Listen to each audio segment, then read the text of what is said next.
There's naught behind these convent doors for a worldly type like you, Gov. We got the dutiful sisters of the Edelweiss, all pure and saintly-like. Now burr off. Hang about. Ain't that cove as goes by the name of Lopuscoon? I knew it. Something about Millen Primals leaves its mark on a cove, it does. Anyways, you being who you are, you must have a inkling as to what goes on here, eh? The Admiral sent you to meet with one of old me associates after that business with Leviathan, if I recall. That's right, mate. You stand at the entrance to the Roads Guild. Of course, to be poor sort of underground organization that we put a bleeding sign up on the front door. Anyways, from what Lady Yugiri told me, you're pretty handy in a scrap. She's off seeing to some private business right now, but I reckon we might have some use for a bang-up cove like you. Do not recognize this slang he keeps using, cove. If you have an interest in joining us, tip us your dandos, and we'll put a hilt in each one, just like the gods intended. So what do you say? Fancy learning a few new trade? Good to see you can, but I should probably warn you on a few points before you dive in. Where most guilds take pride in turning the numbers into the best bloody candlestick makers they can be, we only care about getting the job done.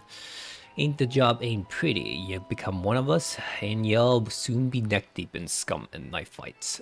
So, if you're looking to scamper across rooftops and bilk a dandy of their blunt, you'd best take up with a new crew. Think on that, and you come back if you're still keen.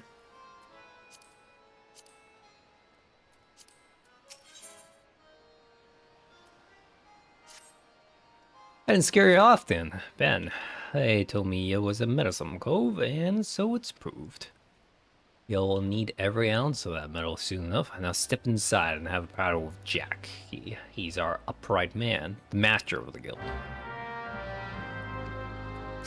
I mean, playing for so long, finally in the super secret cave.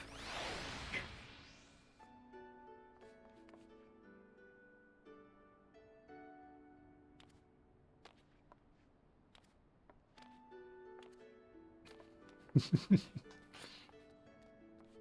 small place you got.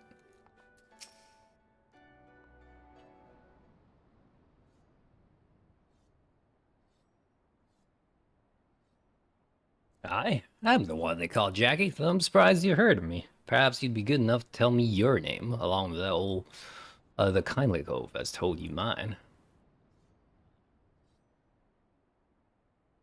Ah, the famous Vopuscoon. Old Lonnie left the patch let you in, did he? He can't throw a blade for shite, but that one I don't miss not when it comes to sizing up a dimber bolt for the stolen. Just one thing. You ain't a pirate, are you? Well then, it's time you was stalled to the rogue. Pull on your best beaters cases, and I'll swear ye in myself when you're ready. Now, I could fill your waddles the storied history of our guild, but that's just a winds and wind. The most important thing, the only thing we care about, is getting the job done. Now, most folk, and I'm assuming you're among them, know that not long after Limsa Famine City was overrun by a motley collection of pirates and thieves. But as wild as that lot were, it soon became clear that they'd all end up killing each other if they didn't lay down a few rules, an unspoken code of conduct, as it were. One, you don't bite the purse of your fellow Lominsons. Two, you don't rook a crew out of their spoils. And three, you don't trade calls like their worst chattel. I'll admit the finer points of codes are a mite murky, but most agree on those three at least. Now, you might be thinking none of that amounts to sack old dillberries now the Admiral's outlawed powers, but in the back alleys and black markets where Mirrorwipe's grip ain't so tight, the code's still alive and well. And just as laws enforced by the Yellow Jacket, the code is regulated by us rogues. We go where the shadows are darkest and hand out justice to them as break the code. Some rum-soaked cove steals goods from the wrong calls, and we steal them back. That's the job, my natty lad. Of course, we don't hop the twig when blade works call for either. You see, there's more to our dagger blade than just sticking claws at the pointy end. Well, we can target with poison, fade and strike, in the dark, and so whatever it takes to get the job done. Well, Bubskin, what do you say to that? Got the guts to do a rogue's job? Alright then, first off, we'll have to get your kit sorted out. A rogue needs to be light on his dew beaters to stay on the mark's trail. The job might have you fighting across the deck or weaving through a mob, and the last thing you want is a bleeding great battle axe what hooks itself on every rope and post. That's why we stick to daggers. It'll let you slip through the streets just as easily as they slip through a rook's ribs. Here, take these stabbers and let's see how they look on you. Just don't get so excited with your new toys that you forget to dress for the role. You'd be surprised at how many coats come back to me in their bloody small clothes. You know what you're gonna get, man? You're gonna get a naked Lalafell. Even though you tell me not to come as a naked Lalafell. Stabbers in your fables. Strap those dagger on without cutting yourself. Well, we're off to a good start, I'd say. Next, you want to get a feel for the weight and speed of your new weapons. I reckon those bleeding cheats in the fields outside Lumsa should serve for your first lesson. Aye, as your blades on a field of them lambs, it slides up some rats and pupils. Oh, for good measure. Mind that you mill them beasties one at a time, though, lad. I know you have served far worse in the past, but you had no dimmer dammer with them staggers just yet.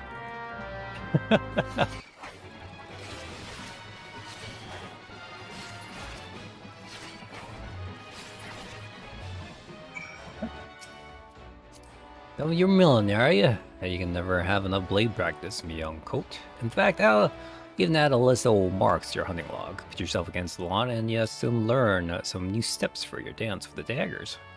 Aye, you must think of yourself as a dancer, not a bleeding butcher. You only need just so much force to ram a short blade into the hilt. Precision and speed is how you get that most out of your stabbers. And bulky armor will have you plodding along like an ungainly auroch. So make sure you're wearing gear. Will let you move freely as well.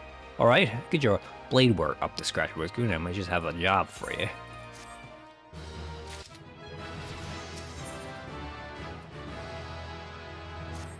A dainty dilemma. Oh there, Roscoon. I must say you're looking comfortable enough for those stabbers of yours. I reckon you're good and ready for your first assignment. Ordinarily, I stole me woods and let you get on with your work, but seeing as we've only just dragged you into the shadows, there might be a couple of things what you ain't yet familiar with.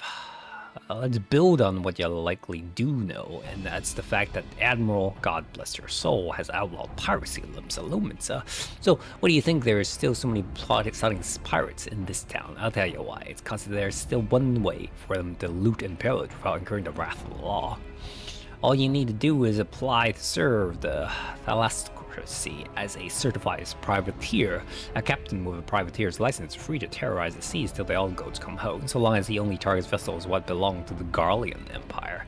Of course, considering how bloody vast the Empire is, that's plenty of looting to go around. Crew filled with our holds with Imperial plunder, then sailed back here to Lumsa to offload the spoils, and that's where this particular case went sour. See, this one crew got their fambles on a magic tech device, a fire mechanism to be precise, but was rooked out of their hull by some heavy-handed coves. If you recall, that don't sit well with the code. If you're bold enough to rook a pirate out of his due, then you'd best be prepared to visit from the rogues. Speaking of visiting rogues, Underfoot, over here, lad. Is this gonna be about newbie friends? Yeah. How would appear we working together on this, pass sentence on them cold-defying rocks and bite back that magic tech park? Hey, what's the code need me for? You're in charge of new recruits, ain't you? It's Vopuscoon's first assignment. You have to go along and give him the benefit of your wisdom. This is what I was in charge of all you. Oh, bugger it. So I guess we're to be partners for the now. The name's Parimu Horimu, but most of them fellas call me Underfoot. It might seem a touch reluctant, but Parimu's one of our best. You just do as he says and you'll get the job done.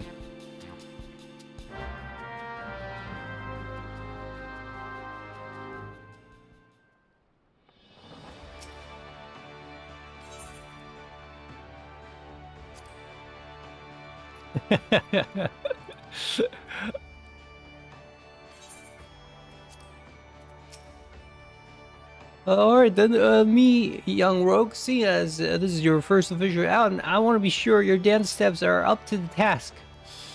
With them shirt blades, you need to getting close to your mark, but we ain't bleeding SWAT and shiny armor. In the layer kit we wear ain't much protection from a click to the gan. So if you don't fancy spilling bloods in your teeth, your best defense is simply not being there when your mark winds up to land a nasty clout.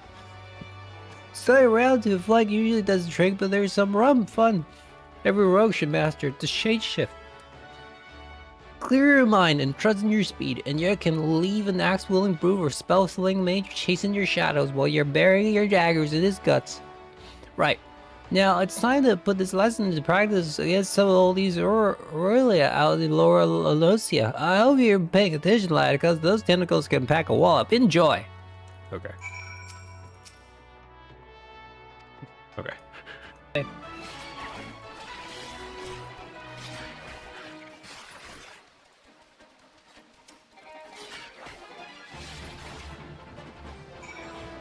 Don't you practice it? This thing old tentacle buggers will teach you to stay on your toes, eh?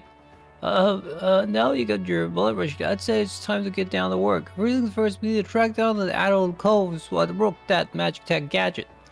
Might as well be one of our rogues have heard something. The guild thrives on the information you see, and we got agents scattered far and wide with glazes keeping them wattles to the ground. Let's pay him a visit old Idlewan at the Durrani Wench and ask her a weak ale. For a week, well, and we'll see what that gets you. I'm not setting up for a laugh, lad, trust me.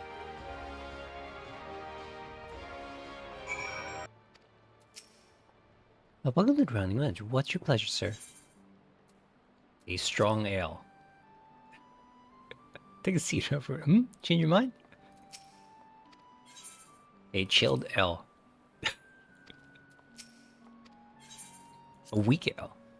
Never in all my days. We may serve some cheap grog in the lunch, but not that was watered down. If our usual ale is too bold for your taste, maybe you'd like to order from the underground menu? Oh, there's quite a lot to offer for a customer with your roguish charms. Was there something in particular I could help you with? What's the trouble over that Magitech loot? It was not a subtle job. The gang in question is an unusual group of former pirates calling themselves the Dainty Demolishers. They seem to be enamored of court dandy mannerisms and have experienced preference for seizing Garlean machinery. They're also known for conspiring with goblins. Rumors say that the Demolisher visited a beastman camp in the middle of Nosia to fence their goods.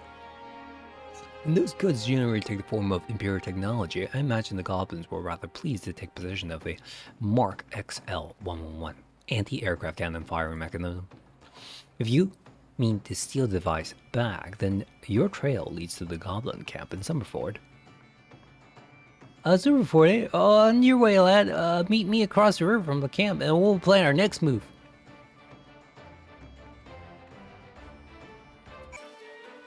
I'll get your noggin now, Bob. Soon I'll be stitching the ash across the way here.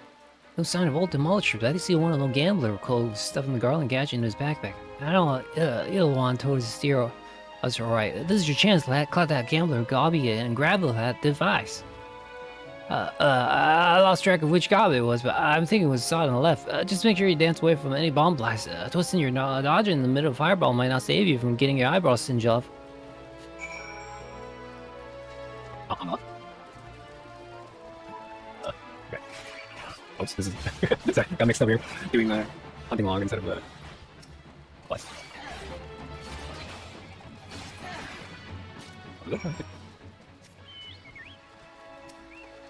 That's the way, lad. Oh, it's not for me to do, but sit in the shadows and watch. So you got the goods then? Sure.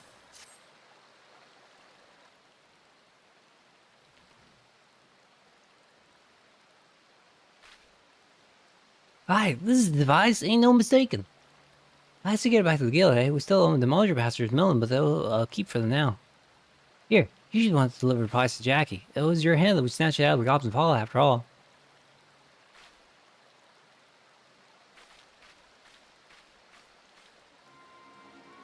Captain, I say, some feats of perpetrated violence while our goblin colleagues, but we saw it, but to wet our throats with fine libations.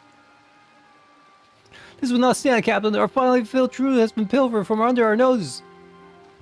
Blasted bother, my blood boils and bubbles at the temerity of this affront. I know not that I did of these audacious buffoons, but they shall be made to pay and pay dearly with me, my fine fellows. Huzzah!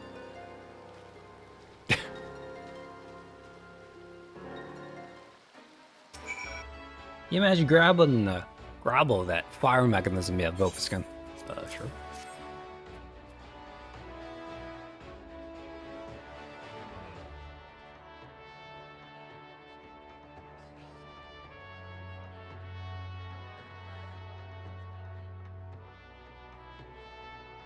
Still one piece, too. You've done well for your first assignment, lad. It don't look like much, but that crew put their lives on the line to claw you to hear this bauble. They'll be pleased to see it snatched back from the ruffian mans.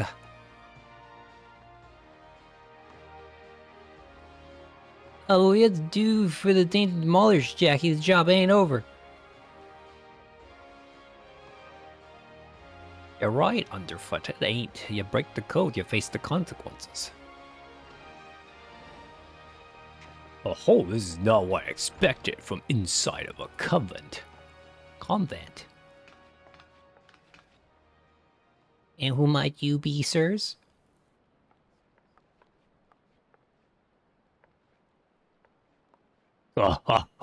Your ignorance is understandable. After all, our schemes are always perfect. Our heists impeccable. Shall I reveal our infamous name and drink in your delicious terror? Where the deadly, dastardly, and dictionarily devilish quail before the dainty demolishers.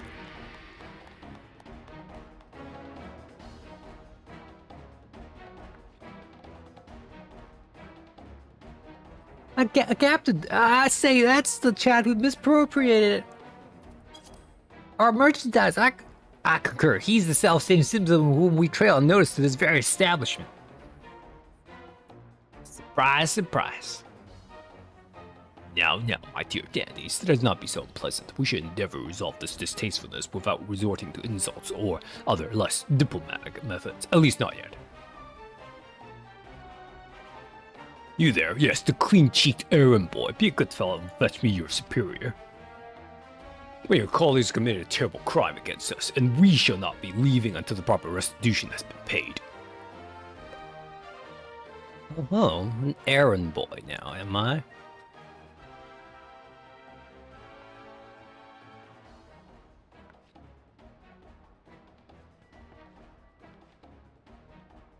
Tell me, Captain, just what kind of place do you think this is, then?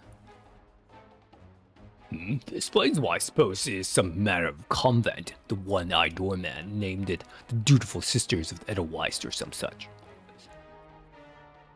And you've yet to realize your mistake. Your fate was sealed the moment you dragged your sorry Korons across the threshold. Are you threatening me, boy? I'll have my fellows cut out that impudent tongue. We've exhausted our reserves of dainty today, lads. Show these fraudulent sisters how the demolishers deal with upstarts. You still don't understand, do you?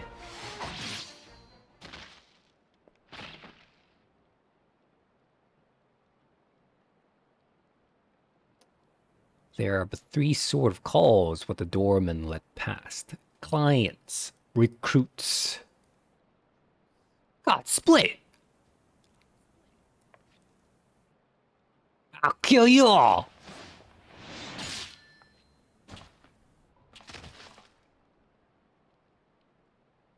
Didn't your mom teach you not to interrupt a lady when she's talking? Yeah, I learned that the third sort of call is bollocks for brains mark what marches himself right into the rogue's den.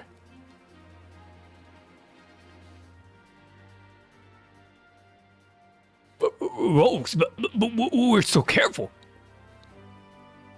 I heard tales in the pirate days, a story about merciful wraiths who uphold the code. They weren't called rogues back then, though. The upright thieves they were, the knives and the shadows. You can't be then. You're just trying to scare me. Oh, the capital dainty demolishers is not so easy to count. To the hell is your deception? Huzzah! Huzzah for my fallen comrades!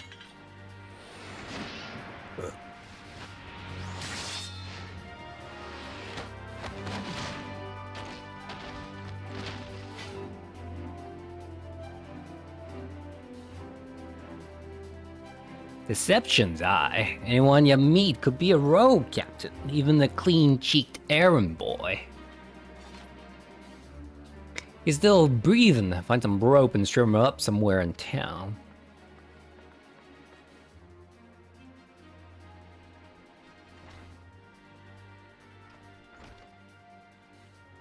And now the job's done. Quite an introduction you had there, eh?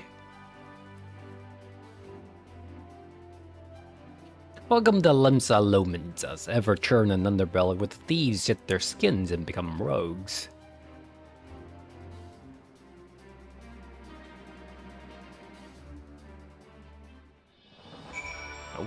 Where'd they go? Okay.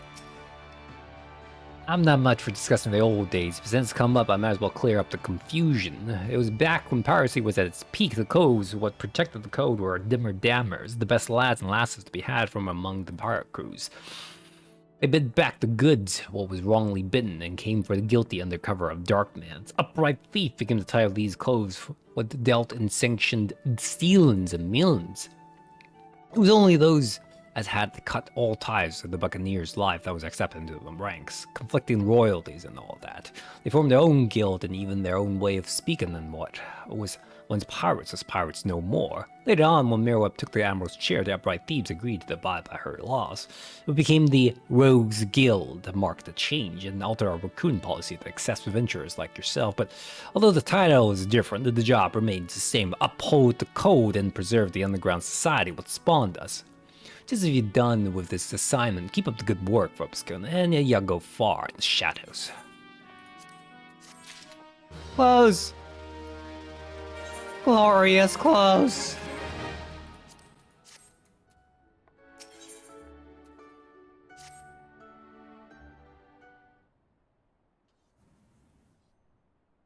A fine evening to you, Vopiskun, and a fine evening it is for a spot of old work when you agree. This time around, it seems some eager buccaneer scampered aboard a local merchantman and made off with a shipment of muskets. Now, seeing as it ain't lawful to cloy from a little mincing vessel to begin with, the Yellowjackets fell upon them daft coves before their boots was even dry. Aye, they caught the pirates right there on the docks, but the stolen boomsticks was nowhere to be found, fenced in a longboat deal, I'm thinking. That's when our guild was officially the contract to retrieve the goods, which weren't really needful since the code would have us on the job anyway. You don't bite the purses of all your fellow Luminsons and all that. So this is your assignment, natty lad. Find out where them weapons went and bite that shipment back. Seeing as the cutters hit that merchantman are really rotten in irons, you need to rush in with your stabbers and stabbing. I want this job handled quick and quiet. I've got the perfect partner to show you how it's done.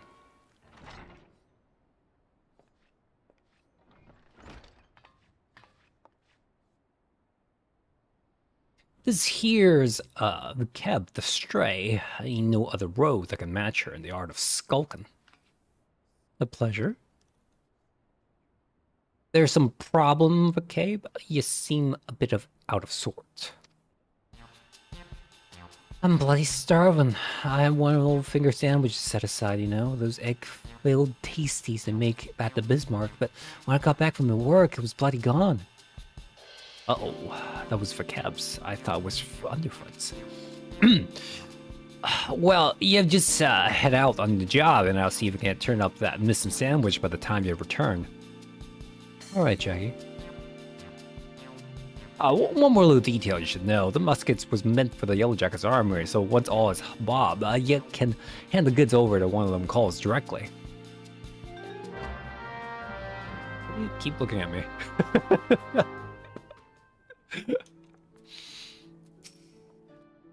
We can start whenever you're ready, folks. A colleague keeping a waddle out for an aunt that might help us, so I suggest you have a few whips with her first. You find her at the Helen, posing as fishmonger. Okay. Hello there, sir. We're carping trout, lobsters, and shrimp, but I hear you tell you've been looking for a special breed of fish, the long, shiny kind that Bartel put a bloke on his ass. But we don't sell that kind here, but you might try them for merchants. What was it called again? Ah, yeah, the Trade of the Edge. They have on the South Sea Isles, and are known with dealing in all types of nasty spitters and cutters. I should warn you, these folks ain't ones for questioning the source of their merchants as. In fact, they seem more than happy to pay for goods that came from below decks, so to speak. So, if you're keen on getting your hands on those rare fish, then you best hurry. The Edge merchants, what's visiting Limsa, is looking to load up and leave the city before long. Just how it remains to transport his goods remains a mystery, though. What of all these hired blades and he's nursed and is operating, it makes it hard for a girl to get close enough eyeball the competition it does. I'll be sure to keep an eye peeled on your behalf, but might as be you can learn a little bit more from the folk around town. But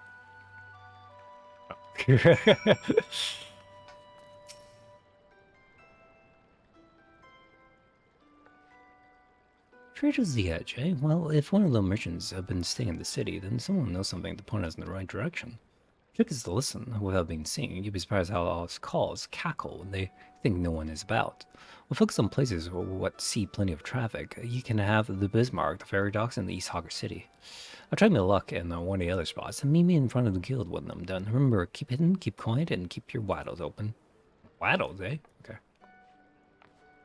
If you're distressed with some matter, approach her while cloaked by your hide ability and attempt to eavesdrop on her grumbling.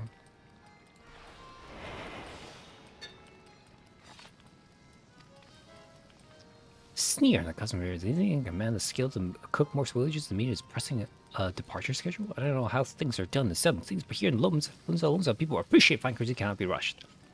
No. Even speaking of the patron now, what was the next on my list? Next, another finger sandwich for the dutiful sisters. Someone there must be rather fond of eggs. Okay. Speaking in the low, lively phone, approach him while clicking high ability and use relevant expressions.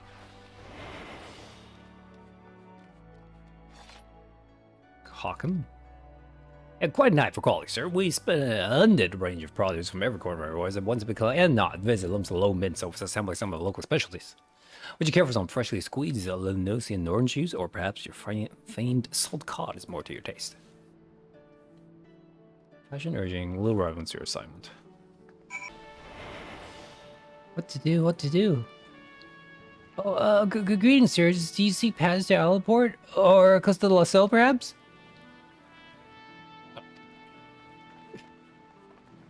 Oops. My fox gave me away. Well, I am hidden, so...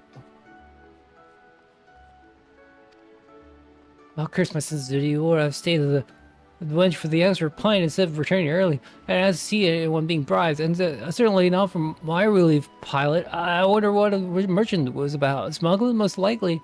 She reported the yellow jacket brought him being watched. She could end up face down the harbor. Welcome back, Bobscombe. I hope you skulking went well. It might need you death with Dagger's code, but any rogue or shuns shadows headed for an early grave. A sneaky code can nose about without risking a scrap or slip himself into the best position to ambush Mark. Once they've seen you, though, your run fun is done. Hiding is part of concealment and part distraction, and you won't be disappearing on a code, as already knows we are there. Alright, I'm done prattling. What do you manage to learn about the musket behind the merchant friend? Something coined to a ferry pirate, was he? And by what you heard from a chef of the Bismarck trader means to hop at the twig, and soon. That matches with me own finance. He vacated his rooms at the inn and paid his dues in full. Being a merchant, we can be sure that he won't be leaving without his merchant's ass. So here's the plan. Wait for him to stack his goods on the pier, then you ghost him and then grab them the firearms. I'm hoping we can get the job done quiet and undercover of Darkman's, but it never hurts to be prepared for the worst. Sounds like he's got a small army of South Swords on the payroll. Alright. Alright. The mark should be a lighting moment. It's good. Have you got your skulking boots on? Sure.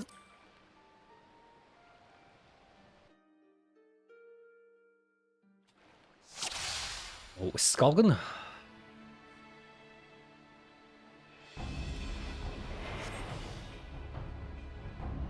When you say lighten his load, do you mean like kill him? Okay. It doesn't have a duration.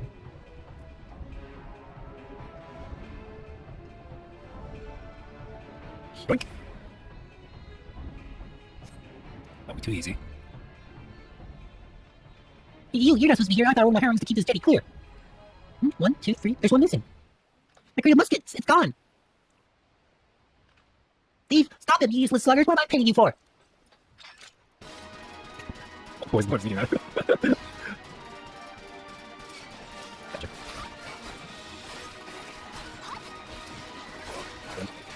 It's gotta be cool. I'm not going well. I just got it. Oh, okay. Yeah, that's supposed to be running, yes.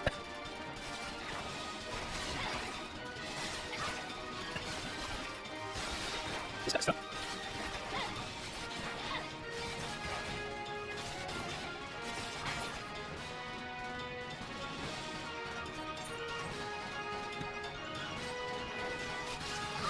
Okay, well, your sister's got it, so.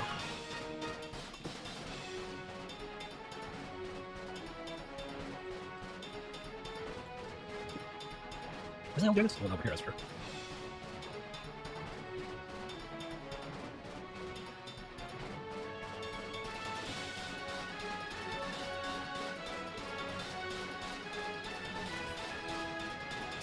Easy. Let's get Professor, please. Turned Harry didn't a coat. Once you reach Yellowjacks, though, the merchant caught off his blades. Wasn't enough to cut his losses, I'll give him that. I think we're all done here. Let's head inside and tell Jackie the bad news.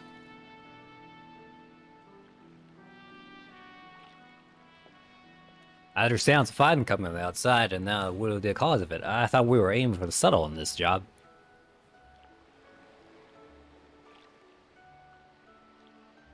At least Swaz was there. Yeah, he got the Yellow Jacket what they wanted, so all well to end well, eh? You're on your way to becoming a first-class rogue, Robskin. Yes, the jobs didn't unfold exactly as planned, but do see the value of keeping out of sight. Skulking might seem slow, but it can save you some time and a fair amount of bleeding in the long run. Speaking of unexpected developments, I have a bit of bad news for you, Vakab. I searched high and low, but it seems some unprincipled cove has yaffled your sandwich. There were naught but crumbs to be found. No, my sandwich. It was a Bismarck special. Do you know how much I was looking forward to that meal? My belly's about ready to cave in on itself. This is a tragedy of the highest order, love. And you know I can't bear to see me rogues in such distress. So I gave Underfoot a special assignment. He should be back any moment now. With a freshly made Bismarck special finger sandwich. You did that for me? You're not japing for me, are you, Jackie? This ain't no japing matter. 'Tis the guildmaster's responsibility as all his coves, and Morts are at their best for the job. Jackie, there you are. I got the sandwich you ordered. Oh, did the chef give me a waterful when I said we was in a hurry? Maybe the next time we can think twice before Yaffle fellows works up. Oh, bucks!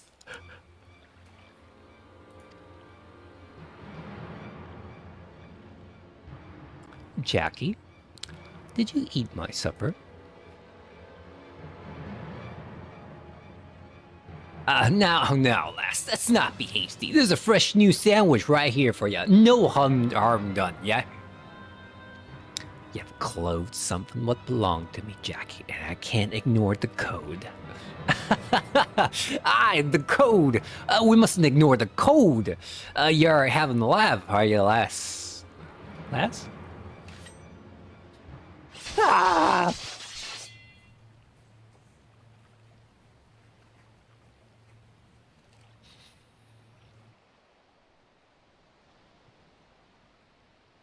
Maybe the swiftest trail I've ever seen. And punishment fit the crime. Take a good long look, Vobscone. The code exists to preserve peace in Limsa, to keep the alleys from running red with blood. The city's my home, and I'll draw daggers on any coat fool enough to threaten that peace. Boy, listen, that's inside. Your sandwich you get cold. Hey, do you mean me here all night? At least you give me a grand view of the harbor. God's piss, these ropes are tight.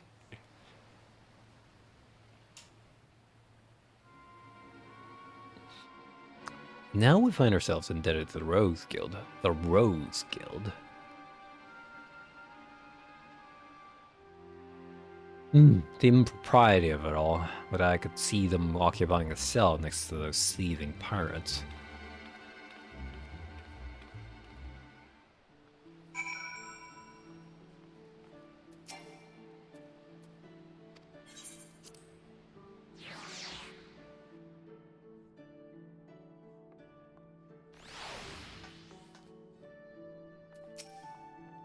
Ah, them ropes leave chafe marks for a bleeding week. I may wriggle myself free, but that's the last time I let me belly do the thinking. I just think, have stir me up over the next sandwich. Those kills went well and truly stomp on the code to get far worse. Keep out your training light, and you'll soon be handling out road justice yourself.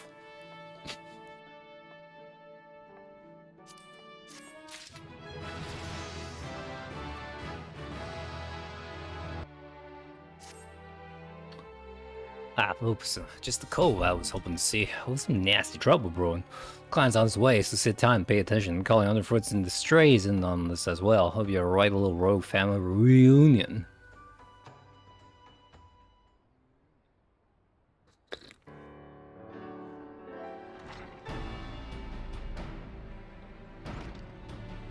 Jackie, the client's arrived.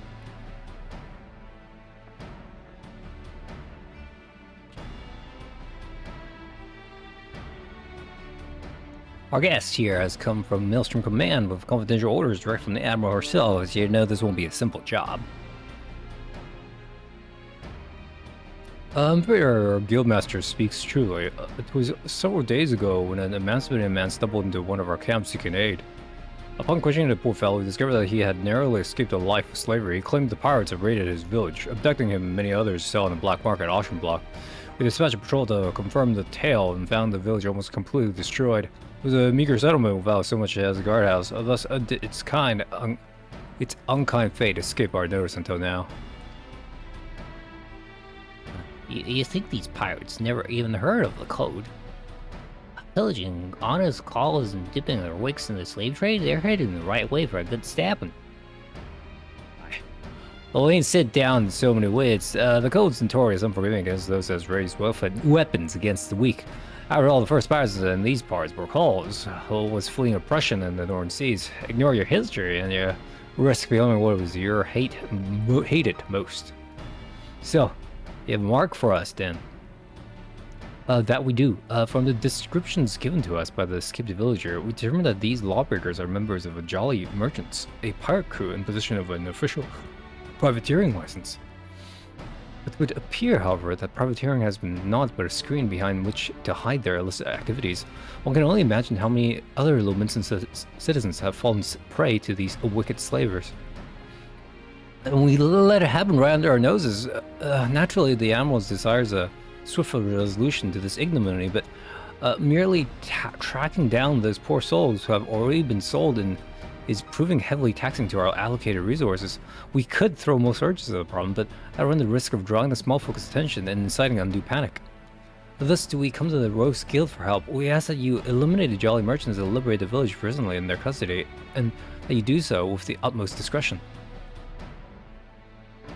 Consider it done. When those nasty cove will feel our short blades pricking into their backs, to enjoy but a brief moment of regret before the code is rightly enforced. Alright, let's get to work. I'll be going after the Jolly Merchants myself. Underfoot, Bacab, you do lend your skills to the Maelstrom investigation and see what you can whittle about the calls, what have already been sold. Bosun, you're coming with me. I think you're ready for the next step of your education.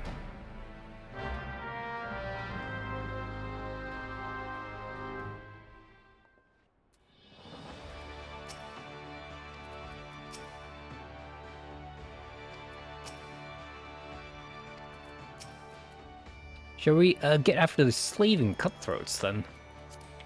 Our client tells me the Jolly Merchants man set sail from Malaport a few bells ago. Oh, I might even board an Imperial ship or two, but that's just a mummery they're putting on to amuse the Admiral's swads. I reckon the rest of the crew will be back on land, looking to snap the shackles on a fresh herd of chattel. And just to prove me theory right, one of them jolly bastards got himself spotted creeping about the Ruffmans in Lower Lenosia. There has been a cove over at the Morabi dry docks for the name of Or Swarsnik. What will likely know the full story. He's more of a shipwright than a rogue these days, but he keeps his glazes keen for the guild. Head over and have yourself a little Prado, and I'll join you soon, like. Sent? I know what you are. What can old Swarthant do for you? And then down jolly merchant slavers. Well, that explains a few things. I was keeping an eye on the bustle about the dry docks, you see, when I spied an odd trio off in the distance. This rough-looking sod, one of your pirates, I'd wager, was prying along another bloke and this poor skinny lass. I've seen whipped curs less miserable than the two being herded. Last I saw, they were headed south. If what you're saying about the slavery business is true, then that jolly merchant's not going to walk his charges all the way to the market. No, he likely has a boat waiting for him. If I were a slaver headed south, my vessel would be hidden somewhere along the Salt Strand. That doesn't leave you much time. You said Jack he was on his way, yes? You better go on ahead, and I'll point him in the right direction when he gets here. It just stays on my head, it's great.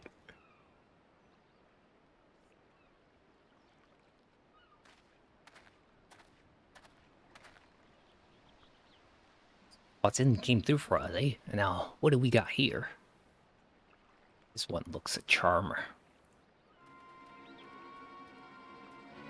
Stop and move, I told you. Me peg like grandma hops quicker than you miserable sacks of shite. I mean, you need another thrashing, that's that it. You forgot what happens when you try me generous patience. I'm sorry, please, no more beatings. We'll walk as fast as we can, but we need food, water. Then get in the boat and shut your traps. You'll get fed when we reach the other side. The other side? Where are you taking us? Are you challenging me or just playing daft? I told you to keep your bleeding mouth shut. I'm sorry. I didn't mean to. Leviathan scarily asks. She's sweeping again. Listen, we're headed to Aliport, alright? That's where me and my shipmates gather to take stock of the old merchandise and decide what gets sold where. You see, some buyers wants only lads, while others is looking for lasses. As long as we keep these rich bastards happy, we'd be more coin than we ever did scrapping the Empire war galleys. Not that you care about that, I suppose. What matters to you is that you'll be loaded onto the jolly merchantman, sailed off to God's knows where, and Limso will be a distant memory. So if I was you, I'd be fill that empty belly one last big gulpful of oh sweet Lenosian sea breeze. I'm sort of tempted to put a blade twixt his eyes here and now, but that won't get the job done. No. Let him guide us to his mates in Aliport, then we'll mill the whole bloody lot of them. The jolly merchants will get their due, don't you worry about that. They've done. It is hard to Aliport, unless we have a quicker way. There's very what leaves the Candle Keep Quay. I'll meet you across the water, lad.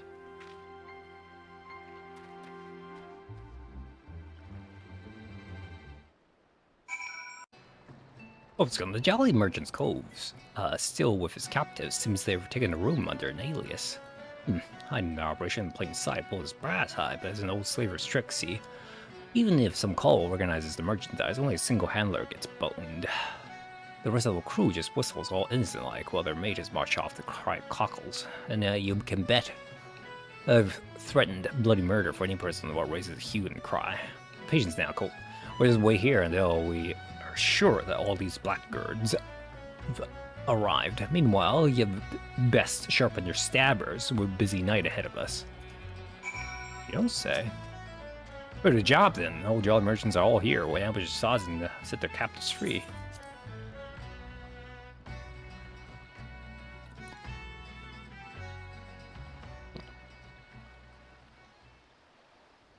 That would be long enough. I would just have to hope there ain't stragglers. Listen closely now, Colt. The merchants are disguised as plain old venturers and have settled themselves in 3 separate rooms here in Aliport. How do we whittle which coves are the merchants? easy. Take a look at the daddles on all that bingo swiving coke over yonder. He's wearing lavender gloves, the exact same type, but with that nasty saw that the Salt Strand had on. That'll be how they find each other in the crowd. Of course, it's also how where each of old bastard were just saying, and just silch the hopeless glazes of the company they keep, and you can be sure you've found your mark. So, here's a job all laid out for you. We'll hit all 3 common runes, mail the merchants quick and dirty like, and get those captors their bleeding lives back. Alright? Oi! The storeroom's door has been forced open. Some thieving sod's been out the ale.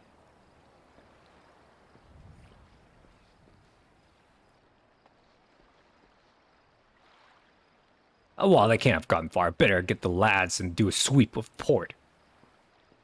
Of course. What's that merchant cove gulping pilfered ale? You think they'd be bloody doing their best not to draw attention to themselves, all things considered, bloody oafs. And now we're a swarm of yellowjacket buzzing about, looking for blood. If they spy us wandering around in the Darklands, I have a feeling they'll act first and ask questions later. It'd be best then if the patrols never even knew we was here. We'll slip as sneaky as we can in each of all common rooms and use them telltale lavender gloves to identify our marks. There's innocent calls in there as well, mind, so try not to stab any as don't deserve it, eh? I'm thinking we should head out one at a time to better avoid yellow jackets. So I'll let you take the lead after you, Bobskin. Okay.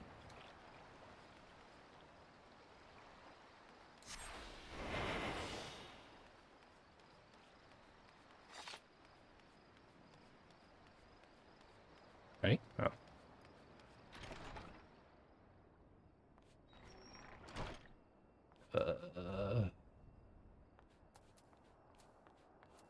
That's just it. Oh, I thought it was like just a child. I was about to get really mad.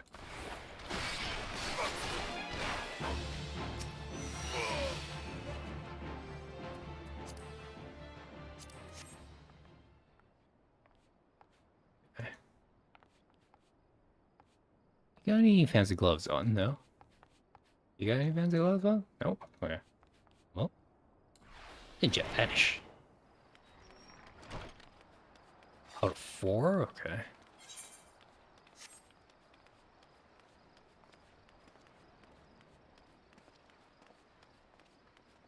These clothes are kind of interesting because they're designed very differently from the rest of the job clothes I've done so far.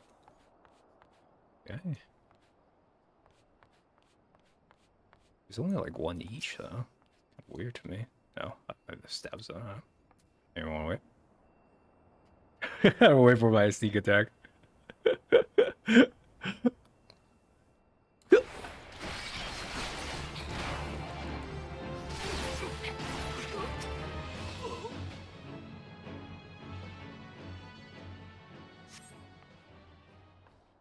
Two Lalafels.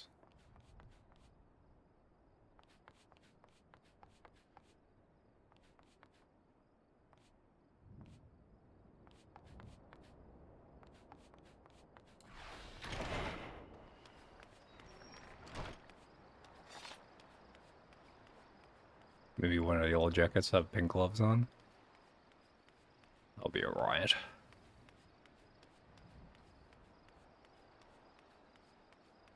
Okay, and then we just keep going up. Okay, got it.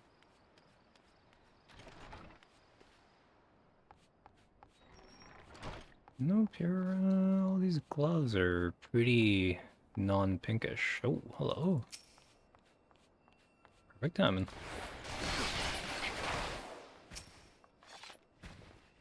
I'm a ninja.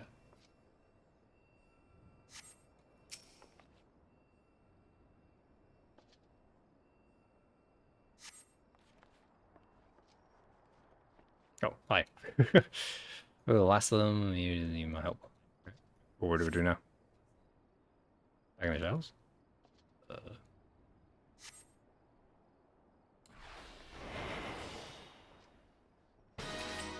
You have to go back to the shadows there.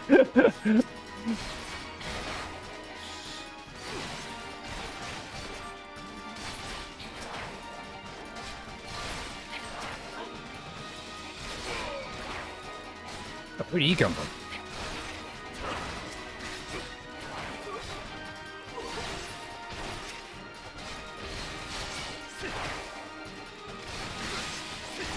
Did you break my bones? You did.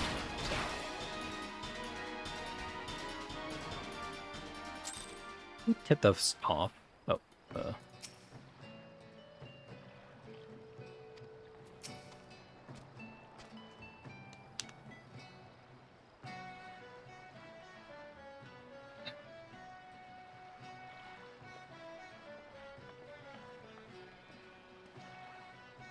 Not a bad night of work, eh, Vobiscum? Maelstrom will be taking care of them poor culls we freed, and I made sure none of the merchants we drowned are like to get up again. As for the Jolly Merchants band, well, her crew can expect a visit from the Admiral's finest galleys, and it won't be for tea and crumpets on the poop deck. Alright, me natty lad, our part is done. And this is done. Time to head back to the sisters. Excuse me, are you the ones who freed us? Aye. Was there something else we could do for you, miss? The Maelstrom swads will take you home if that's what you're worried about. Oh, no, I know. I just wanted to thank you. If I may, there was one other thing I wish to tell you. Moments before you rescued me, that dreadful pirate was muttering into his cups. There was something about another raiding party that hadn't yet made it back. I beg your pardon? It seems they've been hunting for slaves in western Lenosia, and being so close to Aliport, our captor assumed they were out rounding up chattel until the last spell. I just couldn't bear the thought of anyone else suffering as I have. Please, is there naught you can do? Well, there certainly is, miss. You just get yourself safely home and leave this stray pack of jackals to us. I'll pray for your success. Thank you again. So much for savoring a victory pint. I'll send word of this development to the Underfoot and the Strays, with some well-earned trade for the last of these jolly merchants. By the by, how your throwing arm, Robeskin? I think it's time I learned how to fling a proper blade. When you're out in the wide open roughlands, you often find the need to sting a coat from a distance. And I'm sure a canny lad like yourself figured out all sorts of uses for unknown daggers. Just keep it in mind for when we hunt down the rest of them slavers.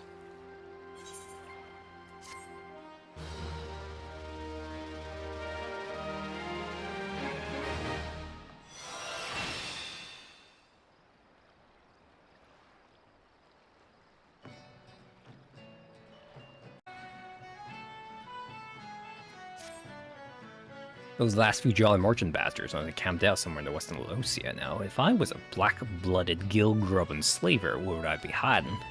There's not to the west, but the sock and pools. Even those bollocks for brains pirates knows better than to trespass on fishback territory. And I don't want a chance running into patrols near Aliport, so it just leaves us east. The flock? Aye. They'll likely be nestled down in the ruins out there amongst the dodos. That's where we'll try to pick up the trail. You head on over and snilch the place while I send word to the sisters in the Maelstrom. Right here.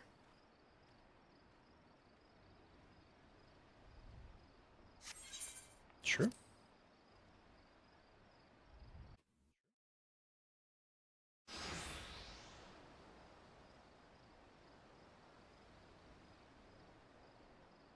Thank you for freeing us. We've been tied here since those awful pirates snatched her from our beds. There were some interesting looking dodos you ever got there, Bobskun. No sign of the merchants, though, eh? Is it a trap? Their leader mentioned heading over to Aliport. He said something about there being no signal, and that was a signal that something was wrong. They just left us hollow here like lambs for the market. One of them japed about keeping the meat unsullied in the case there was trouble. Pray let us flee this place before they return. Anywhere you just settle in and set loose our hard-earned prizes, hmm? That was hard.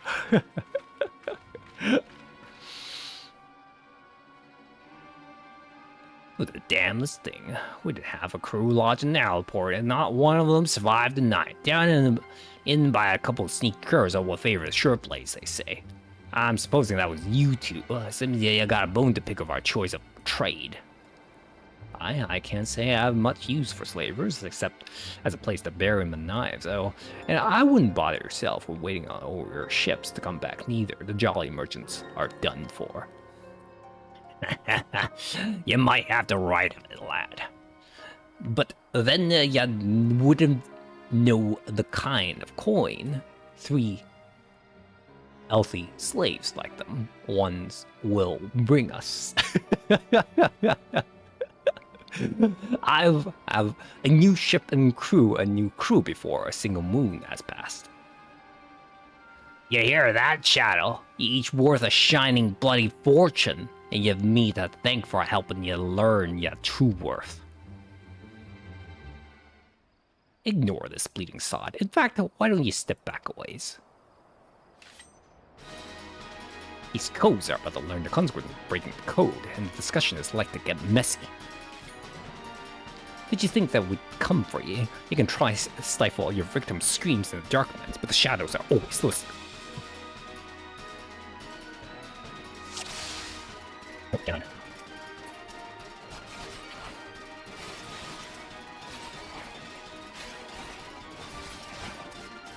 Oh.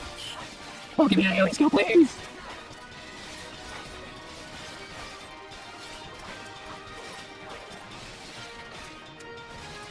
Bring up the lead. Okay. They have a lot of zeros. Oh god, the pets! Not the pets!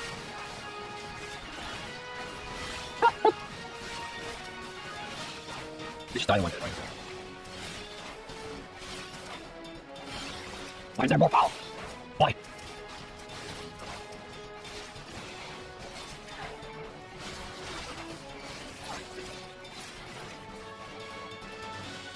Now you show.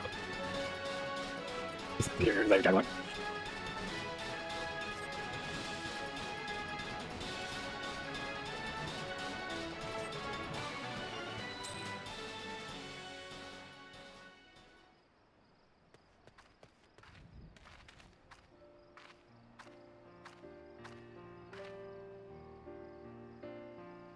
Thank you. I shudder to think what horrid fate awaited us if you not helped us to escape. I knew someone would come. You're just like the heroes in the stories. You always arrive at the perfect time and triumph over the villains. Do you think I could be a hero like you? I know I could be brave and strong too, I just know it. You don't want to be like me, lad. Listen now, me and those clothes there, we're the ones what the scary folks are afraid of, and that's what cause we keep the rules for the world I live in. We don't much care if you shirk your chores or get into fights, but if you ever break the code and betray your mates, then that's when we'll come after you, no matter how far you run or how well you hide.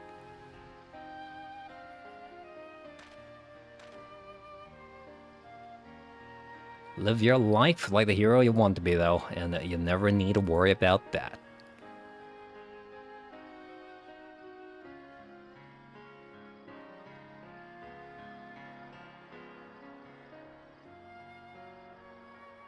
Aye, you two can stubble it and all.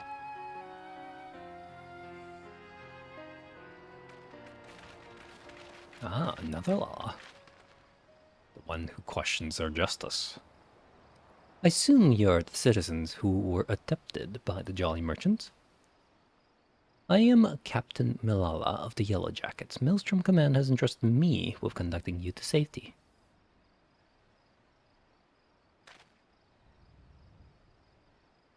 That's all right, lad. These folks will take care of you. Go on. You'd best not get left behind.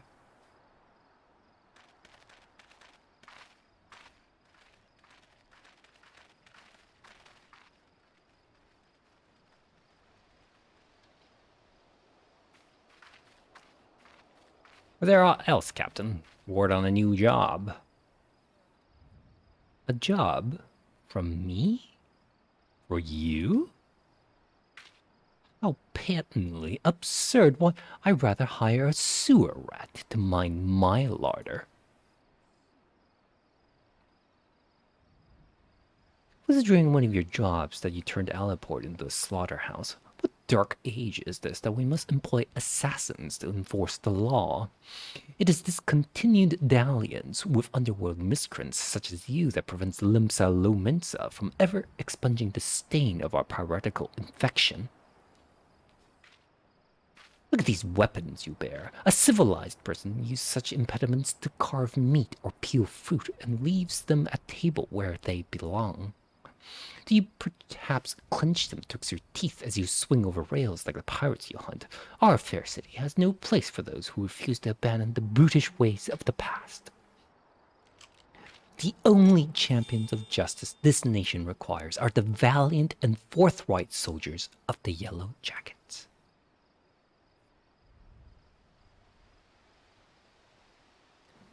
Jackie, what about a hells does this call want from us? I'm not the foggiest idea, love. Just smile and nod. I've not come here to be patronized. I come to put a decisive end to piracy in all its forms. Consider this visit a gauntlet thrown at the collective feet of the Rogues Guild.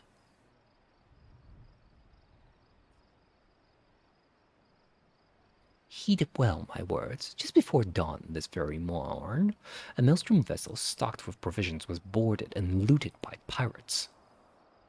Much of the cargo was stolen, and that is vexing indeed, but it is the theft of 3 items in particular, 3 unique treasures of nigh incalculable worth that most distresses my martial colleagues.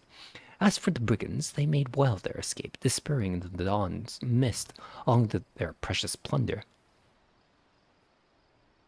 A rum tale. What's it to do with us?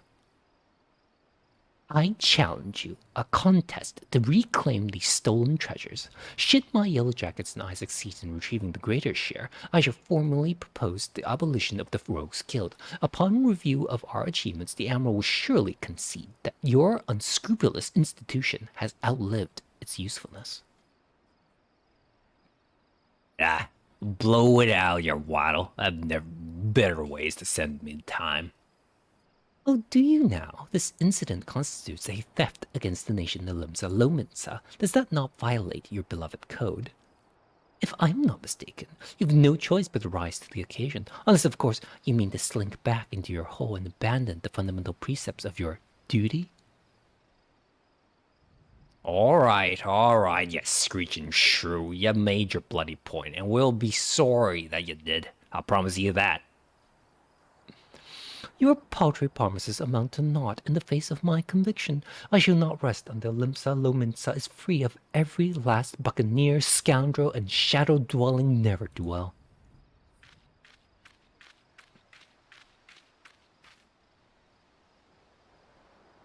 What now, Jackie? For right now, I'll head back to the sisters.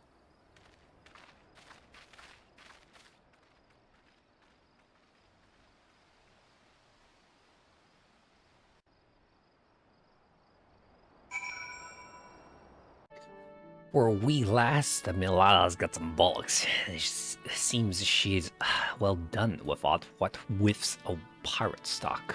I don't think kindly the call is pulling the strings, but this shrew is right.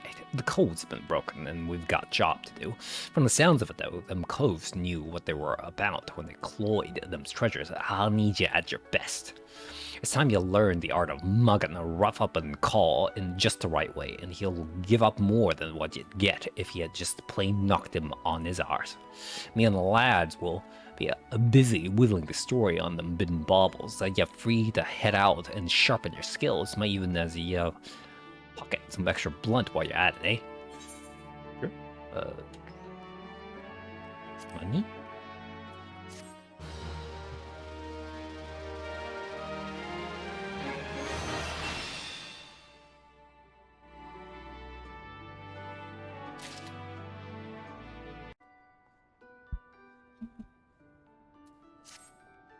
Been practicing your stance steps, because we're about ready to run rings around Captain Malala's and her squads. The Yellow Jackets been pressing their investigation of the treasures with what clothed from a maelstrom tub, but as you know, we got our own networks of codes, what we don't miss not of what's going on about town. As for the sharp end of the job, it'll be you, me, Underfoot, and the Stray. Let's get down to business, eh?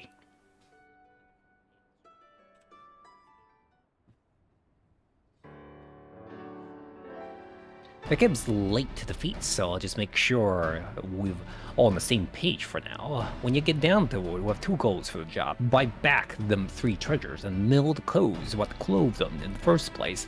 You can be sure the Yellow Jackets' crew will be doing their damnedest to beat us to the marks, and seeing as the fate of the guild is at the stake, we best not drag our new beaters on this one. I say we grapple with Baubles before she's even lifted anchor, and give her a proper reason to rage against us rogues. You seem awful cat out of this contest all of a sudden, Jackie.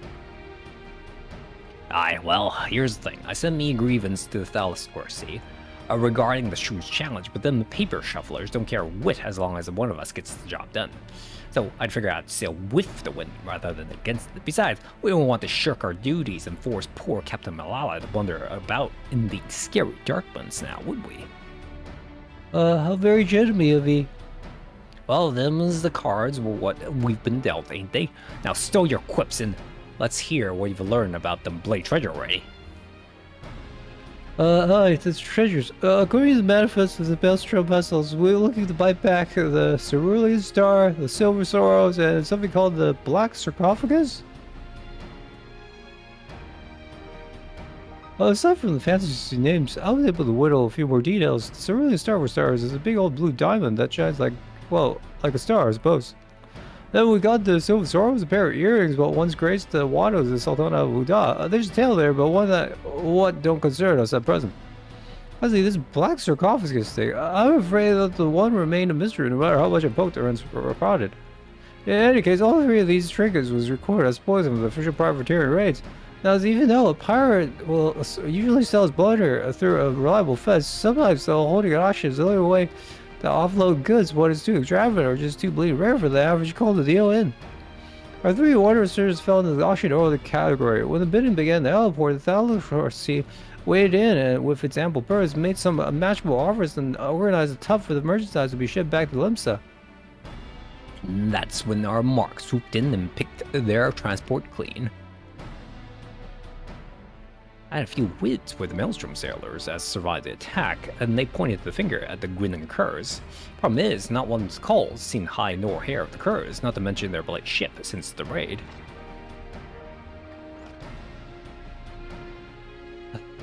Sorry, I'm late, Jackie. But you've want to hear this. Some of the cargo that's clothed from the transport was found during a routine inspection at the Thagran checkpoint? Thagran? Yeah, the curs made landfall then. And what are the treasures? Any mention of them? Not that I've heard, but the jackets ain't done shaking out of the boxes yet. Then we better get eyes out there quick like, folks. Good night, friend. You're fresh for a run, ain't you?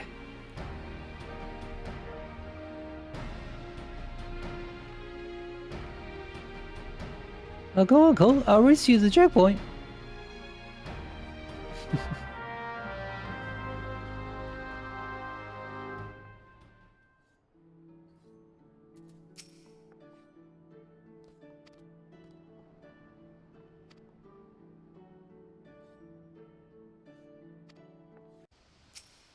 I want to race. You owe me a pint, folks. Cheap aside, though, it looks like the cat was right about the cargo. My wife has been able to catch from the swats at the gate. It seems that peddler was boned for carrying goods but was known to report that transport. The car of the poor saw it away and chased, but the cargo itself is still there. I saw a pair of old jackets carrying boxes up the wooden ramp. Oh, we need to know what's in them crates. I get a feeling they won't open their guys for a skin, though. No, while this fool's challenge is going on, do you think you can skulk over there and see if they found the treasure yet? Okay.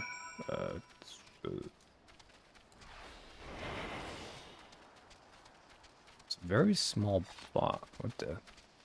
Okay.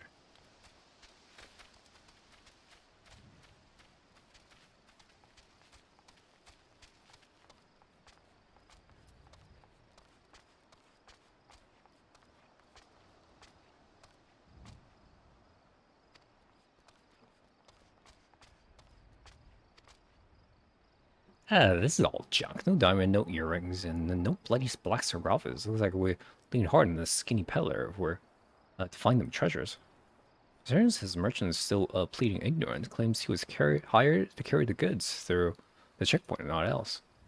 Oh, what a pile of pure shit. I'm guessing the parts split the cargo and are trying their luck at every checkpoint. Captain Malala has already given the orders, double the guards, and inspect every cart and wagon that will come through.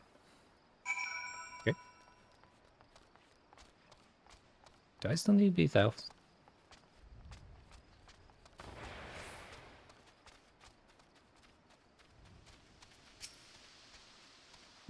So they found all the value. Ben, I thought we lost the concepts before we even probably started. But be that as good as may, something don't add up here. Why would you order a call of the carrier goods through the checkpoint? No supplier is that daft, surely. And even if by some miracle of the gods you skirm through the Lathagra without raising a fuss, why do you risk taking merchants back to the city while you clothed from? No, there's a bigger picture here. I want you to take a step back and see it. As soon as the currents hire this peddler to do the dirty work, he'll know someone in the shadows has broken the deal. I just so happen to know a cove what makes it his business to oversee these kinds of shady arrangements. The thing is, this black market deer bloke changes his hod depending on how the breeze blows. Quite literally, in fact. I see the call of navigator's veil being shifted by a westerly this morning, so they'll put him at Taylor's West. Nice and close. Why don't we go ask him a few questions before we head back to the guild?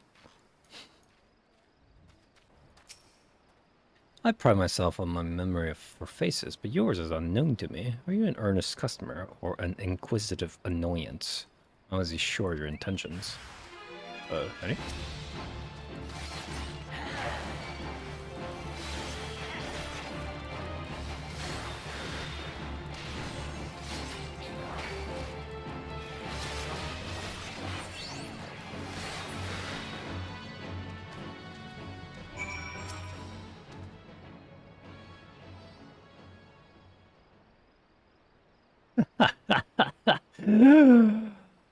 The dance is old, the name is new. Put away your daggers, rogue. I paddled my wares to your kind since the upright thief stalked tonight. Speak! What do you have of this humble merchant? Those were ready to go, your granddad. We got for information, a smuggling job. There was this peddler who was caught at the Thargon checkpoint moving merchandise from the Green Curse, pleaded innocence even when he had the screws put to him. You wouldn't know all about the deal, would you? Every last sort of detail. Not a single grain of stolen sand passes through the shadows without my knowledge. But such prickly wisdom lodged tightly in one's throat, what have you brought to ease the pain of its passage? Spare me the theatrics, granddad. Here's your usual purse.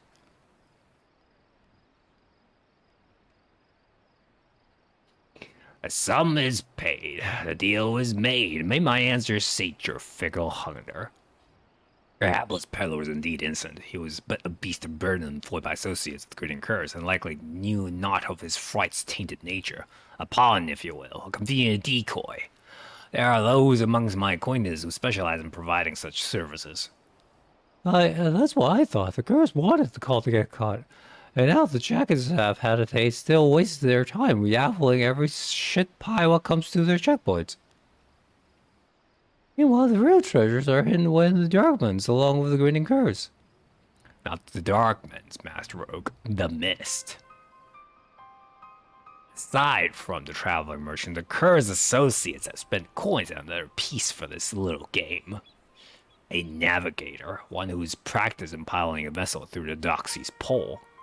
The Doxies! The gods only know how many ships sailed into the Falcon soup and never come out again. And that's where you say the Curse have gone to ground? Now there's a trigger what took some bollocks. Once their hunted tub was sitting dimmer in the mist, though, it would have been easy to have these associates of theirs ferry the junk goods to Lonosia. Then the county coast just needed to wait for the peddlers to get boned and draw the glazes of the bale jackets inland. We need to strike now. As soon as they learn the coast is clear, they'll flee for open waters. A fair appraisal of events. Now that you know the location of your marks, however, it will not be so difficult to track them down. The Doxy's pole was once a impenetrable shroud, but ever since the calamities, the mists are far less constant. Narrow your search to the heaviest banks, and you'll soon uncover those who wish to remain unseen.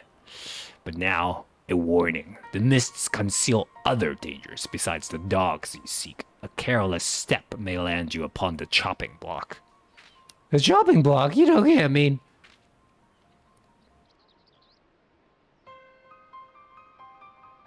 It seems I've found myself another lead to look at. Yeah, yeah, hurry on back to Jackie and tell her what we learned so far.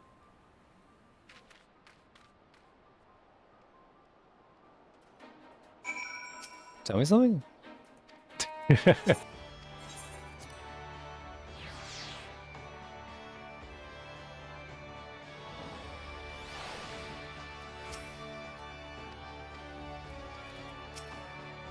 About time, lad. They was gone so long, I almost sent a stray after you. What happened to the underfoot?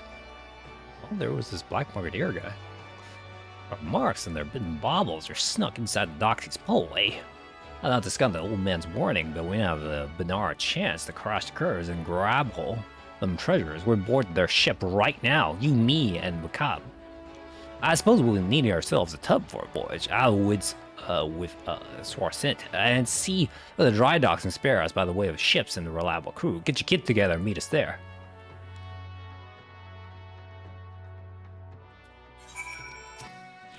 Our folks, I'm holding some favors, and there's a crew that will get her close enough to scamper across the curve's vessel.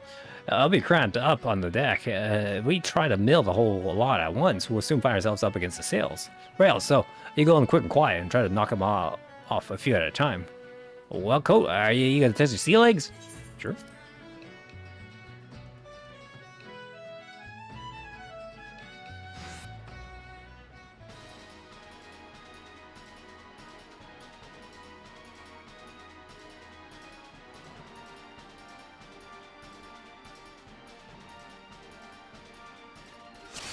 We just start stuff. So what's the plan?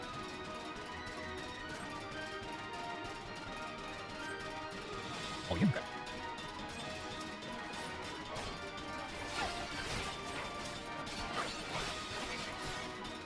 Yeah. First step. It's all problem. That's it.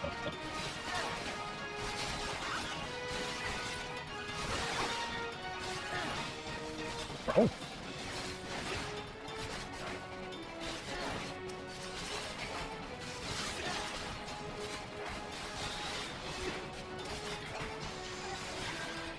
Here again. Yes, this guy's mine.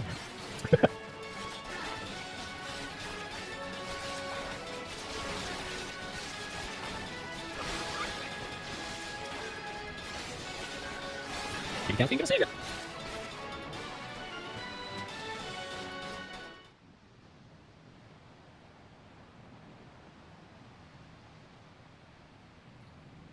Jackie, find me one of the treasures. Unless there's another fist-sized blue diamond on board, it's gotta be a cerulean star. As for the other two baubles, I tossed the cabin, been through the hold ill by ill, but there's nothing else there. Well, I just have to ask all sweet light, like, won't we? Spit it out, cur. Where you keeping the rest of your treasures?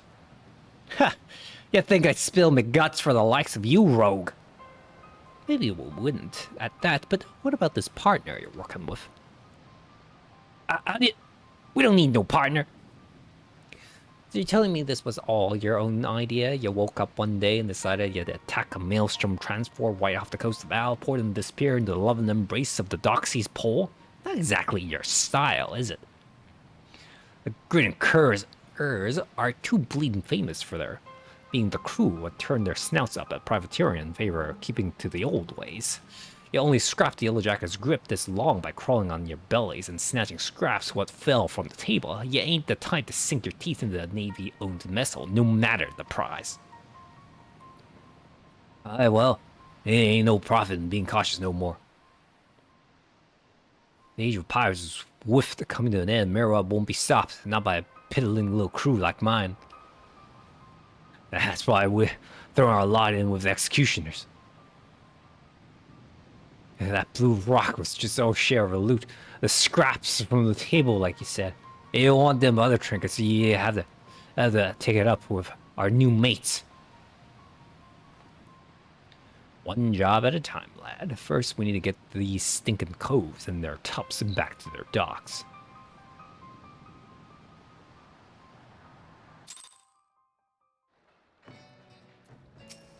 Oops. Oh, it's fine.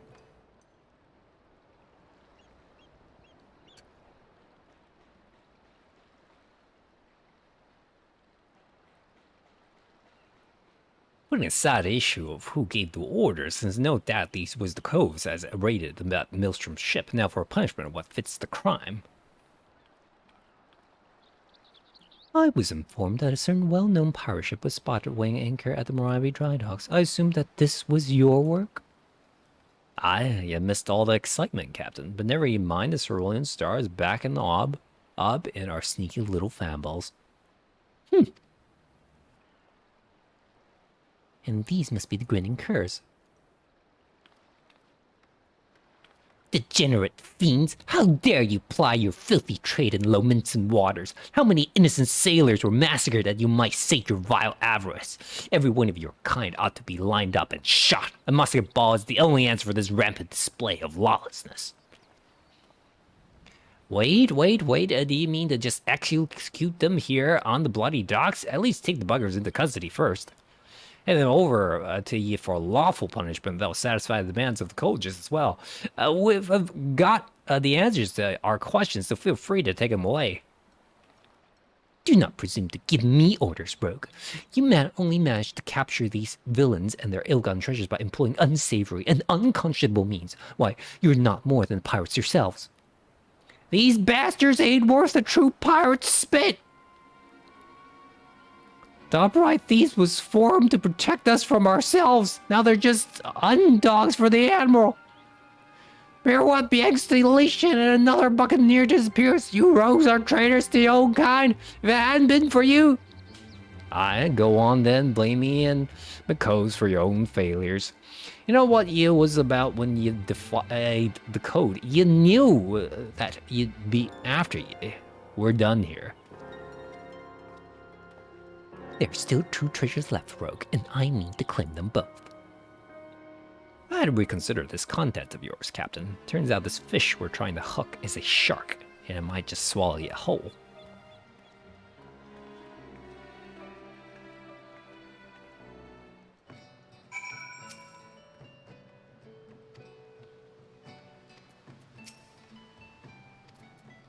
Better work on that ship, Obscum. First blood is yours. You take the fighting at sea. There's just a few as can drop as opponent as quick as a rogue, but mind you don't exhaust yourself, just flank your blades at the tougher coves. And that goes double for when you have mates on your flanks. If you notice that yourself starting to flag, there's not wrong but pulling back from time to time and staggering your attacks with each other to keep the pressure on. I've said it before, Colt, but I'll need you sharp enough to carve steel for what's to come. I'm afraid this will be more of a challenge than even what that little shrew was bargaining for. Though assuming the curs wasn't lying about the executioners are who I bloody think they are. Twist between you and me, though. I'm hoping their name is just some laughable coincidence. Sure.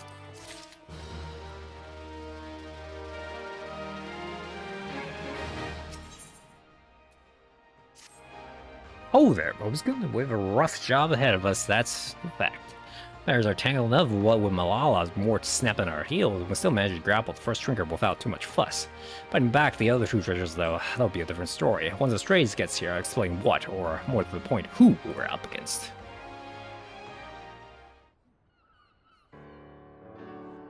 Alright, with 2 baubles left on the list, the Silver Sorrows and the Black Sarcophagus. Let's see where we're at.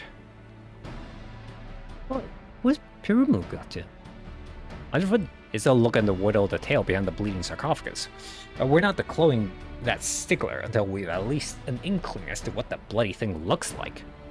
For your side, I've been doing some digging on my own into this execution allies of the Green Curse, and I'm afraid the name weren't no coincidence. Oops, good. You heard the bloody executioners, I hope. It seems them curves was feeding from the famble of one of the nation's greatest pirate powers. This ain't no ordinary crew of cutthroats, lad. With Limsa Lominsa, the bloody executioners wielded power and influence second only to the Admiral herself. They were none too fond of Mirweb or her prohibition on piracy, and it was only the overwhelming threat posed by the Garlian Empire what eventually convinced them to play nice with the aristocracy. Aristocracy.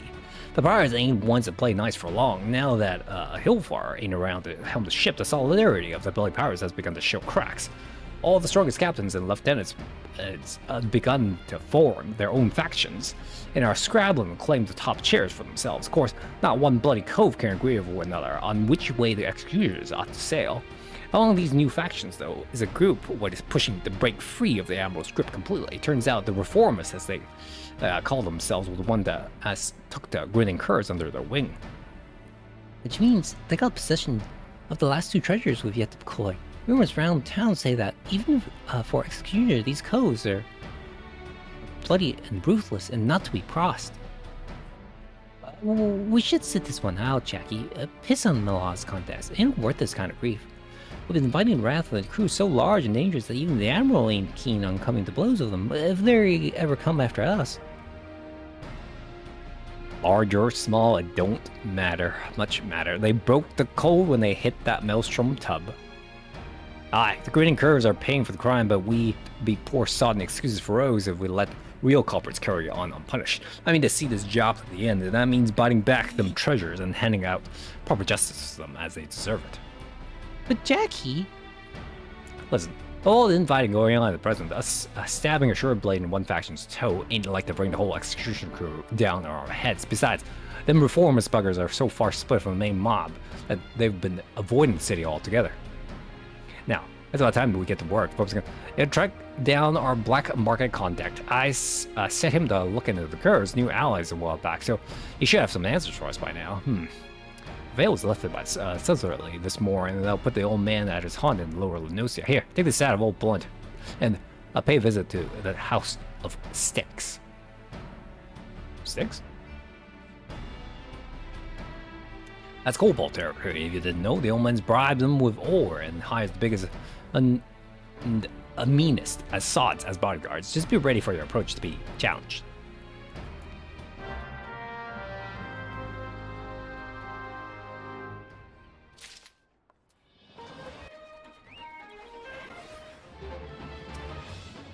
I'm not going to disable myself.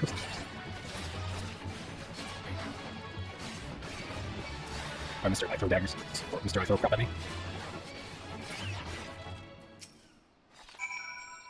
Welcome to the House of Styx, young rogue. You must excuse my heroine's enthusiasm for greeting visitors. Now, have you any cumbersome baggage of which I might relieve you before you begin our conversation in earnest?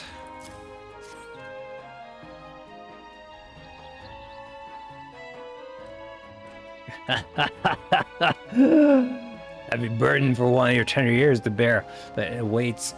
He has balanced the scales. The sum is paid and the deal is made. And I speak of the reformists. The faction that's so wrong, the code now sees to paddle one of his stolen treasures, the earring better known as the Silver Sorrows. A deal, it is said to take place at the Costa del Sol, the buyer, a money merchant from the golden sands of Oda. The earring will be out in the open, vulnerable, at the moment of transaction. Why so inclined as the gentleman up there by the cabin appears to be, where he purposed himself same for information.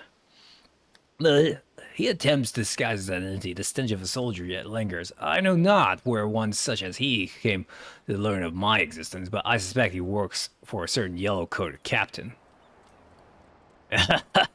Brave she is, but foolish. Stumble blindly into the underworld, and you or groping hands will not save you from the holes at your feet. Sudden shall be her fall. Oh, okay. That's certainly an opinion. Welcome back, folks. What words the old man have on the reformist? Looking to unload the mirrors are they into the Udon, no less. Can't say I'm surprised to hear buyers from out of town. You won't find many Lomenses willing to melt coin in a knot. Them coves are selling. Only the daftest thoughts will go about funding them as means to pull down the Admiral. Hey, what old Milah is like here right at the house of 4E? How do they know if the curs are captured must have been cackled during the shoe's interrogation. Well, I assume the Yellowjackets know what we know, and that means we best get our arses that costed us so bright bleeding now. I'll handle this one, Jackie. You and Bob's gonna wait here for Perumu. Boy, the cop, what the hell is she playing at? After her, lad, she knows this ain't a solo job. June, I told you the way of the guild. I don't need... Well, it might be as I could use it after a cove in the shadows, after all. Jackie's mind set on punishing the executioners, but me, I just want to skulk in and coin them silver bits and skulk out.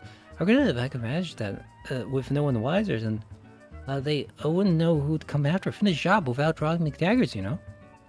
Ain't exactly true to the code, but the shield the underworld honor won't stop them bloody killers from cutting the mates' throats and setting the sisters a glimmer. Guilds is the only place will offer to take Empire strays like me. I don't not see it burn to the ground. Yes, about to start. See the way when you're baiting to head in. True. Right, here's what we know. The rich merchant was coming after Rudaz and old maiden master Guruja. The calls as owns Costello, so. Of course. So is this guy. Guruja's taking his guards and dancing dells and pranced off down the beach somewhere, giving over the use of the entire resort to his friends. It seems she didn't want an audience for her bargain performance, which as it happens works out well for us. We'll wait until they're busy haggling over price, then snatch the sorrows and hop the twig before they realize how to miss. Sounds like a plan? Sure.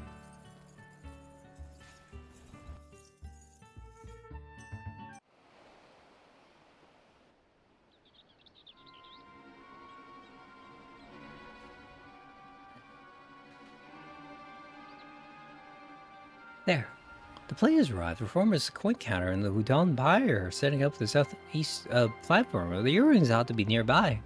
Think about where are all these other curs? The place was meant to be empty. Some nasty looking blows in the Udon guard. Are those mammoths? This mission's brought along the whole bloody entourage. I've got ahead of myself. I should realize the jobs would never be that easy. We'll have to mill a few of them bodyguards first, I reckon. You don't want to fight through a fourth old blaze, so you get caught sneaking up on the narrow walkways. Yeah, I thought I'd... Stole your excuses, love. I know full well what you were about. You start going soft on us, though, and it'll be like losing one of them in my arms. I can't take on the bloody executors all by himself. Only cause I got rogues like you and Underfoot and Opusgrin here that the guild can take the jobs it does. When our coves walk the shadows, is the bleeding pirates what do the trembling. Remember that, Vakal? We ain't some two guild robbers what pissed their breeches whether the daddles they're caught in a honeypot with their knives and the darkmans. Ain't no bastard wants to go blade to blade with the likes of us. I see you not change your mind then. Well, I'll need all stabbers you can get, and I promise mine be there when you need them. Bene. Now, let's carve a path to that platform and bite back them earrings. Vakal, you hide yourself down by the boss in case the marks escape during the fight. What's good? You and me have split up and mill the guards as we go. It's some puppets that's concerned me most. I suggest you crash some little buggers before they can spring any rum fun. Creep in as close as you dare, then give them the good old solid clout from behind. Aye, ain't the most original strategy, but that don't make it any less lethal. Once you're done, the first crew slip back in the shadows and move on to the next, right? Not to it, eh? I'll head over to the backs. Where you stop in front. Let's wrap this up before them jackets plunder and scare off our marks.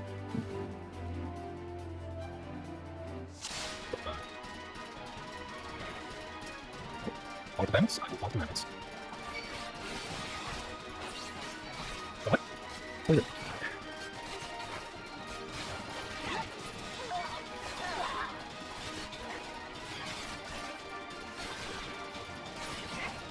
What's this?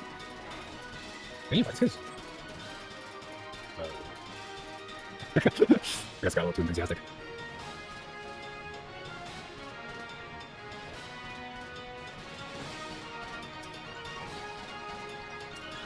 They're more pressing matters ahead of it.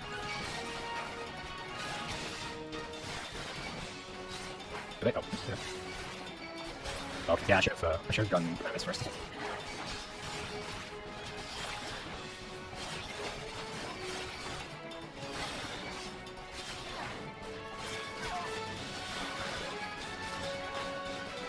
Stop second landing!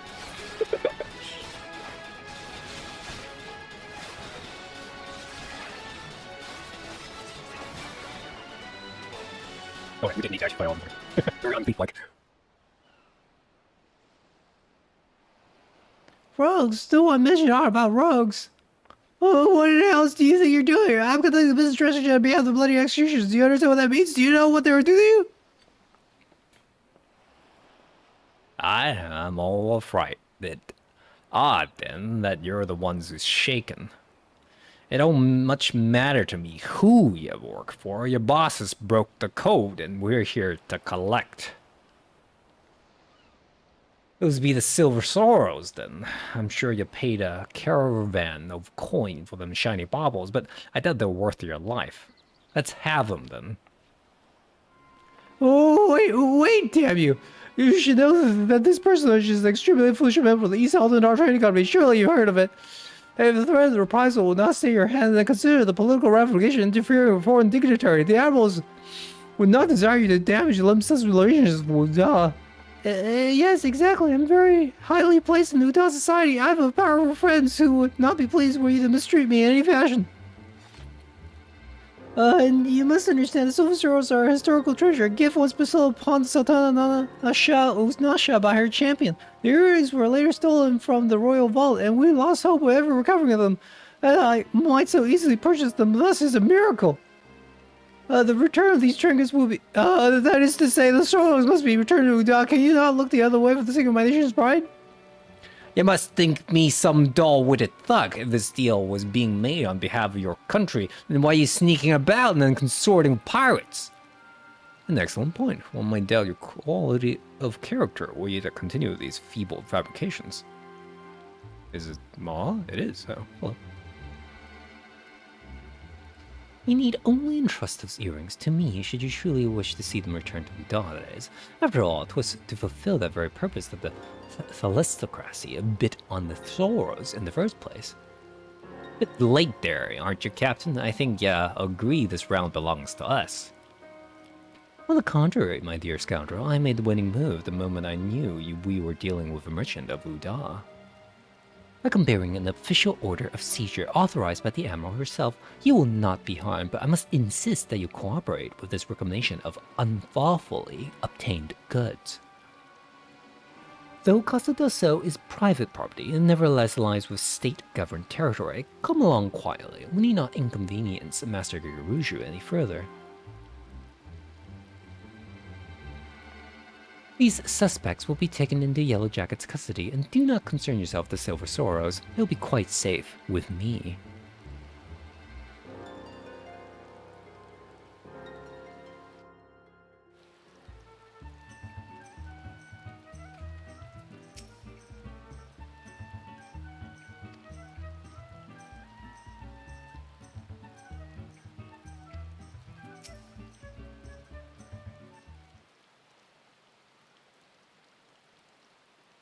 Bah! Else take that cannery color harpy. Might as well have just handed the thing to her on the velvet cushion. I'll go find Underfoot and help him his digging. There's still that last treasure out there, and you can be sure the reformers won't be giving it up without a fight. You do that. Bennett to ye. Luck to ye, love.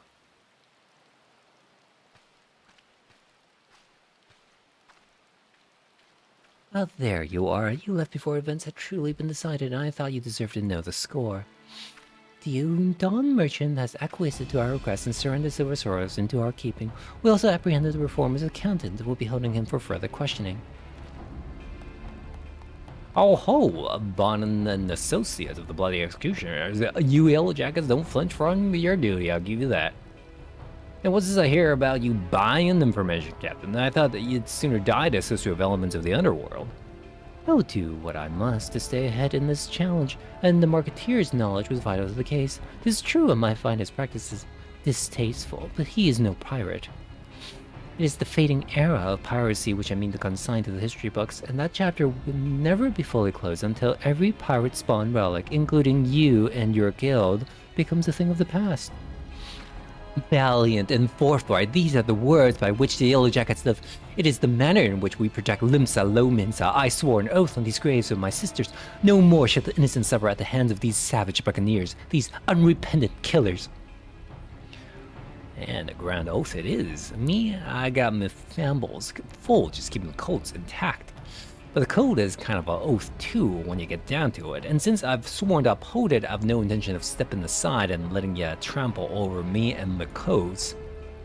In fact, you're better off giving in now before matters get proper seriously. Just say you're sorry, admit defeat, and we'll leave it at that, eh?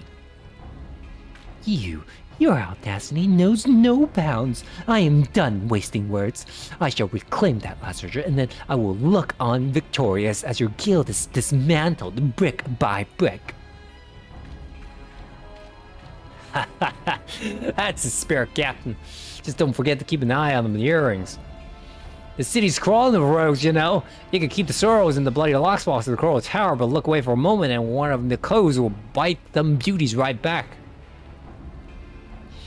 Come on, Bobscombe. It's back to the sisters for us.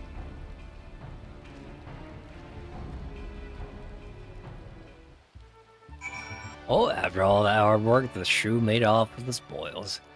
And as far as her damn contest goes, I suppose that makes it even. It'll be the last treasure, this black sarcophagus, that decides the victor. Whatever reformers they are doing to keep it Bob, you can bet your grandmom's teeth there'll be some blade work needed before this job is done. Get yourself ready for a proper strap, Bobscombe.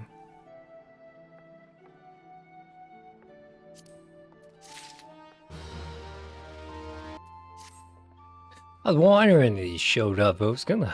Look at me, you don't look ready to mill an entire crew of Assads by yourself. And then that you are, because we finally uncovered some hard facts about the last treasure. Won't be long now before with Chloe to win in peace and put this daft challenge to bed. Alright, I gather the other codes for a meeting, so let's get down to it.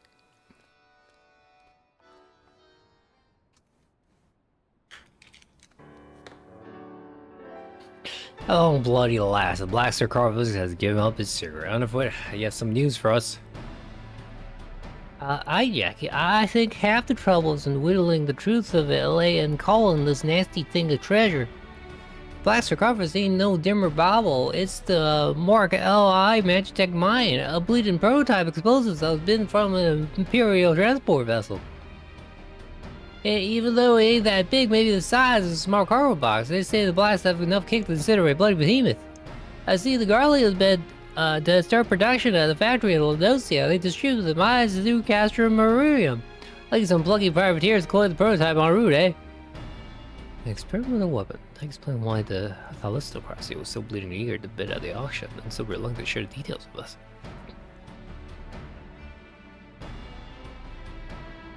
At least now we know what, but there's still the question of where. The herds deliver there have been goods to the reformists, and that is certain. Whatever happens to Garvis after that, though, Wayne's so sure. There's been no report of huge explosion or the like, so either the executioners still have the mine or they peddled it to some other buyer. The reformist faction came together out of their shared hatred for the Admiral and their ways. I'm guessing they didn't employ that bomb just to sell it. Ugh. What is it, Loney? Letter for you, Jack.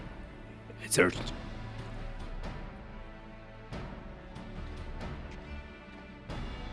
A letter. Who's it from? The old man. Found out while I was sorting through our daily deliveries.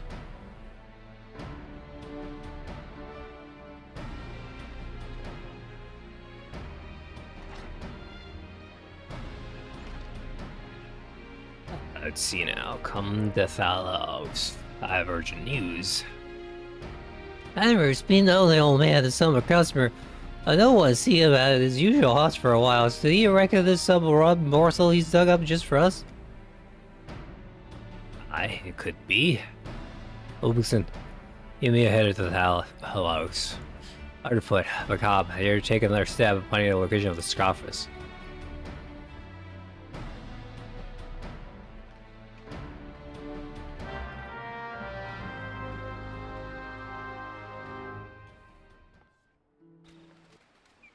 There's a lot of people that cannot stealth. I have no AoE.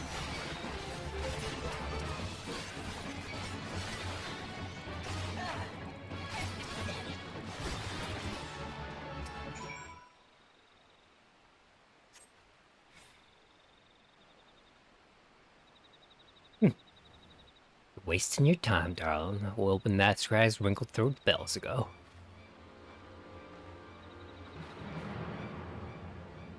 You cross the bloody executioners and you get what's coming to you.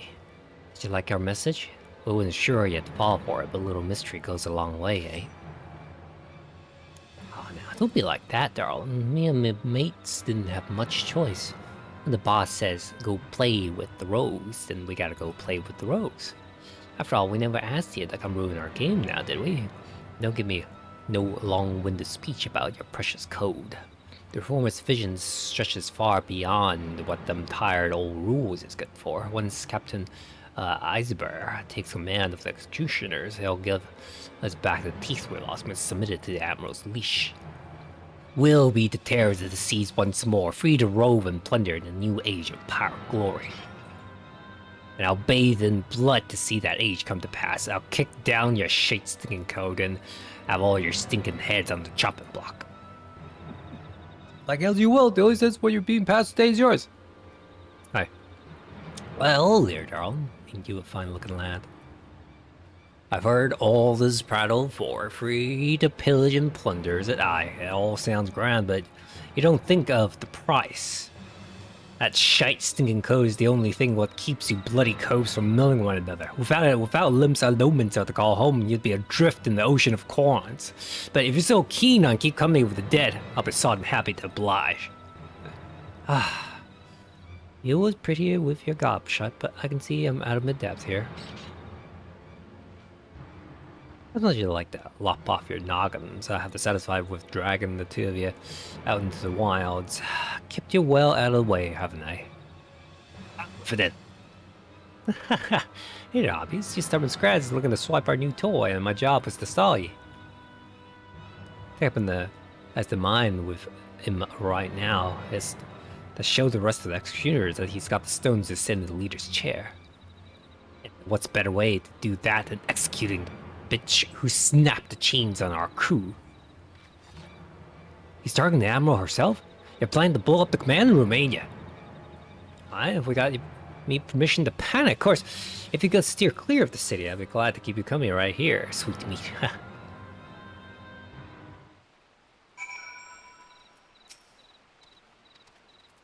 Oh, well, I get this mad Mort at her mercy, but she seems to be enjoying herself. I gotta drag her back to the guild and see what other information she'll spill. Lead you back in limbs out as well, but you have your business as foremast first. Yeah, I should find Captain Milala at her post here. Forget about the sodding challenge and tell her everything we know. Unless my judgment well off killed her, she'll know what needs to be done.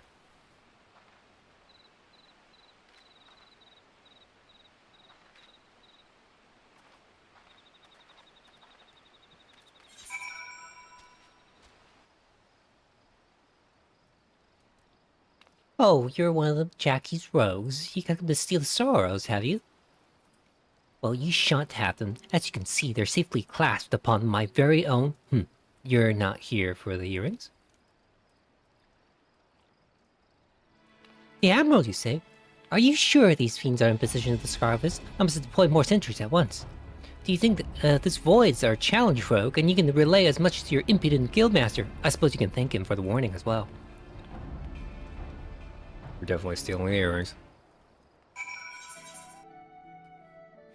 So the Jackets are on the move, then. I've been listening to that addled pirate cackle since I got her back to the sisters, but she's gonna not what we already didn't know.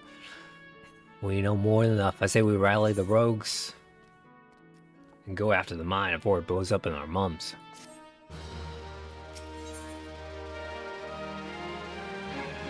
Oh, I was hoping they'd give me the thief set. That looks cool. The leader of the reformers, this Captain Eisenbar, is planning on milling the captain with a bang. Then my guess is he'll be aiming to demolish the entire command room.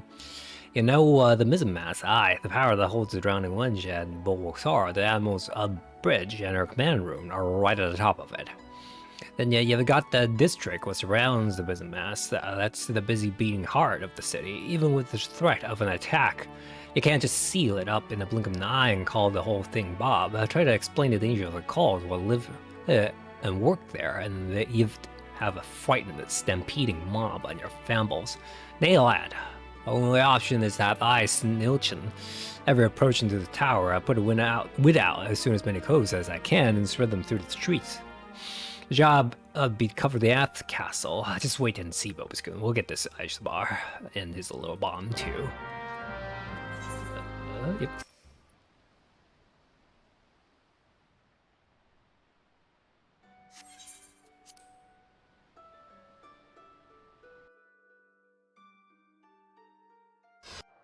What?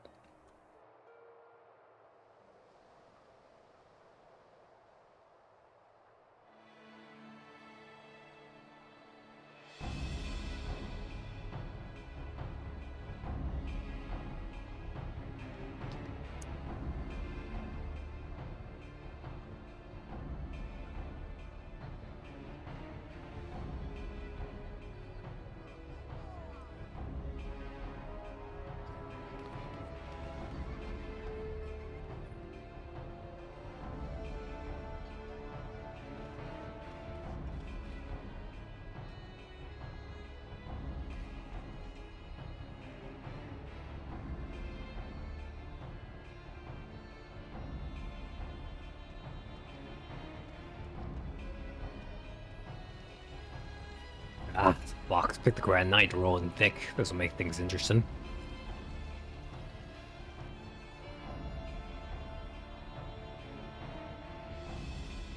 Our presence in the streets is far too thin. Where are the reinforcements I ordered? My apologies, Captain. There just aren't any more soldiers to spare. The bulk of our forces have already been assigned to guard not only the Admiral, but a number of other high-ranking personnel as well. Unacceptable. What will come into our reign, or think? There are dangerous criminals stalking the city as we speak. Call this squads from the outpost if you must, but I want to see our security tightened and the populace properly protected.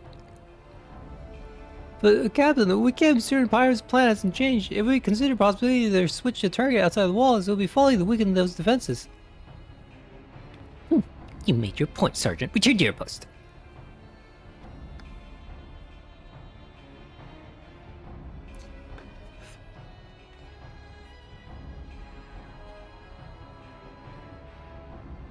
Once all is lost, it is far too late to question what one should have done. Ready?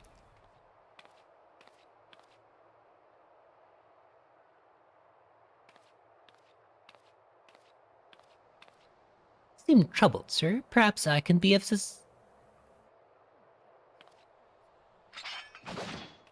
Ah!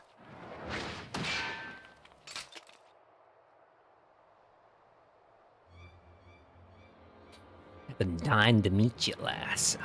Keen to set eyes on the bold yellow belly what cost our crew a fortune and Udon coin.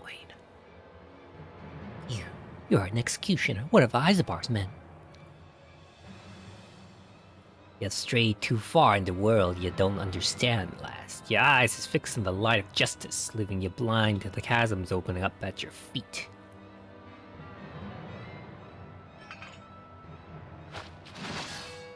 Oh, really?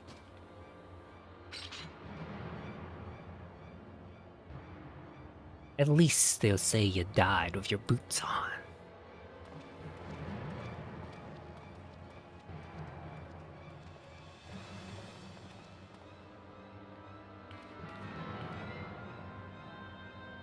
The yellow belly won't be bothering us no more, Captain. As for mine, the lads, I'll have to it primed in front of the wench by the time you get there. Good. Not long before we drag that bitch Admiral, her pretty tower, and all her simpering curves down to the bottom of the sea. Then I'll raise our flag on the ruins of the Misamas and lead our brethren to return to the old ways of blood and plunder. Are you really just going to die like that? Well, come on.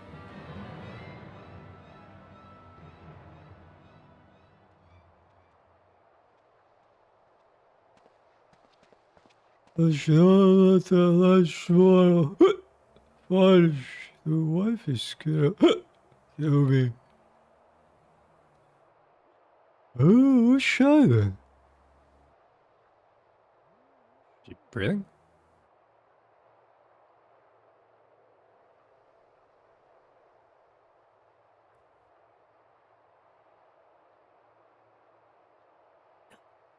The command room.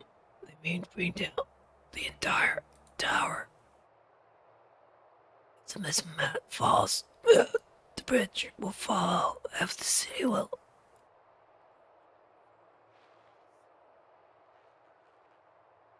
Please, you must help me. The danger far greater than we. What the hell is this? Oh no, I didn't see nothing, didn't see nothing.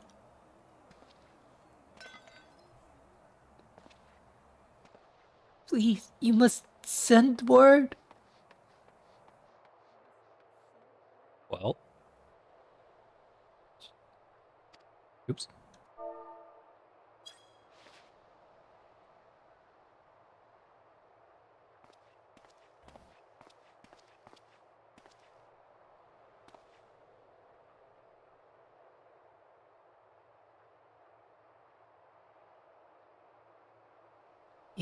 How did you? You're a valiant and forthright weapon. You could have hit a single pistol shot from Mom's way. It wasn't hard to guess what happened.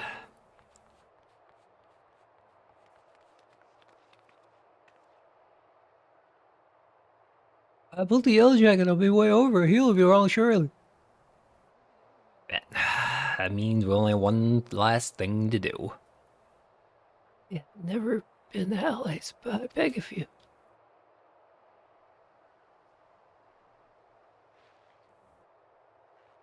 You must stop them. Save the city.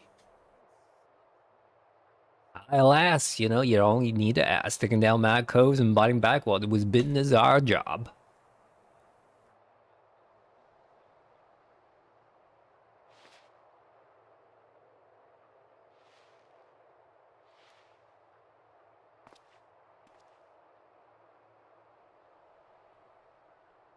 Well, y'all set then. Ready, Jackie? Always.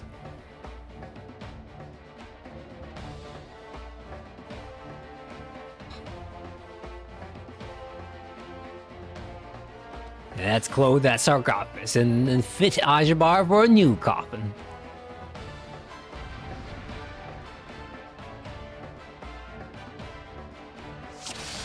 Oh.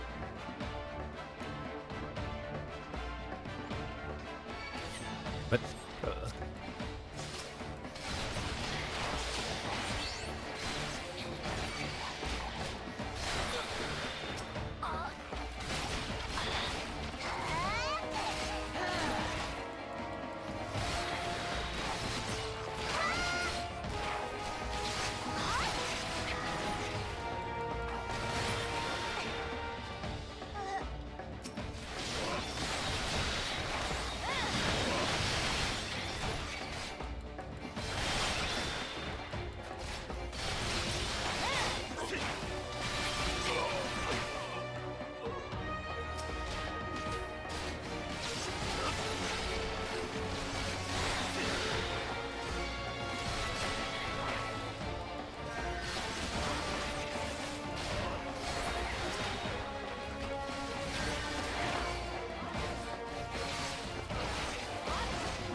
I am blinded and poisoned. Oh, I can't hear anything. Oh, I still can't hear anything.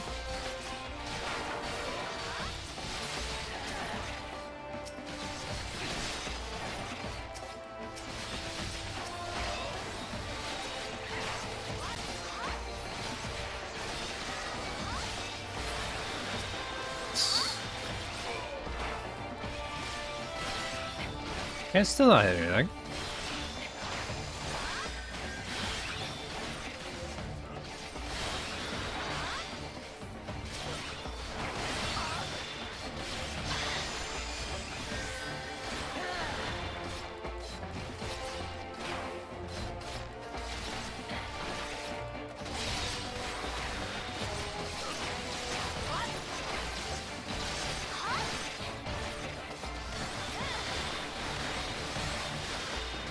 Like, if this stun doesn't work, I'm gonna be sad. Ah, he's got it.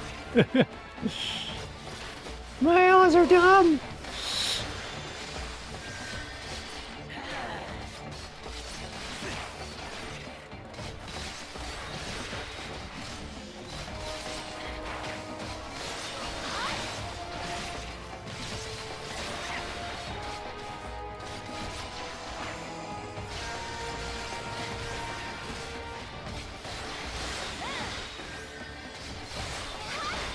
Guys? It's ready to detonate. What? Oh, what the heck? How do I destroy the detonators? Are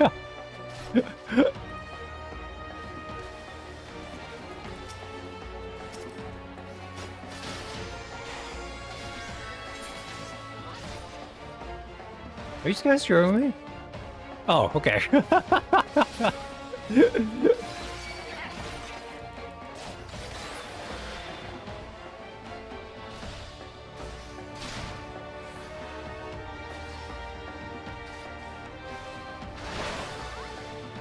Don't think we're gonna make it, unfortunately.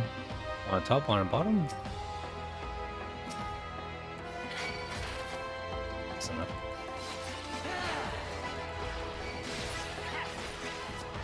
Yeah, can't go down from here. Whoop. That might be the clincher right there, not being able to go down.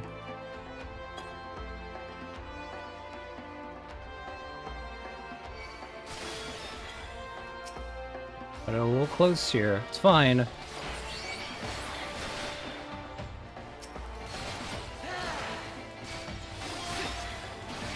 Might be in trouble though.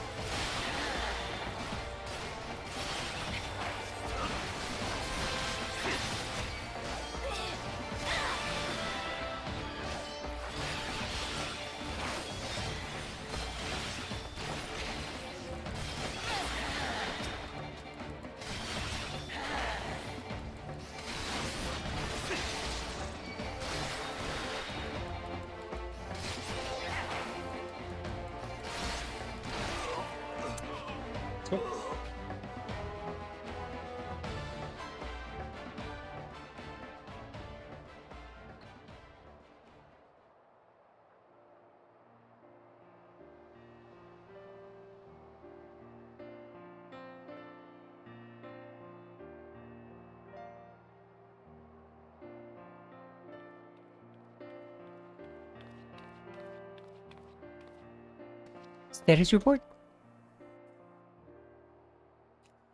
Mine's been disabled. The engineer shall have it safely removed. Sure sustained some injuries in the battle with performance. None were fatal. Also, the Admiral sends her sincerest gratitude. Story earrings.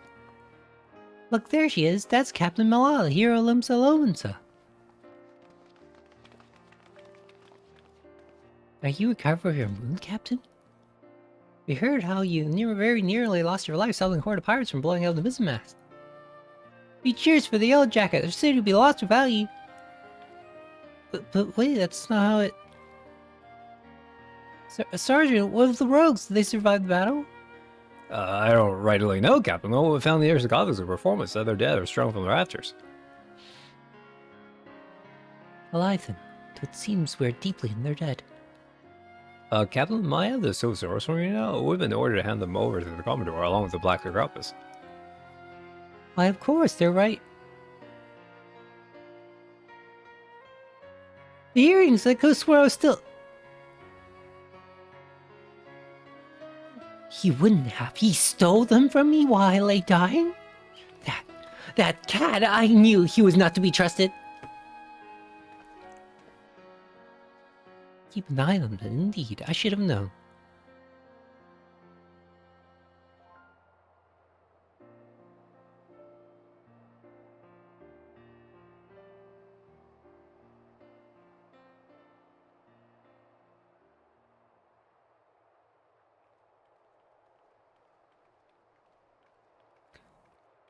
Are you sure about these, Jackie? We should have closed our office as well. He's wearing them. I think she's earned it, don't you? If it bother you that much, think of it as a trade. If you ask me, they look a bit daft. Well, I didn't ask you. So, the jackets ended up with mine, and we got the diamond and the earring, which means victory belongs to the Rogues Guild. Do you think Malala will leave it at that? I get the feeling we ain't done where we're at. I say we're done for a challenge, but you never know when our paths cross again. We'll just have to see what Limsa's underbelly spits up next. This city ain't been ever quiet for long. Well, it's been a pleasure working with you folks. If I ever need a trusty pair of snappers on my side, I'll know who to ask. I'm off as well, but bloody starving I am. Don't forget to yavel by it when you can, eh, Bobskin? Well, let's head back to the sister too before the shoe decides she'd rather hear us cry cockles.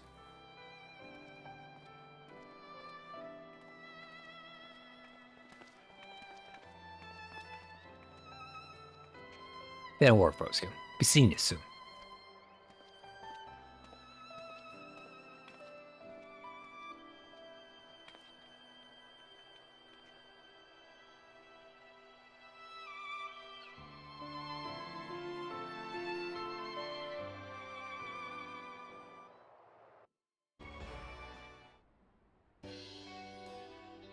Oh there, Roskin. It'll be nice to finally have a bit of rest, eh? The job never ends, but even the dimmer dammer like Gazelle needs to breathe every now and again.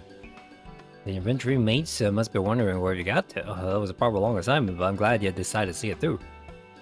You've proven to be a stalwart protector for the code, even if it ain't truly your world. When you walk back into the Lightmans, you'll have to find your own code to uphold. And when you do, you have the skills you learned in the shadows to help you defend it. Well, that's more than enough to put a pat out of me. Your travels may take you far and wide very soon, but know you're always welcome here at the Sisters.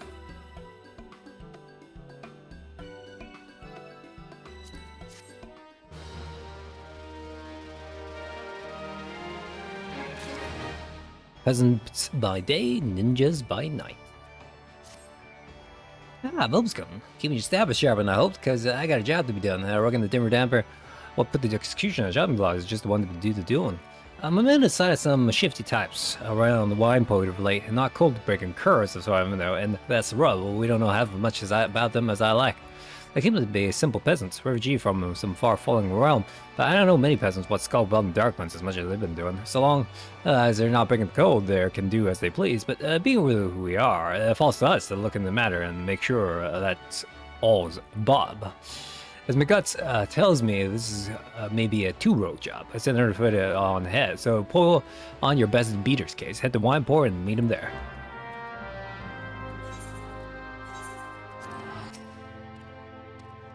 When Jackie said he was sending one of the guild's candiest codes out along with me, I had a feeling it might be you. Now, I love to tell you old Underfoot's already whittled the whole scrap on our friends, but the truth is after I had more questions than answers. I came here from the South Sea Isles with my little birds at the meal vine skate. I swear the last man has some piss poor memory. There's no record of any such ships shipping to the port. Looks like it falls to you and me to take a little closer snitch. I hope you brought your best sharpest stabbers. There's no telling who we are. What? Did you hear that? Either old Underfoot gone daft or something more just screwed out of dear life. This tells you a little task about to take it over interesting. Let's say you go see what I saw it. Okay.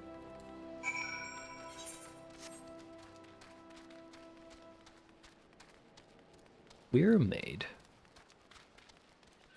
Did you oopsies all of them? This is what happened? Oh no, what happened? They tripped and fell. It wasn't me.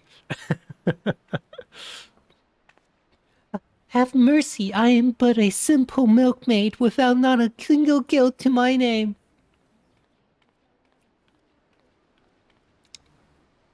Rest easy, lass. My friend, I don't mean any harm, but though, I'll say you got me curious. What in the name of 12 happened here? I just come to town to purchase some supplies. No sooner had I walked through the gates than I was suddenly accosted by 3 burly drunkards who demanded that I hand over all my possessions. To my good fortune, it seems the men had partaken a bit too heavily. When they saw the meager contents of my coin purse, they began to squabble among themselves. A fist fight ensued, and before I knew it, 3 men were lying on the ground as you see them now. Sounds like Nimby has spied upon you today, lass. Though, might I suggest be more careful on your next visit? All manner of scurrilous sorts frequent these parts, and you'll find that not all of them are all blunderingly lackwoods like your friend here.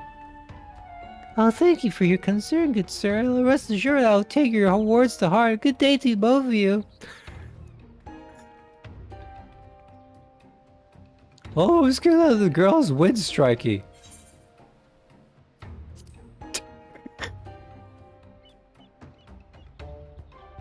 Oh, you too? I was thinking the very same, squabbling amongst themselves, just look, very scratching on these old louts.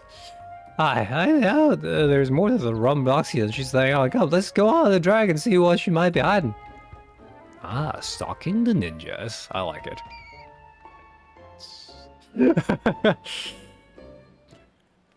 Bats?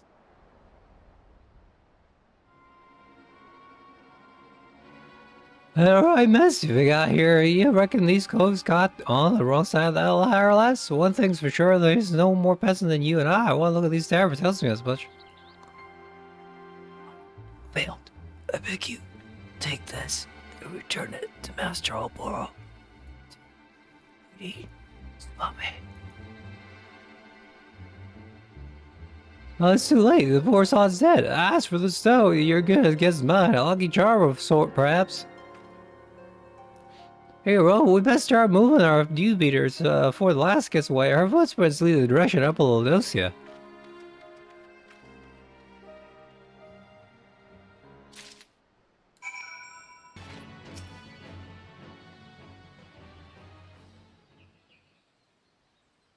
Man, you kill a lot of people, lady.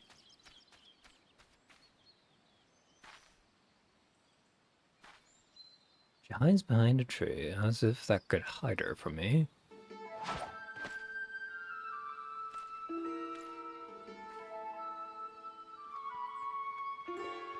Nenny. What's with the bat? She didn't really think she could fool me with those silly rags, did she? Or did she? Perhaps she's not as clever as we believed. And a mysterious saber rushes to the damsel's defense in such chivalry, such compassion. Such folly, little does he know that the girl is more than capable of taking care of herself. But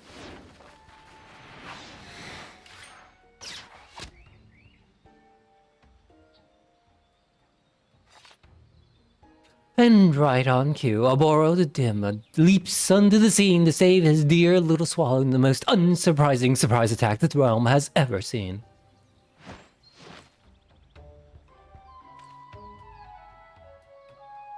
cease your rambling, Karasu, before I rip that tongue from your bloody beak. Yeah, our heroes, wounded and stabbed through the heart, his childhood friends stand before him, blades drawn and hate in their eyes. Oh, the tragedy of it all. The audience sobs. And what's this? A couple of bit players who have forgotten to leave the stage. Did no one tell them their part in the play is long since over?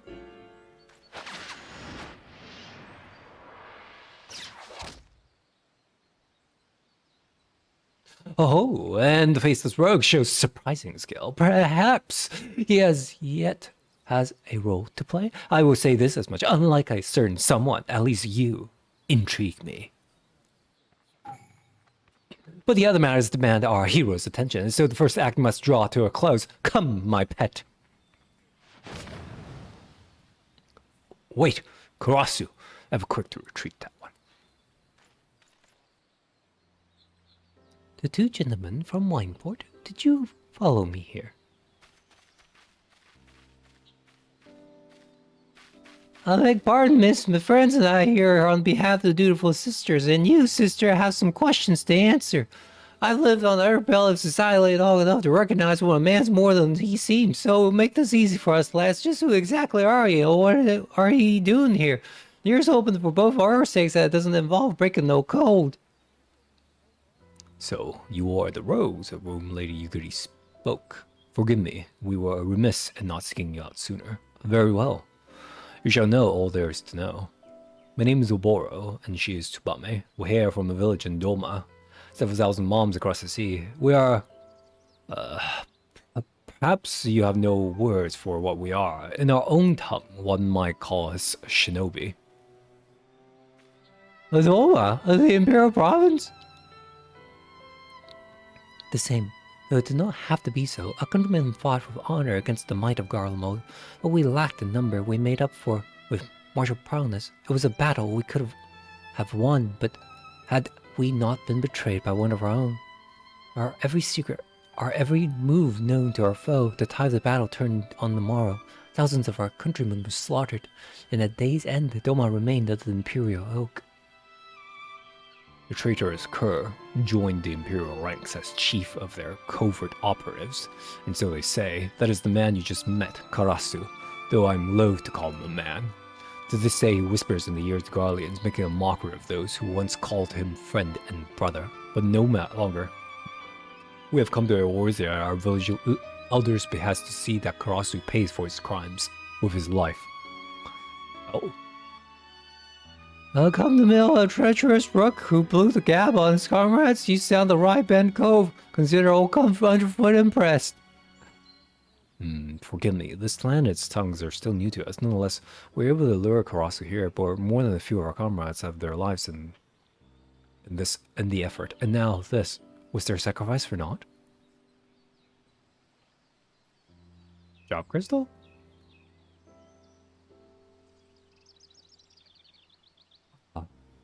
You have my gratitude. When one of our kind falls, tradition dictates that we return their soul to the village, that it may rest with our ancestors. What? A fallen brother's soul calls out to this man? Could it be a sign? Are we fated to fight as one? I will make you an offer. We will instruct you in our art, the art of ninjutsu. In return, you will share with us your knowledge of this land that it might serve us in our mission. But Oboro, he is not Omen. He is not of the village. Look around you, Tsubame. Our brothers and sisters are fallen or gravely wounded, and today's failures makes it all too clear. We cannot hope to stand against Karasu without knowing the lay of the land. Can't say I'm thrilled at the prospect of losing a dimmer timber like yourself, but hells, in my younger days, I might have keen to try my fams at some of those techniques myself.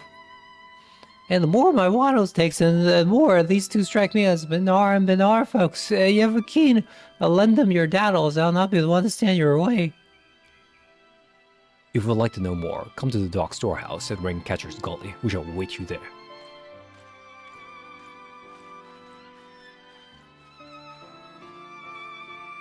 Who would have figured, eh? Anyway, the choice is yours, Rose. In the meantime, I'm going back to Limsa to report to Jackie before it comes in and gives me a good cloud and nod.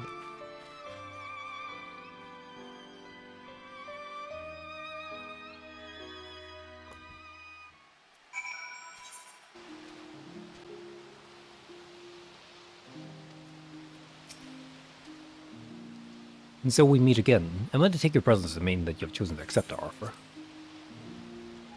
Thank you. I speak not only for myself and Tsubame, but for our entire village when I say that you have our profound gratitude.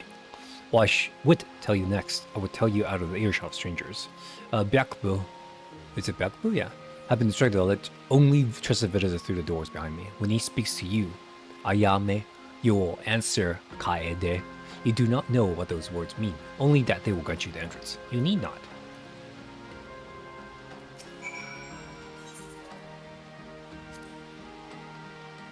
Speak a friend and enter. Ninjas? Ninjas? Ninjas? Ninjas? Oh, this is paltry. Hello. What do you do here?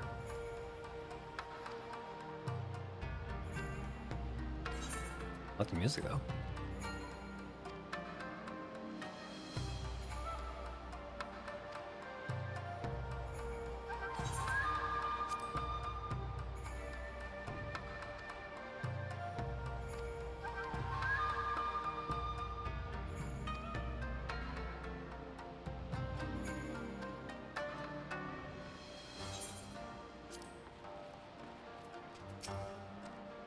Welcome, Bobusun. You stand within the provisional base of operations. My people are established in your land of Eorzea. It may not look like much, either without or within, but that is precisely the point. We find it an ideal vantage point from which to observe the coming and goings of Karasu and his men without attracting undue attention to ourselves. My fallen brother saw you as a worthy inheritor to his soul. To honor his memory, I entrusted to you. But soul alone will not make you a shinobi. No, this will require training in the body and mind. Our art, the art of ninjutsu, originated with our ancestors many years ago. Since then, it has been passed down with each generation, mother to daughter, father to son. We draw power from the world around us, the heaven, the earth, and the hearts of man. And channel this power into physical form. I am told that this is similar to your concept of either, was it? I must confess, as the Eorzean words and ways remain unfamiliar to me. How does one channel this power, you ask? Through the use of mudra, hand gestures that call forth each of the three forms of energy which I spoke. The first mudra I will teach you will call power from the heavens. In Doma, we call this Ten. You are eager to learn, yes. Attune your soul to that of my fallen brother, then approach me once more. It is that your training will begin. It is then training will begin. You have unlocked Ninja.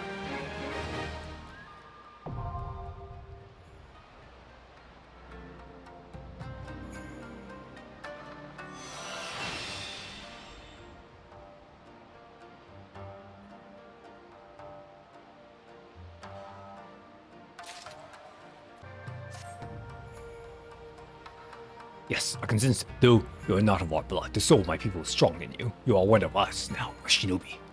And yet your training has only just begun. Heed my words well, Volksun, for the shinobi blade and mind are one. The weak mind gives rise to a weak blade. The false mind gives rise to a false blade. But the mind that is strong and true, the blade will know no equal. Such were the teachings of my master, his master, and his master's master before. The shinobi must keep presence of mind at all times, or his blades may as well be one of grass. That is the lesson of the mind. Now, we shall begin the lesson of the body. You will recall the art of ninjutsu inquires using hand gestures called mudra to summon the energies of heaven, earth, and man, ten, chi, and jin in the doman tongue. Mirror techniques can be unleashed depending on the mudra you combine and the order in which you do so, but perhaps I'm getting ahead of myself. A child must learn to walk before he can run. To begin, I will see you master your first mudra, 10, the mudra of heaven. Summon the energy of heaven and project it forth. From your hand will fly a flaming star, or Fumashuriken. Outside the storehouse, you will find a mokujin, a wooden man of the sort traditionally used in Domafu training. Do as I have told you and strike with the Fumashuriken. I will observe your techniques from distance. Okay. 你手写我呀？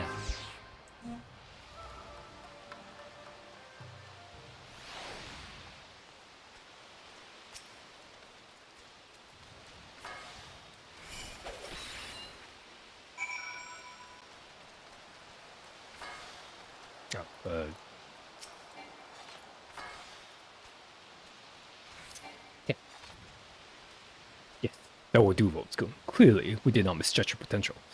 Perhaps you have also felt your body becoming lighter. This is but another benefit of your training. You will find yourself able to dance through the air with your blades drawn, but be mindful, the true shinobi sees that no movement is wasted. You demonstrate your skills well against the wooden man, but wood that does not strike back. Your next opponent will not be so docile. Prepare yourself. Okay.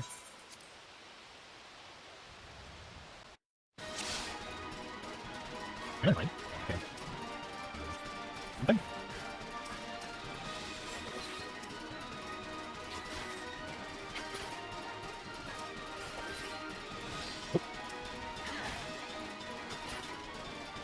I know what this got these.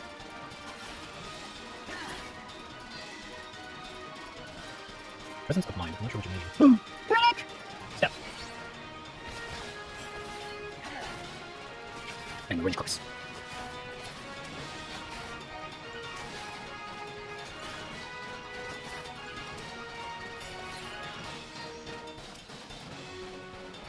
I'm invested. I'm not. I'm a buddy.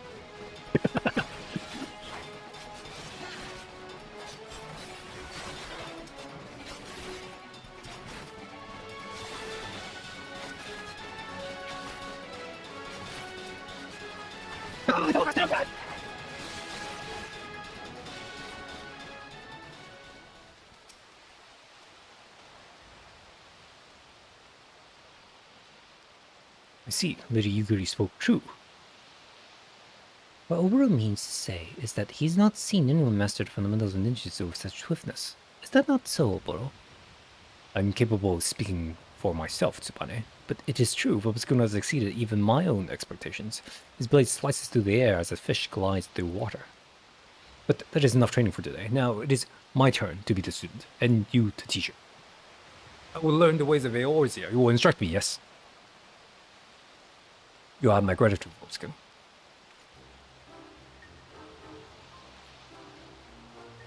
Oh, we're playing funny music. First, I will better know the terrain of London. It's something amusing.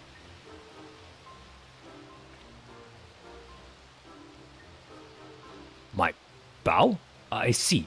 Who would have thought a simple gesture of courtesy would be so complicated? Like this, is it? What? Forgive him. Oboro is not quite himself since coming to these shores. It would seem that neither the food nor the climate agrees with him. And let us not forget the stink of those infernal horse birds. All the more reason for us to complete our mission swiftly and return to the more hospitable environments. Anyhow, that should suffice for today. Practice well your ninjas and return when you are ready for your next lesson.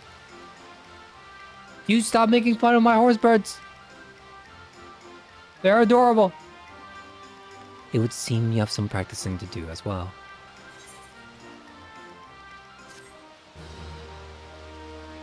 Let's go. Vobiskuno, why did... I did not even hear your footsteps as you approached. You're becoming more and more the shinobi with each day. Oboro has been waiting for your turn. Please enter.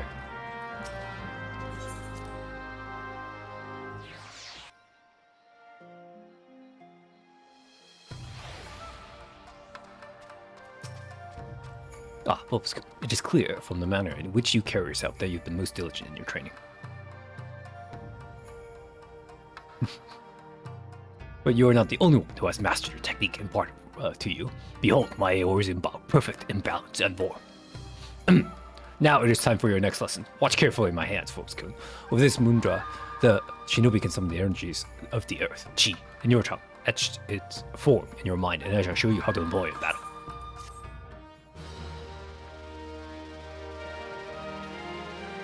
Was that the quest? That can't have been the quest, right? Was that the quest?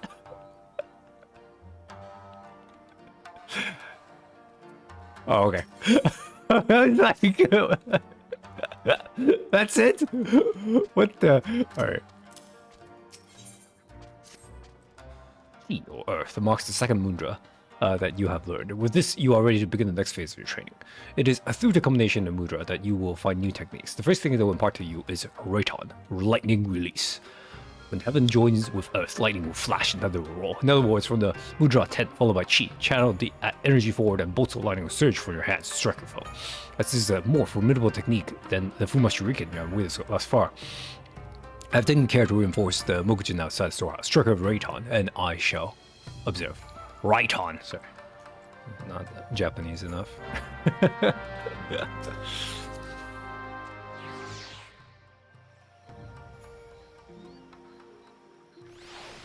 Where is it? Okay. Just like that? Okay. Very well. Now, recall what I said during our first lesson. The techniques at your disposal are created not merely by which mudra you choose, but also the order in which you combine them. When earth joins with heaven, the skies rain fire and ash. In other words, form the mudra chi, followed by 10, and channel those energies forward, and searing hellfire will engulf your foes, but be forewarned. Right, these techniques require considerable exertion of your spirit. After performing one, you will observe that some time is required before your mind settles, and you are able to wield another. Now, demonstrate Kitan for me on the Mokujin over there. Okay.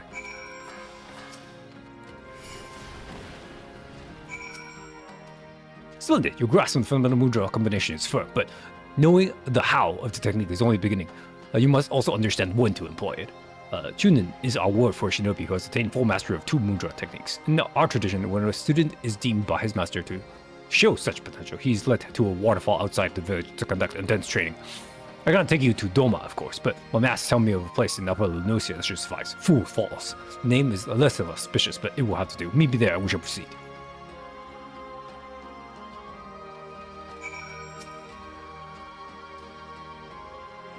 Alright.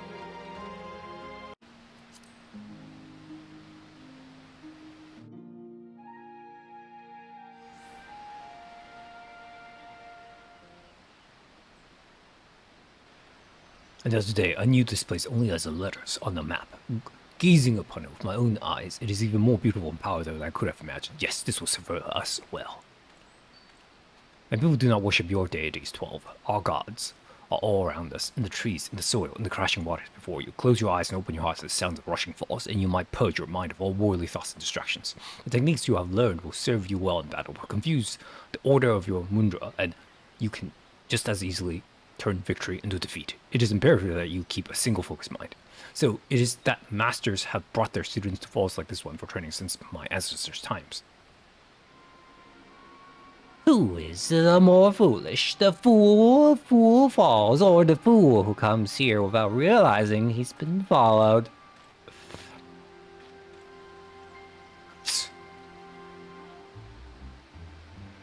Now, here's a curious scene. The dim one is accompanied today by not by his swallow, by a chirping horse bird chick who fancies himself a shinobi.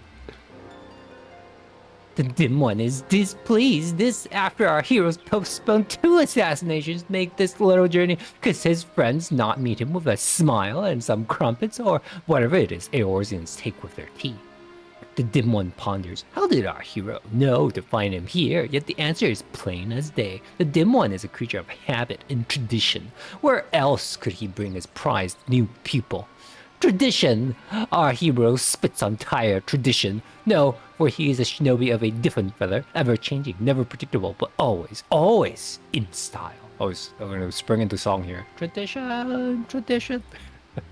Those who cling too closely to tradition are bound to suffer the fate of their forebears. Or are the lessons of the past so soon forgotten?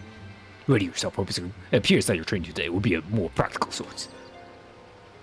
But of course, all you had to do was ask nicely. It would be my pleasure to be your teacher for the day. Your first lesson, little chick. Raitan's lightning will strike a single foe, while Katan's flames will raise many. Wield them wisely, or don't. It's only your life at stake. Ha ha ha. Did you just kaha me? Yes. Oh, how generous is our hero, putting aside his killings and spyings to play mother hen to the horse bird chick. You will try to keep me entertained, won't you?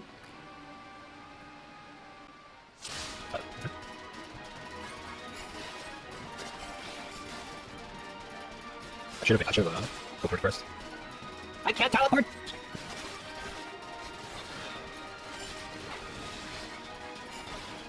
Why is my man stepping in the AoE?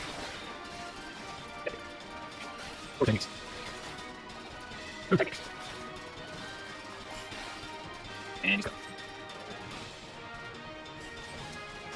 So much for my AoE, sir. Maybe you got to use the other one. I'm playing it too soon. Spirit did not work. Okay. I see some red dudes. Okay. There's a lot of dudes. You got some super technique? There's a lot of dudes. I think I really like Ninja, I think.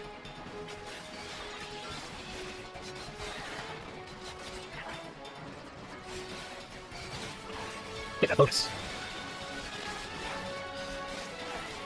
Get a slow buff name. I just got out. Lightning Wizard. I don't know if he's lightning, so. Prepare to get teleported.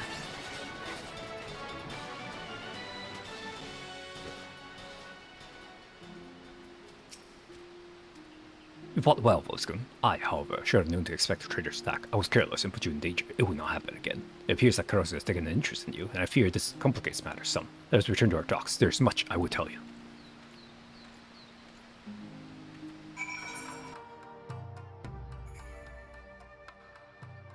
I'll tell you a story of our past, a story of the traitor and why he must die at our hands. Growing up in the same village, I've known Karasu since we were both children. When we came of age, we began our training together under Master Kakai. From a young age, it was clear that Karasu possessed an innate talent for our art that few could rival. I spared no effort in my training, yet struggled to grasp techniques that he could master effortlessly. In his own way, he possessed a mind singularly devoid of wasteful thoughts, a mind seemingly unclouded by concepts such as right or wrong, good or evil. Despite this, deep down, I have always thought him as a brother. All that changed in the fateful day when Castle Doma fell to the Garleans. Someone had betrayed our homeland, sold our secrets to the enemy. Looking on my friends as their bodies lay broken and bleeding, I saw a figure flee into the hills. It was Karasu.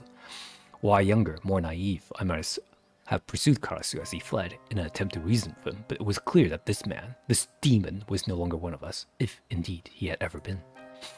Even Master Kakai did not survive the slaughter. Did Karasu bear him some grudge, or was it merely a student's ugly pride? For our master's fate was the grisliest of all, his body mangled, his once proud face shattered beyond all recognition. I once held a hope that if I cross-blazed Karasu in battle, that I might understand something of what it was that made him to do these horrible deeds, yet each encounter only raises more questions. One thing's clear, however, Karasu could have killed us back at Fool's Falls had he seen fit, and yet chose not to. It was as he was testing us, testing you. Needless to say, this did not change our mission. For his crimes against Doma, Karasu must pay with his life, and yet his thorough knowledge of us and our art has put Tsubame and I at a grave disadvantage. But you, Vobskill, your thoughts, your movements are still unfamiliar to him. Yes, your presence might just serve to break his focus and afford us an opening.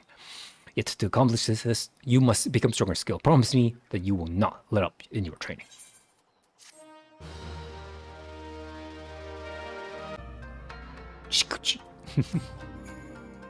You have trained well since we last met, Vobskill. I heard not a cry from the door as you entered, not a creak from the floorboards as you drew near. This much is clear. Neither waterfalls nor men of wood will serve to hone your senses further. No, a shinobi of your abilities receives a tutelage in the field. Consider this your first lesson in the art of assassination. Need not remind you who our target is. He is ever the elusive bird, and yet I have come across some information I believe may avail us. Rumor has it that Captain Grimoire of the Bloody Executions again has narrowly evaded several attempts on his life in the recent days. This is doubtless the work of Karasu and his men. None other are so bold or skilled as to even consider such an attack. Nothing short of death will cause the shinobi to forsake his mission. Karasu will strike again. The only question is when and where. Answer those questions and it will be us paying him a surprise visit next time. Fortunately, I know a man who might be able to give us what we seek. Captain Grimoire has trusted lieutenant by the name of Wolfstan, a man who, if rumors are to believe, is known to fancy a hot spring bath. I recall reading of a famous bath resort not far from here, but the name escapes me. Have you any idea what it may be? It should be brown. Is it a rug? I think it's brown's like.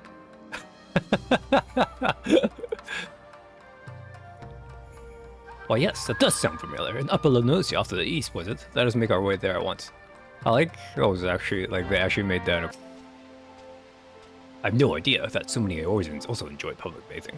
I would say it is a comforting sight, but in truth, it makes me all the more nostalgic for the pleasures of my homeland. That said, seeing all these people milling about gives me cause for concern. Even with these disguises, it is only a matter of time before our foreign mannerisms raise eyebrows on the more observant types. Yes, best we stay out of sight until our man arrives. Let us keep watch from high above until it is time to act. The time has come for me to impart to you another technique, which we call shikuchi.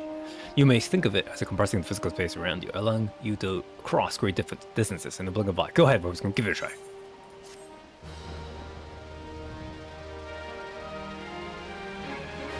You have unlocked a secret power.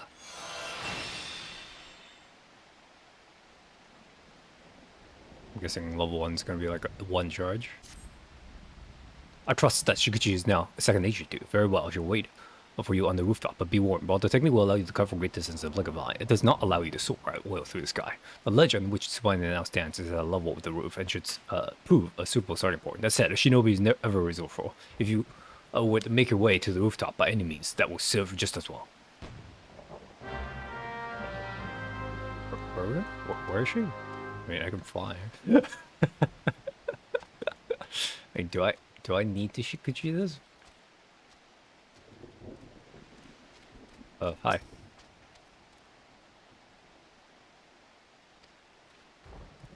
The roof? Oh, that roof?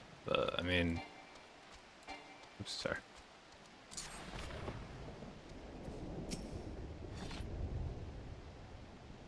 Okay. I mean, I didn't need to super secret skill. We could have just flown there. Or jumped. Really?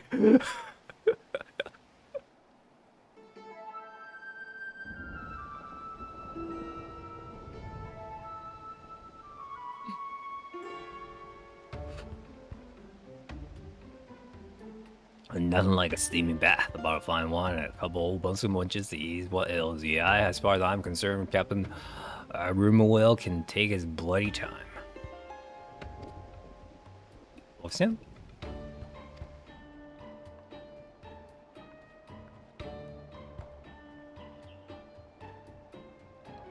Very well. Now, we need only employ these bamboo breathing pipes to descend underwater and... Oboro, I do not question that such methods have served us well in Doma, but might bamboo not arouse suspicion in these environments? Do you truly believe so? But underwater surveillance was always my area of expertise. I have an idea I believe is well suited both to our target and custom of the land. It will require just a simple change of garb and a bottle or two of fine spirits. I will require assistance, folks, and as I see it, there's no way the man would refuse to drink from a strapping gentleman like yourself. Intriguing. What, pray tell, will be my role in all of this? I was thinking that your talents might best be put to use overseeing the operation. Yes, from up there to ensure that nothing goes amiss, of course. I must prepare now, folks. Meet me down below, out of sight, and I shall furnish you with an item that will serve to deliver the final blow, as it were.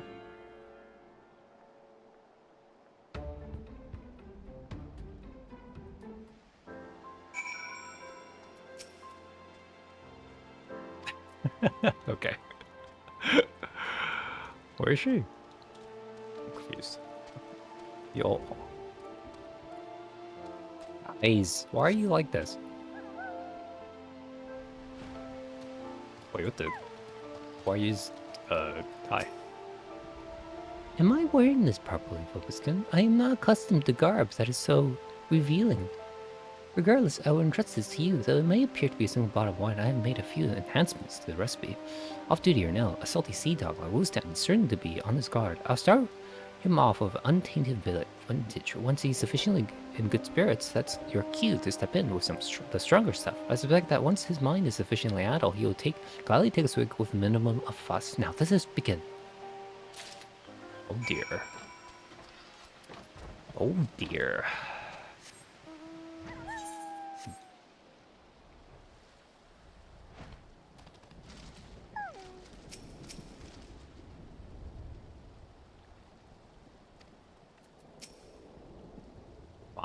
Fine with you now. This is why I man when I took up the pirating life. Sure.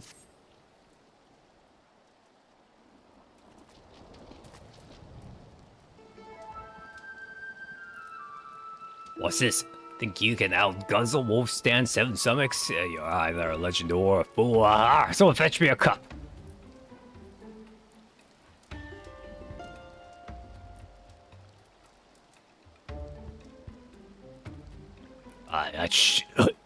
The stuff it should be stronger. I call it. Maybe I should take a refreshed. Well, you must have been so modest. Why I heard the wolf stand 7 stomachs once drank a whale under the table. You betcha. Skivvies of credit lash. I mean, bleeding had do this ever from bottle for too long. I'll practice it all. Your duties, boy, that sounds so important and exciting. I'd do anything to hear more. Did you say anything? Well, maybe a little bloody executioner. The nastiest, bloodiest band of pirates. Whatever. Shale with a beating sheesh. I reckon our captain well sunk more garlic and vegetables than every other pirate combined. And who do you think he keeps the cabin safe from all his enemies? And like, well, that'd be none other than this dear mate, right? Wolfstand. Navigator, have mercy. You should not return immediately to your captain. Surely he's not safe without his most royal, capable man on his side. Under enormous circumstances, if you're right, lass. This one's fresh, even though I can't follow him. The man's bloody particular about his grog. Just concentrate on finishing it on his own. Not that I'm complaining. It's the only time we get a day's rest, but only worry your heart not to last you. Nobody knows Captain whereabouts. It's me. I'm sure as bloody hell she ain't talking. Lashley, are you listening? That's curious. She was just there. One moment.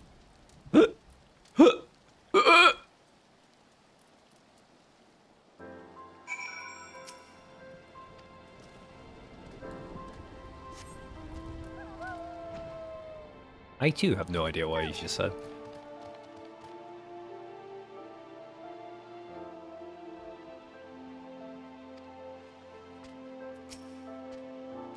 Well, were you able to listen to our man's lips? See, Captain Grimwell is en route to Elleborn alone at that. If I know Karasu, this knowledge has not escaped him. Doubtless he and his shadows are very light and weight. We haven't much time. Better search Elleborn and ambush the ambushers.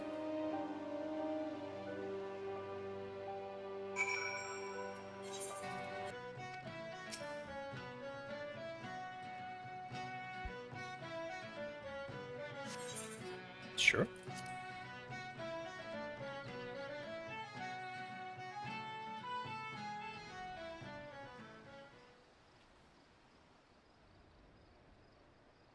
The sun sets and the port is cloaked in shadow. If there were a perfect time to strike.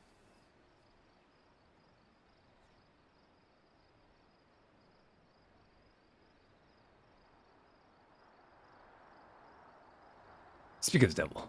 Look how those men walk. Those are no ordinary deckhands. Those are Imperial shinobi waiting to pounce upon and slit the throat of any who would stand between them and their prey. So he's too proud and trust such a vital mission to his lackeys. He's here somewhere. Of this I am certain. Lobskin, you move forward and search your stocks. I will approach from the opposite direction. Subaya, you secure the escape route, and he will not elude us this time. Figure to stay well hidden, Vobscon. Hidden from the eye across the shadows, yet I fear your task will be more complicated still. For it is not just men that serve Karasu, but creatures of the night. Creatures that see not with their eyes, but with every fiber of their being. Give them a wide berth, or all shall be for naught. That should be all. Time is short. We must move swiftly.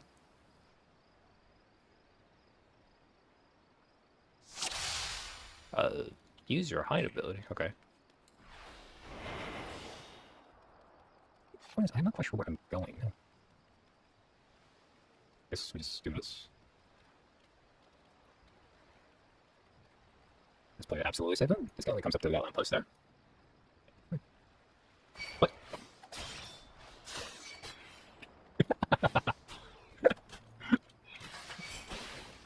Okay.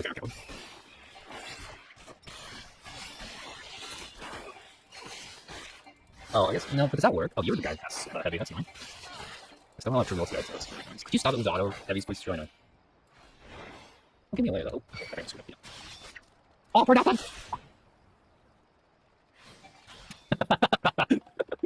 Sorry, well, it's not a good thing. What's this? No, this isn't how the story goes. I'm supposed to be the one that surprises you. The tables have turned today, Carson. No face your death, but man once swore. I must say, popularity really does have its downsides. Fine, you certainly think you're brave. Here's your bloody shovel. Oh. Yeah, hold on. Yeah, really want that one instead of trying to put this happen. I get drained by both of them.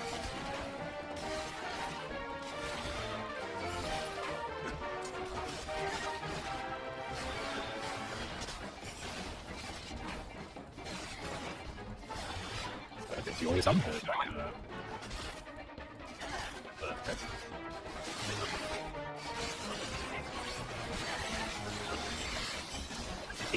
Sometimes.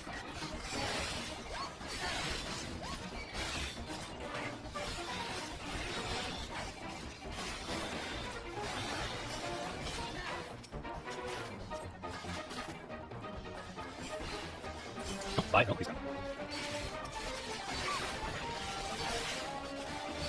You're really big now, You're smiling over here. It's been such a pitiful now, Daddy. It's a bug signal? Going under.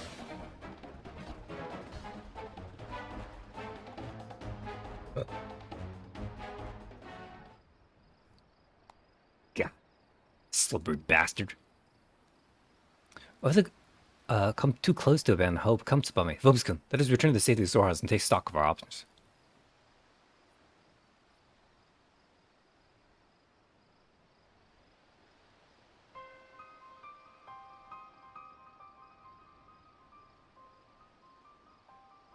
Criminal lives. Failure of this sort does not become you, Karasu.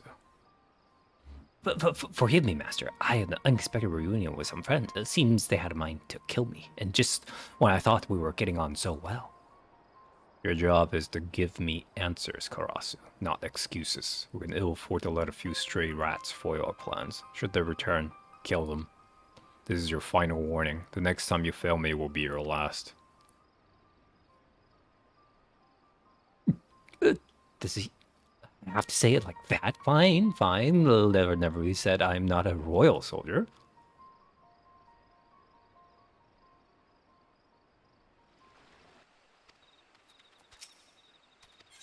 So who did betray you guys? Was it your master?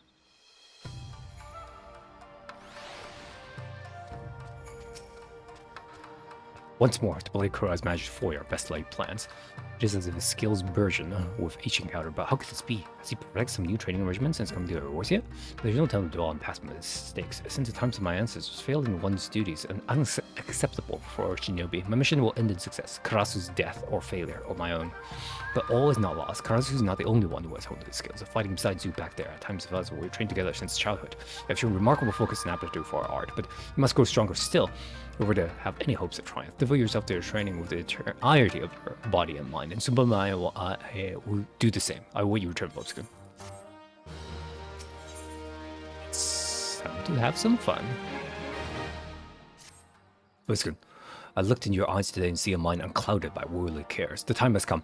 I would pass on to you the ancestral Galabras shinobi. Knowing that this day was close at hand, I've already made necessary arrangements. The cross is watching our every move. I cannot act freely, so I asked your friends at the Rogues Guild to send word to my village and arrange for a delivery of a set. Needless to say, this location must be remain a secret. I've arranged for the goods to be delivered in the secret to the Delnan Vales checkpoint. A porter will be waiting for you. Somebody and I will express our thanks to the Captain Jackie. Be mindful in your travels, Boskin. We will await your return.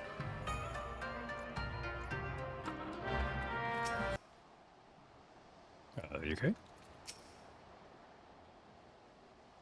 Expecting shipment of goods, CSA. Now that strikes me as right curious on account of how a scraggly fellow came by long ago to claim them. They were actually yours, you say? Well, ain't that a bloody coincidence? See, the fella I talked to said that someone was like to come by saying just that, and that if he did, he'd pay good coin for me to gut him good and proper. Oh, I see. You gonna make the first move? Nope. He's gonna wait for me.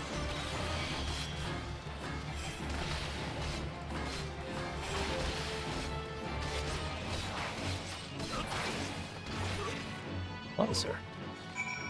Where is my delivery? Oh.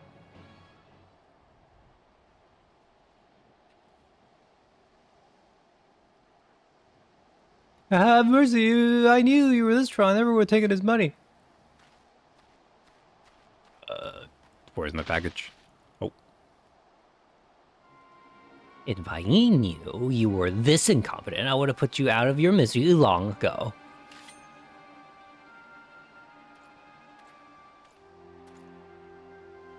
Well, if it isn't my favorite chirping little horse bird, oh come now, I'm not that scary, am I? I heard from a little bird in Doma of a shipment en route to Eorzea in secret. I surmise I'm quite good at that. You see, that it might have something to do with your food and your friends, and I just had to know what was inside. Lo and behold, why did I find but a shiny set of shinobi garb? Why did you not tell me it was your name day, little chick, or I brought you something far more fitting, like a sack of geisha greens? Now, I fear Brother Dim and Sister Swallow are mistaken. You are not quite ready for such an honor, but this is no fault of your own. After all, the student is only as good as his teacher. But today is your lucky day, little chick, for a true master has come to take you under his wing. 4 crates scattered through the winds, each containing one of the items you seek. 4 of my shadows guarding each piece for their lives. A test, one where failure will mean your death. Red Rooster Stead Custodio So, Rune's Trading Post, Camp Overlook. Claim that which you seek by your own hand, or die in the act. It is of little matter to me, if by some chance you survive. Return here. You might find a very special present awaits you. Now, shoo, shoo, I say.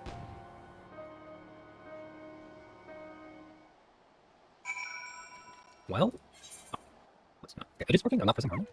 Can grab this. Oh, there's nothing there, but Elgo, no, rich creamy Elgo, too short, Elgo, that's just the same. Poor me, my lord. You can see my Elgoats anywhere. Oh, it's you, don't worry. This won't hurt. Much. Hi. Yes, sir. Hi. You have a very nice building. You're going to take good shit. Missed up, then.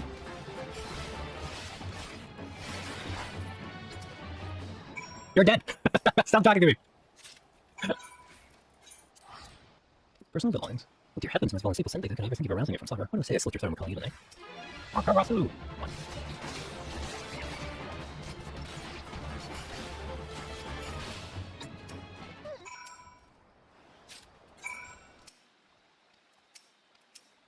It's now fire slats, fish not biting today. Because they know you're already a dead man. Nice. You pick him, okay. What? Represents to me to set up shop in his own gallery, like you're out definitely confused about guild product, of course. How can you hear that cross? I'll be such a lie. Perfect. Get my back cross.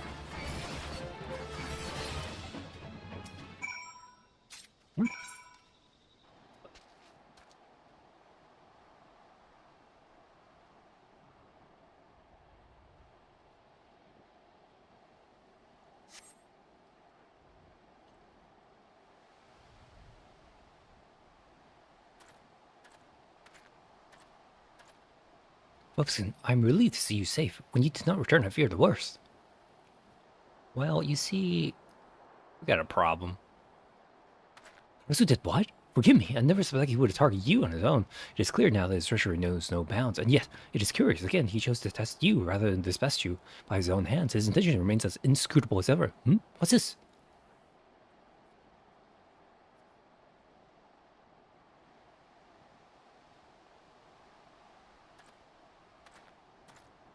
It's poisoned. Welcome back, Vobiskun, and hello to you well, Boro. I left the present I promised you on your doorstep. Such a shame that you weren't at home. The dogs! Tsubame! Byakubu! You... we must hurry! Scoot, I realized it was far too early in your training. for this, but the situation is grim.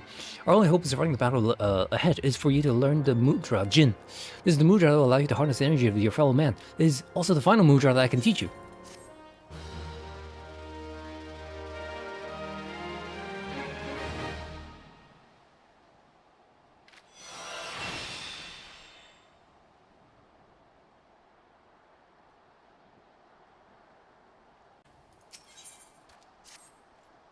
You have now learned Jin, the final mudra that I can impart to you. Combine it with mudra you have already mastered, and you will find 4 new ninjutsu techniques available to you. Time is short, so listen well.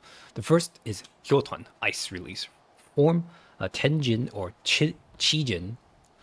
The energies you summon will be channeled in the glacial flow. Second is Huton, wind release from Jin Chi Ten or Jin Chi Ten, Chi Jin Ten. The winds will gather on the world around you. Third is Dotan, earth release from Ten Jin Chi or Ji Chen Chi. The earth itself will move at your will. Finally, there is Suiton, release of water. Form Ten Chi Jin or Chi Chen Jin. Water will flow, of course, and flow through you. As for how each technique will avail you, I trust you will learn in the field of battle. Now, let's hurry. Shibari is in danger.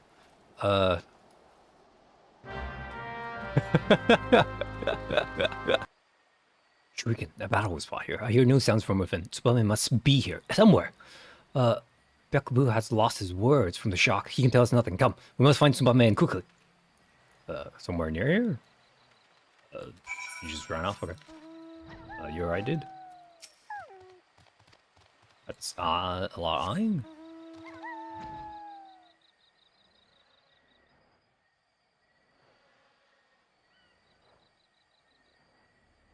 Oh my, okay.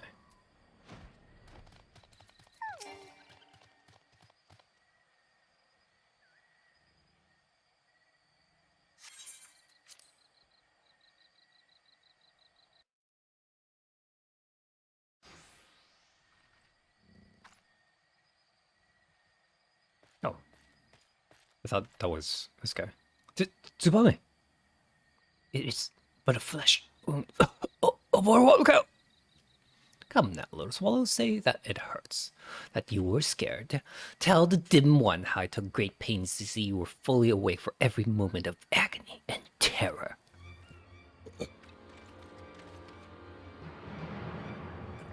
This time, you go too far. Yes, those are the eyes I wanted to see. Let the anger, the hatred burn away any spot of doubt that remains in your heart. The fire in your eyes, resolve born from the all-consuming flames of rage and passion. The look in your eyes that day when you looked on as your friends, your countrymen were massacred, powerless to the end of the slaughter. Ah, be silent, be silent, be silent! Tsubame, stand back. I should slice this crow's tongue and then tear him limb from limb with my bare hands. Such pure, unadulterated malice. Finally, you are an adversary worthy of my blade. The true shinobi, ever calm and dutiful to his master. Presence of mind. Yes, the first few times we met, you fought with all the passion of a Mokujin. Today, you stand before me as a man. You wanted a battle, and today you shall have one. No retreat, no reprieve. The defeated shall die like a dog, and the victor's tale will continue for another day. Oh. I didn't know where they were gathered, so.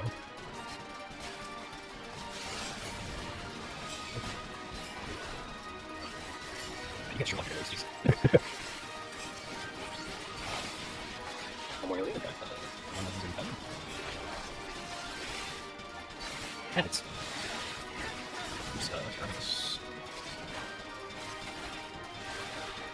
Don't you worry, man. I got this too.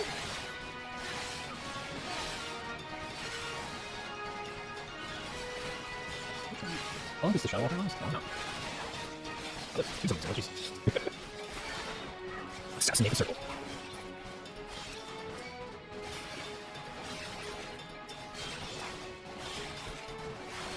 Alright, should I just scoot it? We don't like this class.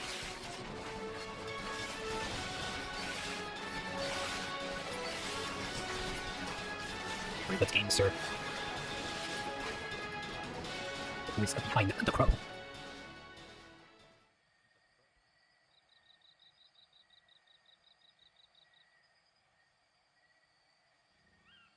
Karasu Redbeak, in the name of our elders, I take your life as divine retribution for your crimes. Your blood-stained beak will feast on the innocent no more.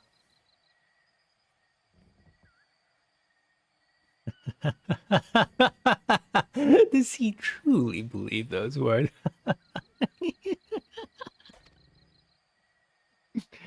Oh yes, this beak is stained with blood. This I do not deny, but I am not the leader of this murderous flock.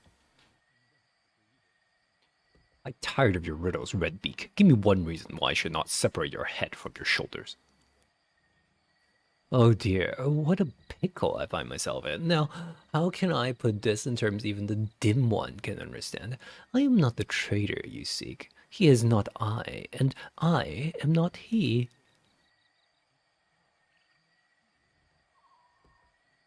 You believe I was the only one who fled Doma? Are you sure? Absolutely certain? Did you see the bodies?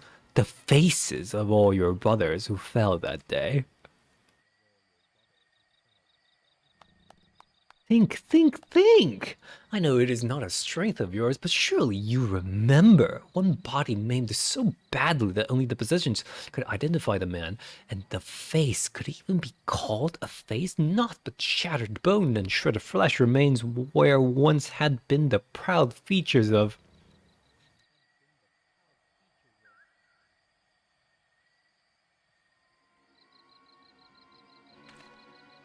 You lie! One more word, one more twisted, deceitful word, Redbeak, and I will... Oh, Oboro, poor, sweet, stupid Oboro. How long will you continue to deceive yourself? You lie, Redbeak, as you always have. Did betraying our homeland not sate your thirst for treachery? That now you must drag our master's name through the mud? Answer me this, then. If you were not the traitor, then why did you flee the village that day?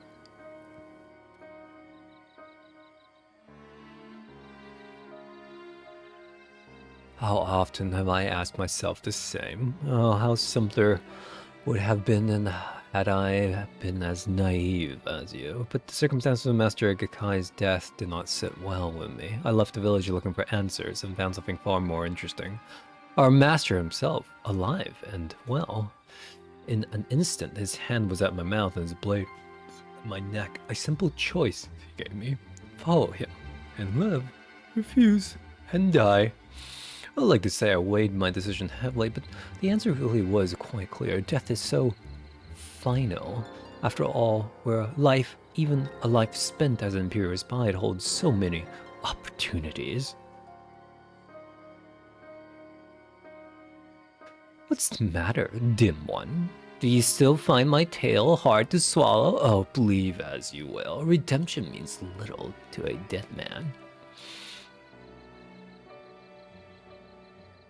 You are going to kill me, yes? That is your mission after all, sworn in the sight of the elders, tradition and custom and so on and so forth. Kando keep Quay. When the time is right, he will come, and all will be revealed. I just thought I'd tell the one who's shown himself capable of listening to reason.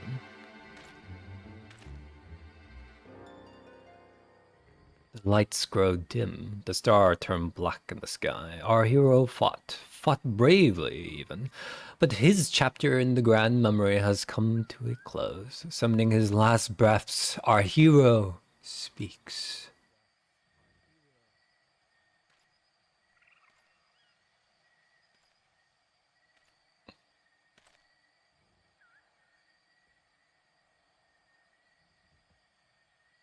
Just promise me this, Oboro. Whatever your mission, should you fail, just don't go off dying. I know how fond you are of tradition, but this is a new era, and we are not our ancestors. Besides, such an end just wouldn't become a solemn youth like yourself. So live, and leave the dying to those who can do it in style. Yes, I may not have been the hero I thought I was, nor the villain you would have me be, but from beginning to end, I was me, and there is nothing I would rather be. Farewell, cruel world, and good bloody riddance.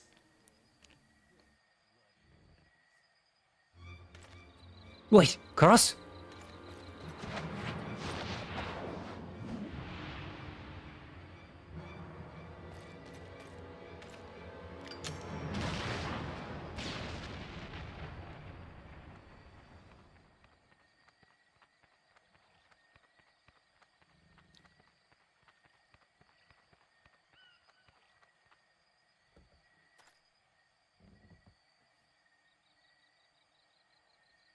What can this all mean?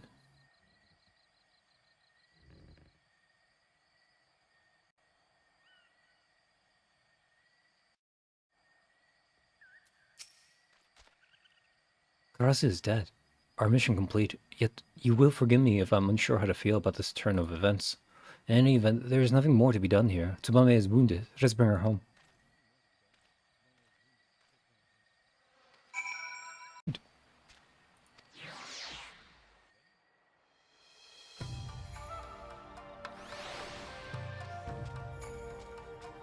Alright. The mission that brought me to Erozar is complete. Once Tsubame's wounds heal, we have no reason to sojourn further in these lands. And yet, if Karasu spoke true, no, it simply cannot be. Hobskin, your return pleases me. I'm afraid I might miss the chance to bid you a proper farewell. Yes, we'll be taking our leave from your realm. My mission is complete, and Tsubame's wounds have all but healed. Tradition dictates we return to our elders to deliver tidings of our success. With Beast's last words, I'll not lie. At first, they weighed heavily on my mind, but in the end, I am a shinobi. I came to this land to perform a role, not out of curiosity or spite. Mayhaps Master Gurkai still lives, mayhaps not. It is no longer my concern. Karasu is dead, and with his passing, it is time to close the curtains on this chapter of our lives. Before I leave, I will ask one favor of you. There is a place I will visit before we depart. Your realm. I will go alone to gather my thoughts. Could you probably look after Tsubame while I'm away? Her condition has much improved, but I will not take any chances. Thank you, Wolfskin. He's definitely gonna go look. The concern is most touching, but I'm quite fine, Wolfskin. In fact, it would seem that the injuries I suffered were not nearly as grave as they appear on first glance. It would appear Karasu meant more to fan the flames of Oboro's ire than to cause true harm. Speaking of Oboro, have you seen him about? It is not like him to despair in the midst of our preparation for departure. Alone with his thoughts, you say? Where do you suppose he might have gone?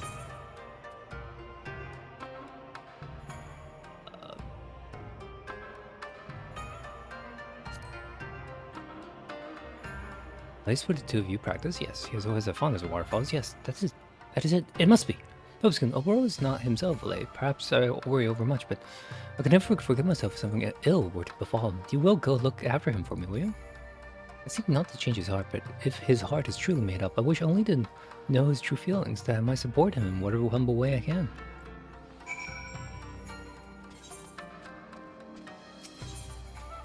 That's not where I think it is. Yeah. Oops. That is not where I think it is.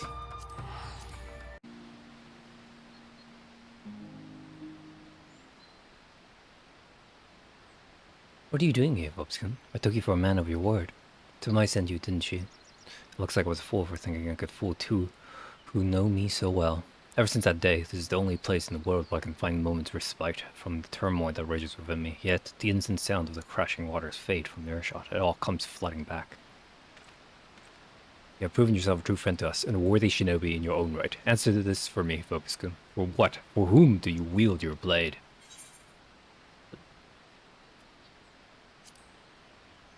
Oh, fight?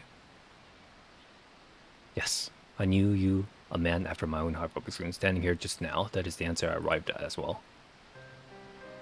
I speak in earnest to you, Vobskin. Our battle of Karasu, his dying words, they left me a changed man. I can no longer deny what I've become. For so many years I questioned nothing. Tradition, custom, mission. I was a shinobi, a blade, and a blade does not think. I shut off the doubts, the emotions that threatened to rise onto the surface, and told myself this was true presence of mind. I lie to myself no longer. In confronting Karasu, I confront myself. Looking upon Tsubame, lying battered and beaten like my countrymen so many years ago, I felt a single all-consuming desire to visit retribution upon those who wronged us, and to do so by my own hand. I've made my decision. I shall go and face the truth, for it is only in doing so that my heart will ever know true peace. I will go alone. I will hear no more of it. You and Tsubame have sacrificed ever more than enough. The battle that waits is mine and mine alone. If it is Master Kirkai I find at the end of my journey, so be it. One or both of us will die. It matters not. Either way, my mind will be at rest. You have been a true friend and ally, Voskin. Farewell. We're not just letting you go alone, my dude. Boro.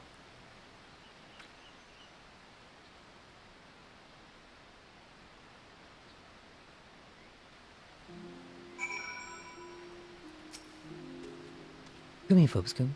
It was as if my legs moved on their own accord. It's just as I imagined. Oboro means to confront Master Kirkai, even if it means cost him his life. He has made his decision. I will not stand in his way, but neither will he stand in the way of mine. Wheresoever Oboro fights, I will fight beside him. If it is not too much to ask, pray lend me your strength to us this one final time, Voskin. You have proven yourself a true shinobi in your blade, unfettered by tradition or convention. May just be what turns the tide of battle in our favor. Oboro did not say where he was headed, but where we know, don't he? Karasu's last words. Canopi Quay. Let's see what the guards there might tell us. The clay.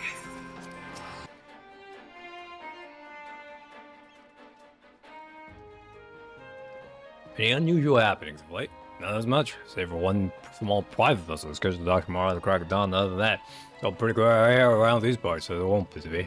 Funny thing though, you're not the first to ask that question. A milkmaid, a fairly common one at that, came but not minutes ago asking the very same question. Milkmaid? Hello, milkmaid.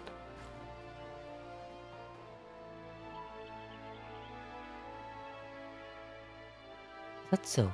Milkmaid is one of Oboro's favorite customs, and we might suspect he's one step ahead of us. We could rendezvous him somehow. It would give us the advantage in numbers, and yet the risk of exposing ourselves to our foe is too great. We should observe from the shadows until Master Kirkai reveals himself. I'll take a position on the western shoreline. You take to the high ground and keep watch from the promontory, Tori, over there. Between the two of us, that should cover the entire quay.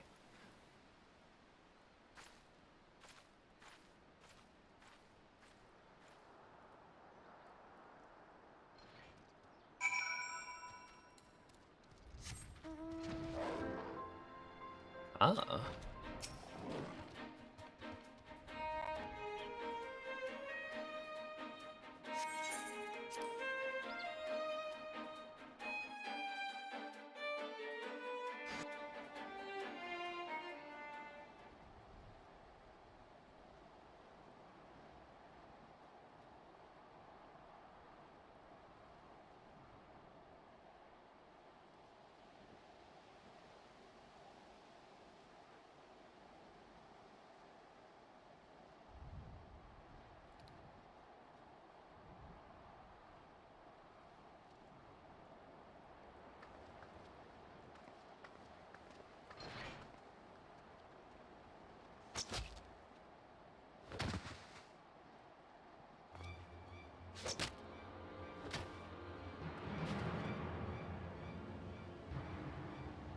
Who goes there? Show yourself.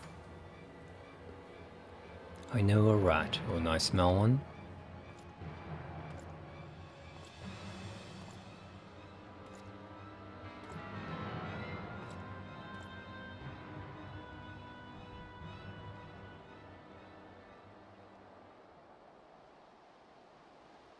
Trust that I'm speaking with the Garlean Empire's chief of espionage and covert operations.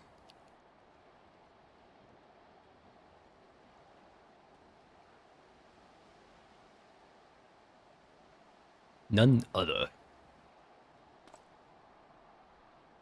But you can call me Master if you like, young one, for old time's sake.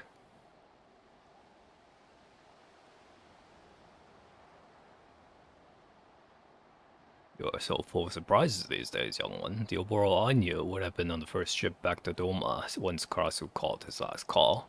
You look sturdier than I remember, with a big gaunt in the cheeks. Are you getting enough rest? You always work just a bit too hard for your own good. All these years, it was you who taught me the way of shinobi. You who I loved as a father. Why, Master? Why? Why else? For our village, of course. I simply made the choice that any true shinobi would make. Don't tell me you require a history lesson, young one. Since the time of our ancestors, the shinobi have served many masters. For many years, I served Doma. Then, when the time was right, I chose a more powerful master. Fortunately for me, and for our village, my services were in high demand. Have you never wondered why, Oboro? Why, when the Doman Rebellion was crushed by the Empire, was our village alone spared Garlemald's wrath? It was because of my actions. I protected us, where the entire nation of Doma could not. Protected? You betrayed us all. The people of Doma trusted us. Do you know how many Domans died that day? We stole our lives to protect them, and you sold them into slaughter. Do you feel nothing? Not even a twinge of remorse at the massacre you brought upon your own countrymen? Countrymen, what is Doma to me when weighed against the ancient and glorious history of my fellow shinobi? History is littered with the husks of fragile men who gave their worthless lives to bring glory to their betters.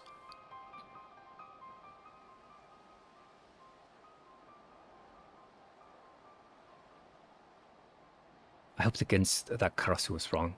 That his story was naught but twisted lies of a sad fool. But no, I was the fool. Master, no, Kakai, for you are no master of mine. In the name of the souls of untold thousands whose blood is on your hands, I declare your life forfeit.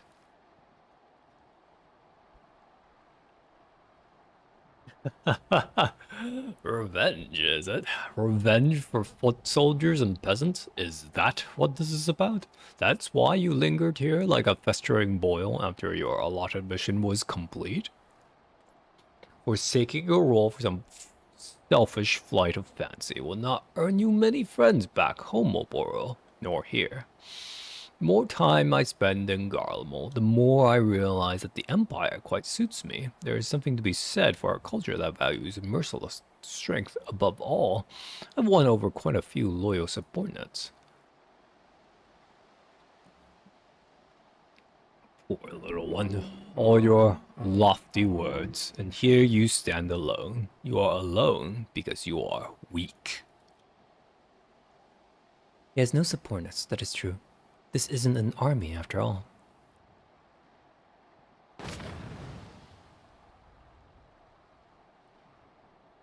But Oboro has something you will never have. Comrades who believe in him and the ideals for which he fights. Swami, how did you... That's just me, Oboro. Flipscoon too has come to fight at your side. Have I? Comrades, you would choose the company of a glorified sellsword over that of the master who made you what you are? Oh, how far my pupils have fallen. Where's my smoke bomb? You are the one who has fallen, Kekai. Flipscoon fights with a sense of honor and a purpose that you have long forgotten.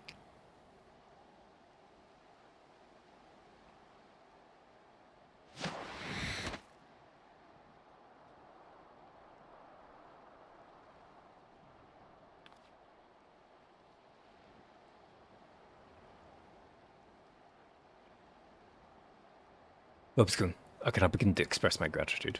My friends, my comrades, I am honored to fight at your side. Let us show this false master what true strength is.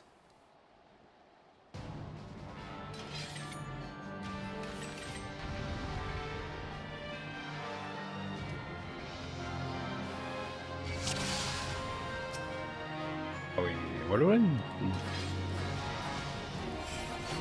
Nope. That was not the play, unfortunately.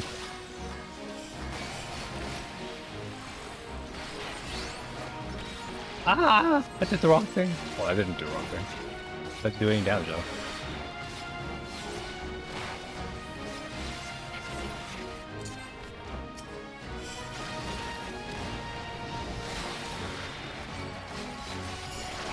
Is that big enough? Yep, thank you.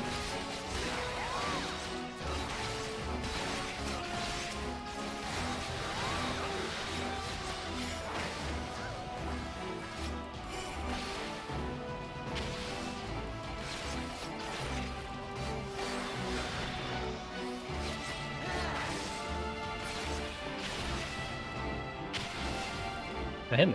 Ooh. Oh, he's invincible. It cannot be. What's this technique?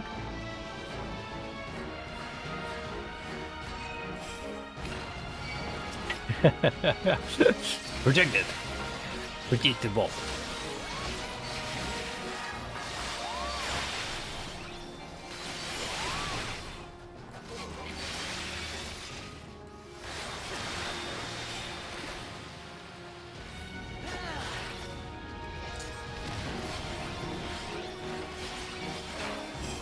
Those areas are enormous.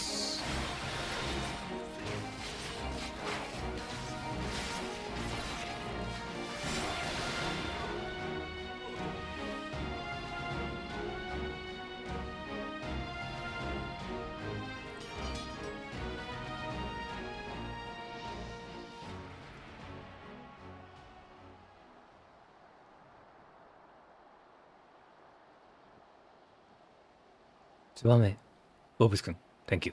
It is through your belief in me that I was finally able to believe in myself.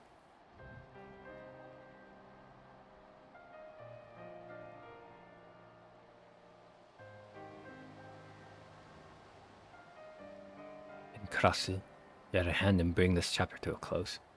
You may be gone, but you are not forgotten. Ah, that almost sounds like a eulogy. Almost made me wish I were actually dead.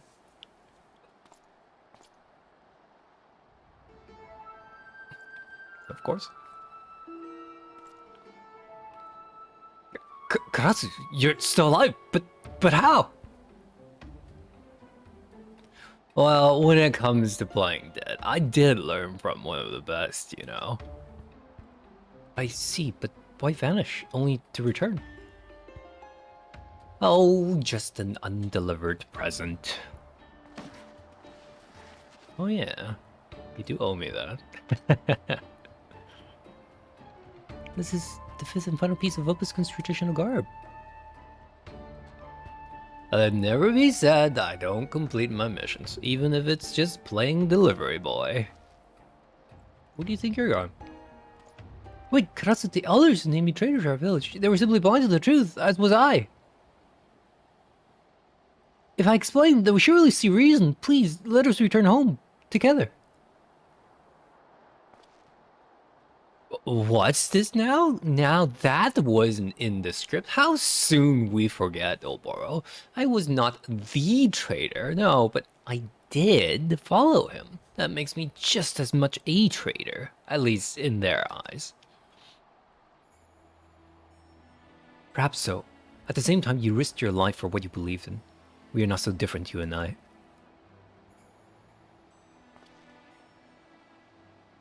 The sentiment's most touching, but my answer remains no. The village was always a bit too cramped for me. I preferred to spread my wings on the grander stage. The honorable deeds of my present do not erase the terrible crimes of my past. I was spy and assassin. Quite a good one, I might add. And for all the blood Kekai has on his hands, mine are as nearly as red. In the Elder's mind, you had one mission, Noboro. Why complicate the matter?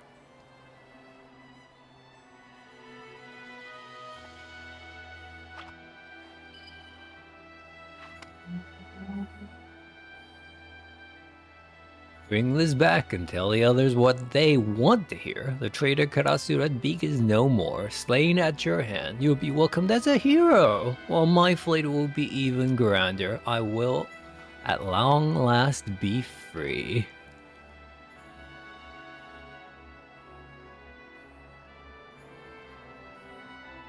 If that's how you would have it, Karasu, then so it shall be. But this I promise you, slowly but surely, our village will change. I will take what I've learned and build a village that honors all of our fallen. A village you could be proud to call home. Just don't get too cocky now, or have to come back and put you back in your whole village in its place. I look forward to that day. Let us meet again on the battlefield and pit our ideals against each other as we did that day.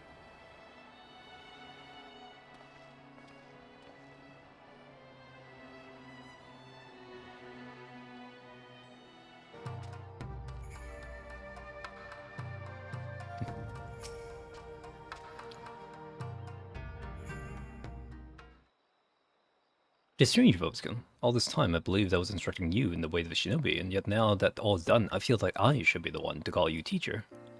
Thanks to you, I finally achieved true clarity and presence of mind. My blade is stronger for it, and more important still, I now understand what I'm truly fighting for. Body or mind, by any measure. You are every bit my equal as a shinobi, save for one final technique which I now impart to you. Kasatsu. Use it to rearrange the energy channeled into your body, and unleash powerful ninjutsu techniques one after the other. But be warned, in your tongue, it means quite literally life and death. Which one it means for you will depend entirely on your presence of mind. And with this, I believe we have both satisfied the respective sides of our initial agreement. We will return to our village, which means I must bid you farewell. Though perhaps not this day, I will see my home changed for the better and introduce new ways of thinking to complement the old. But before I can, there is much I still must learn about this land.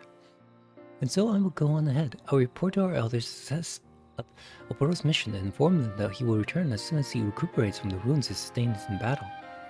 With the soul crystal that Karasu gave me, no one will doubt the success of our mission. It is a flawless plan, if I do say so myself. Yes, how fortunate we were that I thought of it. Never change, Oboro. Promise me that. And with that, Vobspoon, it seems that it is I who will bid you farewell. You've been a true friend, and my heart awaits the day when we shall meet again.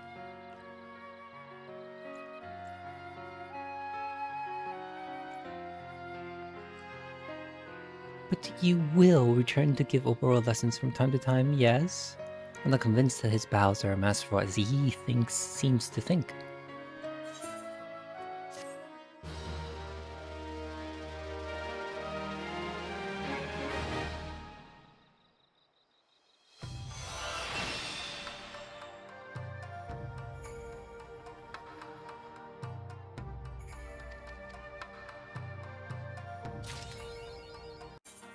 Oh, hello. Listen, You are welcome. I can tell your devotion to our art has been absolute. I sense that greater power awaits you. I have no new ninjutsu to teach, but you alone can awaken the power inside you. But if you do, our art will be in the very beating of your heart. I learned much more whilst I was a shinobi of Doma. Perhaps you will find your own way if your blade served a master. Such thoughts will have to wait, however. Not minutes before you came through these doors, I received this missive from Jackie. He bid me to come to Limsa for proper, with all due haste. Join me, Vobspoon. Your path here, and at the rogue skill, perhaps returning will spark something new within you. Been a while.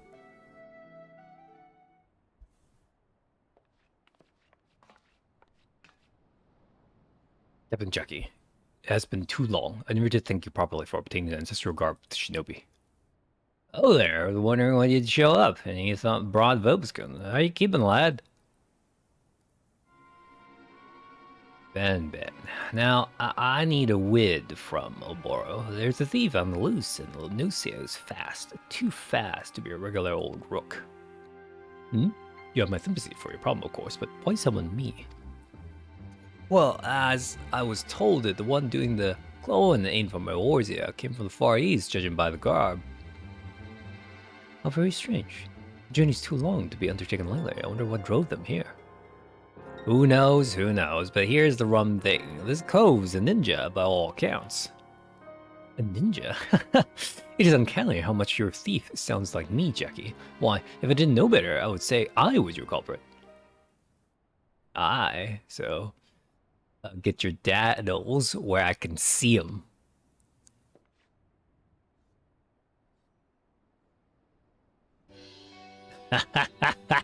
Gotta help a bit of amusing there. Of course, I don't actually suspect you. Truthfully, I just want to see if you knew anything that could help me with the case. I'll be taken so in by so obvious a ruse. Well, if the thief is a shinobi of no origin, then I might know him. Would you allow me to Vobscon to aid your investigation? With pleasure. Things will go a bit more smoother with a couple of dimmer dammers like you on board. Why don't we go and see what the victim's got to say about our rook, eh? We'll find Kelfas, the cove we want, and we'll find him over at Summerfort Farms. Been a goodly while since our last drop together, Vobscon, and I'm looking forward to having the along.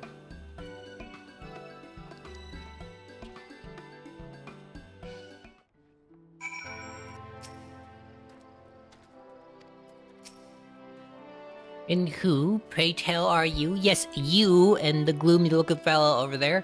Are these your people, Jackie? Can they handle this matter with the guild's customary sensitivity? I reckon Silvos in here is one of Guild's newer lads, and your gloomy-looking cove is coat, just joined up, so to speak. In that case, bring back my orb. It's one of a kind, and they stole it from me. Two nasty thieves with a far eastern look to them, and after I spent a bloody fortune on it. The nerve of those two falling upon me just as I was on my way here. The fiends ran to the northwest twice as fast as my man could. I wasn't found clapped in irons, damn it. Well, we better get after them then. If they are foreigners, they don't know the lay of the land. As well, we can use that against them to catch up before they hop the twig. They don't need to be shy if it comes to play where we don't mill them either. We need to find out why the rooks and clothing from the honors folk. The weirdest thieves can't ever.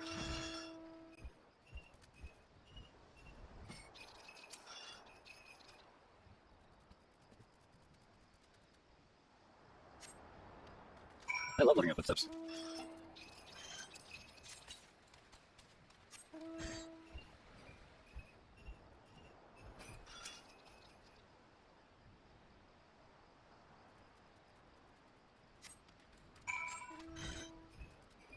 Yes.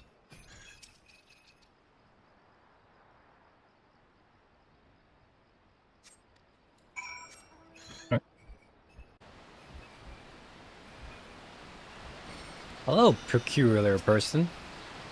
You look very peculiar.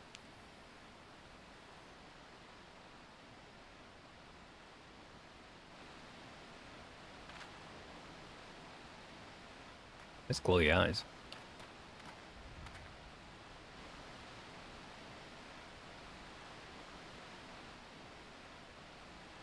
Well, well, you're a dimmer Mort, make no mistake, so why does he have taken the claw one?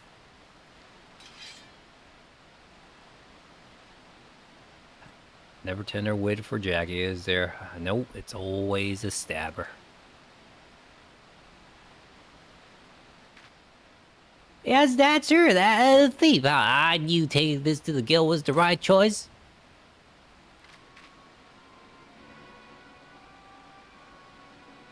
Sadly, this means our relationship is at an end. It would be inconvenient if you were to learn how it came by the orb self-sword. Your skills are required.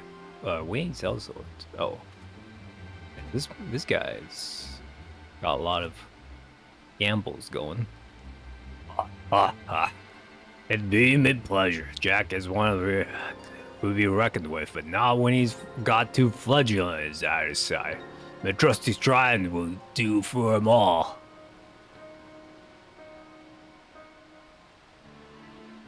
Well, them choice wids from a double-crossing bastard. I never neither of you mind being called flagellants. None the least. It would be all the sweeter to make them eat those words, and he's a more fitting foe than some silent maiden.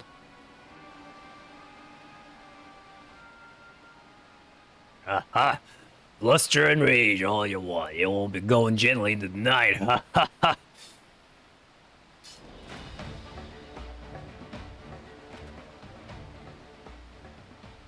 Don't look at me.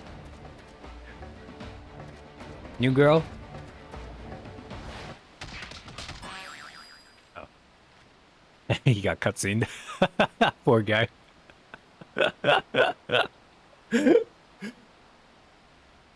Well, we did you wrong, my dimmer Mort. Seems that we owe you an apology.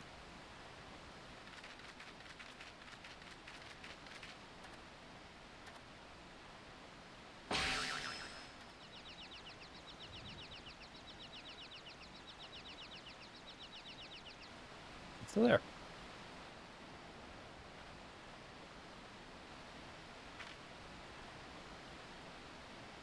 You have my thanks, but I didn't need your aid for such boots as these. Your bow? Then it is true, you are from the Far East. Have we met by any chance? You seem familiar.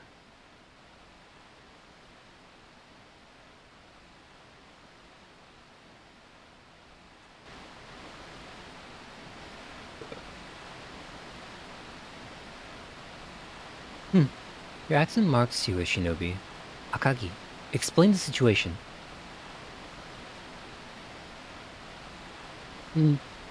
Oh, you were the lot who were chasing us. Scared being chased, but, right. Why we're here. This is, Yatsuruki no Yuki. If I understand your customs, you had to call her Princess Yuki of the Yatsuruki clan. She left her lands to search for her family's treasures. They were stolen by bandits, you see. The Yatsuruki clan? You're very far from your domain, Princess. Tell me, why make the journey? I have no time to talk. Not while the identity of the bandit still eludes me. You need only know that I've taken back 3 of the stolen treasures, and I will not leave when the other 2 are mine. Very well. Your reasons are yours to keep, but I cannot leave you without a sword and dagger, Princess. I know just the person to do it. Phobos-kun, will you not aid in Princess Yuki's mission as her shinobi? Why are you swearing me in? As you know, we are blades, and missions are as whetstones to us. Through duty and service, we sharpen the skills in our mind. This is the next step on your path.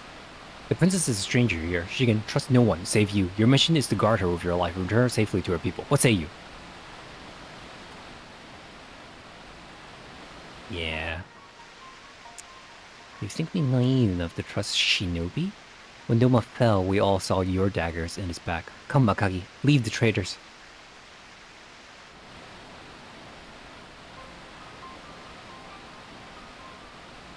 Been like that ever since we got here. Well, she's barely let me pack her bloody clothes. I understand why she refuses my help when it comes to fighting, I suppose. I'm no warrior, but she does have her limit. Everyone does. A pauper or princess, so I'd appreciate it if you lend me a hand keeping her, well, alive. Of course, my friend. If her life is in danger, send word here. Phobos-kun and I will answer. I'm much obliged. You're no but I'd best go. Shove my head if she catches me chatting. I'll be in touch.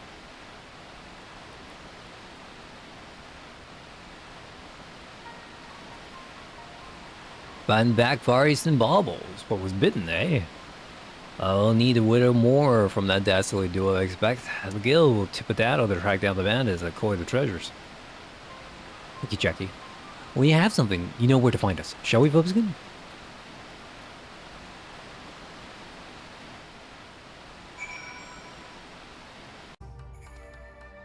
I've heard of Yuki Tsuragi before, the pride of our clan, puissant princess of the Far East.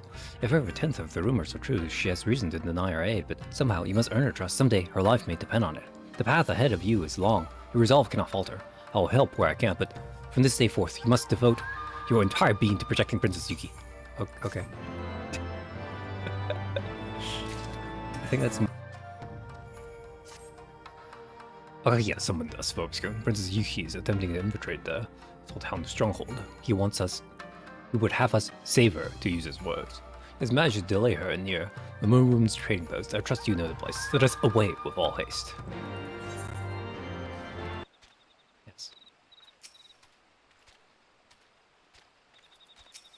I shall approach him instead of approaching the other person.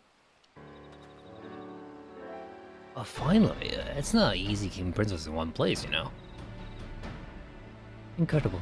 This is why you had me wait, Akabi? I thought myself clear. I neither need nor want their help. Go home, Shinobi. Princess, know that we are here. Surely there is no help in telling us your plan. Oh, we'd be happy to. It's a long story too. Rumors have been swirling about your black markets, about things that sounds much like our clan's stolen treasures. It's hard to pin down rumors like that, but we've also gotten word that some group of pirates, the Hound of Salt or some such, keep records of the black markets. I don't need to tell you how valuable those could be. Of course, a certain someone's all set of slipping in the camp by herself, but I can't see to that letting that... Oh, not again. Always sneak off on her own like that. Seeing as she is already gone, we cannot stop her. However, we might lend her aid by clearing obstacles from our path. Here from school, smoke bombs. You will catch the attention of nearby watchmen. You set these off near the camp, incapacitate them, and the princess may yet pass unnoticed. Oh, a fake attack. My axe is for show mainly, but I'll help where I can. Very well, Akagi. Go east, I will go north. We will rendezvous to the southeast of Poor Maid's Mill when done.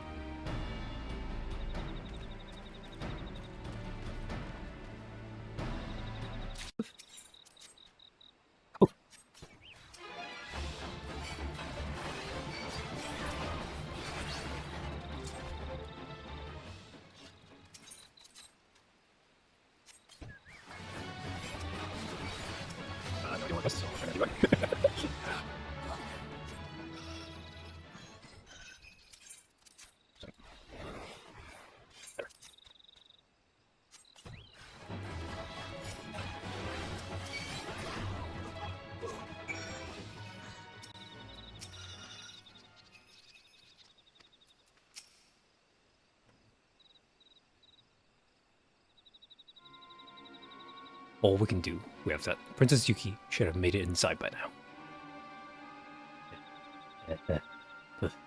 Potato watch, but not the watchdogs. Ooh, they get their teeth into you. What? Quickly, Bobasoon, inside the camp! Save yourself the effort. The black market records are mine. Our jade jewel is mentioned here. Bintare Karamitsu dagger as well. It seems the former was sold, but finding the buyer should not be difficult, and the blade will be up for auction shortly. Princess, you are safe. Did you not meet with any resistance? Resistance? Oh, them?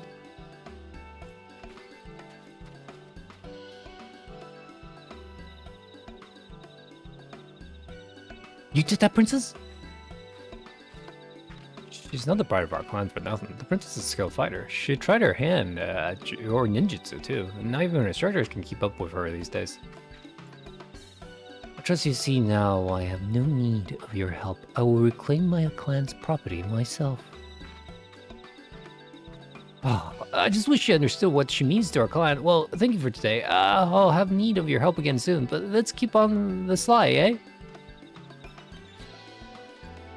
Come, let us return to our hunt. You must meditate on what you have seen here to focus your thoughts into weapons new.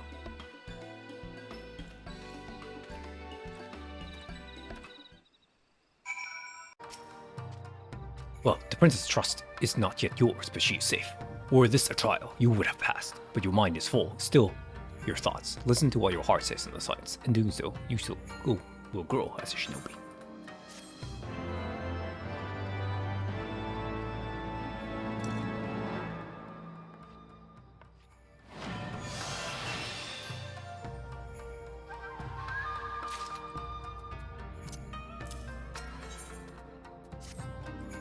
He has called us again, this time to watch Khan's embrace. His note was brief and hastily written. I do not know what the princess has done, but it is clear she needs our aid, urgently.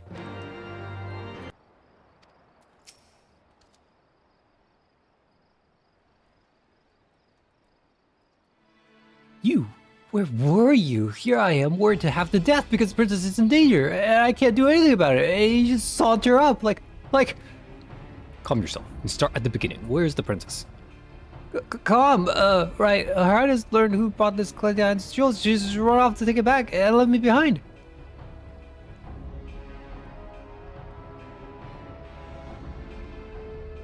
Where is she? She can't have gotten far. Even with her bleeding witchcraft or whatever. Come on, lads, fan out and find her.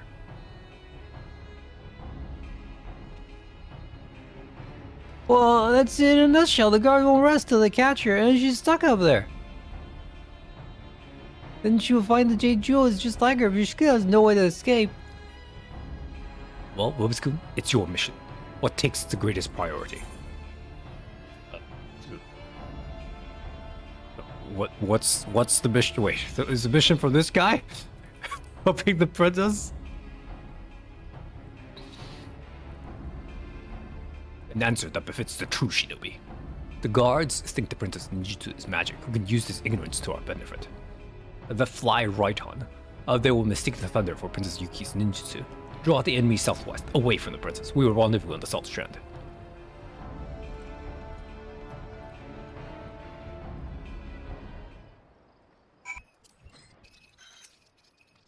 Right one. Right. Okay.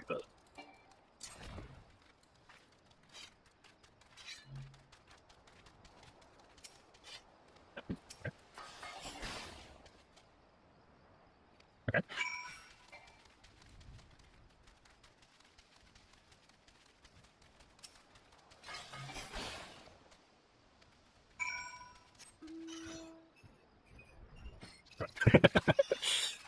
Right on again.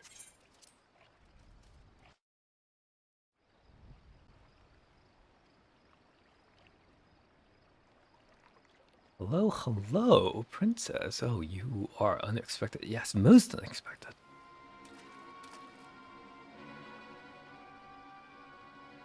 So the thunder wasn't her doing, but a shinobi's. That's curious. Where did you find coin to pay you? Or does she command your loyalty with her regal blood? What I could do if loyalty flowed in my veins. No matter, I'm buying a bright future with my actions today. Mission comes first, as they used to say. I was only paid to oversee the delivery, but what is my employer's goodwill worth, I wonder? Why do you look at me like that? Your eyes are like Karasu's or Kakai's, judging me unworthy. You must be from the Far East, a real shinobi with real ninjutsu, like a Kai. You think yourself my better because of it? Don't lie to me. I can see it in your damn eyes. I will make you spit out what you know about Yuki, or cut it from your corpse's stomach. Okay. Ooh.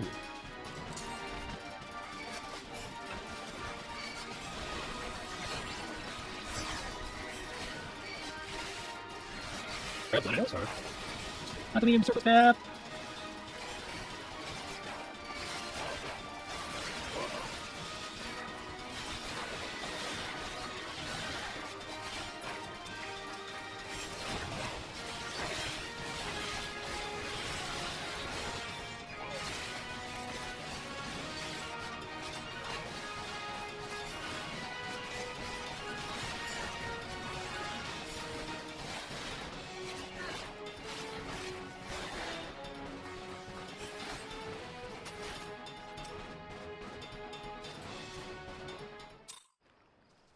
Ready? Oh, okay.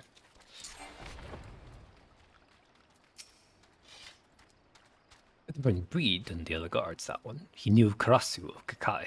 There should be no shinobi listed with such knowledge. Unless he was one of Kakai's shadows, the Imperial shinobi lost their place in guard mold, and Yun was disbanded after the man's death. There would be cause for them to sell their blades. I imagine the demand for mercenaries of ninjas would be great, among people with money enough to trade in Far Eastern treasures. Pardon me, Vobskin. This can wait. Princess Yuki's safety is paramount. Let us join her near the Tempest Gate.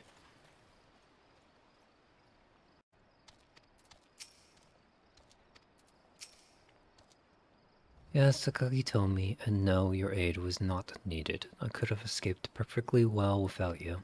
But I suppose the important thing is the jade jewel is once again mine. All I've left to find is the Midare Kanamitsu dagger. Don't interfere. This is my problem to solve, alright? Never know it by what she said, but she's secretly grateful. And if she does anything, I know where to find her brave perfectors. That you do. Shall we return, Vobskin?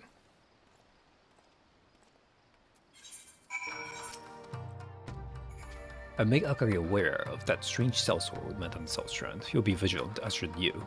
As for your mission, I believe the princess is warming to you, though it is difficult to tell, but at the very least, no harm must be along her on your watch. Now, I will leave you to your meditations. I'll aim to further sharpen your mind, so you'll be the blade when the time comes, again, to strike.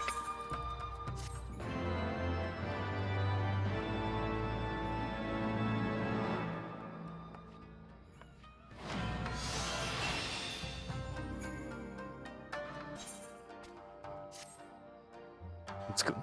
Jackie's network has caught wind of who has been selling the Yatsuraki's clan's stolen treasures. So this is information that may lead us straight to the dagger. He has summoned us both to the guild, but could I ask you to go by yourself? I cannot leave just now. Akagi and Princess Yuki are on their way here. I sent a missive telling them we might have information on the bandits who robbed her. The princess desires to learn more of them, so she has been seen fit to join us. I believe Jackie will give you a threat. Follow it and return once you have unraveled the truth. Well, gods know it ain't simple to make black market deer stock, but we tickled Mufakelfa's neck with stabber, and he coughed up a load of information. Remaining bauble, the dagger by all counts, is to be sold at auction, and it ends as invitation only. The hosts are a band of what go by the name of the True Hounds. Now, in the eye of the law, they're selling loot clothes from bureaus in an expedition to the Far East, but Garlemald don't control where you dimmer morts from. It's been mummery. Turning a profit under the guise of a proper company. The buyers won't ask too many questions either. Grabbled or no, treasure is treasure.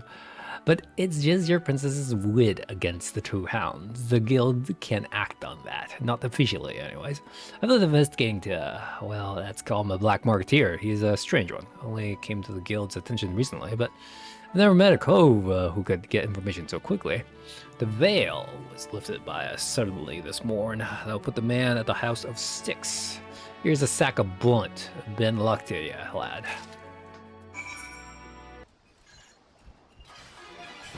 Zero. Oh. That's the thing. Got there. You want information? Come, run around to me what is mine. This is the same old man. Yes, yes, this seems to be everything I was promised. The black alleys are awful profitable, eh? Now about those true hounds. Those are the South Hound crawled back to land after calamity. The behaviors refused to leave the seas, took up against the true hounds, as the true hounds. They sail under the black flag of Captain Rosalinda. They boast the strength of a crew twice their size, mostly because of the Ludo they take, with their muscles moistured by the substance and a healthy dose of natural viscousness. They have brought themselves fortune and infamy on the eastern seas. Now, however, they've hidden their ships away on Hallbreaker Isle, made their way to Costa del Sol. Seems they fancy a cup of ale and a peek at dancing girls. It won't be hard to spy if you want to look, but do so at your own peril. Drunk pirates might not frighten you, but Redway, their new sow swords, should. They say he is an ex-member of Garlean covert operation, one who has thrown himself into the study of ninjutsu. His pursuit has paid off handsomely, albeit at a cost of his humility. Stay vigilant, or you'll find his blade pricking your back. Anyhow, that's all from me. Give my best to dim one, little chick.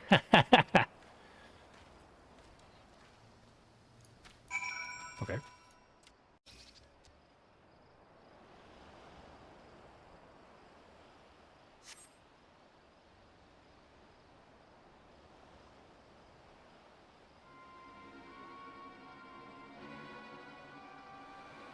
Redway, Redway, Redway. I lost my plunder. That's coin I may never get back, but you convinced me to give you time. Make your report worth me while, or have your head.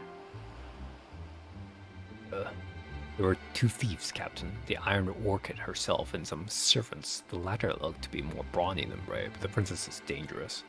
She has two shinobi in her employ. One is a Doman Jonin, Oboro. He too is a force to be reckoned with.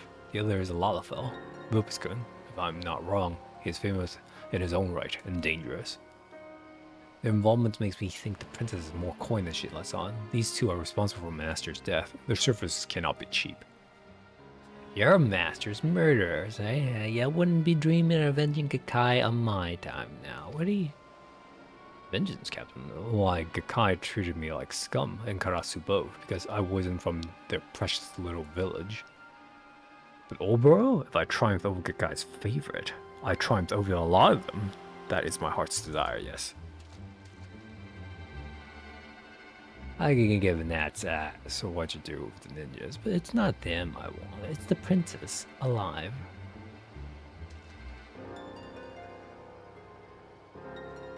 The way I see it, the auction's the perfect trap. Bait it, as it is, with the Yatsuraki dagger. An orchid can't resist catching her. It will be easy and fast. Savvy, Redway?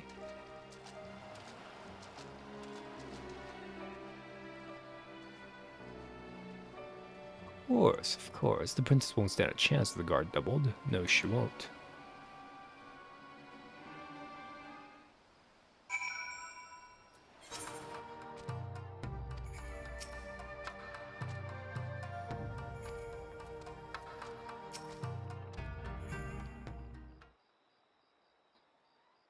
Successful, Viscount.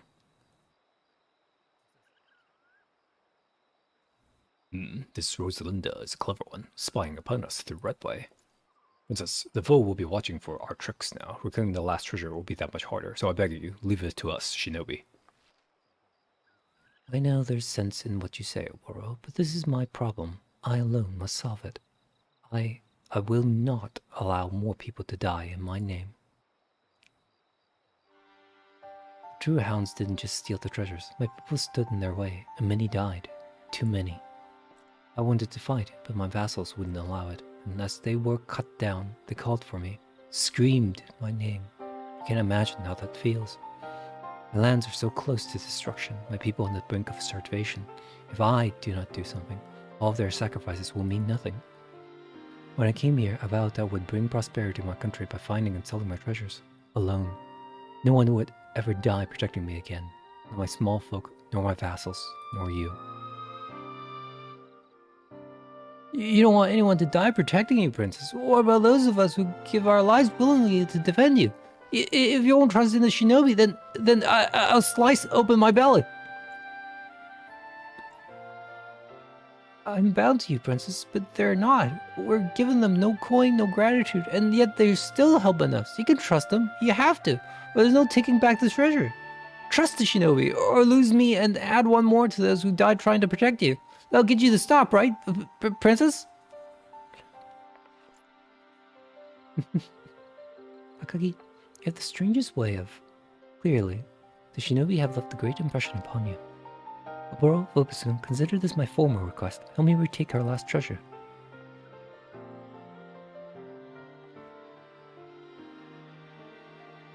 But I have one condition. No matter what happens, you will not lay down your lives for mine. Call it a duty to stay alive if you wish. Stay alive. An interesting notion. Shinobi are trained to put duty ahead of all else, including our lives. That said, Vopusun, this is the mission that has been given to you. You are duty bound to see it through, and come what may, I know that completing it will aid in your growth as a shinobi. Now, we wait and watch for signs of the auction. I will approach Jackie with the eyes and ears in the surface. We will spread a web, so catch word of Yatsuraki clan's dagger.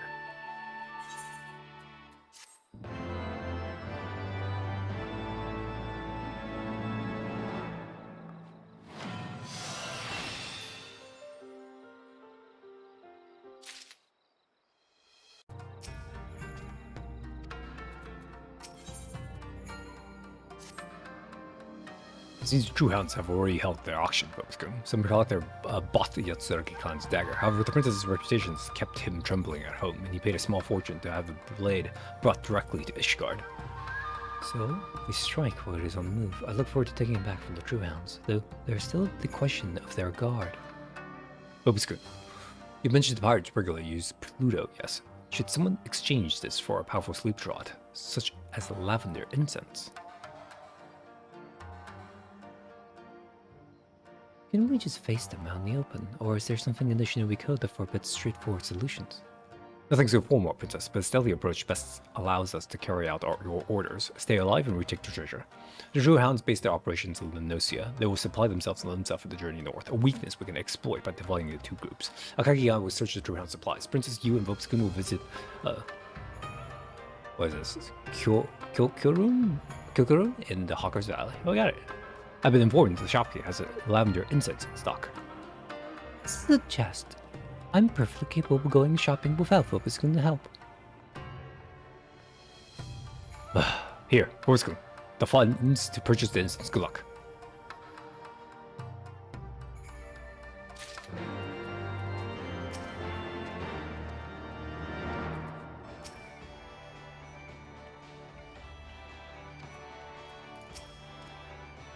Get girl puzzled by puzzling customers. She makes demands, but has no shinies. Shinies.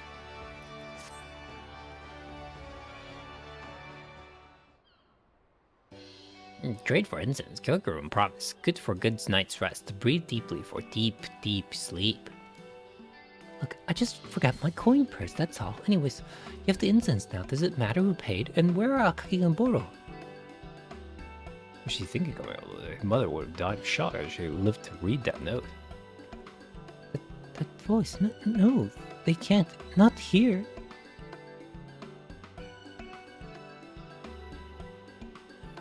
All the princess doesn't realize she is our land's sole ray of light is quite beyond me. If we don't bring her home, I shudder to think what will happen.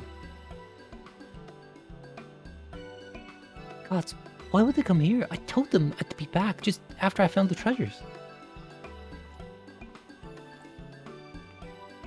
Princess Yuki, did you...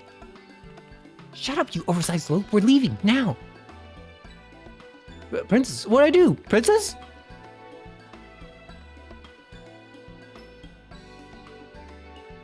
I suspect I'm better off not knowing. In any case, the True Hounds are storing their supplies near Fisherman's Border, and we'll follow the princess. You go and make the switch before the gods return.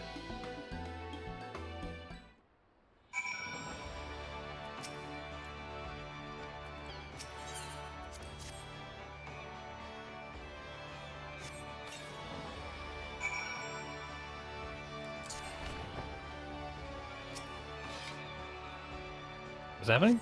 Oh.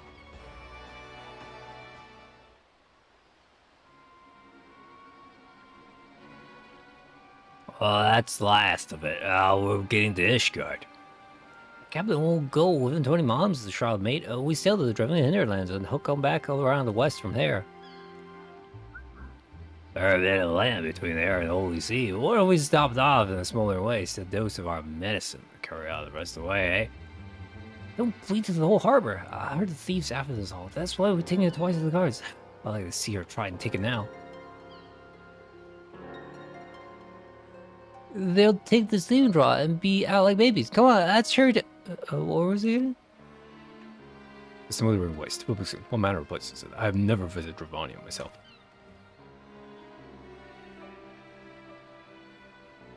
Ah, thank you. The princess and I are both experienced travelers, and we will meet you there.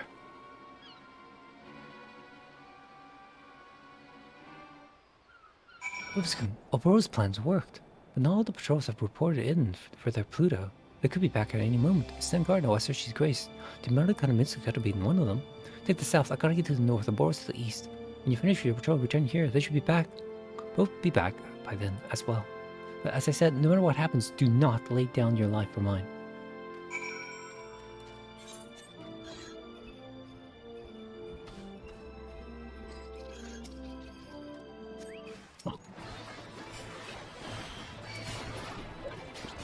Okay, so I can step it. Figures it. So we can unleash the entire thing upon you. Okay. You okay?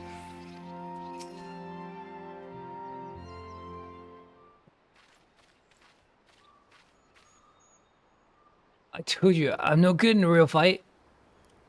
Akaki's wounded. We must tend to him once we're out of danger's path. I found it, huh? Everyone back home will be so happy. It's over, my friends. I can finally bring prosperity to my lands. It will all be all right. Splendid. Then let us... Wait. Do you sense it too, Foamskin?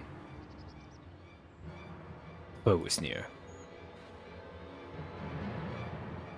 You played a clever trick, Oboro, but not clever enough. No Liquor or Pluto ever passes these steps, and now I've found you. What to do, what to do. 3 able and 1 lame could make for an interesting fight, yes, but I hold all the cards. Why risk it? I come to offer the princess an invitation. Your countrymen missed you so terribly. They called for you, cried your name ever since we caught them. Surely you want to join them, yes? What? Princess, no!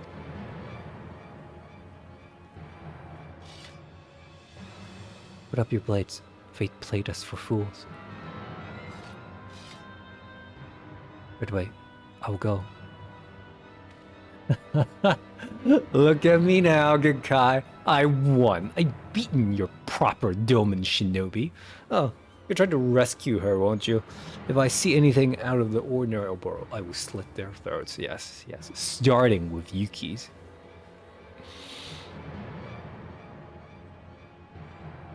See you to Akaki, Shinobi. Farewell.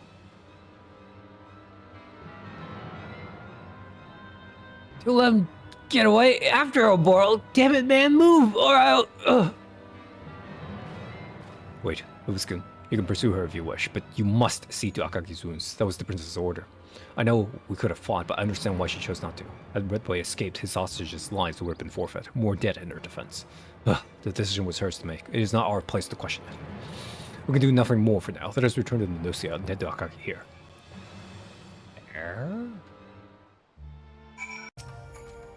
Akaki is distraught but alive. I will tend to his wounds in your place, but the moment he is better, we will mount a rescue. The princess did not forbid us from trying. I will hate to see Redboy win. For the moment, train your mind, practice your blade. You will need all your skills in the next battle.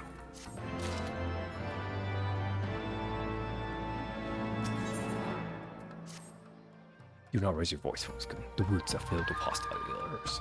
I have no doubt the shadows that surround us are Redboys. How he found us, I cannot say, but why? His hostages already shield him. Does he fear? His fear so consumed that he would slit our throats while we are helpless. This is cowardice, or madness. His men will try to catch us unawares. I say we let them. Go on patrol outside, pretend to doze off at some points. Our foes will strike. Once they do, make sure they do not live to report to Redboy. Okay, even talk to him, Jesus.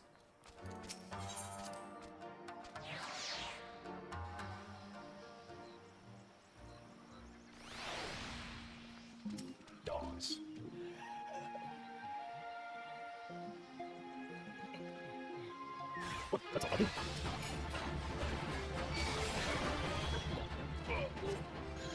Really, they won't fall for the same trick twice. You never heard those, like, sound before.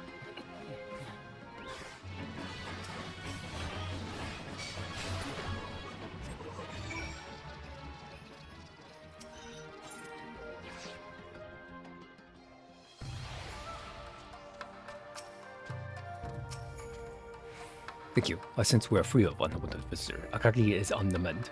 We have seen our duty through. Now, Princess awaits our rescue. I spoke with Jackie, and he has commandeered the boat of us. The plan had been to slip across the Hullbreaker Isle from Bondi Dry Dock to find the princess. However, if Red White Standard's cutthroats here, he will not have neglected the docks. This place is likely swarming with guards. I'll be otherwise going to do without reconnaissance. I only slow down if I wouldn't I? Only just healed Akagi. Princess Yuki wants to keep you safe, and you would serve her best by remaining here. Alright, Bubba's kind of entrusting her life to you. Please, please bring her back safe.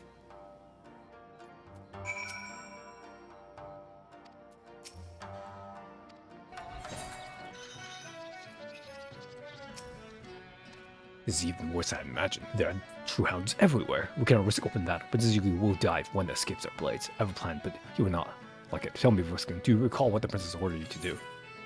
What? Exactly. You're bound to it, Vobis. I am not. I am an ally. My death means nothing in the eyes of duty, but if you die without delivering the princess from danger, then as a shinobi you have failed your mission. You must live to save her, so I must be the pawn. It must be sacrificed. Red Eye's eyes are on me. If I surrender, he will lower his guard, giving you the chance to sneak over the aisle. I did say you would not like it, but it is the only way. I hope you are ready. I trust you, Vobis-kun, and now, you show your true colors. Craven, I call you. You are no shinobi. You are a mistake. I should not have taught you the ways of my village. Get out of my sight. Ooh, forgive me, Vobis-kun. I have to give them a reason to believe we're parted. No matter what happens to me, you cannot interfere. Now, the princess has only one shinobi. Watch for your chance to save her. Her fate, our fates, are in your hands. No pressure, okay.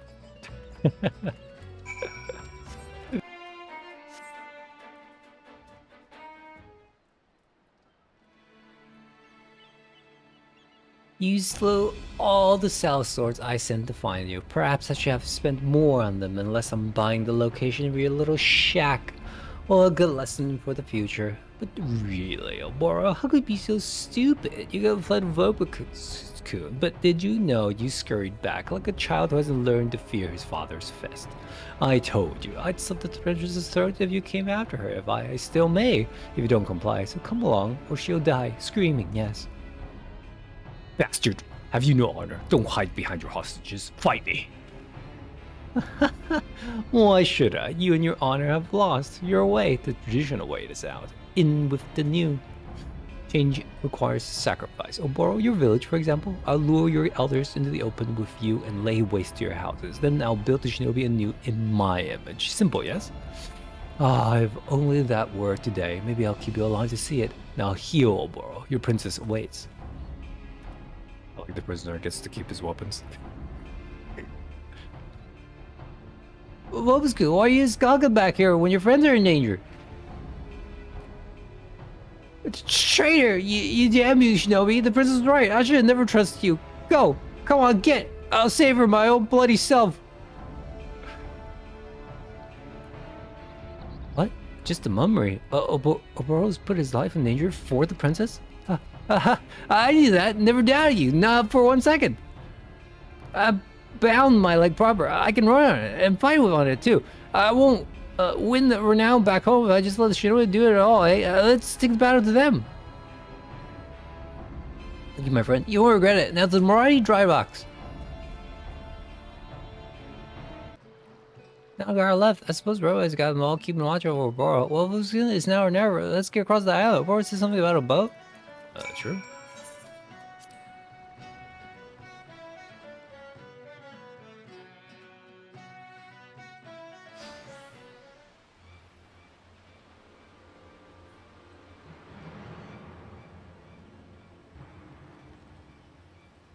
Just forgive us. We never meant to cost you the treasures. Ah, that's a lot. Good to have the problem back. You have what you came for, Rosalinda. Now release my people. Lads, I remember seeing an empty pair of shackles on the bridge. Stole the princess below decks, along with the others. What? No, you gave me your word. You said... You believe that actually barter treasures for hostages? Ain't a reason in the realm for me to keep that promise, child.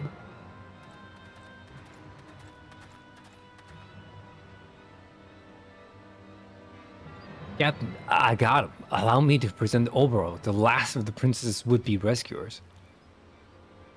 Oboro, what did you follow me? Oboro's discipline ran away, Captain. Yes, a flight of his tail between his legs. These so-called shinobis were never a match for me. The new order will follow me, fight for my attention, and beg for my teaching. Yes, yes, yes! See, princess, I pay for Red Boy with cold hard coin, and you cut yourself 2 rat-eared ninjas. With what? Promises? Ha! You get what you pay for. What's this? Is the Iron Orchid wilting? Lost your marbles? You lost your bodyguards and failed your people? How's it feel, eh?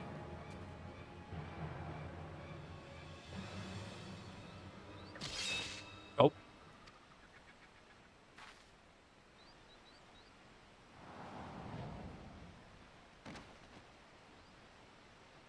It's a bird. It's a plane. It's...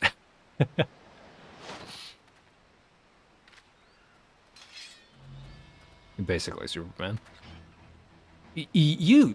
No, you're not supposed to be here. Get away, leave! Philipskin? Kagi? Tell me, princess, how does it feel knowing you are not alone? You need not despair, princess. Here are 2 who still serve in your name. Please trust them.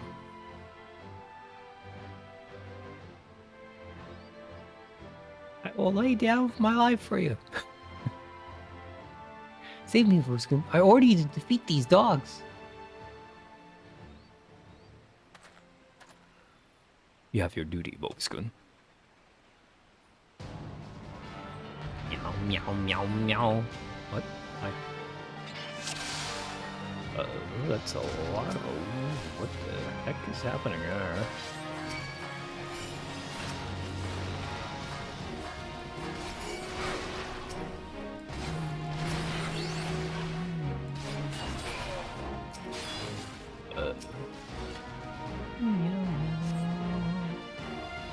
You guys just let me do this? Okay. Okay, I don't mind. I gotcha.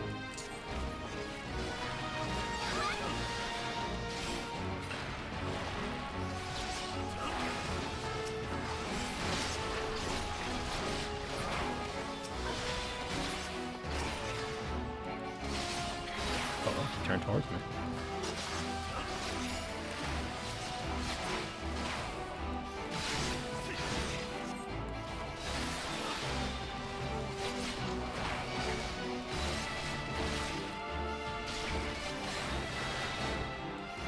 Get the circle. Present there?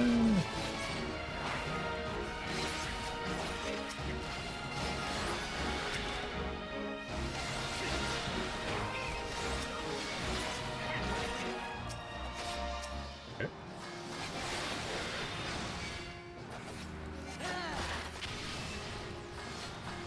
What? Why did I screw it up? Is this a target? And my man is keeping in there. Who's healing me?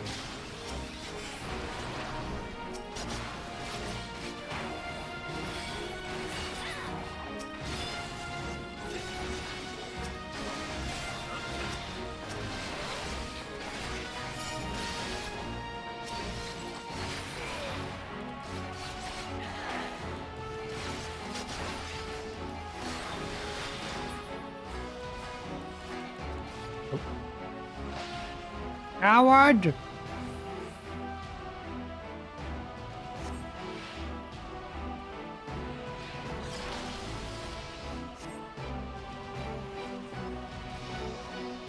mages.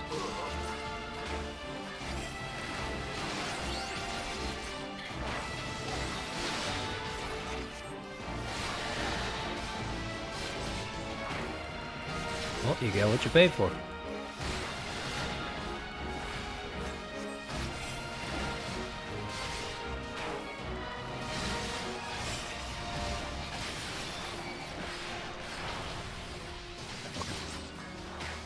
Can't really beat this, so. I can't do anything?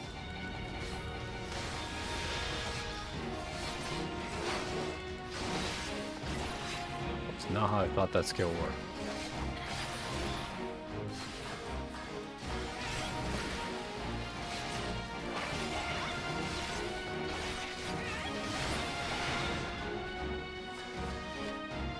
This guy, he kept his own. Even though he couldn't fight.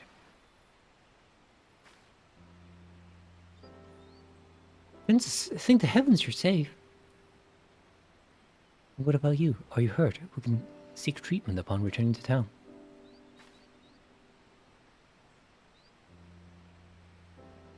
Oops, I was lucky to have a shinobi like you in my service. For all my skills, I couldn't have done this alone. Thank you, from the bottom of my heart.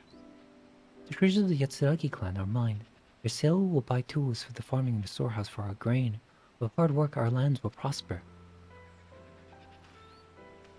You have our thanks as well, Shinobi. The princess is the standard reality, the beacon that will lead us to restoring our nation.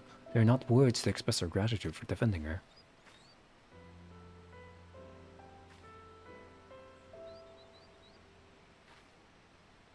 Well, I hope now our lands will be free of winter.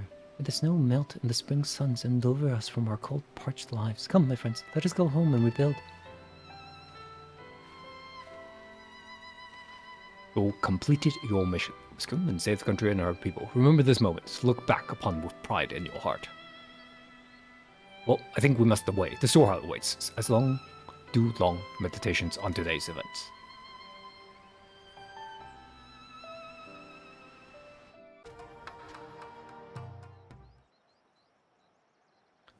That was a promising first mission, Bobuskum. Only one most skilled in our art could have earned Princess Yuki's trust as you did. But for now, the time for excitement has passed. I'm looking forward to quiet meditation. Boro, so this is where you vanished to. Princess, had you not started homewards?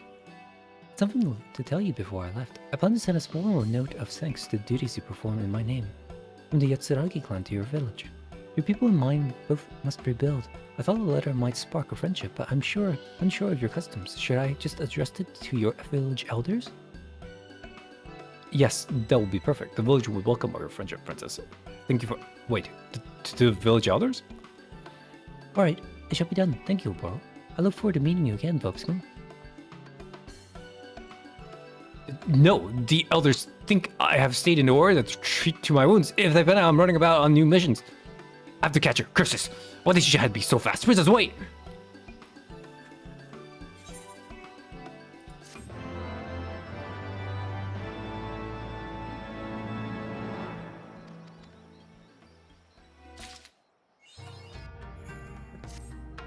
Oh, alas, and alack, whatever am I to do?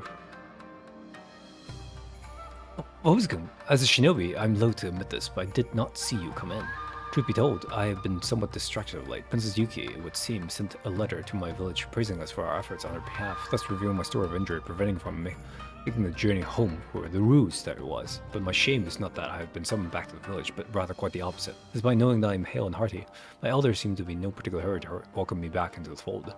Should the time come when we have need for you in Doma, we shall summon for you. Until then, you are to remain at your post and do all in your power to aid in our countrymen in Eorzea. Such were their words. Is this how far I've fallen? Am I a falcon bereft of its claws, a dull blade tossed to the wayside by its master? For all I know, I've been all but exiled to this place. I'm sorry, Vobskun. Heaven knows that you did not come back here to listen to my griping. On a brighter note, I just received word from Captain Jackie. It would seem that the Easterners are causing something of a stir. I suppose I should be grateful that someone still has need of my service. Anyhow, it would seem the Kami had led you here at the most opportune time. Would you care to accompany me? Thank you, my friend. Let us make for Lumsa Lumensa and see what our friends at the Rogues Guild would ask of us.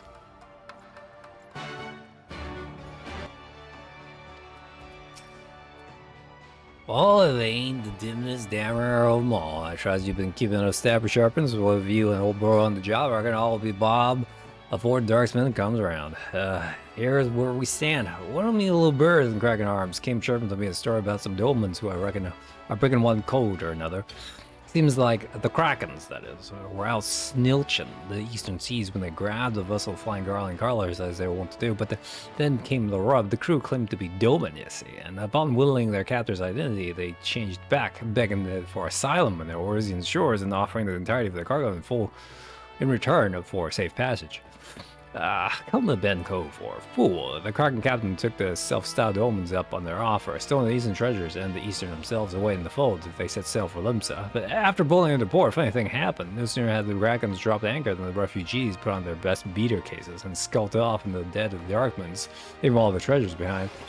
All the treasures save one, a scroll of swords that had been hiding in the corner, all inconspicuous like. Carol Lane reckons that these Dome refugees played us for some rum fun, and they are off selling the scroll on the black markets for good blunt even as we speak. I see, so you would have us recover the scroll in question and bring the thief and Dolmens to justice. I'm honored to lend what aid I can, and yet I cannot help but wonder just what could be about the scroll that makes it so valuable to my countrymen. Well, we're not going to whittle the scraps just sitting around here on our daddles now. Let's snilch down and see what common coves and morts have and haven't seen. I need to go, Edawan visit at the wench. There's any rumors going on about any shifty Easterners. Like, as if not, that Mort would know. You do remember what the order, of course, a dimmer dammer like yourself would. Good luck out there, and keep your waddles open. We'll be waiting for you in the bowl of card when you're through. What is it? Weak. You must be here in business. Perhaps I could offer you something from our underground menu? Now, what's your fancy? Guests from the east, you said? Well, yes, I do believe you have some visitors not long ago matching the description. They left shortly before you arrived.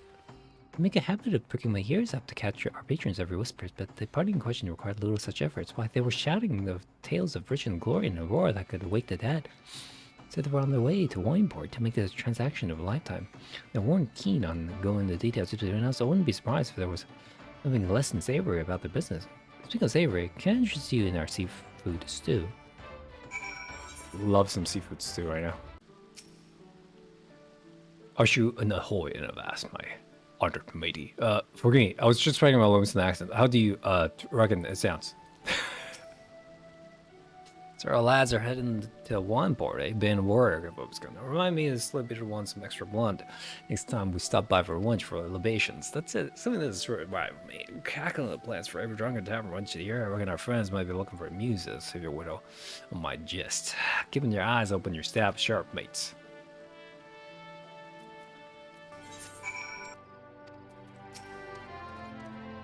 Well, it's a bleeding surprise. The gold breaking curves have already bit the blow and hopped the twig with the caravan's worth of bingo and tow. Where it is, they were last seen bleeding a path of blood shore. What could they mean to wait a bleed moment if the grog's not meant for selling, but keeping the throats wet on a long voyage? I reckon our lads are trying to smuggle the scroll home. There's no time to lose. Let's brush out beaters in case we make for blood shore all quick like. Oboro and I will snilch a light north side. Voskin, you take the south. I have to catch these curves before they slip from our daddles for good. Daddles? You just have to poke your nose in our business, eh? Guess you'll leave us no choice.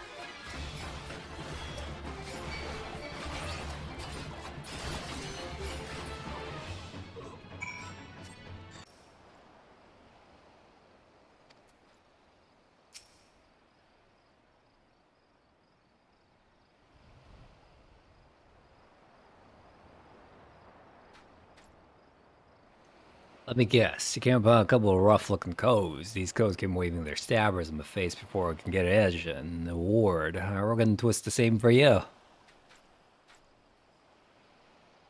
The scroll is nowhere to be seen, nor is anything resembling a ship. If I did not know any better, I would say there were a simple group of ruffians enjoying their ill-gotten grog. The dim one sees, but does he truly see? No, these unfortunate men were but pawns in the grand scheme, as disposable as the bottles that they now litter the shore. Karasu? It's just Karasu, isn't it?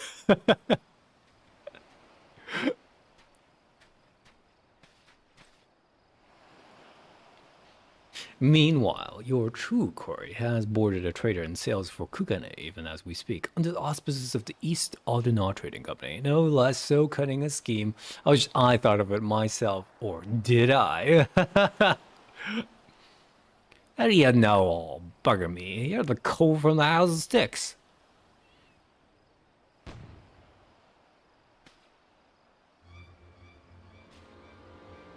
Good to see you back. Karasu Redby? He's a good character. Childhood friends turned bitter enemies, then friends once more. Reunited after far too long. Our hero returns, and the audience swoons. Oh, what a joyous day! Or is it? I'll say this much, then, for once you managed to surprise me. To think that the oh-so-serious Oboro would lie to his elders to avoid having to make the journey home, only to find he wasn't welcome to begin with. Oh, the irony of it all! Enough of your preening and prattling, Karasu. I want answers. How did you know we were here? Just what is your connection to the thieves we pursue? You mean the thieves who already eluded your clumsy grasp, just as I'm about to do? I fear that is a story for another day. Ah, I've a slippery bird, that one. A dab Rooks and great as yours. That's news to Jackie's Waddles. Meanwhile, we got our work cut out for us if we still want to grapple that scroll. Is there anything we can make a few wits, you know, secret like? Say no more, Captain Jackie. As luck would have it, our base of operations has been a short walk from these parts. Very soon, pray join us at the storehouse. You and your stupid storehouse.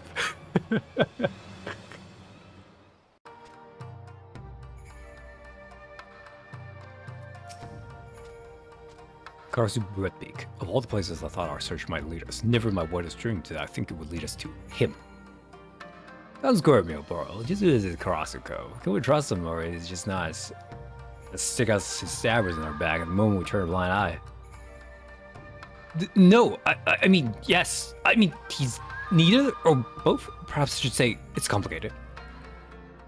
Just your very reactions, it sure seems as such. Anyways, if our men have set self handgun, I reckon we have no choice but to do the same. I wasn't exactly prepared for a long voyage, but damn if I let this job half done. That said, she has admitted this is old Jackie's first journey to the Far East. I wouldn't know Kugane from Rums and Roxy's ours, and I don't know Rogue who I can do his work without knowing the lay of the land. Worry not, Captain Jackie. I have traveled there on many occasions to procure the cures of my trade from the finest Hingashi artisans. It will be my pleasure to serve as your guide. Your presence will be the most hardening as well, Bozuko. Kugane is a city where anything can happen, and there is no telling what dangers await us there. I'll agree with that, but mind you, Vopusun, the right busy cove. What say we do it this way? Oboro and I will go on ahead, and we'll send for you once we snilch out the place and worked out our next plan of action. A reasonable plan, Jackie. In this case, Vopusun, pray check at the storehouse from time to time. I'll send word for Nyome when we require your service. In the meantime, the Kami guide your training.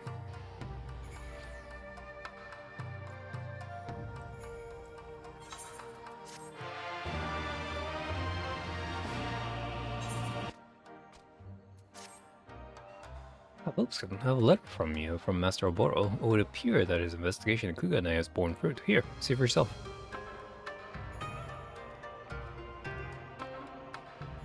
Dear Vobskin, I hope this letter finds you well. After a long and rather uneventful voyage, we have arrived safely in Kugane. Captain Jackie seems quite taken with Incan culture and is enjoying the stroll in the pleasure quarters at this very moment. Forgive me if you're not interested in the Dario travels. As for the night of the skull, rumor abound of a band of Doman scufflaws have been causing a stir in town. Like putting together the accounts we have heard, the good captain and I are convinced that these are the thieves we seek. The war about town is to believe these individuals are far more dangerous than we have imagined. I trust that you have been perusing your ninjutsu training with your usual diligence. My apologies, of course you have. In any event, we have you join us at the earliest convenience. We'll keep an eye out for your arrival. Seek us in the alley behind the second period paradox. Safe travels, friend. It is good to see Master Oboro in good spirits once more. Ever since the elders commanded him to remain here in Aurorsia, he has not been quite himself. After all, shinobi without a duty to carry out is as a hawk with clipped wings. It is good to see Master Oboro soaring high once more. Still, I worry, though I have great respect for the man. He can often be too trusting for his own good. Pray go to his side friend and see that he does not get himself into undue trouble. May the Kami carry you safely across the sea. In a while.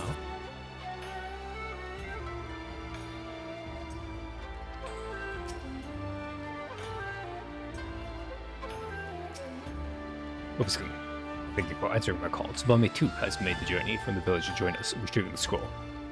It is an honor to stand by your side again, Obiskin. Master Oboro will doubtless benefit from your presence as he always does. Likewise, I figure we could use a few more Dimmer on the job, so I've sent that for Underfoot and the Stray. Their ship is patrolling in the harbor for long. In the meantime, allow me to share what we have learned. Reliable sources have it that the theft of the scroll is the work of the Garnet League, a notorious band of outlaws feared throughout Doma. When the Doman Rebellion was crushed 1 year ago, many of the samurai fled at the battlefield to escape the Empire's wrath. Dishonored and unable to return home, must return to Bantery to eke out a living. It is the most lethal of these warriors who formed the Garnet League. Cutting down innocent men for their coin purse, plundering villages. The men and women of the Garnet will gladly stain their hands with blood as long as it means they will live to see the morrow.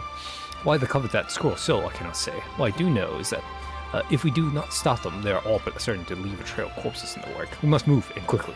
Fortunately, they should not prove hard to find. Confident in their ability to cut down anyone who dare opposes them, they take little trouble to conceal themselves. On the contrary, they parade their garnet-hued kimono for all there to see. You can distinguish them from their similarly garbed sekisegumi by their lack of a hakama and their singularly uncouth demeanor. Let's split up and cover as much ground as we can, Bovsku. I'll entrust the Shiokaze Hostery in the Rokuzen district to you. Keep to the shadows and gather what knowledge you can. When we are done with the task, let us reconvene here. Don't they look like the cops? I'm not sure how I feel about this. It's okay, I do need to put the umbrella away.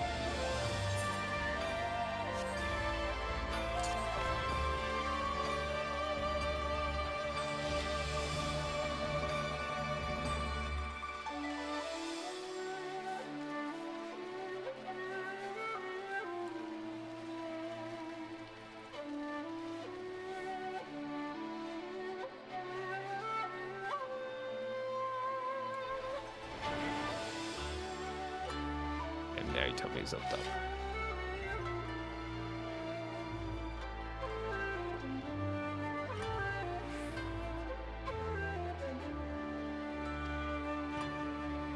She's singing in the Bleeding Pure storehouse. The next conveyor chasing us halfway across would be Sakura. Well, could pay us twice, and what she does, and it wouldn't be blighted with it. No, even though you must have been quite a little adventurer, though, it was fortunate that we came upon the Horizon Pirates when we did, and what they believed our little ruse. In the end, we made it here with our little prize that went on, but simply took a slight detour. We didn't all make it, or have you forgotten those we left behind the bloodshed, cut down by certain death, those poor bastards? Who dreamed the idea was to go along that masked man's plan anyways? We really could not fend for ourselves. They have only themselves to blame. As for our mysterious benefactor, he let us here as promised, did he not? And now we need only to wait for our client to show and deliver the goods, and we will never need to worry about going hungry again. Speaking of which, just how long does our man plan to keep us waiting? I'm beginning to wonder if someone isn't playing all of us for fools. And now, with later delivery after all, where has our client returned to Koshu when we did not show, and now he's making a long journey back to Kugane? We owe him some patience, do we not? Wow, that was a... that was a long conversation, man. Okay.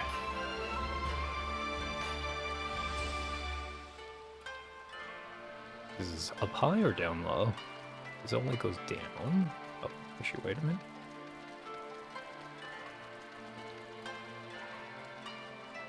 Let's see.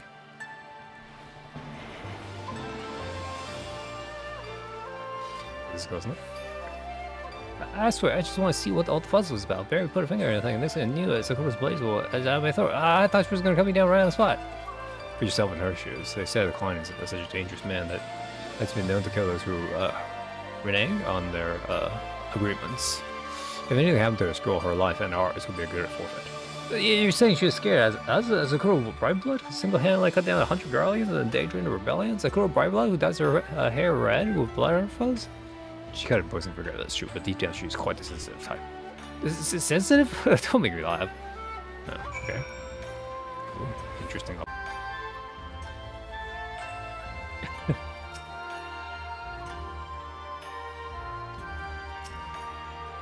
It would seem we have everyone assembled. Excellent. Let us share all we have learned.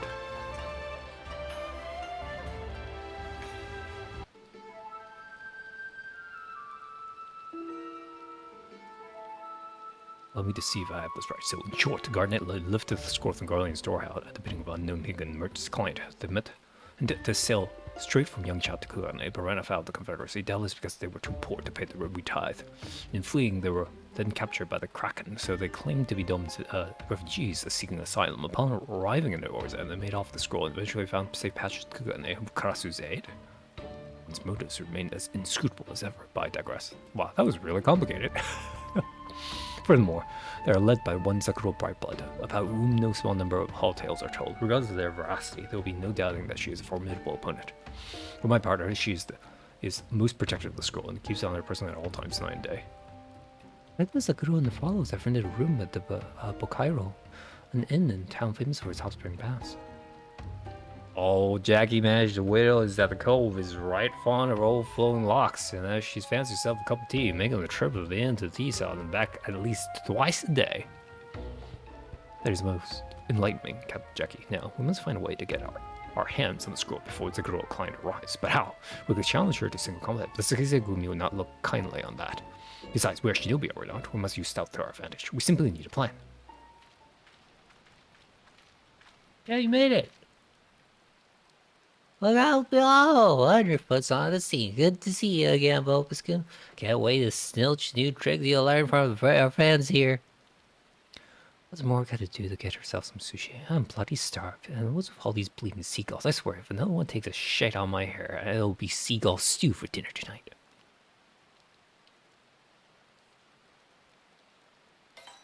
Huh? Wait, that's it. Vicab, you're a bloody genius, and so am I reckon. Get around and lend me your Watto's friend, old Jackie Scott plan. First, we catch the girl as she's being away from the inn to the tea house. Underfoot of Vicab's fight, you three will be in charge of causing a scene and stopping the more in her tracks.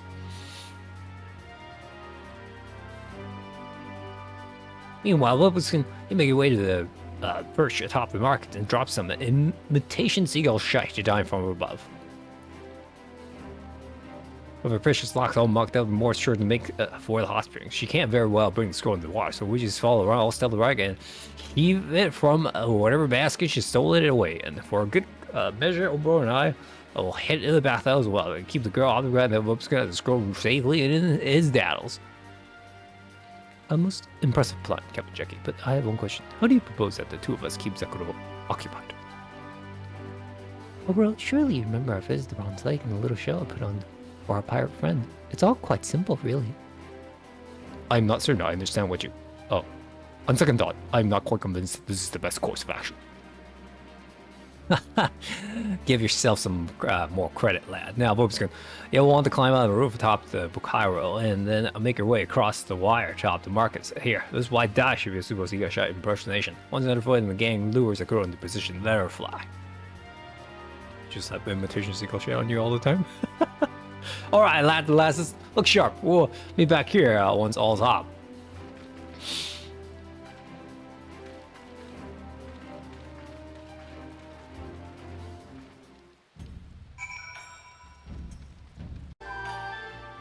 It actually goes to the ground? Why? Oh, it doesn't go to the ground. Also, that went a lot further than I thought it would. Okay.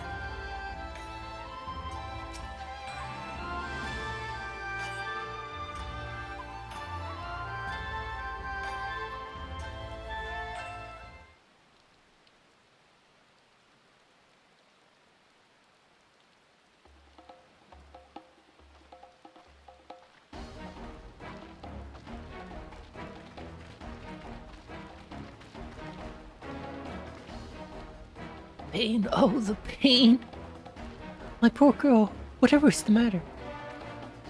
I don't want anyone found it here. The girl needs help.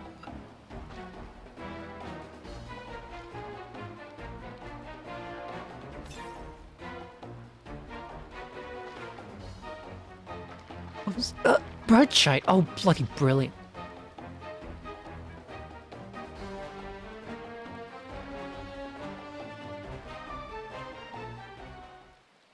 Oh, thank you guys, sir, ma'am, but worry not, I'm not ill. You see, I simply haven't had a bite to eat all day.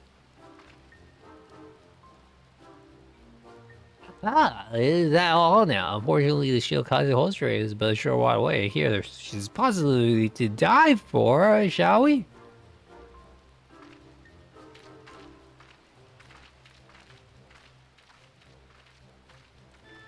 Here, my beautiful fair. Back to the bathhouse, I suppose.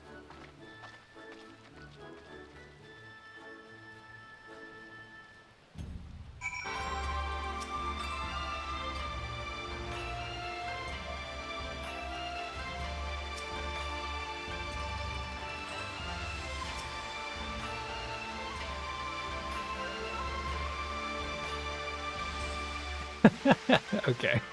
Let's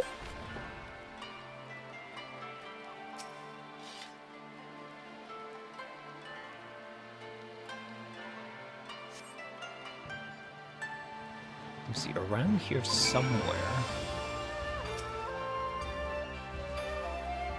Just rifling through people's belongings.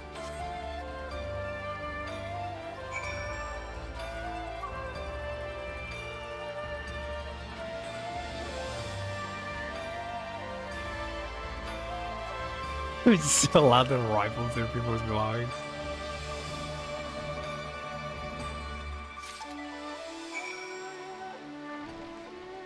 Wrong.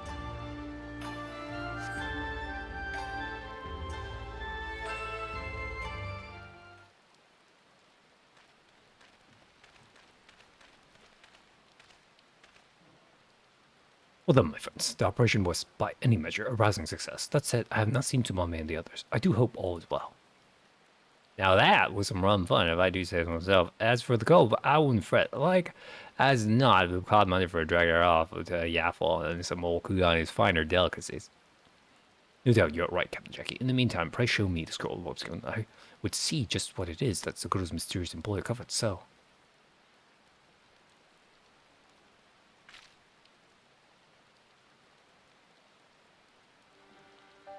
Why, this is... Are my eyes to be believed? Forbidden moon throughout the summoning? I have thought it was just ghost story meant to strike fear in the heart of shinobi who astray from their path. Written something, I wouldn't know Mudra for me old grandma, but that sounds right dangersome. It is indeed, Captain Jackie. The legends say that if the summoner's focus wanes for even a moment, the monstrous beast called forth by this Mudra will not hesitate to devour him full. Many years ago, it was gifted from our village to the king of Doma, then sealed away to be used only in the most dire of circumstances, but was lost in the chaos of Garlic and Mage and never seen again, so it has been sleeping in the Imperial Vault all these years. So even with his bleeding all-powerful summoning at the fingertips, the Doman still couldn't hold off the Empire. Guess it wasn't all it crabbed out to be, eh? On the contrary, we never had a chance to find out. Master Kukai, who led the shinobi, deemed the risk too great and refused to employ it, even as our nation fell. Whether Master Kukai plotted his betrayal even then, or whether he had our countrymen's best interests at heart, I cannot say, though I would like to believe the latter. Nonetheless, it is clear that none in Garlemald knew of the scroll's true power, and so it sat untouched until it was stolen by the Garnet Lade at the bidding of some unknown master. But aside from my fellow shinobi, who there would know of the scroll's true power, but it matters a little now. We have the scroll, and I must return to the rightful home in my village. Right, I can't let you do that, friend. I promised the Krakens that I'd bring the scroll back for them, and I'll not have it said that Jackie ain't a man of his wits. After all, the scroll's been missing from your village for 20-odd summers, no? Clear no one's suffering and such. But it's hardly the issue, Captain Jackie. This scroll is an ancient treasure. It belongs in Doma. It belongs to those what found it, and that's the Krakens. Gods, if ye ain't a stubborn bastard...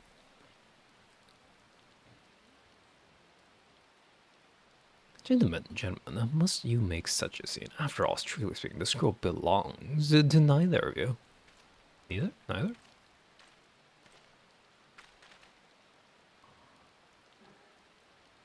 Rasu, wherever did you... But never mind. Thank you for guiding us here. You may rest of your scroll or safely return to Doma. You have my gratitude. Oh, Oboro, my dear, sweet, deluded Oboro, you grow ever dimmer by the day. Do you truly believe that I do what I do for you?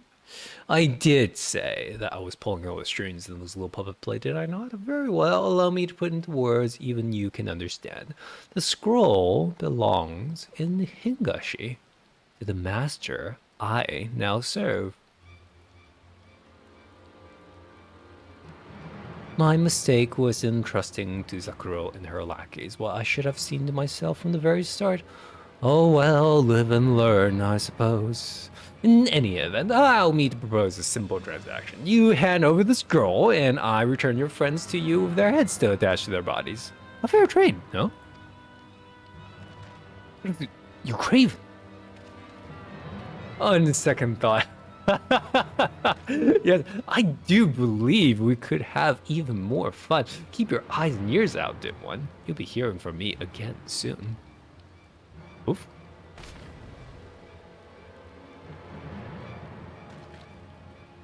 Curse it all. Here, I believe the man had turned over a new leaf after leaving her guy. But no, it was he simply found another villain to serve. Once a rook, always a rock. I reckon they ain't a sharp one at that. Underfoot and the strays aren't the type to get boned so easily. As long as we have the scroll, Karasu is not like to cause our friends any harm, and yet he is as unpredictable an adversary as they come. We must proceed with caution. Forgive me, Vobskin. It would mean much to me if you would remain in Kukane until our work here is through. Pray continue to train in your ninjutsu, and I shall call upon you again when the time is right.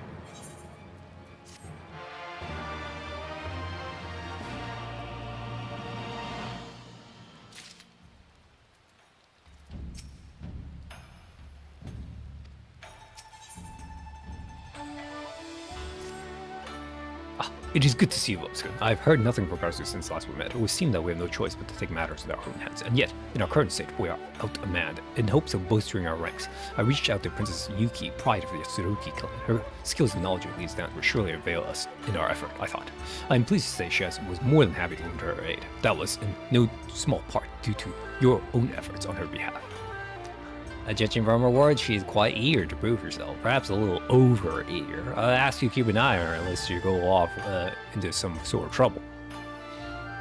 Which mayhaps she already has, as she should have arrived hours ago. Perhaps she has simply gotten lost on the way or stopped off for sushi and tea. Might the two of you be so kind as to search for her in my stead? Captain Jackie, see if she is not in the Rakuza district. Vobskin, pray search of markets of Kokane Dori. I will remain here in case she has simply been delayed in her journey.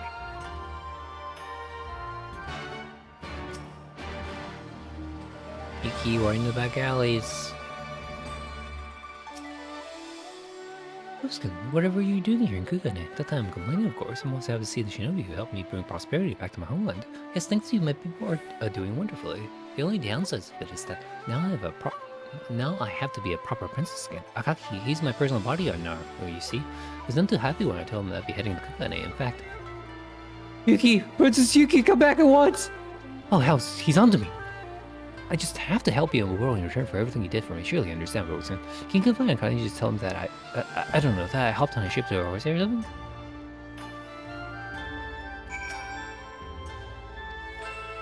I'm gonna betray her and tell her exactly where she is.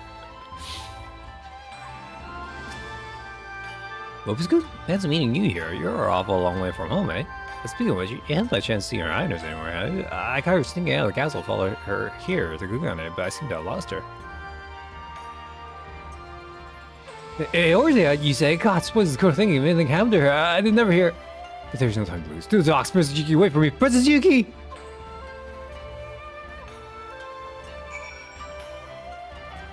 We don't even get a choice. Thank you, Vobskin. Pray forgive me for asking you to lie on my behalf. I had half a mind to tell Akagi the truth, but then he might have offered to help but call me for it. This man means well, but I hear that we face the most dangerous foes. I simply don't have the heart to place Akagi in danger. You understand, don't you? In any event, I do believe we kept Oboro long enough.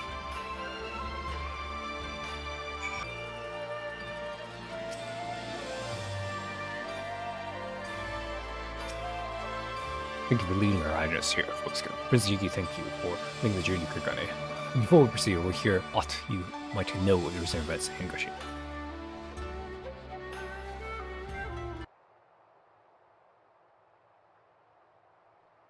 As you tell us now, though Hingashi appears to outsiders to be a land at peace, beneath the surface rivals warlords are ever scheming to undermine each other's power.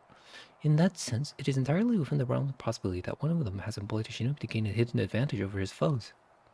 But this is merely speculation. Try as I might, I was unable to uncover any tangible evidence as to who might be behind these recent events. I see. Thank you, Princess. And so it remains a mystery. What foul master does the treacherous crow serve? Now, dim one, is that any way to talk about a dear old friend?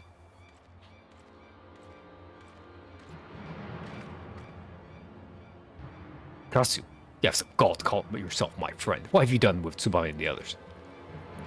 But what's this? The dim one is joined by one new companion after the next. Our hero is wounded. Was his friendship not good enough? Why are the geniuses of the world so misunderstood? Anyhow, I was hoping you'd ask. As a matter of fact, I have just the present for you. It's a game I like to call Kill or Watch Your Friends Be Killed. Do you like the name? I thought of it myself just now.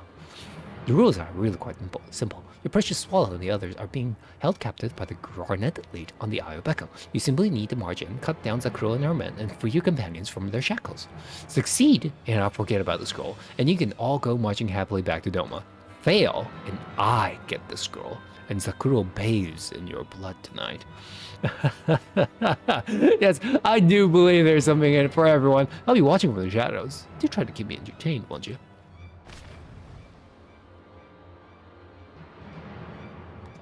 Does his villainy knows no bounds?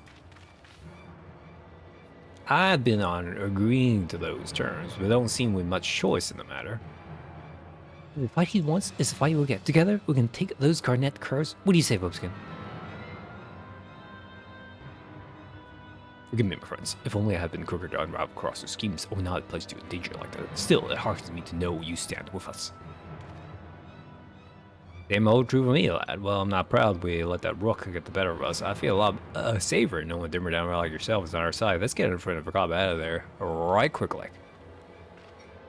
Ever since the elders told me my presence was not needed in the village, I've struggled to find meaning in my daily existence. For whom do I fight? For what greater purpose? Now I've found an answer. It is for you, my friends. You who have stood beside me in the darkest hours. You who have shown me that there is strength inside me, and even I had long forgotten. You who... It is no time for brittle proud of a lad. Or haven't you noticed Princess already hopped the twig? Dust off your beater's case and let's move.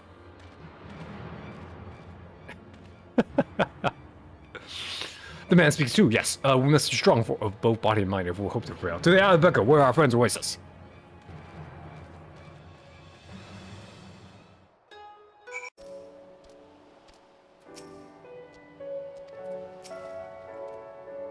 No to my surprise, it would seem Karasu has alerted and referred to our presence. Let us proceed with caution. There's no telling what matter of treachery the crow has done in store for us.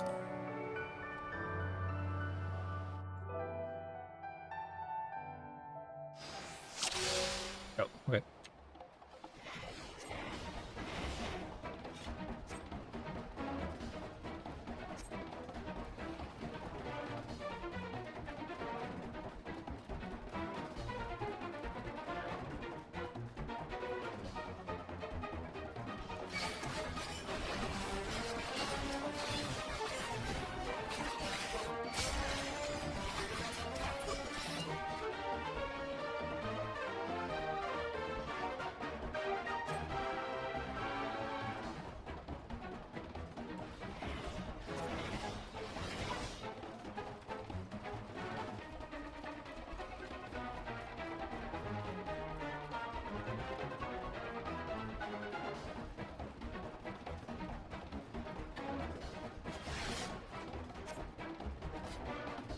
Only if I did him. Okay. Why do lights so confused?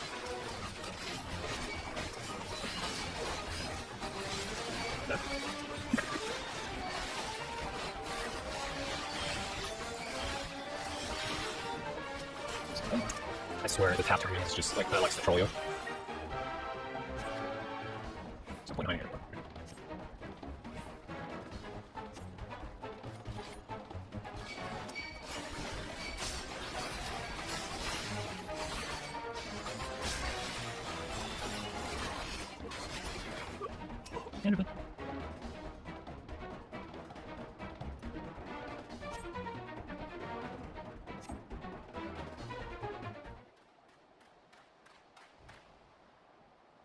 got more courage than sense to come this far, eh? We fought on the same side because myself didn't like it, but we serve another master, and he just so happens to be the magnet one. I don't need that. Look, we all have to make a living, and this is the best way we know how. Now draw your blades as a cruel blade in your lifeblood this night. So we're just being used. The crawl here, this is good. Every different. This is not for anyone. So we spend my first on her. Oh, they're all pretty tough. I guess she's mine.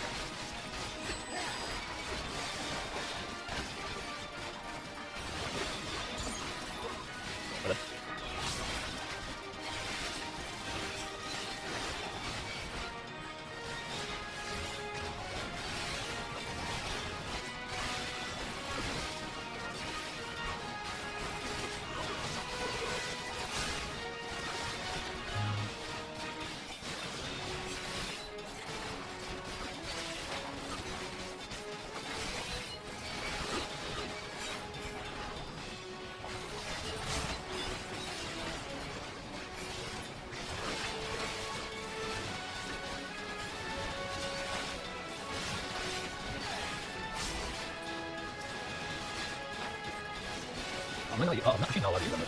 You can walk the walls with them.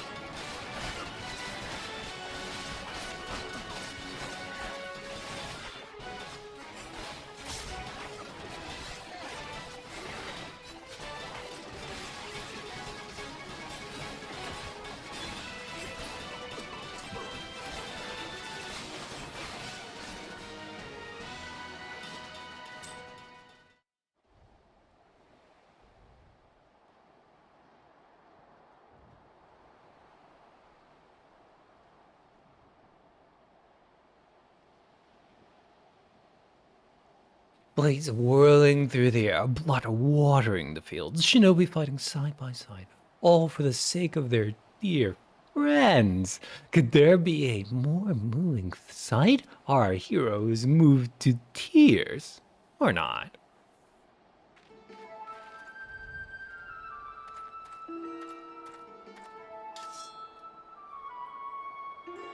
But do not worry. As promised, I'll return your precious swallow with nary a feather out of place. Once you hand over the scroll, of course. What foolery is this, Karasu? We played your little game and we won, did we not? Are you not a man of your word? Oh, my poor stupid Oboro. How dim can one man get? Didn't anyone ever tell you that promises are made to be broken? Especially mine. Now, hand over the scroll. And quickly now. I don't particularly enjoy killing my dear friends, but that's never stopped me before.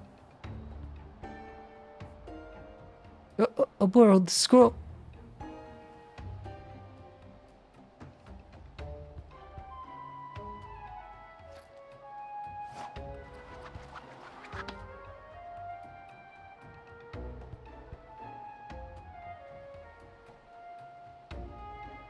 Very good, dim one. Yes, I dare say you played your role to perfection.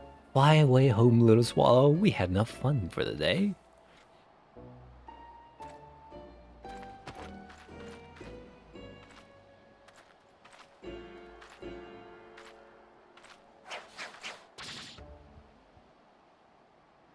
Oh. Oh. I'll rip that character.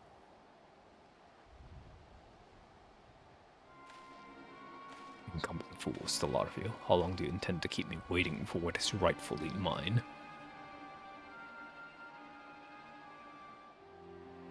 Lord Hanzo, you couldn't have come at a better time. You'll be happy to know I have just what you've been looking for. Behold!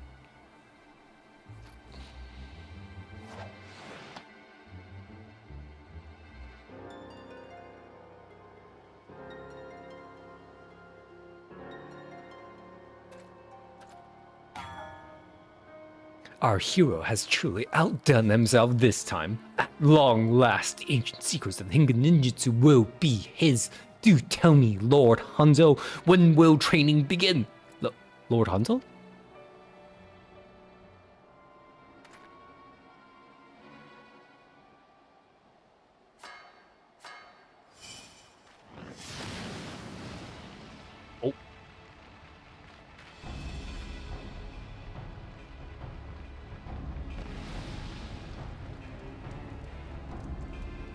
fake death. Silence, whelp. The bastard gets Sasuke the shamed. Shamed? Shamed? Shamed? Deserve naught but a quick death.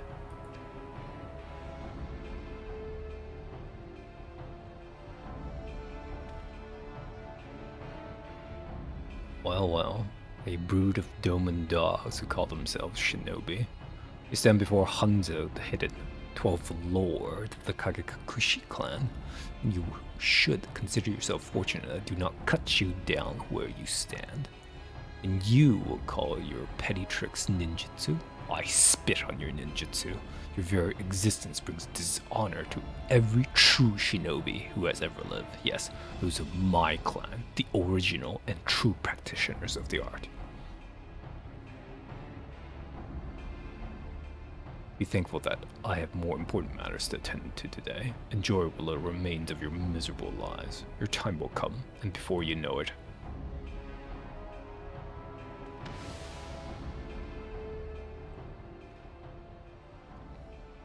forgive me, my friends.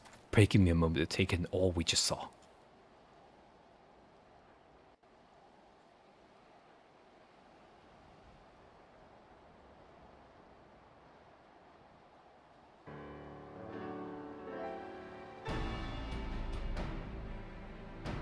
I do not know where to even start. Karasu killed off before our very eyes. The forbidden Mundra in the hands of this Hanzo who claims to hail from the clan who founded our art and who harbors a grudge against Master Sasuke, and in turn us, for reasons I can scarce begin to understand. Well, it may be a small comfort. We can take heart in one matter. In truth, the scroll Hanzo now holds is but one half of the whole. Alone, it is all but worthless. The other half is stuck safely away in our village, far from Hanzo's peering eyes.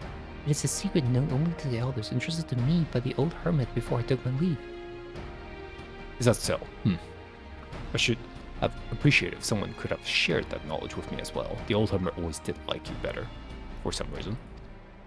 Still, I do not expect this Hanzo to give up easily. Whatever the true nature of the grudge he holds against the founder of our village, it seems to nigh border on obsession. Our adversary claims to hail from the Kakakushi clan. Princess Yuki, are you familiar with that name? If I remember the histories correctly, they achieved a great renown for their exploits in battle during the Age of Strife. It was said that a single Kagekakushi fought with the strength and skills of 1,000 lesser shinobi, until one day when a vengeful warlord razed their village to the ground, slaughtered even wives and babes. The Kagekakushi on the battlefield too disappeared one after the next, an inglorious end by any measure. If this Hanzo is truly the sin of the clan, it would stand to reason that he would seek revenge against those who betrayed his ancestors. But how this is connected to Sasuke, I cannot say. But there's one thing I know, it's that I'm not going to just stand by while this Hanzo plunges our nation to another age of war. I'll return home and see if there's any more knowledge of the Kagekakushi to be had. Thank you, Princess. We are counting on you. For our part, we should return to Yangsha. Once Hanzo realizes that he only possesses half the knowledge he seeks, he is likely to turn an eye to our village. We must warn the elders. It is all the same. Okay, now, Johnny. I'm not keen on showing my face in Limsa till I got the goods I came for in my daddles. And since someone needs to see it to it that all's Bob back at home.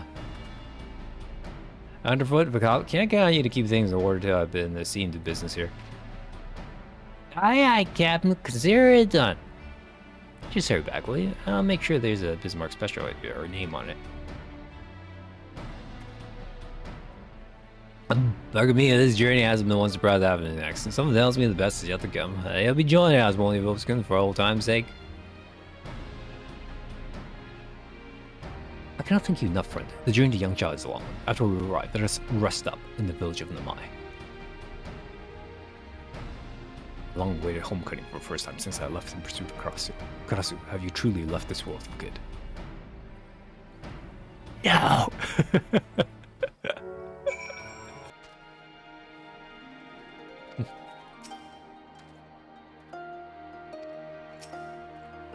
Men, I will first make the journey to the village alone. Forgive me, but the elders are not like to smile at the sudden arrival outsiders. We report on all that we saw in Nengoshi and gather what wisdom we can. Pray wait for us here. We will return as soon as we are able. I do not ask for a hero's welcome, but... well, I suppose there's no putting it off any longer. Seems we're on our own for the time being. We're gonna find some Ben Bingle and a couple of Rum Doxies in this place. Just having better for me. What if there's a Hanzo on the prowl? It's best we both keep our stabbers sharpened.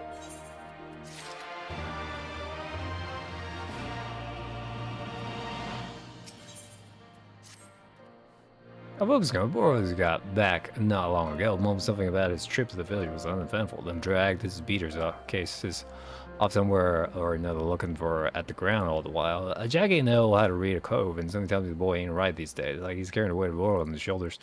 You know the lad better than anyone. You reckon there's somewhere he run off to if he were looking to clear his head. Waterfall?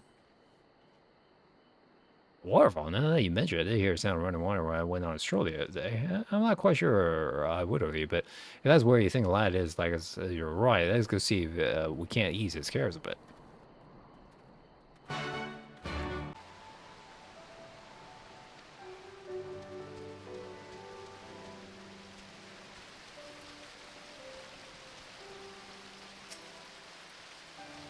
Lipscomb, I hope to spend some more time alone with my thoughts, but it is just as well. It grows cold, and I will warm myself with a fire.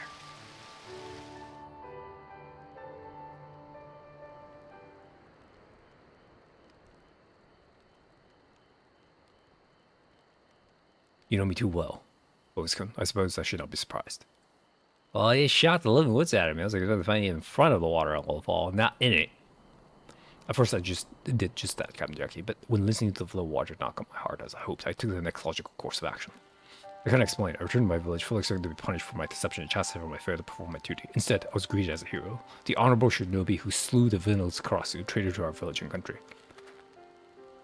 But it is all a lie. Master Kai was the traitor, and were it not for Karasu, putting aside the foul deeds he performed in service as his final master, my eyes would have been forever blind to the truth. That day, I promised Karasu that I would keep the truth hidden and claim the glory and accolades instead. At the time, I thought nothing of it, but it is just too much. Perhaps the man deserved to die for his sins. It is not for me to judge, but does he deserve to go to the grave as a hated villain? Why reap the fruits of deeds I can scarcely call my own?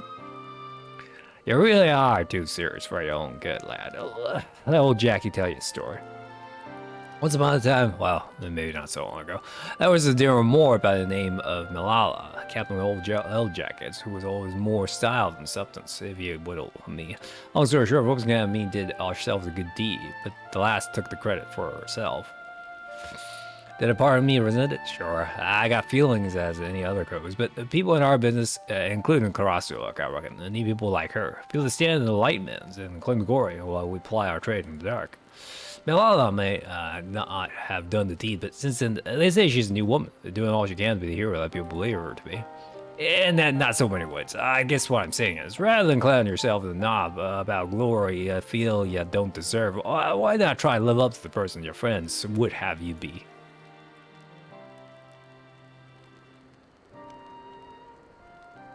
Thank you, Captain Jackie. I must admit, I never thought of it that way.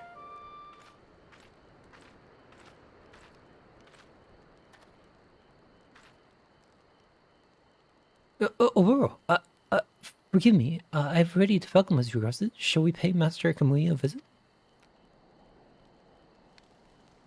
Allow me to explain, my friends. Since returning here, I happened to research the history of our village, in particular the life of our forefather, Master Sasuke, in hopes of better understanding our foes and what she bears. The tale says that Master Sasuke came to Doma on a mission so secret, no records of it were ever left. Our elders, too, were lost. If any possessed knowledge of such ancient happenings, they said, it would be the old hermit. That is what we call Master Kamui, an elder who retired from his long-lost post long ago, and now stands his days in meditation upon strings, pondering the meaning of existence to depths ordinary minds can scarce comprehend. Flipscoon, as my student, you too are an heir to Master Sasuke's legacy. I would ask that you accompany me to Plum Strings, and together we may learn the truth about Father of our art. Will you do this? Nod, nod, nod. Excellent. Plum String is not far from here, but we cannot travel there on the land. Tsumami was kind enough to summon the falconer. Let us return to the Mai.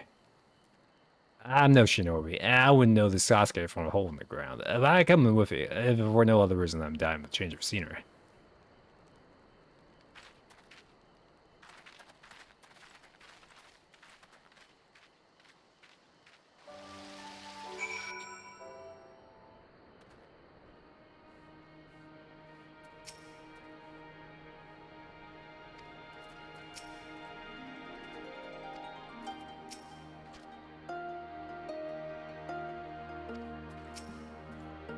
Master Kamui really accepts visitors, but the elders assure me he awaits our arrival. Do not ask me why, but they say he's particularly interested in seeing you, Tsubame. In any event, Blood Springs is but a short and pleasant flight away. When you are ready to depart, pray seek to the falconer over there. Speak to the falconer.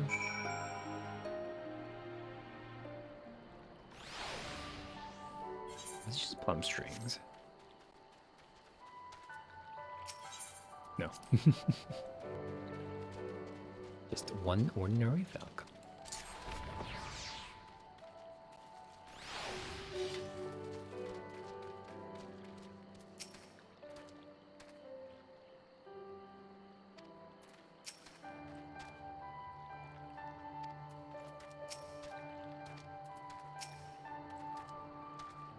This is the esteemed Master Kamui. I can sincerely wait to hear the words of enlightenment he would share with us. Please don't be a pervy old man. Oh no. Thousand apologies for the intrusion, Master Kamui. It is I, Oboro. I have come seeking knowledge of Master Sasuke and the founding of our village. If it would not be an imposition, pray share with us your great wisdom. Oh, I don't know any Obo. My back. Every word I speak is a dagger at me. No, this won't do at all. I've been eating my medicine as usual. That is, liver of a young Shun tiger, horn of a rhino beetle, claw of a doman weasel. Yes, that always does the trick. Yes, I simply cannot carry on a conversation in such pain, so be on your way, boys. You stay here, my little swallow, and keep an old man company.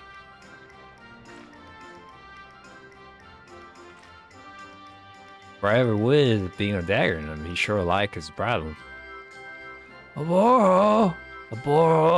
Where have I heard that name before? Enlighten my eyes. This old Koo's a real piece of work. Yes, the dim little boy who could never quite match the wits and skills of his friend, Karasu. Yes, that's it. It is my honor to bring you the medicine you seek, Master. Forgive me, friend, but it seems we have little choice but indulge, Master. Between the three of us, hopefully it will not prove too trying a task. Let us return to the mine.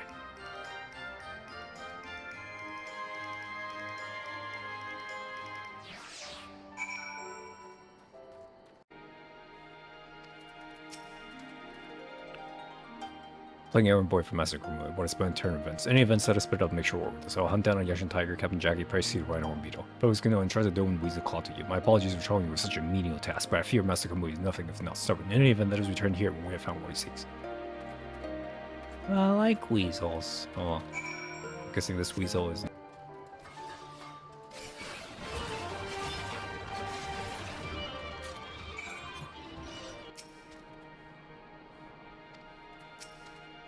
Outpost, I trust you were able to procure a weasel's claw?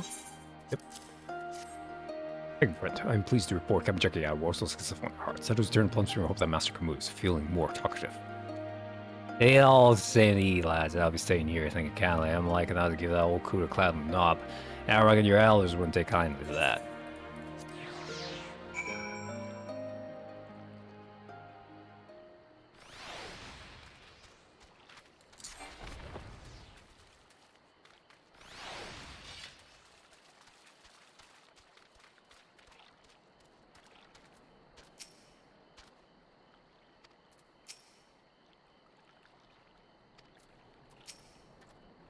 Is it just me, or Master Kamui seems rather sprott, given his condition? No matter, let's give the man what he asked for.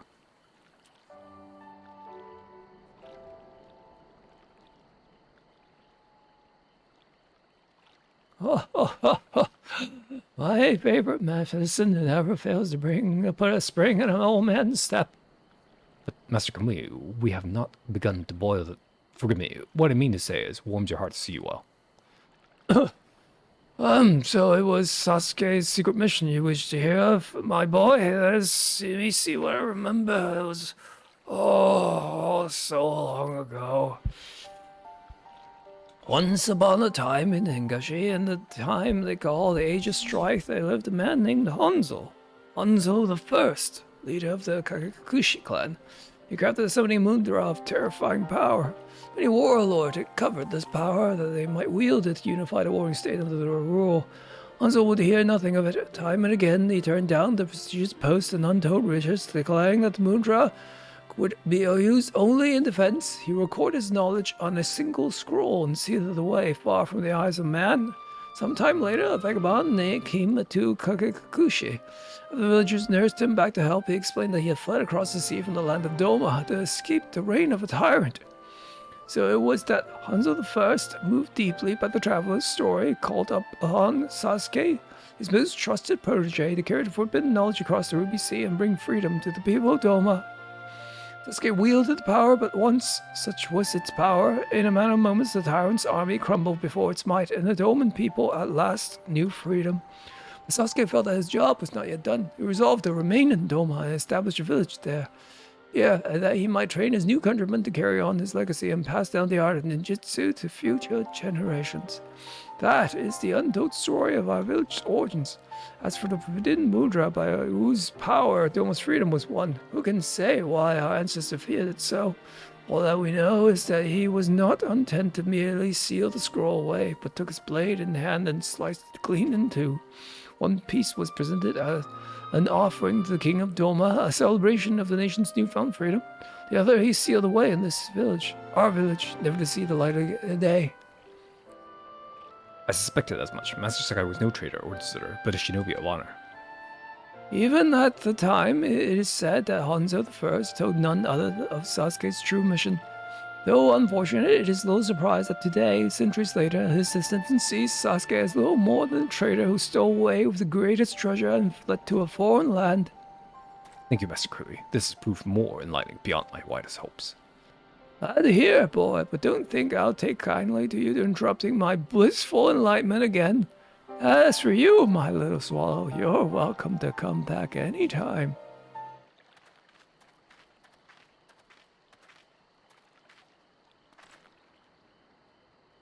Sorry to interrupt your lecherous prattle, but the princess here has got news to share, and I'm afraid it ain't a good variety. Oh, bro, we must move quickly. Our men of field have reported that the Kakekushi plan musters their forces in full. It means to march on Doma. No doubt Hanzo has figured out where the other half of the scroll lies. There's no time to lose. We must return at once to defend the village.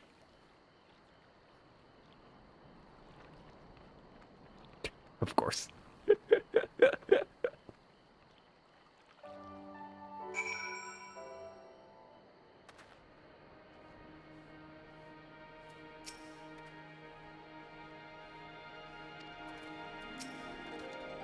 Sumai has gone to deliver news to their elders. Meanwhile, Princess Yuki made for the Ruby Seas to look out for the Kagekushi's army's approach.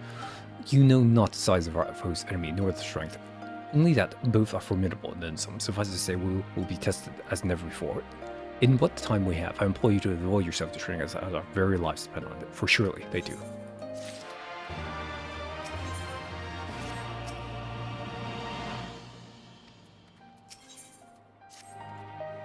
It's time, Ropeskun. The armored Kakushi, a clan, watches on Yangsha even as we speak. Princess Yuki keeps watch from afar, and she says the numbers are legion. We must gather our brothers and sisters of the village and make towards the Ruby Sea to meet them head on. There's one thing, however, that does not sit well with me. As Princess Yuki tells it, there's no sign that Lord Hanzo among the advancing army. Though I met only once, he does not strike me as a man who would stay home and let others fight his battles. He's surely plotting something, but what? Have you any ideas, Ropeskun?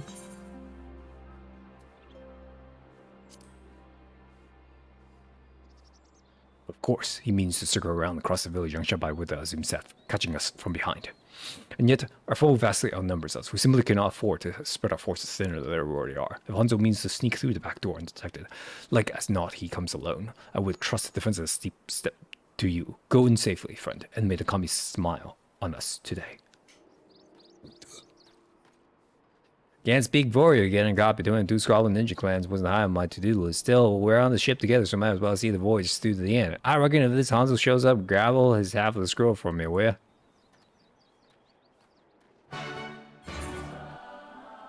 Alright, Mr. Hanzo, let's do it.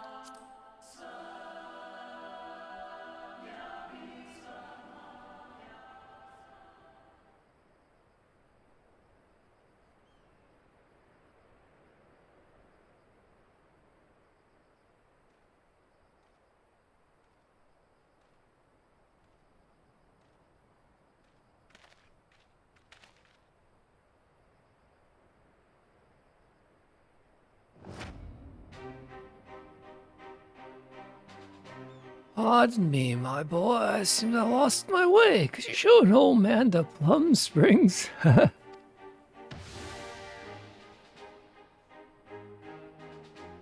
Clearly, you're not as stupid as your friends. But it is too late. The scroll has returned to the hand of its rightful owner, and everything proceeds according to my plan.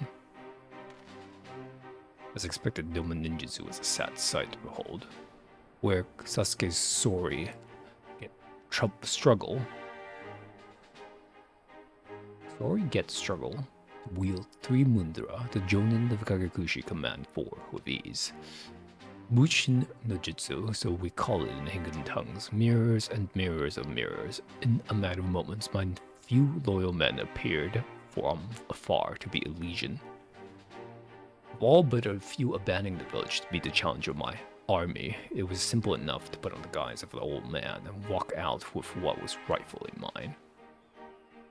That is the difference between a true shinobi and that Doman whoresons who dishonors our name with their very existence. But this honor ends today. At long last, I shall wipe the earth of the sons of the Sasuke, the shamed, the thief who stole my great ancestors' knowledge and consigned our proud clan to ruin.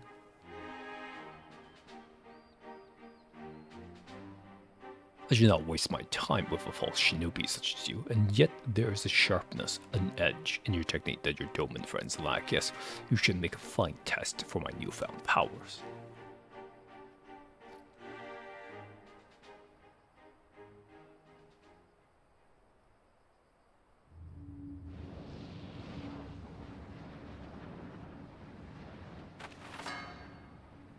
Come, great beast, Hanzo the Hidden, descendant of the first master, bids you come.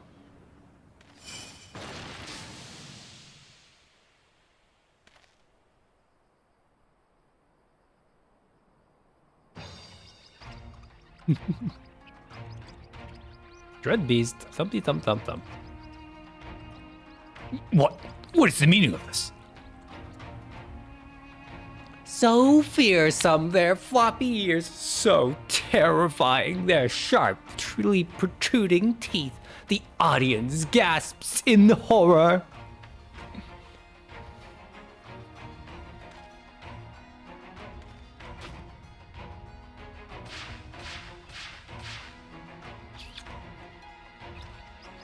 You! I killed you! I thought you sharper than that, my friend. There was some resemblance around the eyes, I'll admit, but the real me is so much more handsome.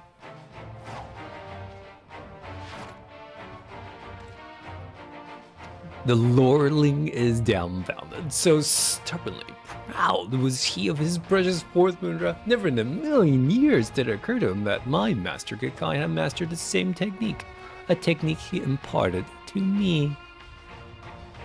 Oh, and those lovely little creatures throwing about you didn't give it away. The scroll in your hands is quite fake. I couldn't very well let forbidden knowledge fall into the wrong hands now, could I?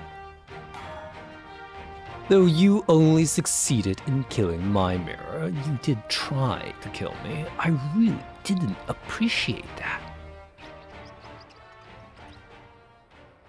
My poor little chick. You always end up doing the dirty work, don't you?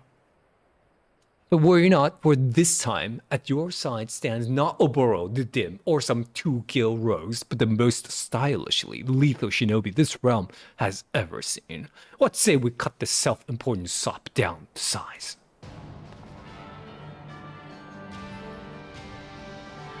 Dare mock me? Your every breath brings shame to ancestors of our heart. My ancestors, you will pay for your insolence. Come.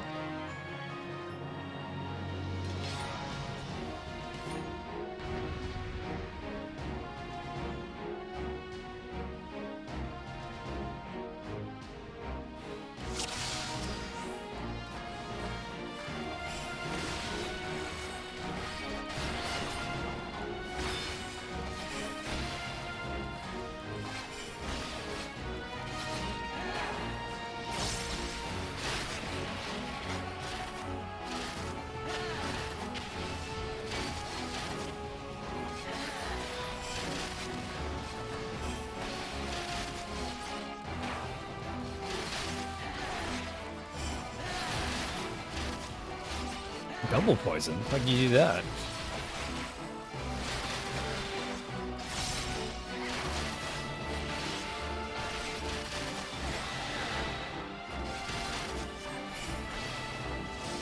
Oops.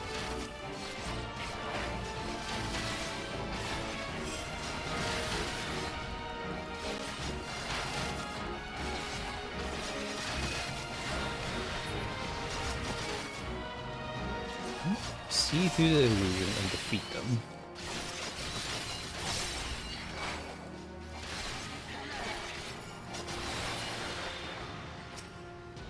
Okay. Lucky guess. Well, confused about what happened, but okay.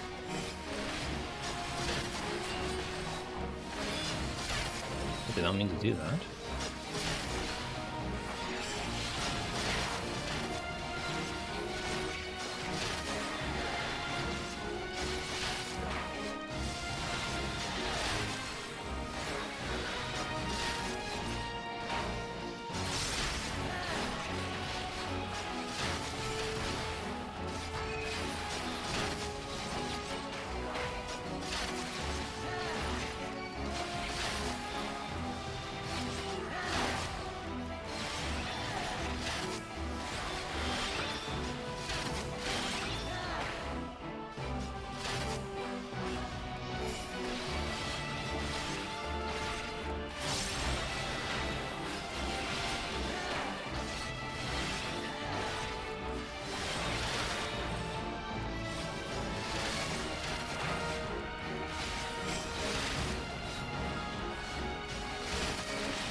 Cute.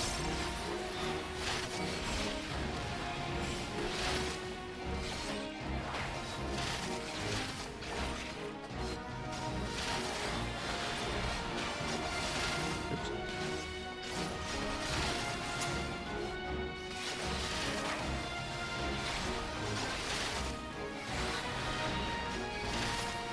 Good night.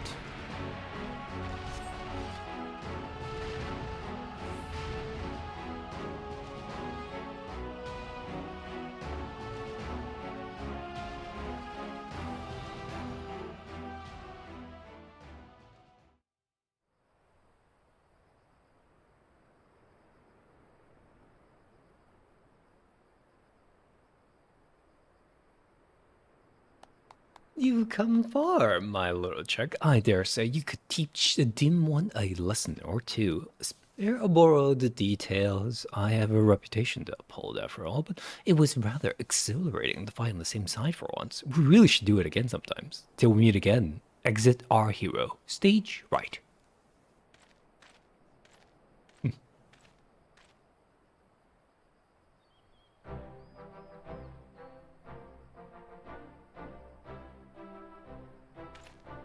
What did you say? Karusu still lives?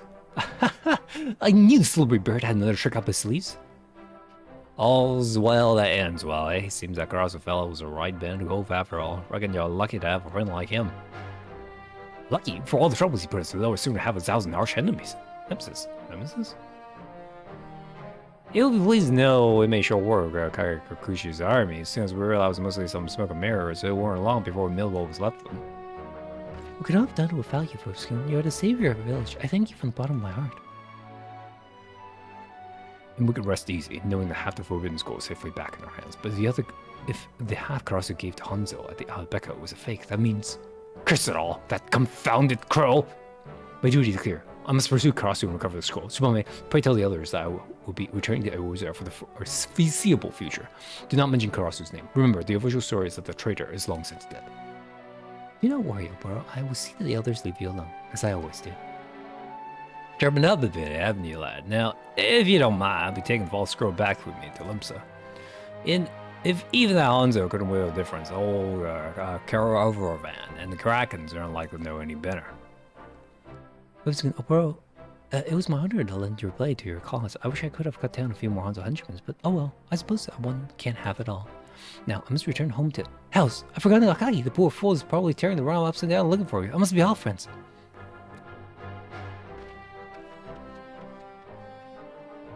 And more keeps you on your toes, I give her that. And with that, I best be moving my two beaters as well. And I too shall take my leave. My friends, I was as ever an honor to fight by your side. If you're not in a hurry to return your adventures, I will have a word for you. Pray meet me at the storehouse upon return to Lenosia.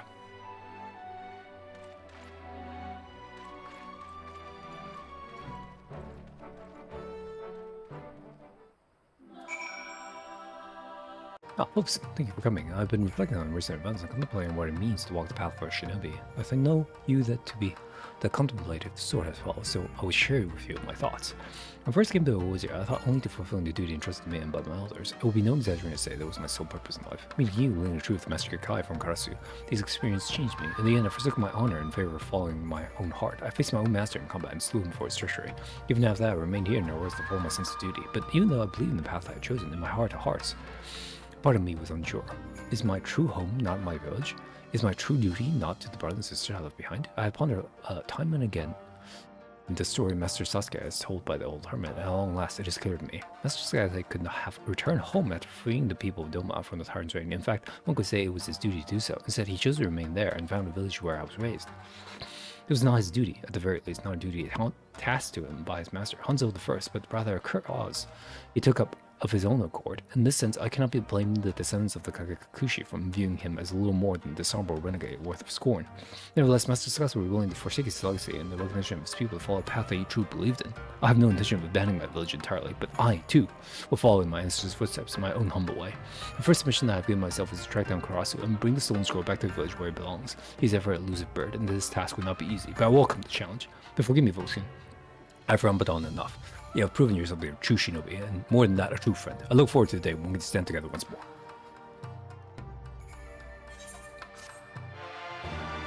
Golly, he sure talks a lot.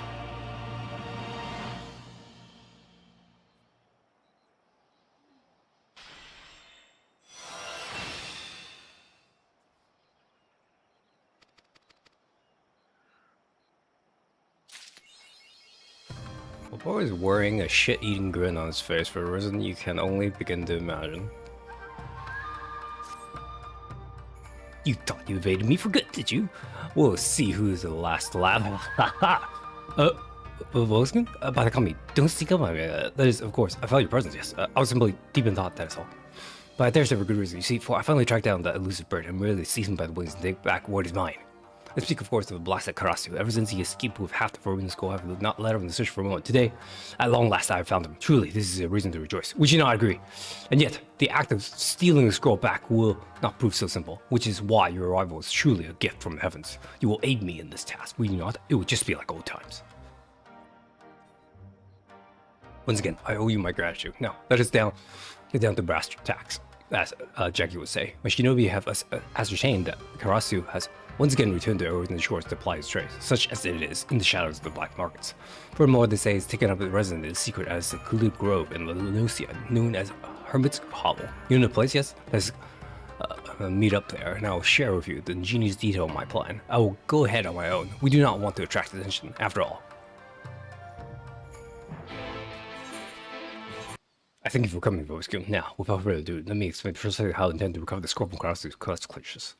My colleagues and I have been observing the man closely for a fortnight, so though one would assume otherwise, he's actually a man of a remarkably consistent routine. He carries the scroll in a case that never leaves his side, save, that is, for when he goes for his daily bath at precisely the same hour each day.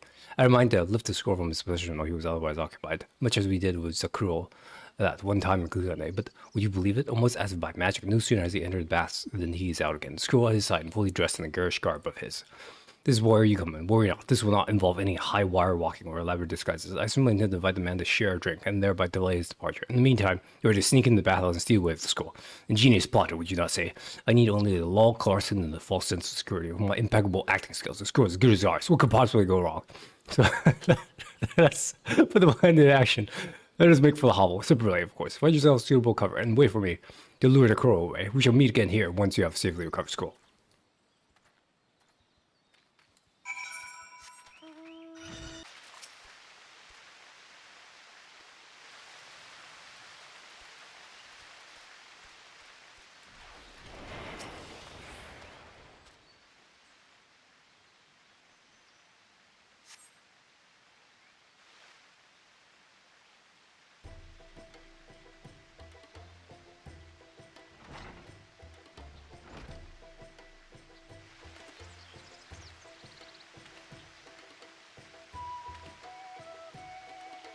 Oh, but what's this? Our hero arrives for a relaxing soak in his favorite spring, only to be stared down by his self-styled rival and realm-renowned oaf Oboro the Dim. Have you not yet had your fill of being outwitted and embarrassed by your betters? Spare me the bombastic bluster, Karasu. I stand before you today with an offer of peace. We are countrymen, and there was once a time when we called each other friend. Has our conflict not persisted long enough? So let us lay down our weapons for a day. Let us soak in these soothing waters, reminisce about times gone by, and see if we cannot put our petty differences aside. Why, I even bought a bottle of Hingan rice wine for the occasion. Astonishing. Incredible. Has the dim one lost his wits? Does she believe that a few flowery words enough to pull the wool over a crow's keen eyes while he steals away with the scroll? The audience gasps at the sheer audacity. Gleamer, or do not, the choice is yours, but this I swear, I have no interest in seeing the two halves without Chris's scroll reunited. On the contrary, one half safely sealed away in our village, and the other in the hands of the realm's most elusive ninja. The ruined Moondra will never be wielded again. I will not have it any other way. Furthermore, I've recently found enlightenment of sort. At long last, I have realized that your skill in ninjutsu far exceeds my own, and even had I once desired to steal scroll back from you, I am now painfully aware that doing so is entirely beyond my abilities. Oh, a well-colored meat surprise. The boy's actually grown half a brain since last we met. But aren't you being a bit naive, Oboro? After all, what's to stop me from simply returning to our village effortlessly, incapacitating our elders, and seizing the other half of scroll for myself? I know you too well, Karasu. It is not power that you crave, but freedom. You have worked too long, too hard to cast out the shackles of our village to risk it all over a single scroll. The audience gasps. What? I do believe that's the single most intelligent utterance that's ever escaped the dim one's lips. Very well then, I'm feeling generous today, so I do believe I will entertain your offer. Though for your sake, I do hope that the rice wine you brought is good vintage. I simply cannot abide poor taste in beverages, you see.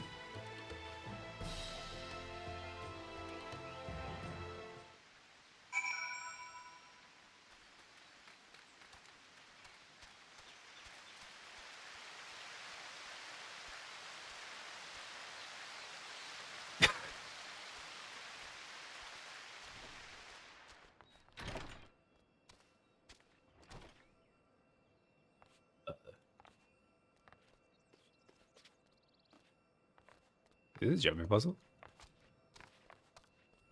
I mean, like sushi in the other places would be too obvious.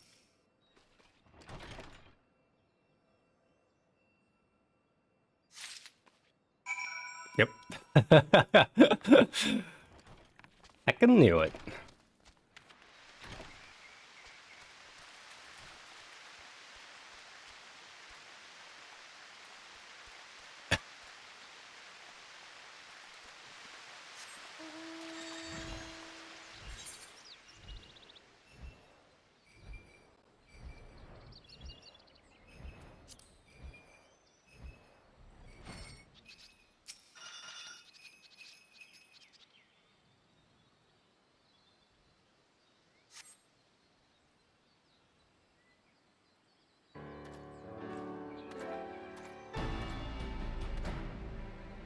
Ah, you returned, friend, and with the scroll safely in your grasp, no doubt. Let me examine it, that I might ascertain its authenticity.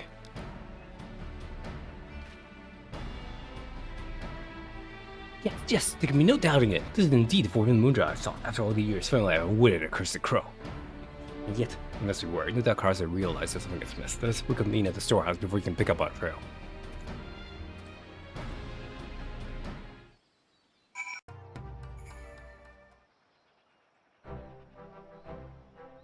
Welcome back, Wusun. Do forgive me if I'm a bit giddy. I still cannot quite believe that I've owed Karasu for once. My plan has a habit of firing back, as they say.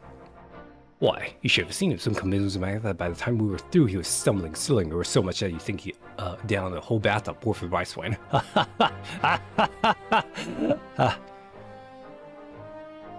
God's piss, lad. Shut your gab. Every cove and mort for mom can hear you blabbing. Captain Jackie, a pleasure as always. Do forgive me for outers. I was merely celebrating our mutual friend here, my most remarkable triumph over the accursed Karasu. Oh there, Robuskin. Always a pleasure to see you, dimmer dammer like yourself back in town. I treasure Sapper haven't dealt on since last we met.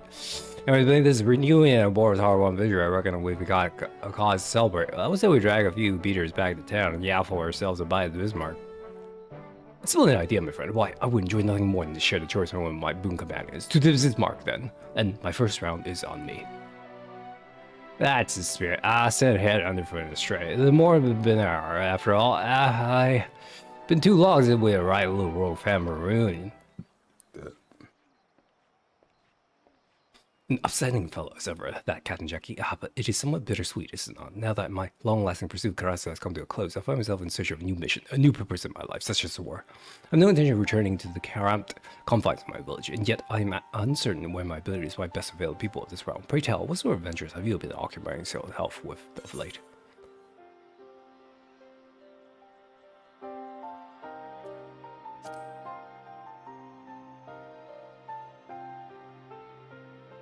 What's this you say? There exist worlds outside other than our own? If you are having a jest at worlds like chance, friend, let it be known I do not find it amusing. But no, I can tell that what you say is in earnest. Consider me intrigued, though forgive me if I'm not in a hurry to seek out a means to travel there. No, I will abide my time here in your orders. I give her the ponder my future. At any rate, we mustn't keep Jackie and the others waiting, yes. I will not make for the Bismarck as soon as I've attended to my affairs here. Why don't you travel on ahead?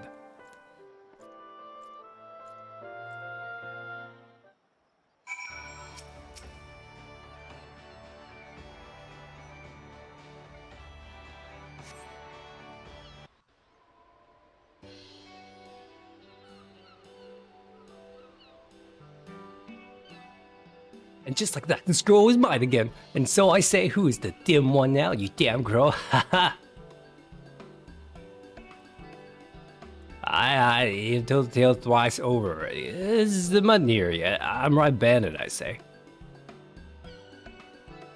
And I'll tell over it again, my good captain. After all, it is no small feat to try and build across. You're quite possibly the most supreme skills shinobi our village, nay, our world has ever known.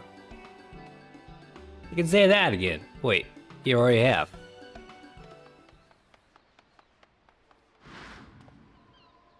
But, my friends, be on your guard. That Oboro is a fake.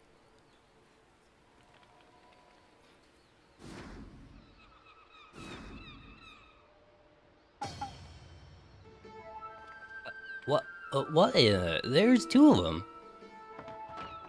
What nonsense? This is the sheer gall of this man. Clearly, if anyone here is a fake, it is the madman standing in the middle of this fine establishment, stripped down to nothing but his undergarments. I don't know, Jackie. They both look right convincing to me.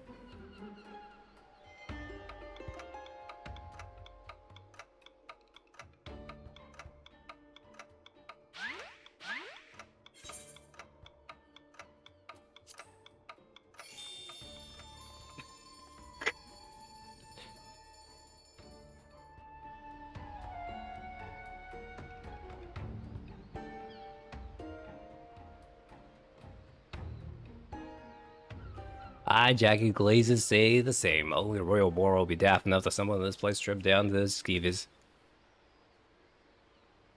Oh, fine then. I tired of this drab old disguise anyhow. Curse you, does your villainy know no bounds?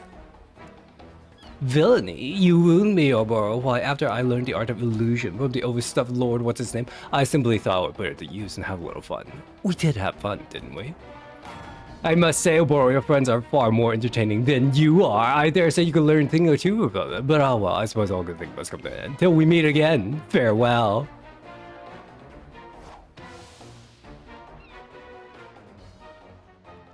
Oh, like a crow in the night. Don't be too hard on yourself, boy. Yeah, that's all rooked. Yeah, now that's all. Bob, I reckon it's time we took our new beaters to the sisters. Yeah, come along, Oboro. I'll get you something to cover yourself a bit.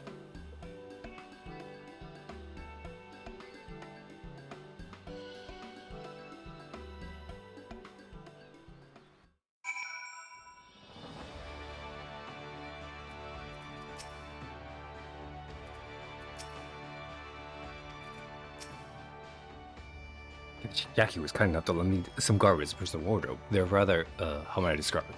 Sophisticated, stylish, dashing, and delightful. Did I tell you, or did I tell you? Old Jackie got you looking better than ever before. Ever rum doxian them so won't be able to take your glazes offly. Nor can I, and not in a good way.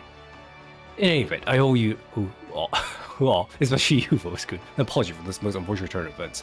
I thought my plan flawless, but unfortunately I had neglected to account for one thing. The possibility that Karasu tolerance for Hingan rice wine might be considerably higher than my own. I gotta say for sure precisely what happened. All I know is that one moment we were engaged in the most delightful conversation, the next I was lying on a cot in the hovel with nothing but a mind guard on me. There's picking that myself going this, I dash back to the dock storehouse as quick as my legs could carry, only to find neither you nor Karasu present, and my personal wardrobe completely empty to boot. Ah, a different dammer as always, that one, and getting you some new duds was one thing, but calling that scroll back from Karasu is going to be a whole nother matter. Damn it all, but where's this scoundrel not get away with this feeling? This time, no, I must return to the store. I want to draw up a plan to retrieve what is rightfully mine. All his lads wondering. Damn, if he doesn't actually seem pleased with this turn of events. Oh, well, Volp's gonna reckon you got adventures you best be getting back to, eh? Just promise me you'll drop back in on Obar and lend him some of your dabbles from time to time. He's a good lad, and he's got a bit of a tripping all the old do-beaters, if you would with me. Yeah, now you got some sound like the boy's father. Anyway, don't be a stranger here at the sisters either. God's only know we can only use dimmer dammer like yourself.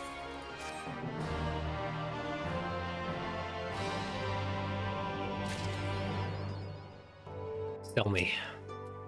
Only the Thaumaturge is fate that guided your step here, friend. These Hall held the arts of devastation are taught, primeval magics with which to bring about an enemy's ruin. You will join our ranks and wield the power of Thaumaturge. I urge you to see this moment and combine to meet your arcane ambitions. Sure? Yes. There truly was no other. The answer was there. And closer now, and I shall whisper to you the Thaumaturge's beginnings. The nation of Udal inherited its traditions from an ancient Beladia, a city founded on the descendants of the first mages. The secret of these illustrious sorcerers were ultimately entrusted to the priests of the Order of Not Thal, who have passed down from generation to generation ever since. Focused and refined over centuries of use in the Order's funeral rites, the arcane magics of our ancestors eventually emerged as the art we know as Thaumaturgy. A freezing blizzard to halt the corruption, a raging fire to cleanse the corpse, a bolt of lightning to expel the sins of mortal life. The dwellers employed in the preparation of the dead are equally efficacious when applied to the living. Thus, does our guild thrive in the depth of the Arzaneth Ossuary, a sanctuary devoted to Thal, the divine order of the afterlife. What say you then, adventurer, if you would plumb to the abyssal depths of thaumaturgy that our learned sages guide your descent? But before you leave in the darkness, you must prove to our guild masters that you are possessed of spiritual fortitude necessary to look upon that which awaits within. When you are ready to summon the judgment of our eminent mages, say the word. Well, adventurer, we join our guild, presumably ignore the urgings of impatient destiny. A wise decision indeed. To prepare for your initiation, I will have you study the volumes of Fundamental Thaumaturgical Principle, all 108 of them. Or, at least I would, if such requirements had not been abolished. Too great a deterrent to fresh novices. I suppose you should just have to settle for calling upon the collective wisdom of our guild masters. We have 5, you see, all brothers of the same house, though they are all wield supreme authorities. It is the eldest who provides a singular voice of the guild when one is required. Master Pico, I believe. Why are you not sure of your...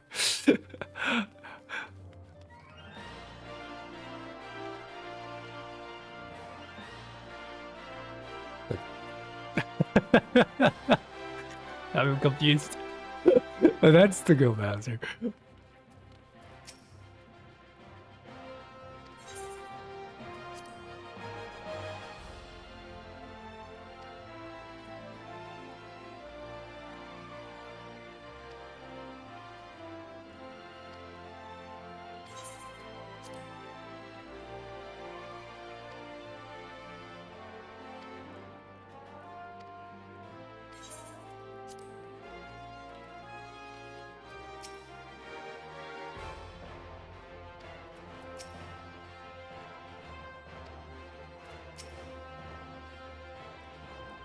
What are you talking about? I'm awful.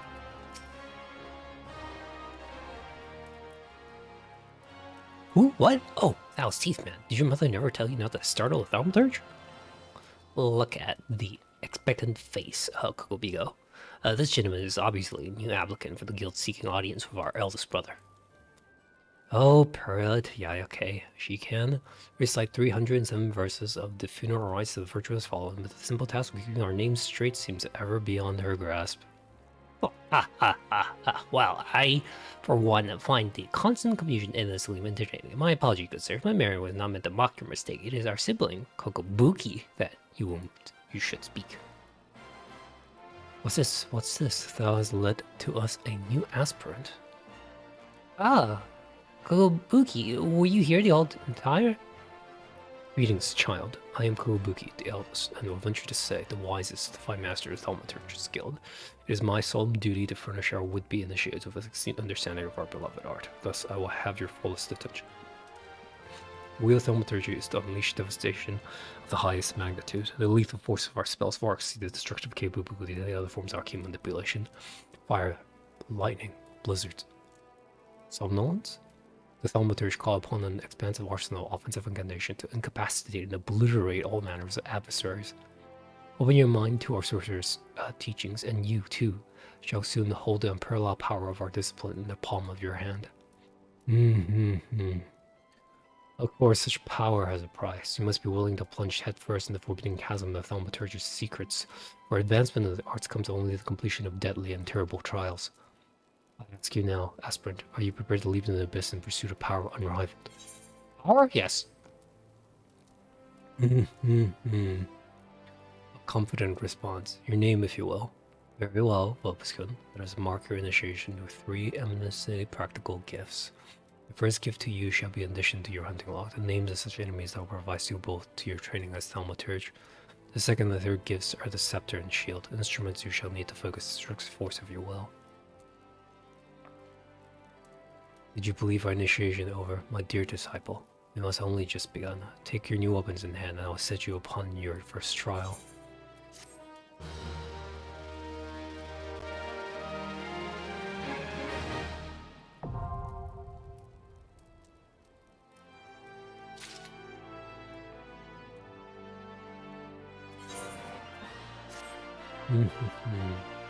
The scepters, well, complements the avid desire for destructive power written upon your feature. Now we shall complete your initiation of a trial to test the limits of your aptitude of channeling Thaumaturgy.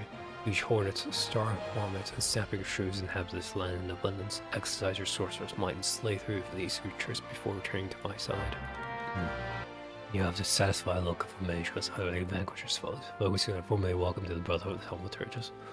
The purpose of the trial is to gauge your capacity for wielding Thaumaturgy and the inequality of the limits of which you are bound by the level of etheric energy flowing through a physical being. Either the very stuff of life exists within all living creatures to a greater or less extent. Remember this, for this is the most basic law of arcane manipulation. As your experience grows, so shall your reserves thaumaturgical endurance. The wellspring of your magical mind will also swell in response to moments of extreme terror and duress. When you find yourselves in greater challenges, when next you crave the thrill of exquisite fear, that, yes, when you shall know the time has come for you to visit me once more.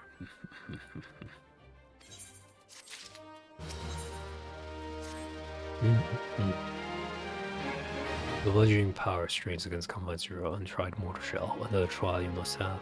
From this day forward, your tasks and challenges will be shaped by the teachings found within Thaumaturgy, the Yelling Abyss, a tome penned by the renowned Thaumaturgy Zozamaya. With others who have not once tasted the bitter trials, the fatal instruction of the vital lesson to be gleaned from the four extensive chapter to comprise this exemplary work, must show you learn about the threat with which a protection of our art must be contended. The first chapter, the threat of intimacy, falls within Kupabaga's purview. It is only fitting that one so averse to approach should teach you the wisdom covered therein. Where you go? Ah! Yes, Vosen, I've been expecting you. Allow me to read to you the pertinent passages from the opening chapter of This Is Maya's Guide. The threat of intimacy. How magnificent the potent power we wield. Roaring flames, piercing eyes, and shocking blows are matched not by first fist or sword or spear, but the burly warrior waxed fearsome with every closing step. Fists shatter bone, blades slide through flesh, spears puncture soft bellies. Know you this threat and stand you apart from such men. That last part makes me queasy no matter how often I recite it. The lesson, however, should be obvious. Keep your distance from your foes. From the agony of being hit, or stabbed, or worse, you have the devil of time completing incantation of an enemy flailing his weapons at your person. As the wise Thaumaturge always strikes from afar, and the further the better. Let us perceive your next route. Take this drive and set it down in the vicinity of Silver Bazaar. Next, simply draw back to the comfort distance and wait for all sure to swoop in to feed. Then when you ambush the nasty creature with a barrage of deadly spells, once you have slain the scavenger, be sure to retrieve a generous slice of vulture meat for Fafafono. He doesn't mind us connecting so close to the shop, so long as he's properly calm as yes, folks, and we pay him in sorcerer's blasted bird flesh. Okay.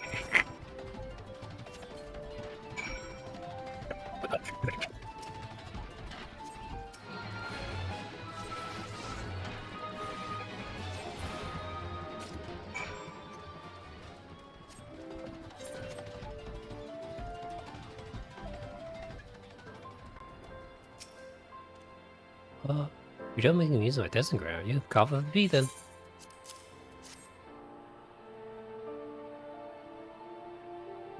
This is nothing so tender as a bit of meat pummel upon the wizardry. Nice doing business with you, Thaumaturge. Did you say Thaumaturge? Has this mage just completed a go trial? I'm Master Alchemist. What brings you out to our bazaar this fine afternoon? This gentleman here just slew himself upon the vulture. You'd be surprised at how many of these scepter-wielding sorcerers end up sliced to ribbons by beak and talon, and that's not the sort of flesh I have a taste for, you understand? My brothers! Not again. Oh, you're the sixth brother.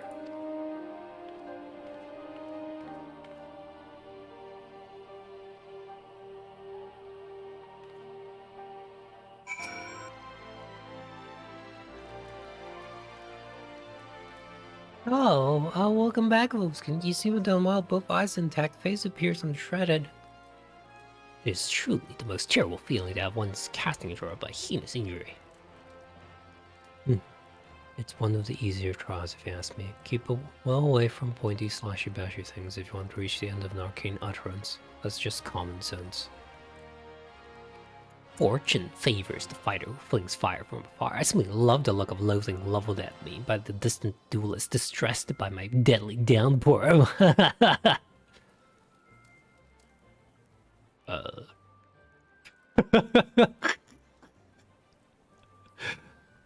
We Thaumaturges excelled at offense, but failed miserably at defense. Our most effective strategy is to topple our adversary with overwhelming force before they had a chance to respond.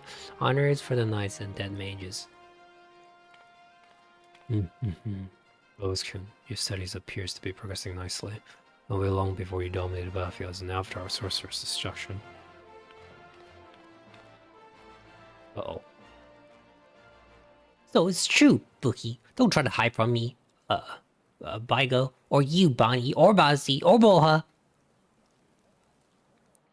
Kobusi, what are you doing here? You promised you would teach me next. Well, yes, of course we did, Boosie, but Phobos-kun here was most insistent. And once again, you brushed me aside the whole I abandoned my heart's desire. Why do you deny me? I hate you, all of you.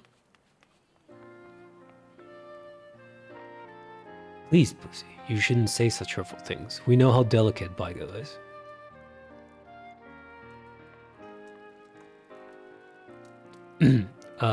That was Kokobusi, our youngest brother. He so dearly wishes to become a thaumaturge like the rest of us, but it simply isn't possible. The poor boy's aetheric levels are pitifully low. We thought to convince him to accept fate's cruel quirks when he entered the alchemist skills, but he yet yearns to walk the path of thaumaturgy. Such is Kokobusi's determination that he spends all his waking moments experimenting with alchemical concoctions, seeking a minute by which he can expand his capacity for arcane manipulation. Well, this is obviously not your concern. Back to the abyss with you, young thaumaturge. I mean that in the most encouraging manner possible.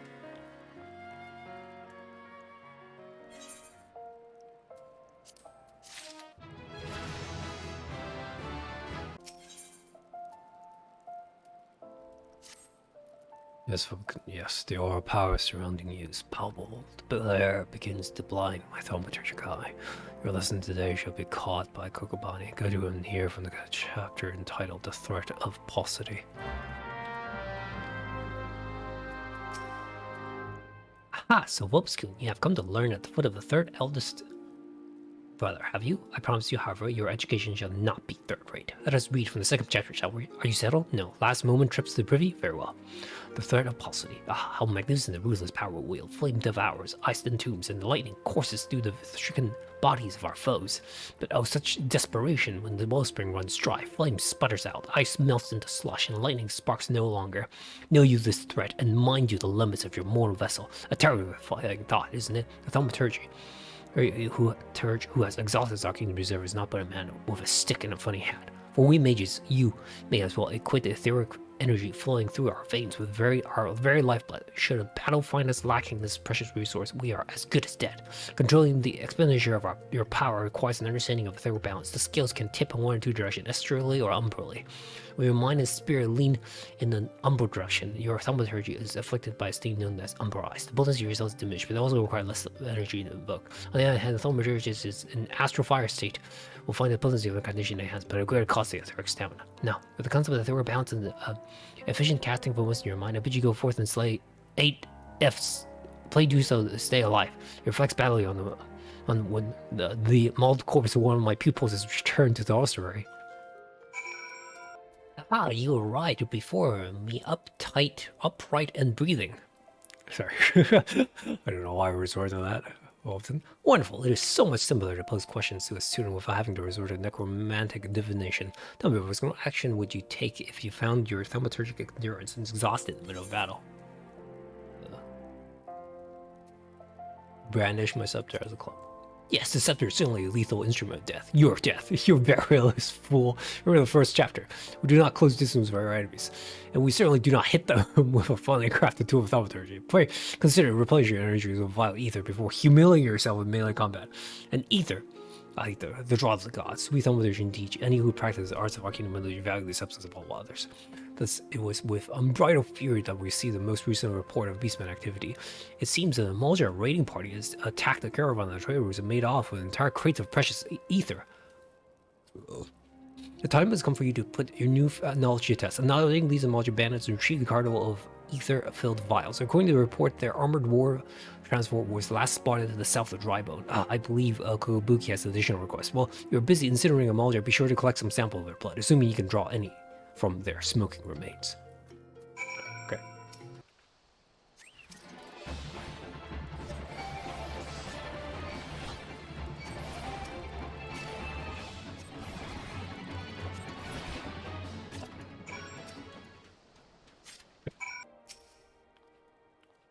I detect the scent of ether, and I trust the stenches of Mulger's blood.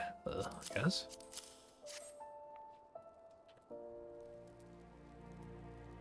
A whole 10 vials, 20, 30. It's like so much ether. It's just so very comforting. Comforting? What have we here, Kukubani? Is this the crate that was stolen? As if Obscuran's lessons have had the desired effect. I will assume this vial of vicious liquid you have there is beastman blood. Kukubusi should be pleased. Boogie, you left for word for me to visit the ossuary. Have you finally decided to begin my training as Thaumaturge? Kukubusi, good of you to come. Obscuran here was kind enough to obtain a supply of Mulger's blood for you. An alchemist acquaintance of mine explained how you had been using the substance in your research to create a mana-amplified elixir. Naturally, we are most interested in the results of such experiments. So you see, Busi, your work as an alchemist already puts you in position to work alongside us. You needn't become a Thaumaturge to be part of my family, our family. That's right, Busi. Besides, the battlefield is a dangerous place, and our skills are not exactly suited to keeping others safe from harm. I see. This is but another attempt to dissuade me from pursuing my true calling. I do not want to cheer you on from the safety of my workbench. I want to fight at your side. Lucy, we just cannot stand the thought of you being harmed. Pray do not do anything foolish. I do apologize, brother. So I sometimes forget how difficult it must be not having a natural aptitude for the arcane arts. As mentioned before, Vobskun, Kokubusi is dangerously unsuited to the wielding of thaumaturgy. Even with the proper training, he would be unable to cast magic as we can. Were he to attempt to force a manifestation of power, the strain on his etheric reserves would likely kill him. But let us not dwell on the unpleasant circumstance, for you, on the other hand, are brimming of thaumaturgic potential. Remain diligent in your studies and do not cease in your efforts to expand your wellspring of power.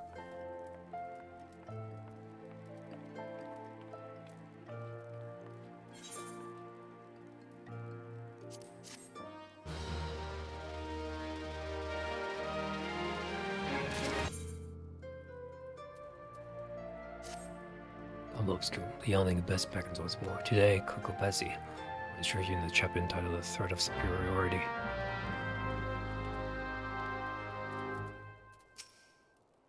You are come for your lesson, Lobscoon. Then heed well my words. The threat of superiority. Ah, how magnificent and intimidating power it possesses. Flames sear the air, eyes frost the ground, laying flashes of blinding incandescence.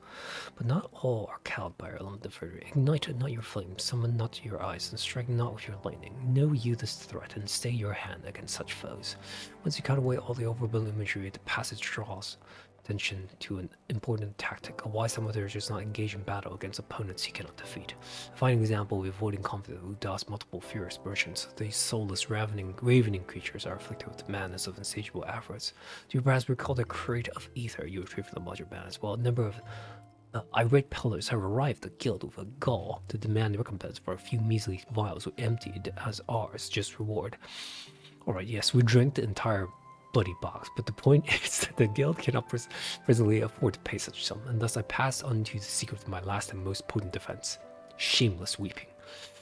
I am not speaking of a few tears here. I want you to stride right up to these tyrannical traitors and cry your eyes out.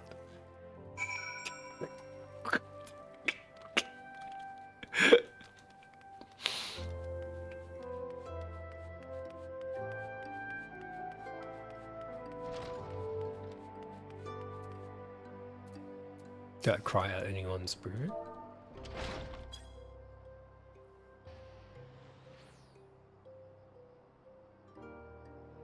Alright, son. I know you don't want to chase down these minor bullfrogs. I'll let you one go for your sake. I have to cry at all of them? Okay.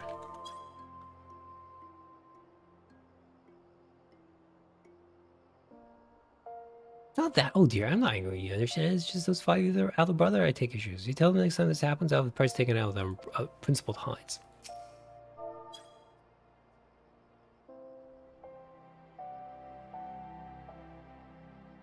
Well, yeah, you need to worry about a few guys either. I tell you what, you dry your eyes for me, I'll take care of a loss out of my own purse.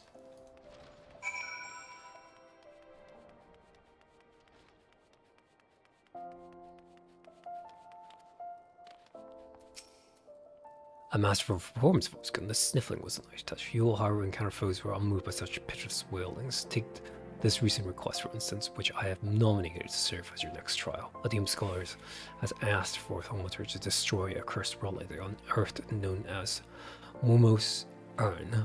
While pottery is by and large immune to tears, it is the Alacron thieves that subsequently stole it that concerns me. The Alacrons are an organization of criminals not normally known for their gentle or understanding dispositions. Rather than attempting to engage in interrogating with thugs, I would suggest you neutralize threat to your persons with a well-timed sleep spell. The Alacron had been traveling in the southeast of Drybone, find them and destroy the urn they carry. Okay. Yep.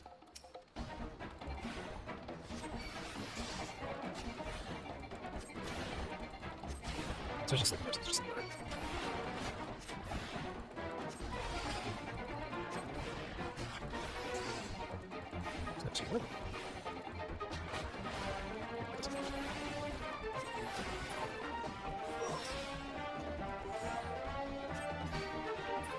trees more like dead areas.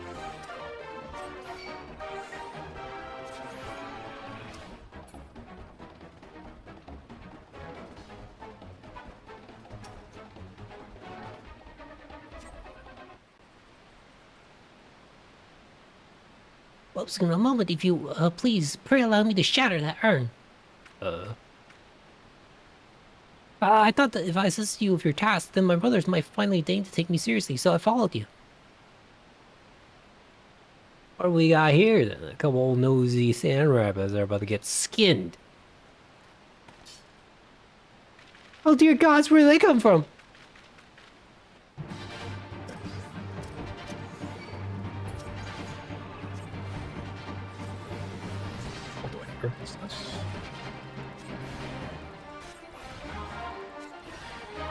He's fucking over his face.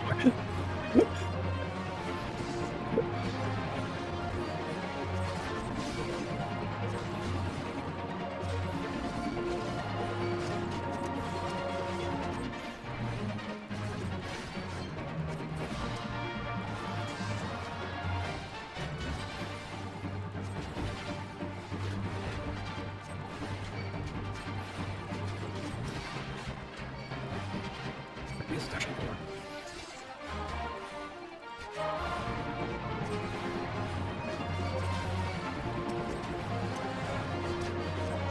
First, that's cool. Isn't it?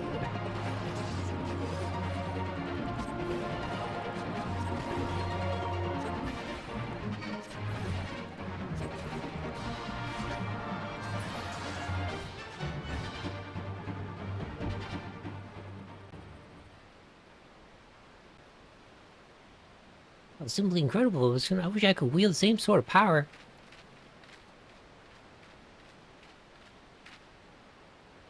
You're keen at outcomes in the hopes of creating some manner of a matter-amplifying oyster. All my efforts been for naught. The result has been far too mild to make any difference. I'll never be a Thaumaturge to my brother at this rate. I'll forever be a pitiless, powerless little sibling.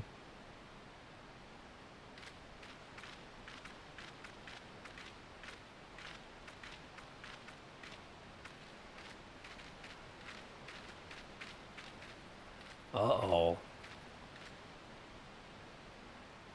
Almost earned. If I destroy them, maybe my family will see what I'm capable of. Wait, don't you dare break my urn!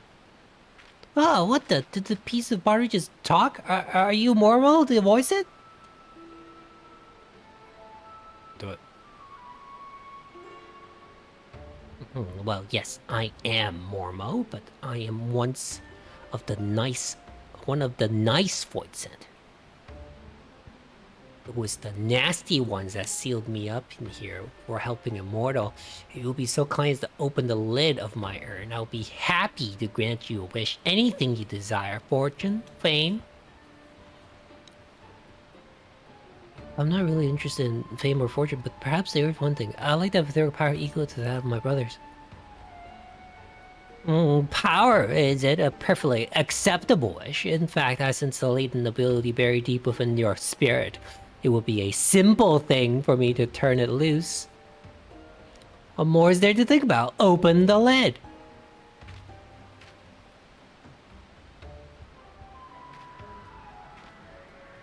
We're just gonna let him? See. Stop him.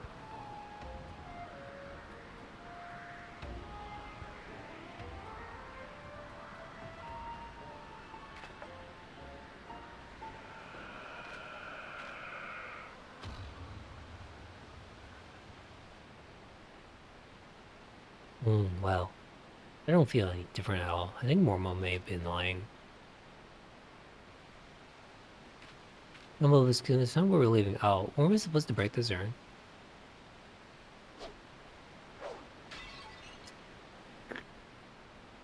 Oh, that is that. Yes, this will be such fun. I mean, it'll be nice to return home after all this excitement.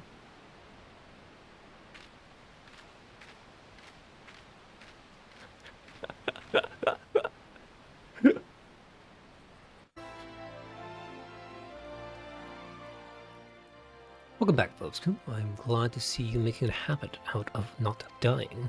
Before we discuss your trial further, however, I want to ask about Kokubuse. When I saw him but a few moments ago, he seemed odd. Well, odder than usual. Would you happen to know aught of it? Yeah, he kind of joined. Bussy was at your trial? It is extraordinarily dangerous and foolish to interfere with Thaumaturge's training. I shall have to scold him most heartily. Ah, such unpleasantness aside, I'm impressed that you claim victory in spite of unexpected development. The teachings of the Yawning Abyss have served you well. With your experience and control thus demonstrated, I believe you are ready to add a new spell to your repertoire, Scathe. This elemental neutral blast of force will prove effective against all manner of opponents. So I'm sure you are eager to test this incantation efficacy. I shall grant you the leave to return to your training. A pity the next hostile creature that crosses your path. Ants?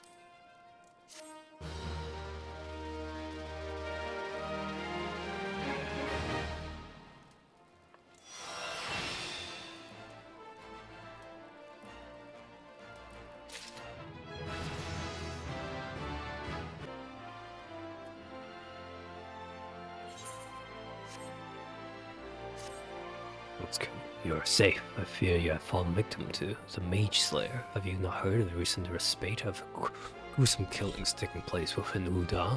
Each case involves at least one dead thaumaturge, and every corpse is found bloody, battered, and utterly drained of etheric energy. Ill tidings aside, I'm glad to see you alive and glowing with vitality. It is time for you to delve into the final chapter of the Yawning Abyss. Kukuboha, our second youngest sibling, will read to you from the thread of perplexity.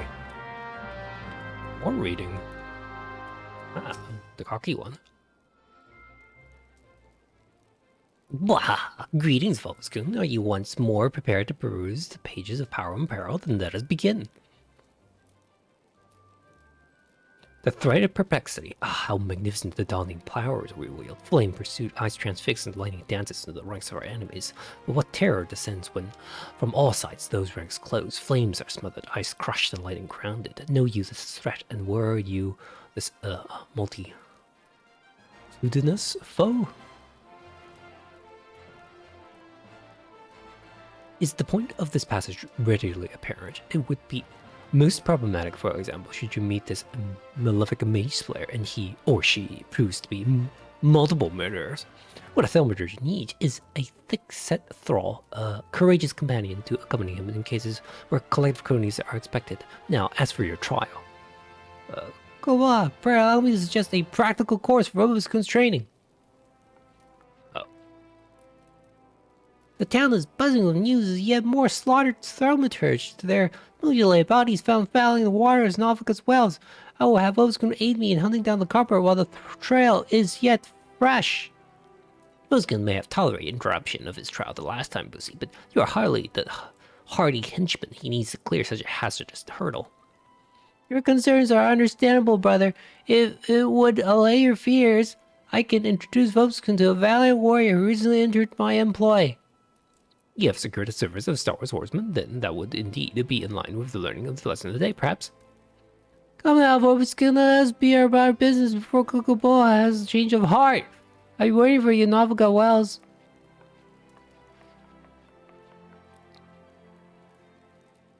Was that Kukubusi? You must see the etheric. Okay. Oh. Kenny. Although it's so good of you to come, my Rogan friend here is the warrior I mentioned back at the ossuary. Now, there's no time to waste. Why don't you head to the stream and examine the bodies of the slain mages? I will go with you, but with my delicate stomach, I fear I might contaminate the scene. Remember, if you're looking for anything that will help us track down this killer. Okay. It's below? Oh, okay. We're at the Village Bridge. Just get I'm not even doing description, I'm just gonna literally make courses here.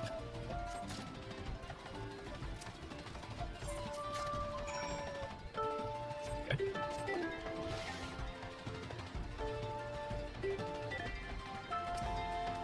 Did you uncover anything incriminating? Hee. This blood is yet slick to the touch. The slaughter must have been recent indeed. The villain may yet lurk nearby. Return to the creek where the bodies lay and linger for a time. I dare say your aura, saturated as it is with enticing etheric energy, will lure the mage slayer out in the open. Have courage, Vobskin. Our brilliant companion stands ready to leap to your aid. I do not like this plan.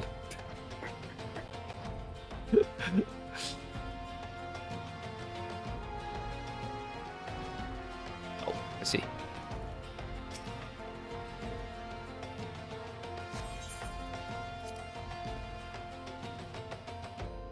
You have to protect him.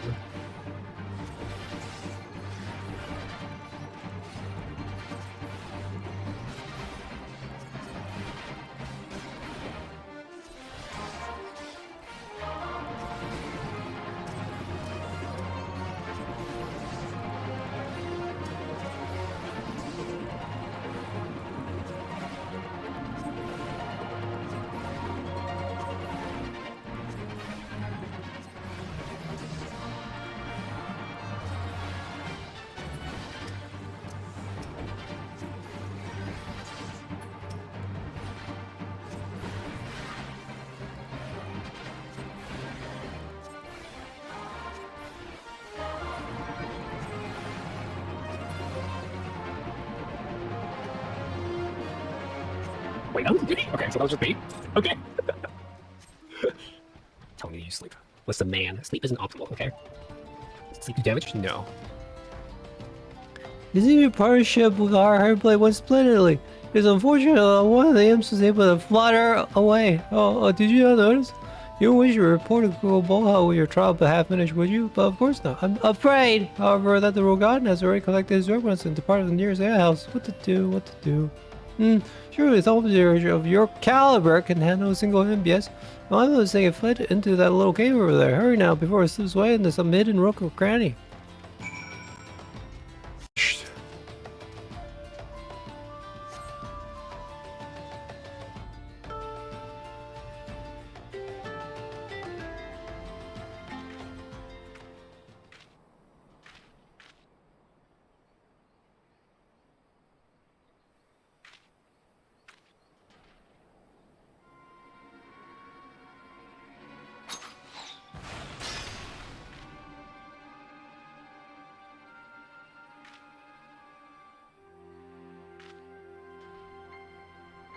That is not Kukabusi. Well, it is Kukabusi, but Kukabusi possessed by the voice and the escape from Momorn's urn was feeding the etheric energies of all those slain Thaumaturges.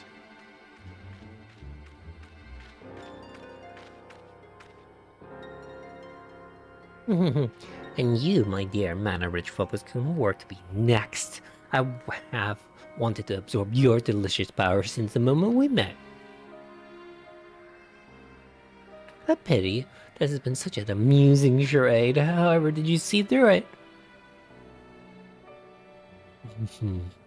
I'm Kukabusi's brother.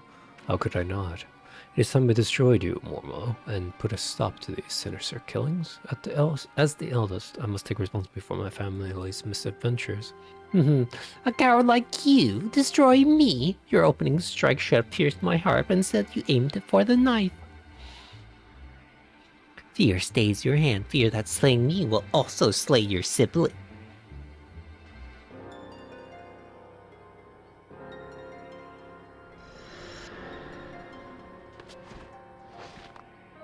What the? Poor spineless Thaumaturge. I shall, however, leave you with a pleasant thought. It was Kukabusi's fervent wish to amass this power. You're just gonna do the acid thing.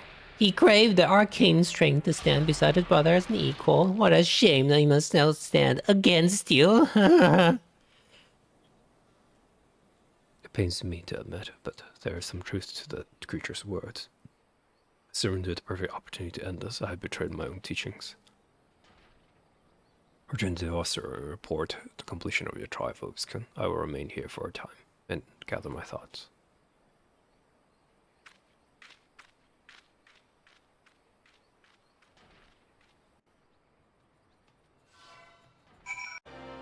Phobos-kun, Kukabuki has advised me of your adventures. Seems the Mage Slayer slipped away, but your Sling of the Swordsman was nonetheless successful. Consider this chapter complete. Your time with our tome of teaching is at an end. Well, to be absolutely accurate, there is an addendum with additional advice, but Kukabuki considered it extracurricular. Even I dare not delve into those diabolical depths. I do not yet deign to die, you understand? Die?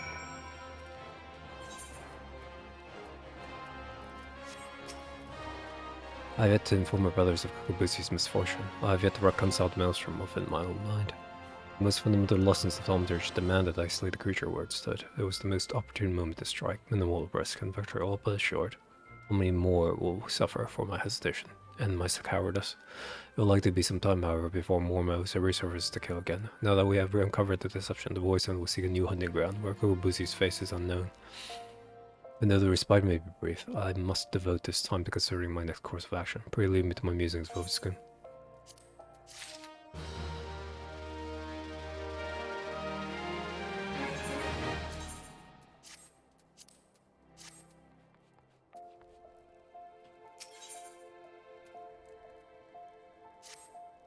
Phobos-kun, I saw you coming this time.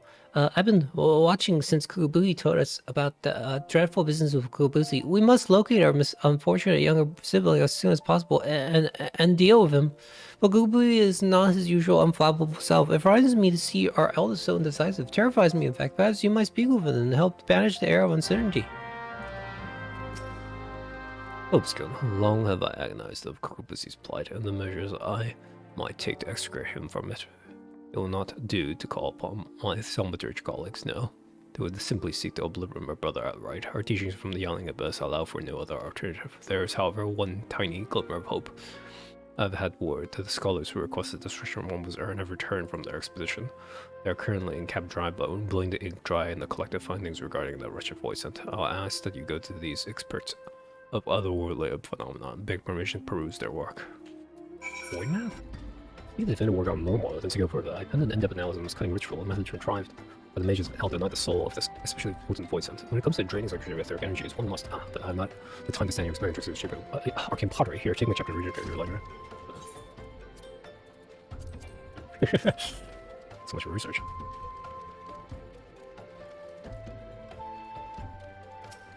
We wish to learn more, right this instance, but we've barely...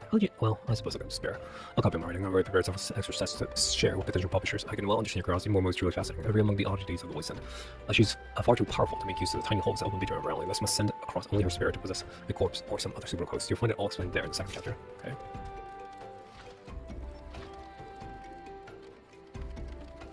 That's not good. We're looping back around.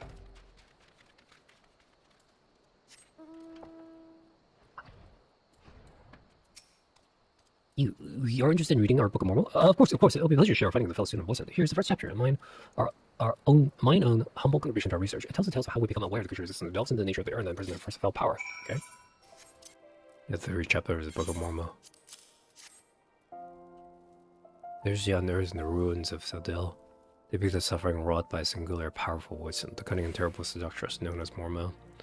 With genius born desperation, measures of now fallen city fashion and earn that were drained and imprison the etheric vitality of any creature laid a hand on or claw upon it. Mormon, believing she was receiving a gift of appeasement from the beleaguering citizens, found her very essence drawn forth and trapped in the sore spot. Over the course of sufficient to capture etheric energies was indeed intended to weaken this despite allowing any surviving descendant to safely shatter the urn and thus destroy Momo's innervated spirit.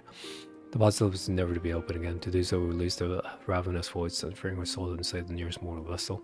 As a possession of this nature is irreversible, the only mercy afforded such a host should be a swift and decisive demise. Well, shit. Explained Momo's fixation on Thaumaturge's side. Kukubusi's body provided little arcane sustenance for the weakened voice and forcing her to prey upon richer sources of ether to restore her hideous power. This morsel of information may prove most vital. In fact, it may be the only glimmer of hope our poor sibling has. Pray, send this work over to Bigo. I shall be along momentarily. Hooks. Ugh. This is a work devoted to studying that nasty voice, and I hope it provides some hint of salvation.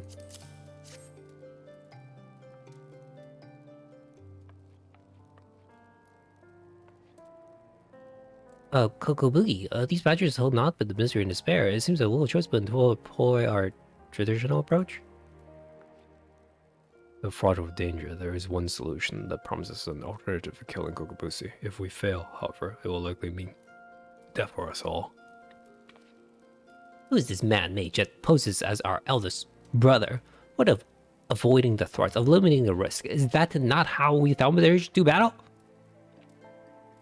With each passing moment, Mormo draws ever closer to her full strength. It pains me to even suggest it, but we should strike now, Kukubuki, while the void send is yet feeble. I share the self-same sentiment. Sorrowful though it may be, we must slay our enslaved sibling, and soon. Listen, brothers, for my solution is thus. In returning for releasing Kukubusi from Momo's thaw, I'll offer the voice and the chance to glut herself on my mana. You cannot! The succubus will drain you to a lifeless husk, and such a feast will awaken her terrible magics. The well of my power is vast. I wager Momo's thirst will be slated before my spirit fully runs dry, and the newly enlivened void sent, she will then face the combined wrath of Loskun and 4 guild masters of Thaumaturgy. How can we hope to prevail against the paragon of preternatural potency? We have always avoided adversaries against whom we held no advantage. The ball lies with me. Ever have I encouraged such avoidance and taught only the wisdom of certain history. It is time we learn the courage to fight battles of unsure outcome. And it is you, Vobscon, I asked to instruct us. There is yet another chapter left in the yawning abyss, one that is customarily hidden from your members. Undertake the trial found within, and show my brothers what it means to be brave.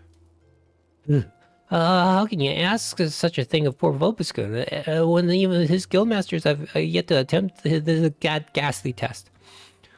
The arcane might you all possess is far greater than you believe, Vobscon. Once you have deemed yourself prepared for the lesson of the true final chapter, meet us at the hollow halls of Fowl's Respite.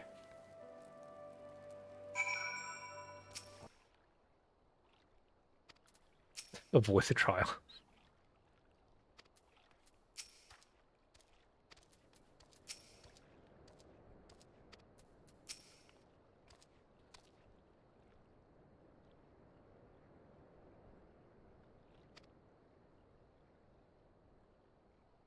The skills of the single thaumaturge. You must employ all the tools at your disposal. You hope to seize victory this day. The trial commence. Proceed. Why is this happening only for this job quest and not for any other job quest? I wonder.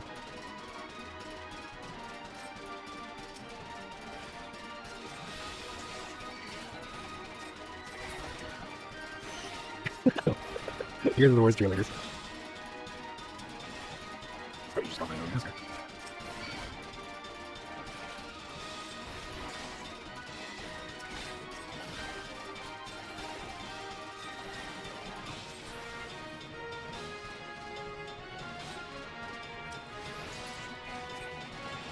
Stop. What?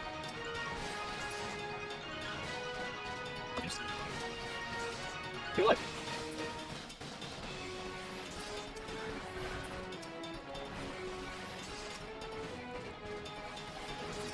I can't do that anymore. Oh, silence! That's not nice.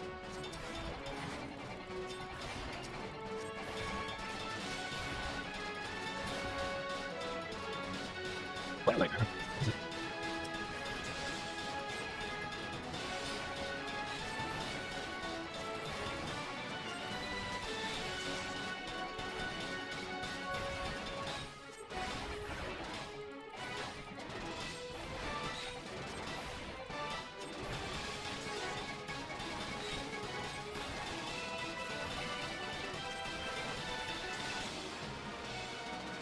Here's this part of the song.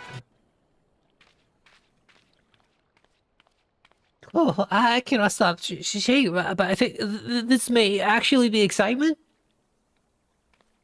Do you see now, my brothers? With the prime energy of thaumaturge at your command, there is no threat which you cannot overcome. Perhaps there is a chance to say Kukupusi. I need to reconsider some of my strategies. It seems we have been wasting our potential. I would never have believed possible for a mage to show such courage and live. But what a wonderful Vopuskun was. I feel my fingers itching to fling fire over fury. Imagine, my siblings, what towering enemies you might topple should you stand firm together. Vobscon, your inspiring display of Majorgraph has set the minds of my brothers reeling with new possibilities. Let us now return to the guild and discuss what is to come.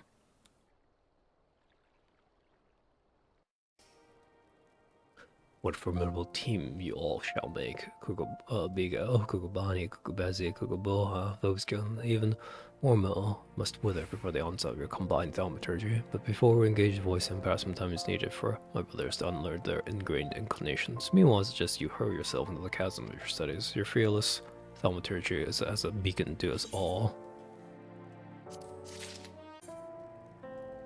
Okay. Fortune has favored us, Vobscon. Kukubusi has been spotted at Vesper Bay. We gotta let this opportunity pass us by. That there with all due haste, and if you take these descriptions of my brother's likeness and warmost mannerisms, relay this information to some of the local residents and see what you can find. What's that, son? Hey, looking for someone? I really saw you a lot of fun. Come here, a couple of adventures, having themselves open, so we're on a Thaumaturge. Well, I have the cats, I think about things to see our north here.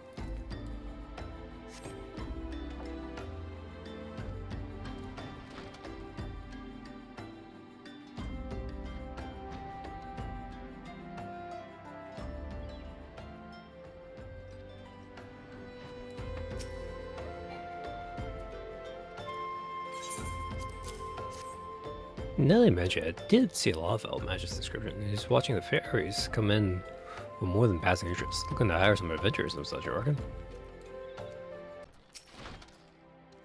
The pissed past you, love. What can I get you? Information is, that little book was in here bringing blush to all the young maiden's cheek. What he lacked in height, he certainly made up for it in boldness. Left him more than one lass on his arm, he did.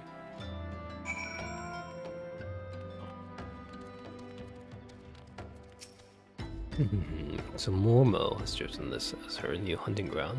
The maidens seduced by succubus will be prepared as vessels to hold her fully stored power. I fear they will have already been slain. As for the adventurers, well, I think you can imagine more intense for the Thaumaturge. Let's find a war in those unwitting low minutes before the void send strikes again. We were told they might be headed north, yes? It would be best for you to follow suit. Oh, it's still here. It's still here, somewhere close. But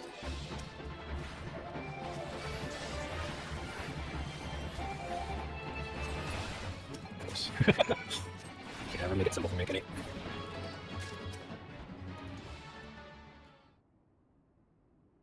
Thanks, lad. Oh, man, that little bastards who give us a grand tour of Ruda. Oh, God, it's been grand, alright, please. He took me mate further north. I think his mother something about moon drip. Upskill, wise befallen. I sense the present voice, but it appears you have things well in hand. Mormo in Moondrip? A fitting place for the battle to come. It is time to finish this. My brother's Kukubusi will be a slave to the fiend no longer.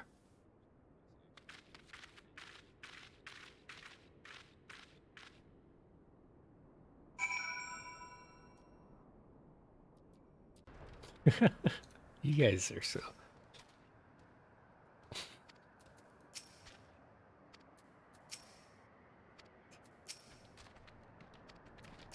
We should put more first, as we discussed. If the bargaining proceeds smoothly and the voice and face on my paw for time mana, then she would soon manifest in her demonic form. Once Mormo is fully present within this realm, then that is when you unleash the fleeting power of the abyss. Though after lecturing for so long how Thumber should avoid such threats, I yet no hold doubt as to whether such a direct conflict is the correct path. Vobskun, in your experience, what do you consider to be a Thaumaturge's greatest strength?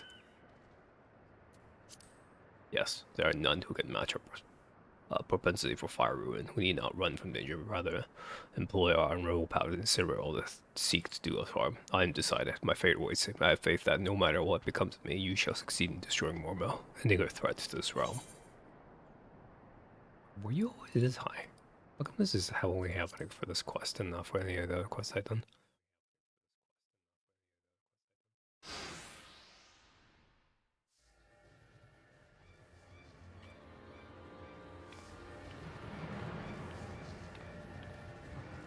Not Mormo. Ah, well, if it isn't the elders of the cowardly Thaumaturge brothers, I thought you'd be busy whimpering on your bed, wishing that I'd just disappear. I've come to offer you a deal. I know you see the third engine need to substantiate your true form, but how much time do you have intend to waste feeding on these lesser mages? Compared to these stripling sorcerers and their trembling arcane flames, my power is as a blazing sun. Would you not prefer to take what I can give you?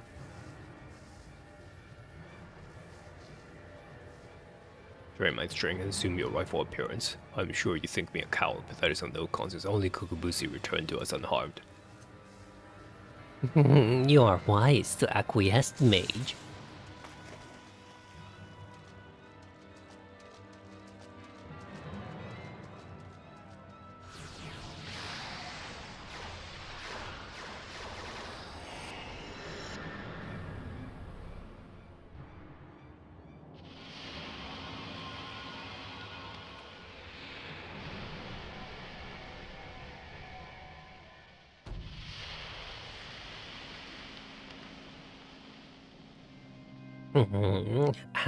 At long last, my true body, my true power, is mine once more. I believe a stretching of the old arcane muscle is in order.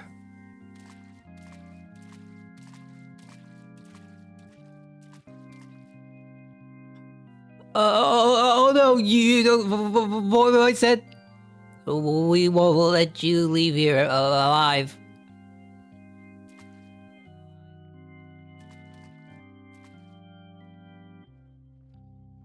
So you risk your lives in a valiant rescue attempt. You should not bet what you are not prepared to lose. I shall tear the ether from your very marrow.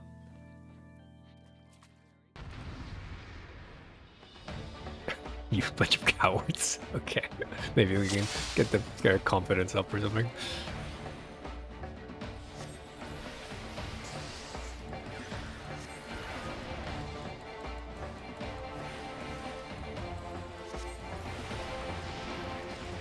Art the Craven is the tank? That's... That's very strange. Oh.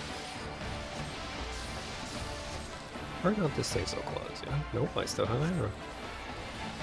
Raven, you're supposed to keep aggro, not me.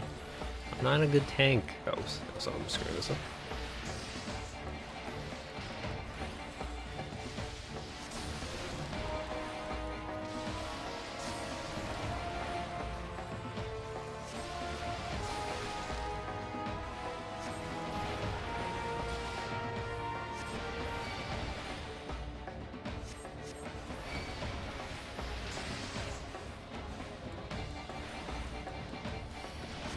You guys prefer to get silenced? You saw them run away. Why is the Craven the only person that's willing to fight?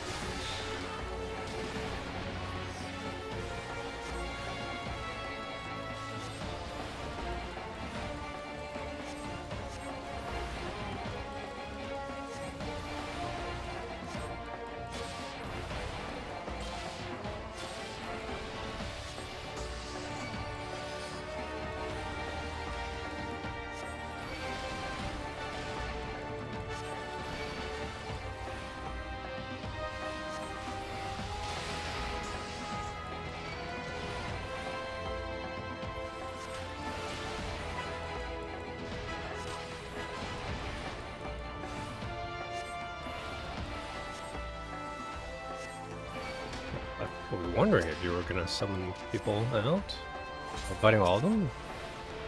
Or are we sleeping some of them? Sorry, I didn't mean to cancel that. Also, my tank is not tanking, which bothers me.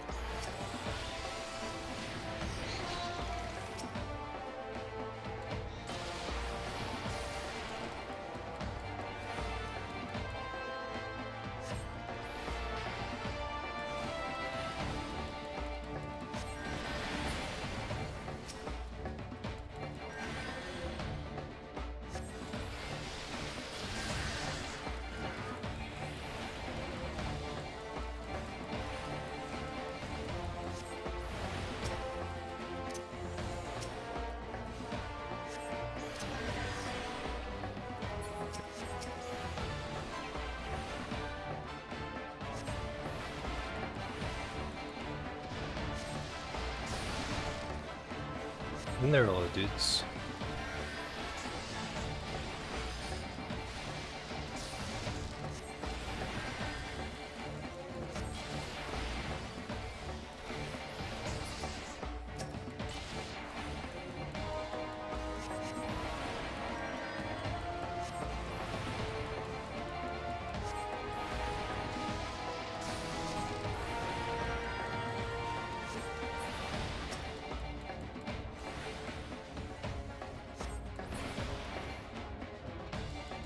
Oh.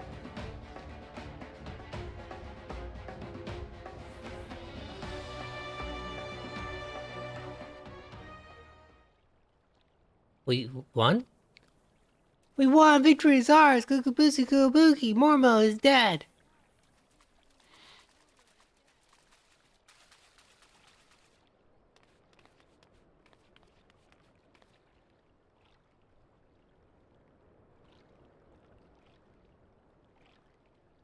Oh, where am I? I think now you're awake, Kobuki. Kobusi has returned to us. Our sibling has yet to stir from his, somnolent stupor. Buki?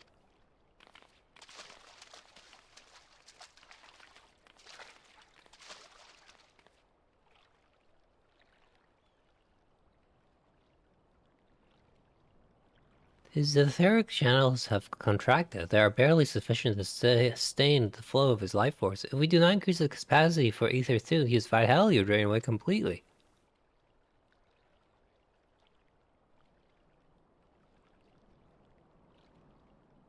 A mana amplifying potion. Its potency is limited, but it just might be enough.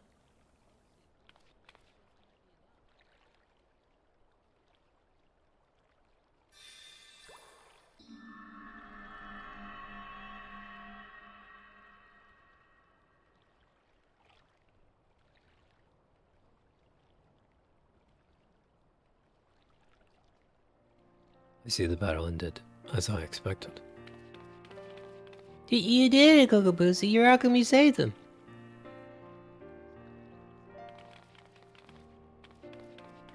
We will not prevail with value, Lobskun. We will bear our brother back to the Ostery. Bring me us there, we might probably express our gratitude.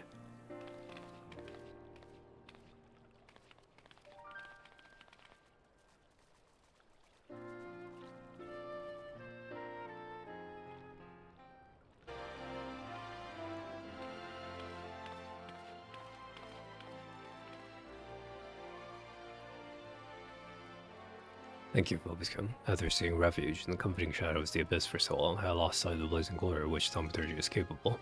The raw power and audacity of your mage craft has freed my brother and me from our self-imposed cowardice.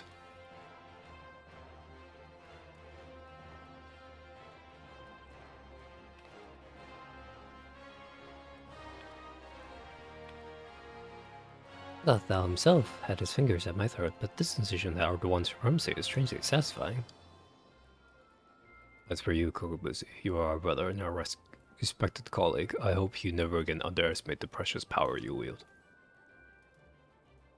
Bobskin, you have exceeded all my expectations. In recognition of your outstanding growth as Thaumaturge, I impart to you one of the guild's most closely guarded techniques. Man of Ward. It is defensive weaving of energies that blunts the force of any attacks made against you.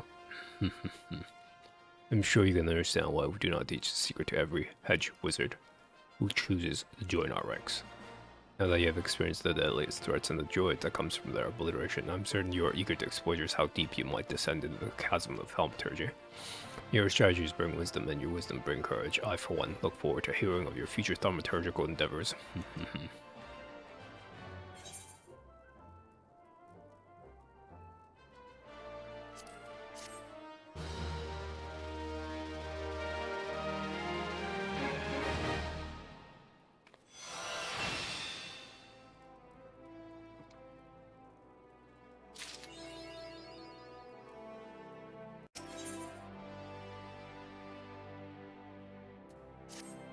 Lobskun, I've been waiting for you in a way. Please let me explain. Do you know the Marasaya pit? It is a prison here in Nuda.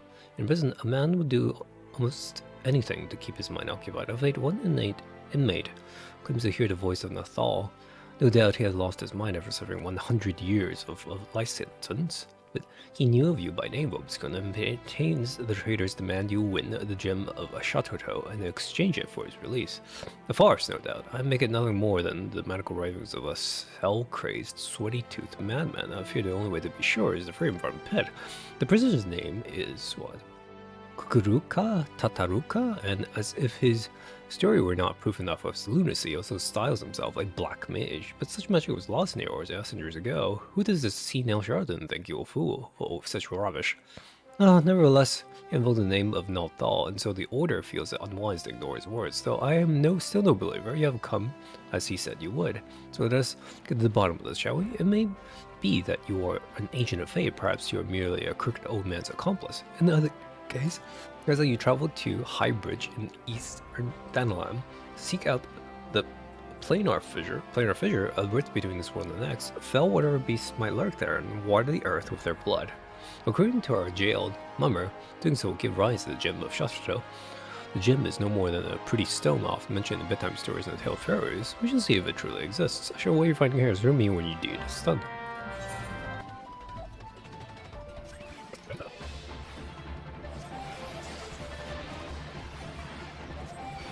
Ja, switch out.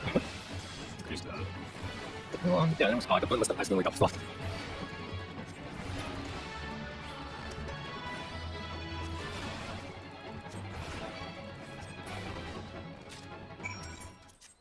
Pretty rock. Are you telling me the 13th is the origin of Black Mages? Thaumaturge, heal me. Oh, hey. Unexpected? Put up your weapon, friend. Kazakh Cha means you no harm.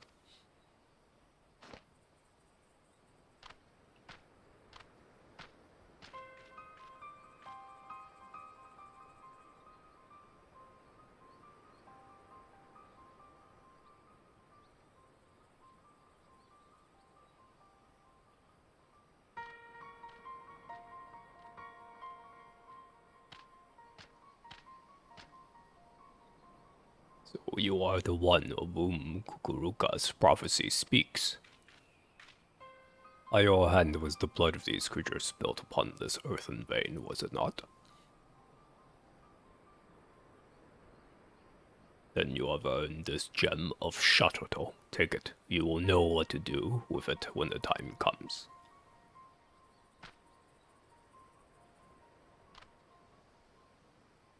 With this, my part is done. Farewell for now. Interesting. One of the allied societies, which is kind of rare, and they are.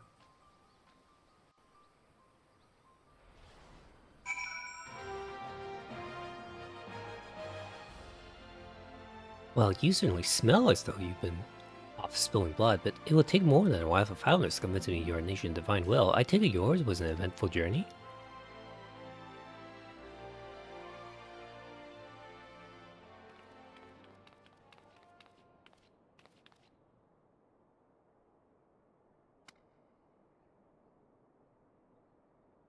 It is exactly as described in the tales. Could it truly be the gem of Shatoto?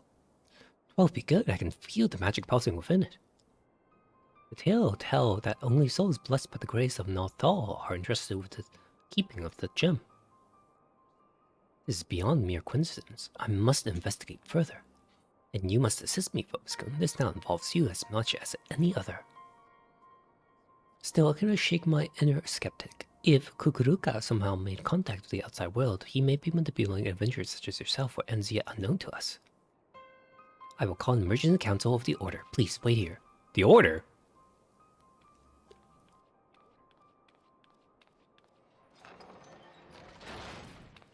Huh?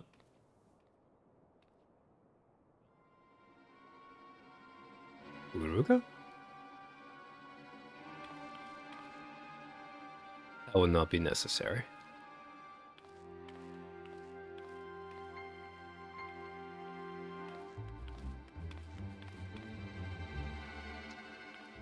Kukuruka, what are you doing here? How have you escaped the pit? Watch your tongue, you insolent fool. Master, past a century of meditation communing with Nathal, you will address him with the proper respect.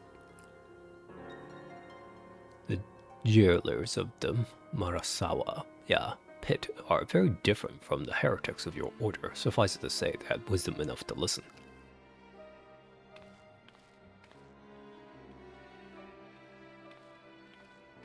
Must I remind you again? The will I speak is of the Nathal himself. The true criminal is he who ignores the words of a god. Beware, Kukuruka. The 12 seldom spare those who claim their voice. This mumma's farce will bring disaster to us all. The cause of the disaster to come will be no words of mine, of that be sure. Nathal spoke unto me, but by his own declaration, the seal and void gate will be broken. Once thrown open, it can be closed once more by none but he who bears the gem of Shatoto.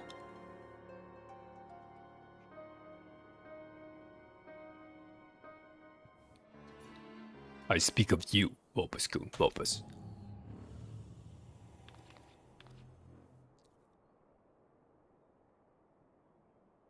The gem you hold is the mark of a Mage of the Black. With it in hand, you must now set forth to gather the keys needed to seal the Void Gate.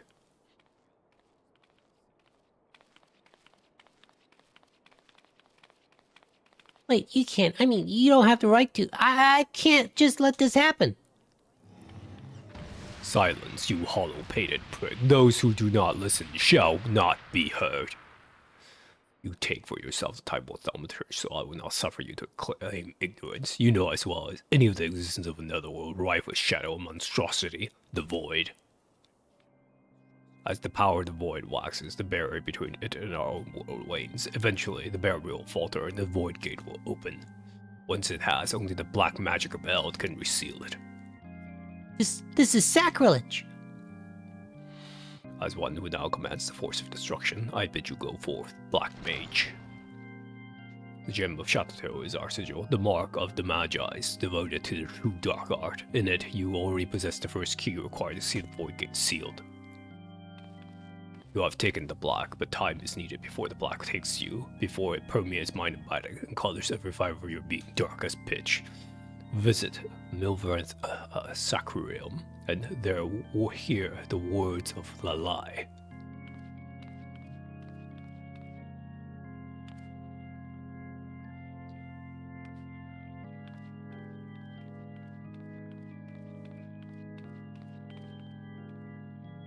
Small but match. Do not fear the power to destroy. Master it, and with it destroy that which would destroy you.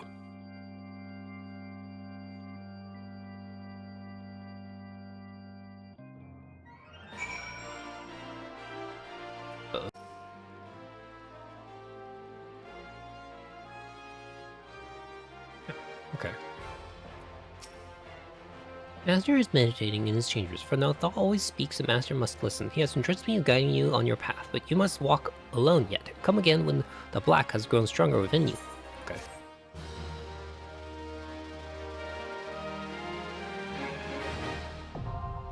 Nice.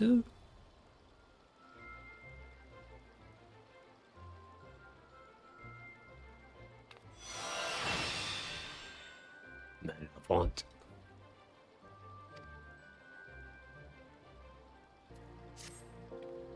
Isn't the black magic within you that's grown stronger, Robeskin? You have earned the right of my audience. I am pleased to see that you do not fear your newfound powers, but then your adventurers were never wont to embrace the new.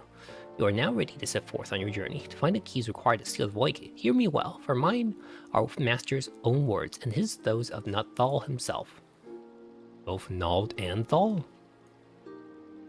Oh, you're just pretending to have a seance? Okay.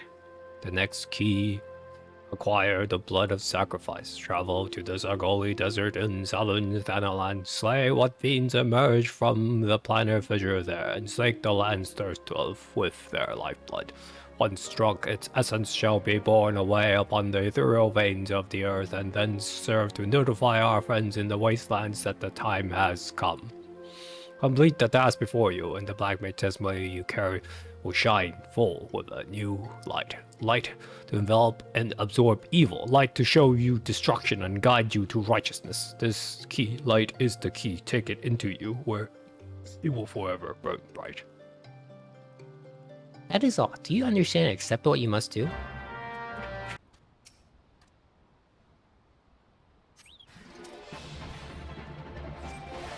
Not hit you with the 9.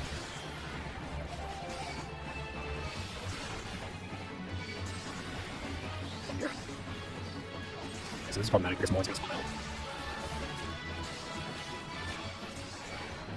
Let's see here. The plane always gets this skill called sleep, and now actually we need to use it.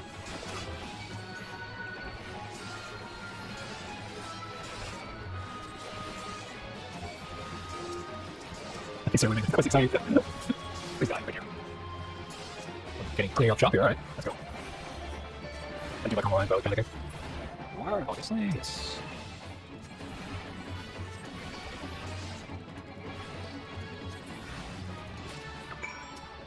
But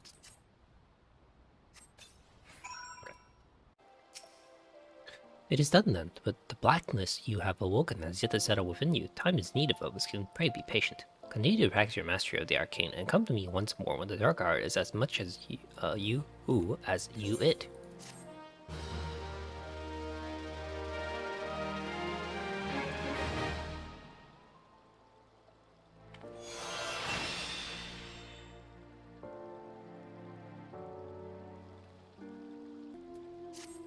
Oscar, I've seen your eyes, the look of a man prepared to take on the daunting responsibilities of the Black Mage. There are few who know of our existence, even among those versed in the ways of magic. You will not find mention of us in all but the most exoteric of texts. Yet the secrets of our dark art lies encrypted here, within the forbidden library of this sacrarium? Master himself deciphered and read the text some 100 years past. It is said that the first of our kind were the favored of the Nothal, and it was he who entrusted them with the duty of sealing the Void Gate.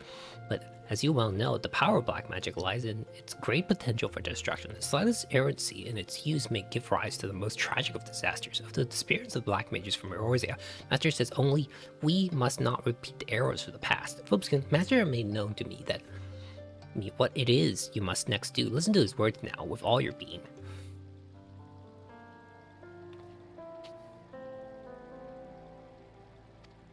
A land has drunk deep of the blood you spilled, and by this act 3 souls and 3 races to that land have come. The fires of our order once burned black and full, yet long ago they were left to wane and very nearly die. These 3 souls are the keepers of the embers that remain, of all that we now are.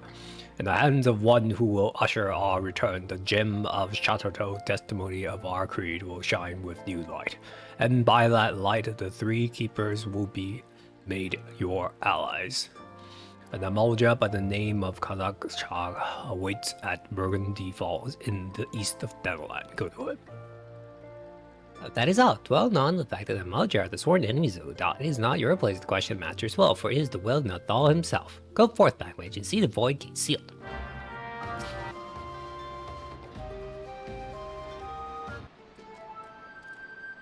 Oh, the Exile, what? And kobolds, what the? Welcome, Lawfell, chosen of the Kukuruka and bearer of the gem of Chateau. By the gem's power do our paths cross once more. At last the time spoken of in the prophecy has come, and yet I know nothing of he who guide us. Come, tell me your name. Vulpus Vulpus, I, Kazak Cha, a sorcerer of Amalja, as were my forebears. I am the 4th of my line to walk this path, which brings me now to this land. As you all know, my kind bearer the scorn of the Udons. It is for that reason that I must remain here, far from the city walls. Great power this one has, but enough is it? Squawk! Kazakh is terrifying to behold, yes, but he is both wise and kind. Good, warm, kind.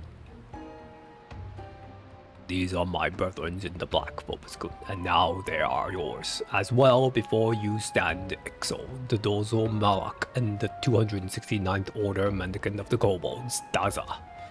You have fed the etheric currents of the blood of fiends that the gem of Chateau radiates, as it does in your presence is proof of your deeds, and a sign of what must yet be done. It falls to me to bear witness to your awakening, and to pass on to you the knowledge entrusted to me. Know that you must face death before your purpose can be fulfilled. It is to the Silent King in Western Danaland that you must next journey. There too lies a planar fissure, and there too must you slake the land's thirst with the blood of fiends which surge forth from it. Fear not. Each of us shall journey to the Silent King, and there convene once more. Seek our first, the Exaldozo Malak, for your path is destined to first cross with his. When the deed before you is done, the gem of Chateau shall shine with new brilliance.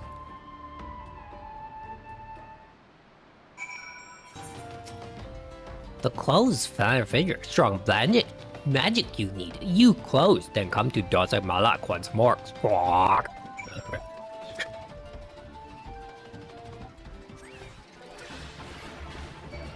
Oh yeah, it's funny. Anyways.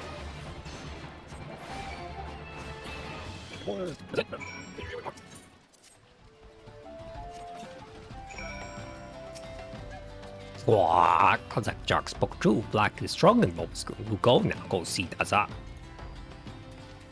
Okay. Oh, I see.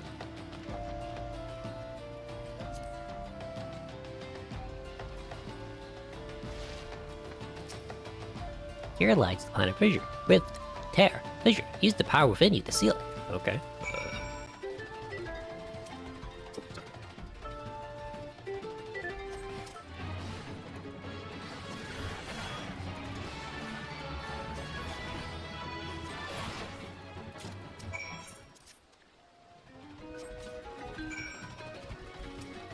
It says, cause I've charged for 12. You are chosen most. You must return to him now. Yes, yes, return to tell cause I've charged that he is defended. Oh, God. Yeah, he's here. Okay.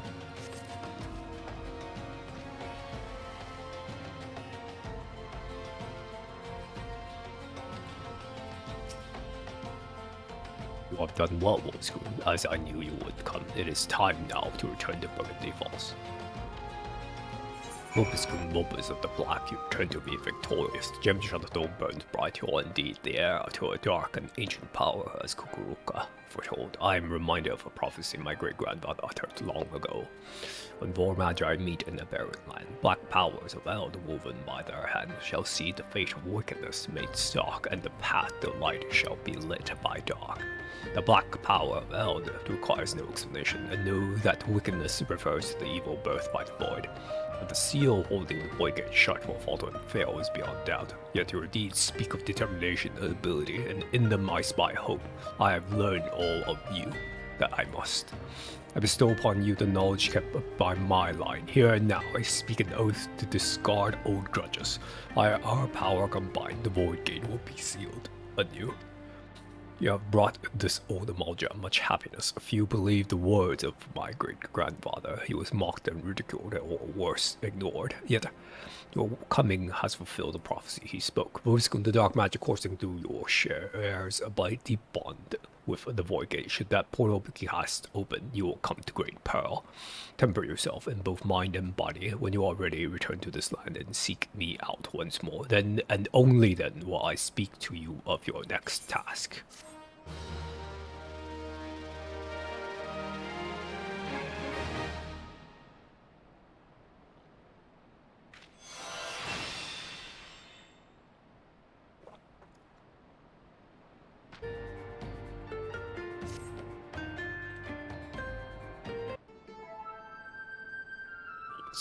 It is well you are here. My colleagues Malak and Daza would have words with you. Wait here while I fetch them.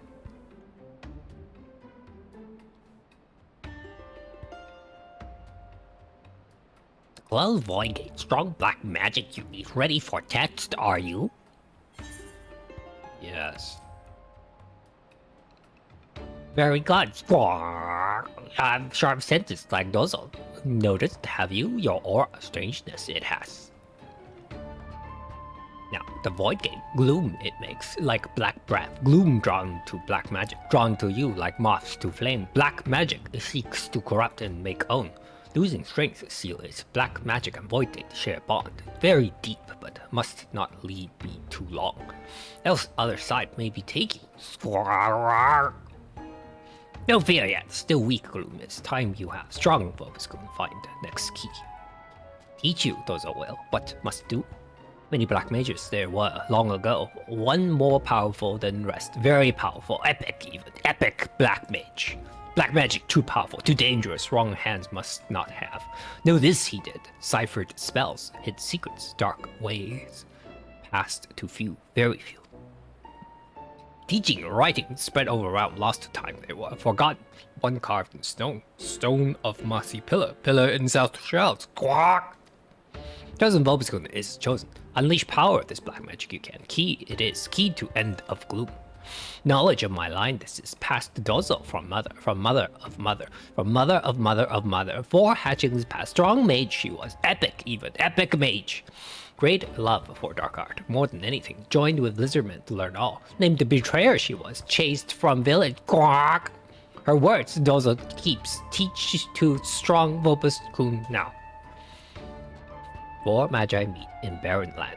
Old black powers have they in hand. Fate of all wicked be made stark. Path to light then lit by squawk. That her squawk, not Dozo squawk. Should be dark, Dozo thinks. Good words, deep words. Bring Dozo here. They did. To pass on, not Dozo alone. Other comes too, other mages.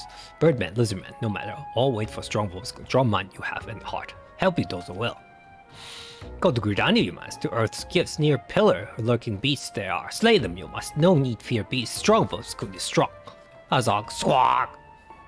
I too am here to lend my aid. Help, hand, aid.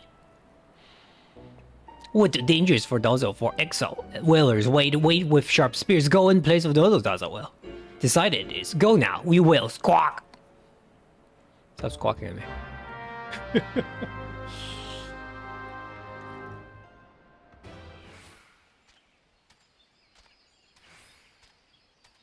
Oh, it's gonna be a bigger pillar, but okay. Yep. Image shines bright. Inscription. A voice. By the gem thou bearest shall the great and dark power of El be bestowed upon thee. Those who seek this power must first prove their worth. Behold, the gloom that would be thy undoing cometh. Stay the glooms encroach by thy hand, only then shall the ember wisdom of the ages be gifted unto thee. Sure.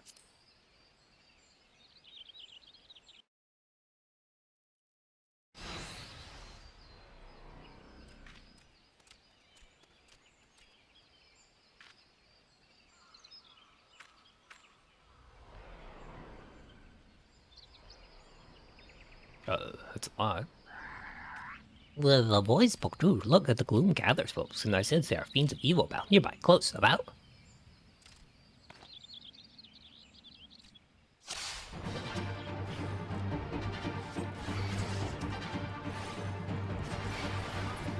Is there a way to that?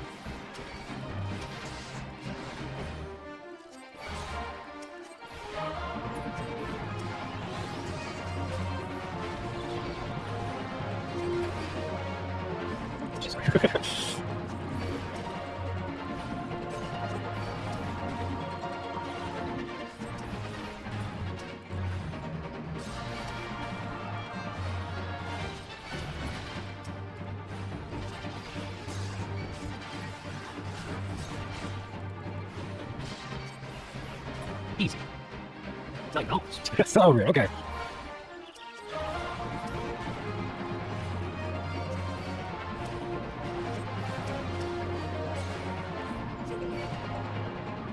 I know. Okay, wait, really? I trusted you. I trusted you.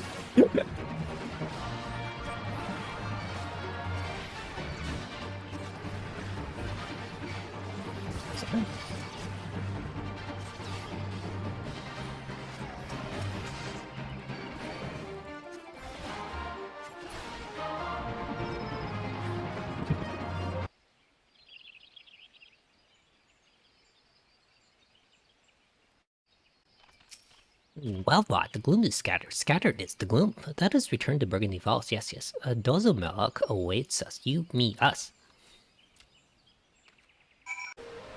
Gone from you, gloom is worried for nothing Dozo did. Squawk. Now Gogi Kazachayu must await you, he is.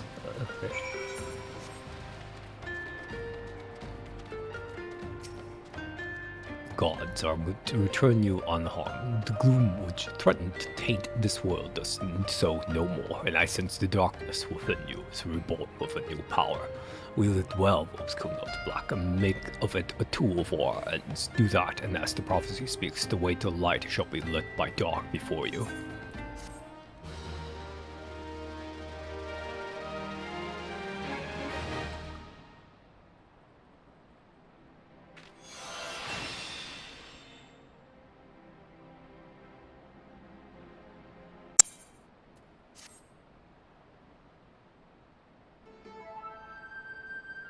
Vobuskun of the Blood, our brother Daza has word for you. Pray wait a moment for him to arrive.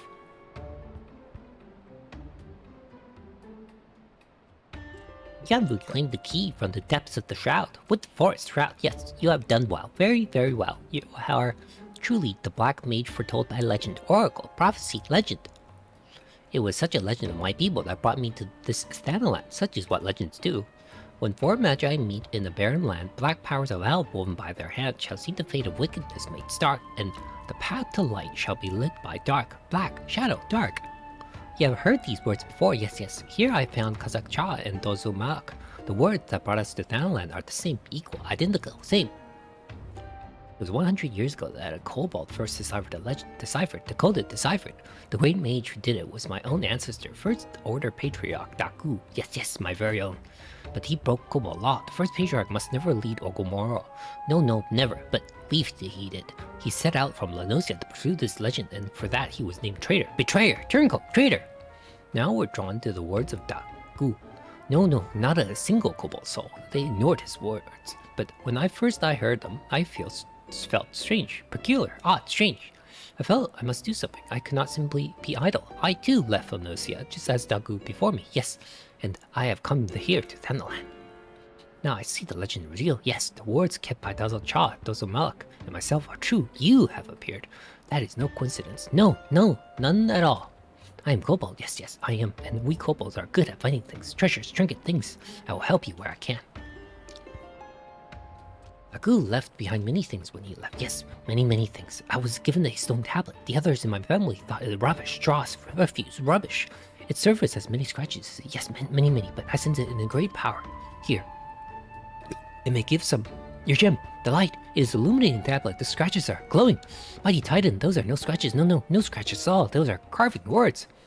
Know thee, brave keeper of Shatato's light, that as these fair words wax plain to thy sight, the seal what was cast doth shudder and sigh, and the void gate dread sundering draws nigh.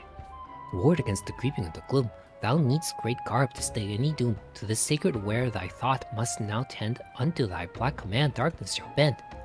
The tablet was more important than I ever imagined. Yes, yes, much more. It seems to say one who would close the void gate must first find the sacred garb. Gear, armor, garb. And the names of the places are written here as well. Yes, yes, these 4 places I know. You would do well to set out and gather the first 3 relics. Legend speaks of this. It holds that an offering of blood must be given to the planar fissures, the blood of those who have lived lives steeped in the black. Only then can the relics be won. Here, take with you an offering of my blood, Bobaskun. Needs Dazzle's blood too? You too. Take quick guac before changing mine. And here's mine. Mine. I will entrust it to no other. But be warned, one does not simply walk into these places. There are very great dangers waiting. Do be careful. Yes, yes, very, very careful.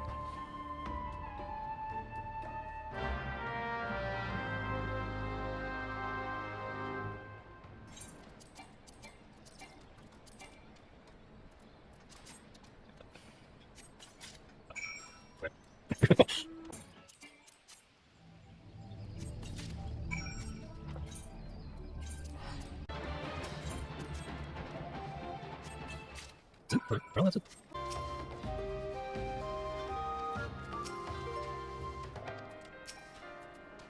I've awaited your return, Bobaskun. I've learned where it is that the 4th light of the forebear rests, and the land known as Thal's Respite. There too lies a planar fissure into which the blood of fiends and births must be poured.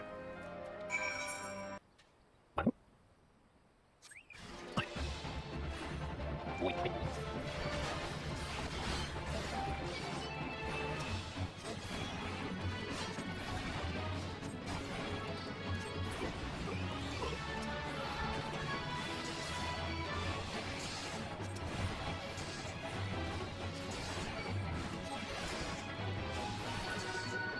What?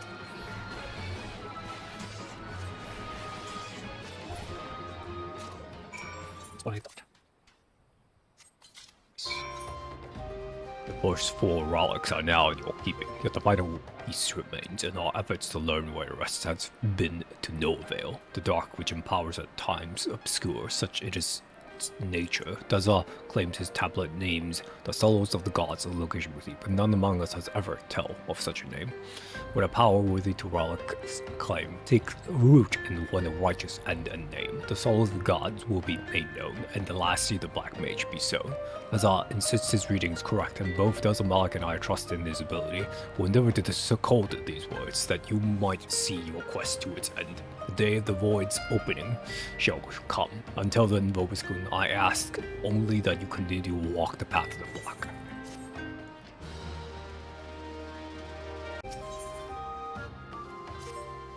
You have gathered the first 4 artifacts, Bobaskun. That is no small feat, yet I fear little time remains. If the tablet of Daza's great answers to believe there is yet one more, attempting to steal the void gate before you have found them all would be height of folly. The search for the soul of the gods continues. I've gone through all the records left by my great-grandfather, yet have discovered little. The only seemingly relevant page I found was his last. He put it in paper some 100 years ago, just before bidding farewell to his home. The true power of destruction will be awoken in the most sacred of places. The power of destruction is black magic, of course, but as to what is meant by this awakening, I fear I'm at loss. We believe that Daza and those of Malak's ancestors might know more, to be sure. They were witness to the same events, and it's true they too left their homes 100 years ago, were damned to be traitors. Or traitors. It could be mere coincidence, but no, I do not think that likely. I fear this foreshadows our doom. Should you find aught else, I beseech you to tell me at once. I will also continue the search for answers. The tablet seems to suggest that the way to the soul of the gods and the final relic remain known in time, yet we can scarce afford to wait idly by. Both those of Moloch and Daza understand this urgency, have already returned to their respective homelands to delve into the matter. And now, to your next task, you must return to he who first bound our foreface together, the prophet Kukuruka. Perhaps his words can guide us once more.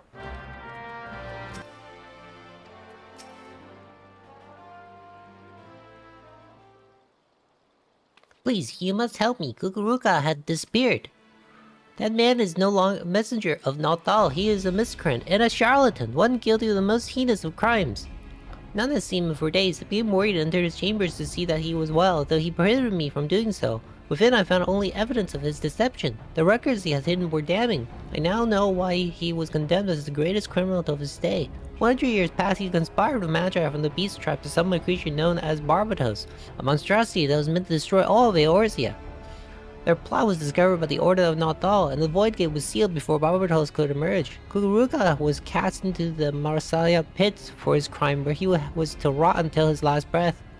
The Order was loath to let word of this spread, fearing that others might someday seek to succeed where Kukuruka failed, and so they left no record of the plot, save a few inscrutable documents, parchments intelligible only to those to whom the secret was known. These were the last words I found among the scribblings. 4 is the answer. 4 spells of black, 4 artifacts of Eld, the blood of 4 races. By 4 alone should the true power of destruction be woken from the Void Gate. Scoop, black magic is not the key to sealing the Void Gate, it is the key to opening it. Kukuruka used us to revive this dark art, and now means to finish what he began a century ago. What fools we were to believe the lies. Please, Vobuscum, you must stop him before it is too late. Hurry to Nald's reflection in Southern Standland. Oh well, turns out that Already priest... here.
Alright, I got this. Oops.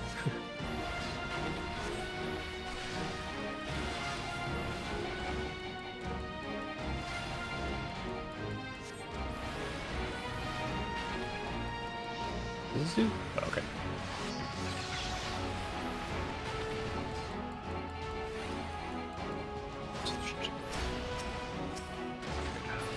My bad.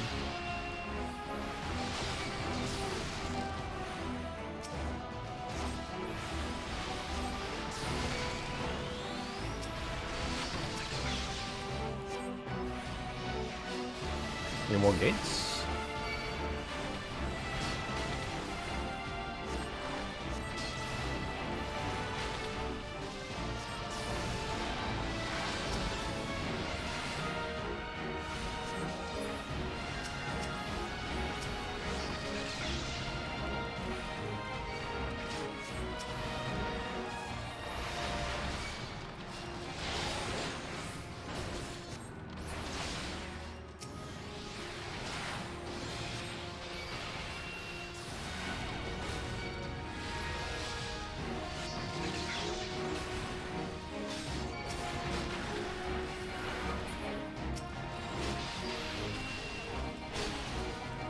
Not the poison.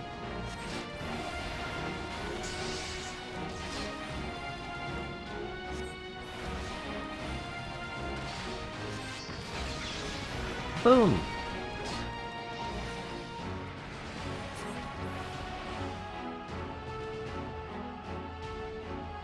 Super demon that was.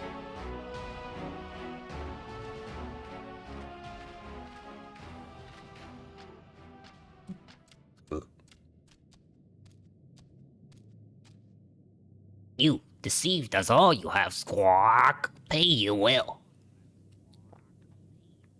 You are one of Tatali Malak's get, are you not? Mother of mother of mother. Her name, you know?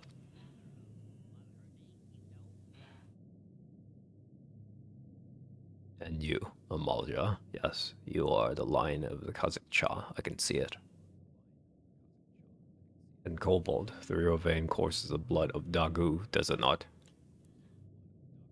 And last but not least, the Black Mage Vobskun. Splendidly done. Few could have vanquished Barbatos as you have. No doubt you are all eager to hear what truly transpired 100 years ago. Being a kindly soul, I shall tell you. I was an ambitious mage in my youth, insatiable in my thirst for knowledge of the arcane. In the course of my studies, I discovered ancient writing which told of a black magic, a magic capable of destroying as only the gods can.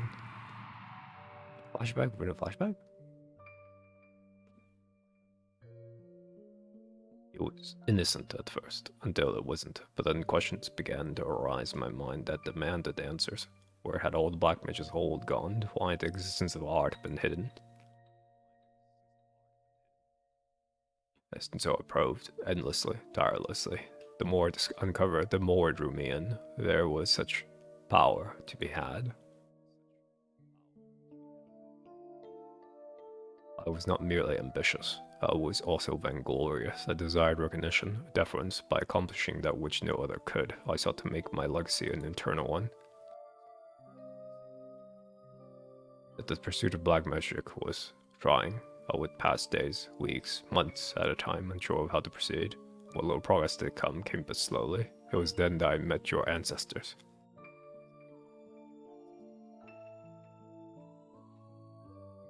The Jinn of Shatato, the power to sense magic, the relics, all of these things I owe to them. With their vast knowledge, the slow crawl of my studies turned to leaps and bounds.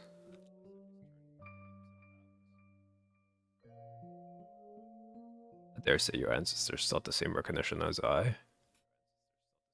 Like a Shah, ridiculed by the Amalja for his ingenious analysis of worldly phenomena, had Heli Malak named the pariah for not sharing in the small-minded prejudice of the exile. Dagu, a victim of his kind's idiocy, bound never to leave the land of the kobolds. We toiled together, learning what we could, and learned we did, much more. Imagining we had gleaned all that was to be known, we prepared to hold the dark rite, one we believe would restore Black Mage to its fullest expression. I do not what came over me. Blinded by my own lust for power, I altered one of the incantations. It was arrogant, foolish.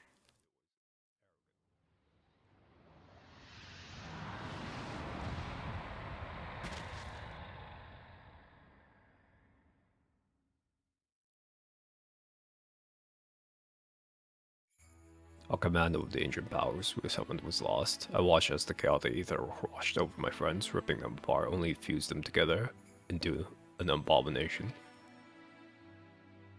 You couldn't mean that thing we just saw.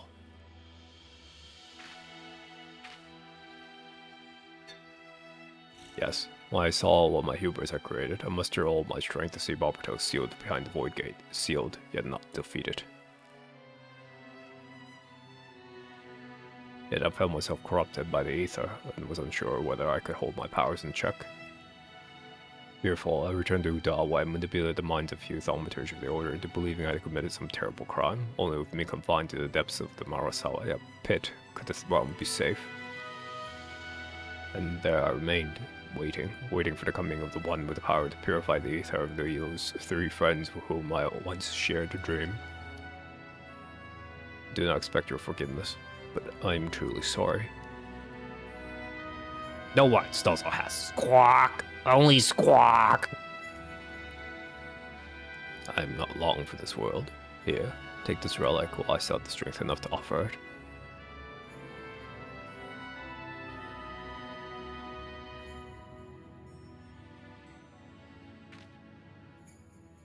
The 5th artifact. Yes, yes, the 5th.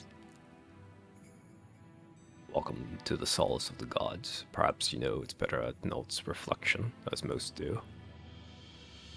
Truly remarkable, Vobiscum. You have succeeded where many great mages have failed, mastered while we sought to master. I can now rest, knowing that this power is safe with you.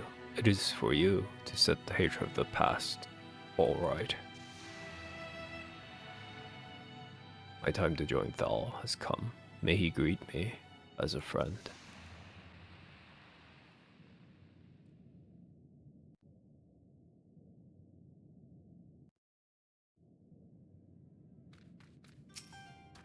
This is over. Finished. Ended. Over. We did all we get. And so has Kukura and the others have been saved. The legends carried by my forebrothers have had their final chapter written this day. I confess there is a sadness in that. I am proud to call you friend, Vobiscum. Brother, friend. Now, always, no matter how divergent our paths are from here. Yes, yes, you are a true mage of the Black now.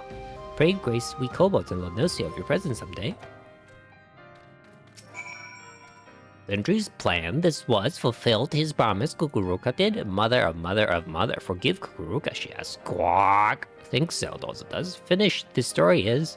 Had much fun, Dozo did. Like mother of mother of mother. Grand fun, she too, Dozo hopes. Farewell, Vobiscum. We meet again someday, Dozo hopes. Squawk.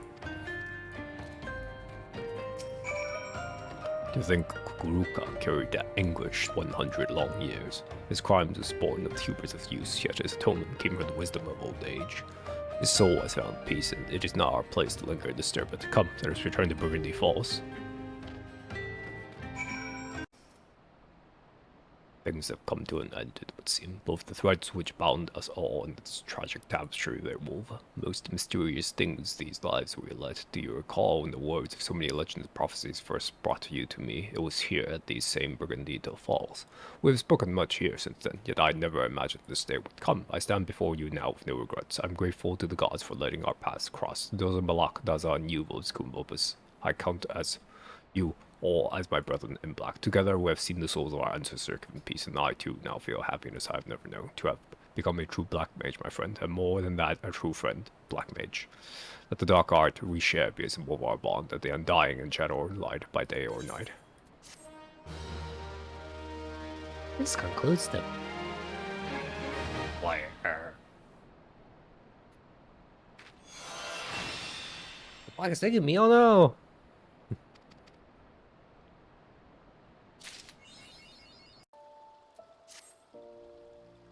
Vobiscum, you come at a good time. I made a remarkable discovery which I would share with you. After Kukuruka passed away, I went to the cell in the Marasaya pit, the cell in which he spent 100 years locked away. I doubted my master, and the guilt it gnaws at my conscience. In order to atone, I decided to preserve fruits of his research for future generations. Well, as I went about sorting through his personal effects, I found a most peculiar slip of parchment bearing a jumbled cluster and clustigios, but I instantly recognized to be a cipher. When I removed the cipher to reveal the hidden words, I could scarcely believe my eyes. To describe the whereabouts of two ancient tomes, the books of Nalthal. The tomes are said to contain the secrets of forbidden cells, and their existence has been hidden from even the Thaumaturge Guild.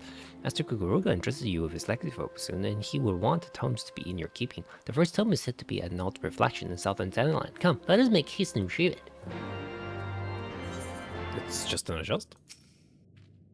I found the first tome of the Book of Nalt. It lay not a foam from where the parchment said it would be. But gods, I cannot stop trembling. My blood runs cold simply imagining the havoc that could be wreathed with such knowledge within.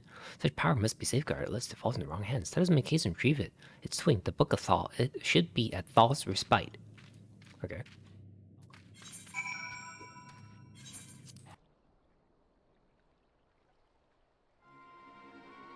Vobiscum, the unthinkable has happened. The chest is empty. The Book of Thal is gone. Who could have taken it? Who else could have known? Gods, if the tome's secrets will be used for evil, this is an absolute disaster. And our worries not in there. Should the Thaumaturge Guild somehow learn of the tome's existence, it will stop at nothing to seal them away. That cannot be borne. Master Kugura spent his lifetime storing the knowledge of black magic of the world. We cannot suffer any part of it to be lost. At any rate, there is nothing more to be done here. Let us return to the Sacrarium and reassess the situation.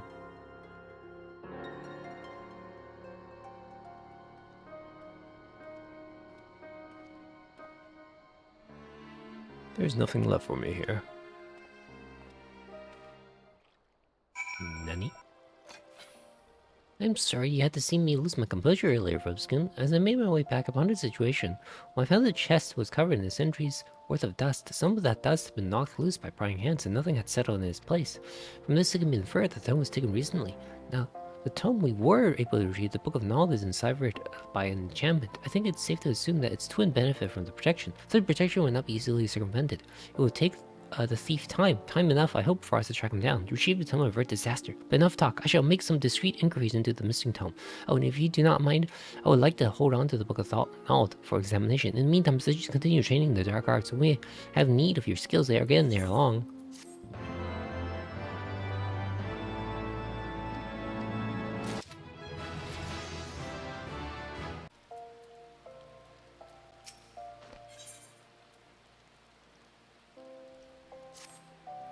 Bulbuscum, you come at a most opportune time. There is a task I will have you perform. In my search for the Book of Thal, I have drawn upon all my sources in the trading spaces. The tome does not appear on the black market, nor has it found its way to private collection. This tells me that he has made no effort to sell it. That if we consider then the fact that he was able to open a magically sealed chest, we can safely assume that something is a mage, and his interest in some tome is personal. However, this individual came to know the existence of black magic. It seems plain he seeks to unlock the tome's secrets. To what end it is too early to say, but at the very least, we now have a lead.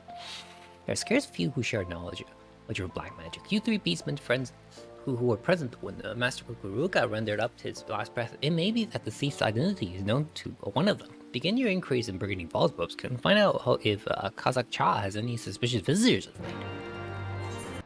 Bulbus-kun, I'm glad to see you again, my friend. What brings you here this day?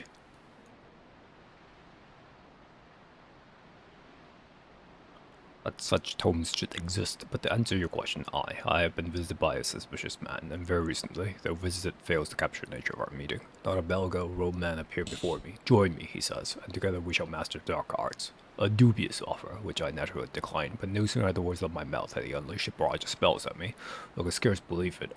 I would swear the spells he wielded were black magic. I warded off his attack and countered with spells of my own. He swiftly turned tail. All this happened but a short while ago. He cannot have been outgotten since there. If you mean to confront him, you would do well to exercise caution, though he alone approached me. I felt the presence of others.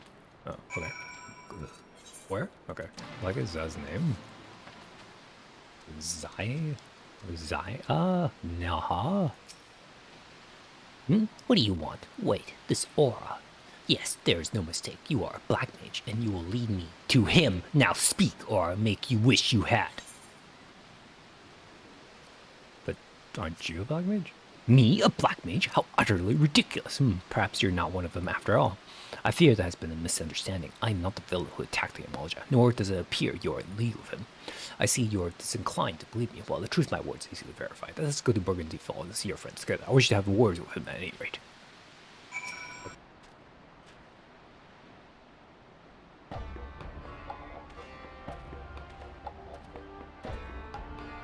There is a misunderstanding that I wish to clear up. We meet for the first time, and the fact alone should suffice to settle the matter, but for the sake of formality, pray answer this question. Am I the man who attacked you?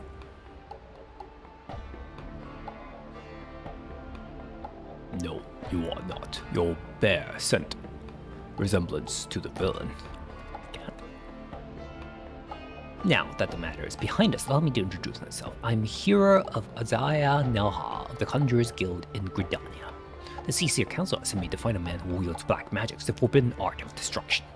His trail led me to this area, where I chanced to witness him attacking your Amalja friend. Alas, the villain beat a hasty retreat, and I lost sight of him in the confusion. You approached me shortly thereafter. You may not have connected to the man. You may not be connected to the man I seek, but you are a practitioner of the dark arts nonetheless. The aura is telltale, so don't even think of denying it. You must also answer to justice. Nod. Okay.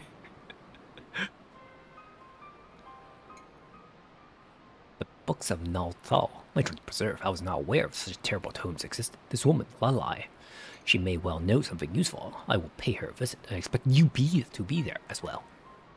We're still offering up ourselves to get jailed? I take it you intend to continue searching for the mysterious Black Mage, though I doubt that his skills is a match for yours. He has proven himself unpredictable and dangerous both. Be sure to keep your wits about you. I shall go to Daza and Dozo Malak and apprise them of the situation. For now, you would do well to return to Lalai.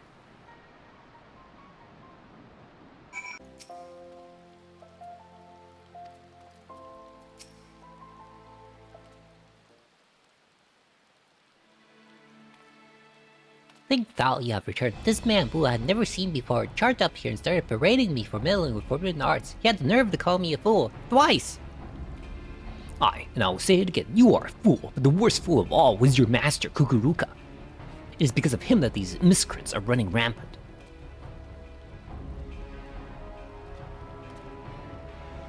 Let me start again.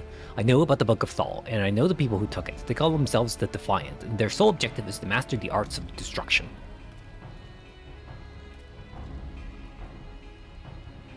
The man I've been tasked with finding is their leader. Waldev is his name, and he used to be a conjurer of the Stillglade Fane. The man harbored a deep hunger for power, the power over those he had sworn to protect. In order to satisfy this craving, he began dabbling in the dark arts. Before long, however, his doing were made known to the guild, who summarily banished him. But as he left, he declared that one day he will show the world the true power of black magic. For years, we have heard naught of Waldev.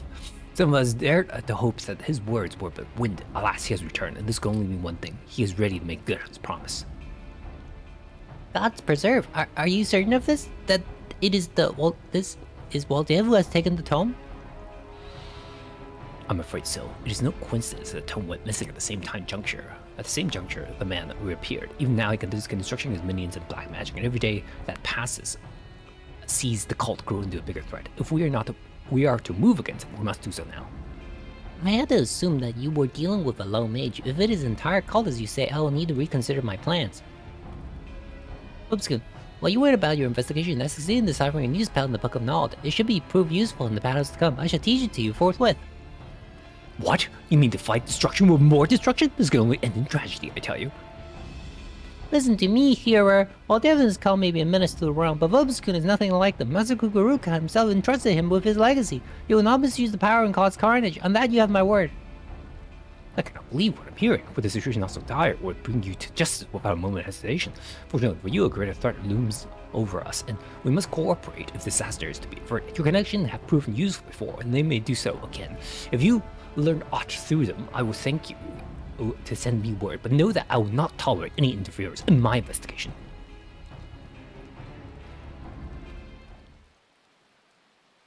That's what an irksome, ignorant, and suffering idiot. To think that we must cooperate with him.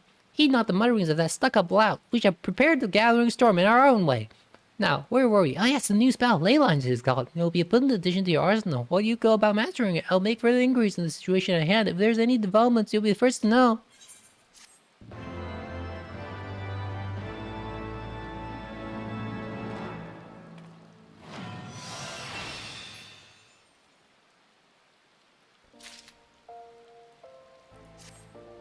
Publiscan, I received a letter from 269th Order Mandakin Daza. The Mughals' reach extends farther than I realized, but that Daza would contact us suggests something is very much amiss. I wait at Bronze Leg, it says, and no more than that, though perhaps somewhat cryptic. The letter brevity suggests a sense of urgency. Please hurry to Bronze Leg and investigate the situation. I should inform Azaya Nahal of this development, though I doubt the fool can render much assistance. I give you a word that we will cooperate. Publiscan, I am glad to see you. Please, Tappy, glad. Father Cha has told me what happened. This is grim news. Yes, grim news indeed. And man, Cha spoke of approached me too, spoke of the Defiant, said he wanted my knowledge, wisdom, insight, knowledge. I told him I need time to think, consider, ponder, think. I told him to return later. When he returns, we shall ambush him. Yes, a sound plan, I think. I told him to meet me northeast of Brownstick. I shall approach as normal, as bait. Phobscoon, you lie in wait, ambush, hiding, wait. Okay.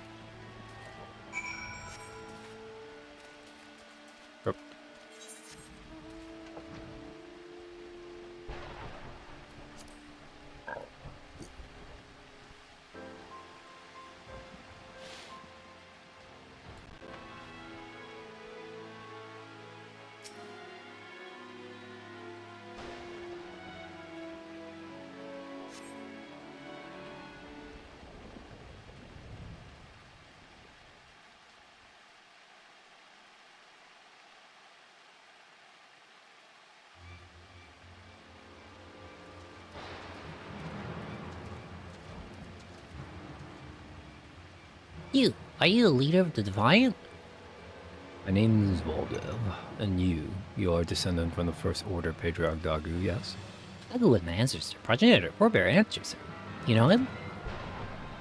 I the opportunity to peruse fascinating tome left by Kukuruka, in that Daku is mentioned as a confidant who assists the master in his studies of the dark arts. It also states that Kukuruka intended to entrust the secrets of his research to those same confidants. I fully expect you to tell me about all these secrets. Then you are wrong. Mistaken, incorrect, wrong. I shall reveal nothing to the likes of you. I am a busy man, Daza. If you refuse to cooperate, I simply don't have time for you. Wait, where are you going? You might have made a powerful ally, but as an enemy, you cannot be suffered to live. Find out everything he knows, then kill him. Oh no, a friend! Like, I didn't use it. I pressed one button. Matt. Wait, 6 of them come out.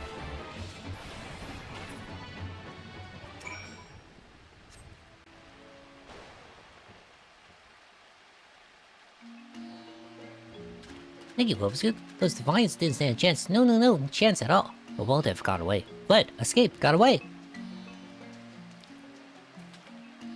Obscure. Lala relayed to me what happened. These men, were they Divine Mages?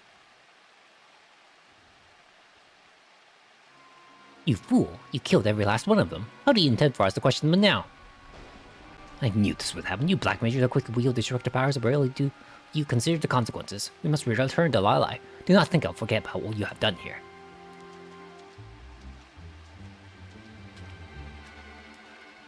Were you not in full control of your powers? Did your magics run wild? Amok, contained, wild? Whatever the case, I do not know what you I do know that you saved me, rescued, protected, saved. Thank you, Vobskin. I owe you my life.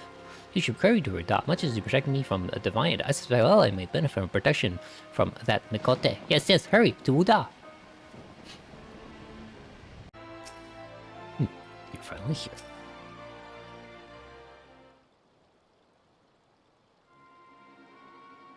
Vobskin, Azan has been standing here, silently fuming for quite some time now. What has transpired? Well, say my friend. So it was indeed Waldev that stole the Book of Thal, and he has been studying the magics inscribed within. But truly not a single Defiant survived? I somehow doubt that you are fully responsible for it. I care not for your doubts. I explicitly told you not to interfere in my investigation. If nothing else, this shows the bloody outcome of battle between opposing black mages. Fighting destructive power with more destructive power is such thinking that led to the War of the Magi. I'm sure I didn't need to remind you of the outcome of that war. I certainly reminded you give some thoughts to just how terrible force you toy with.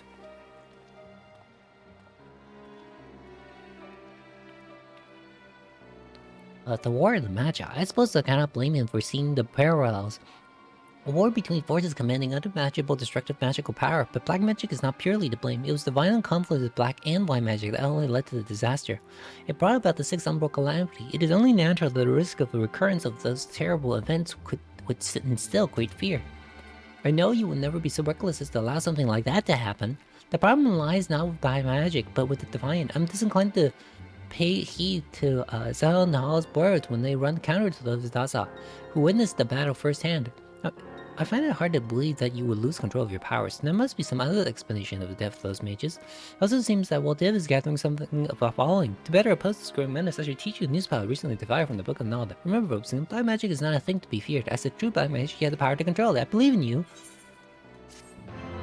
But you didn't teach me any art.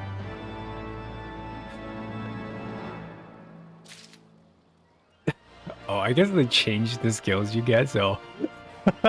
Story-wise, it doesn't make sense that we just don't get anything here. I guess, okay. Oh, there we go. Bobskin, I received another letter. Danger, please help. My hide in Elder Springs. Tell Vobskin Dazzle. That's all it says. The handwriting is rarely legible. It's doubtless what goes without saying is Dazzle Malaka is in need of help. I shall have to tell Saya and Nahal about this. Do not dwell on this previous outburst. I know you have full control of your powers. Use the opportunity to show that the man of true cunning and defiance that the Black Mage can bring to the fight. Enough talk. Hurry to the Elder Springs to save Dalzal Malak. Okay. Squawk!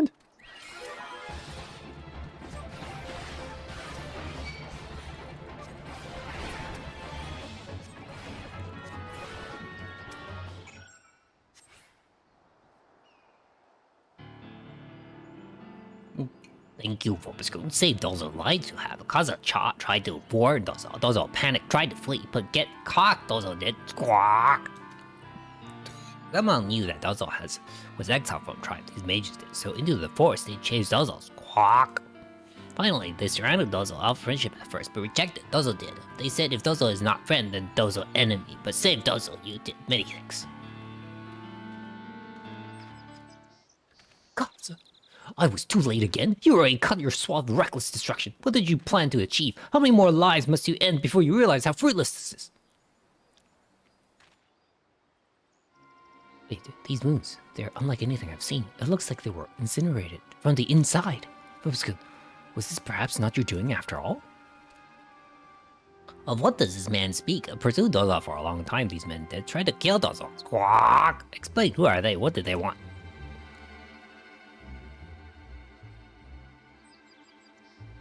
Doesn't understand now. Squawk! Read the book of Thal they did. Learned of mother of Dozo. Learned of their secrets. Dozo's secrets. Made clear their pursuit is.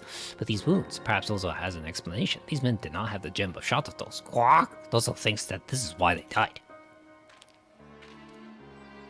Gem of Shatato? Whatever are you talking about?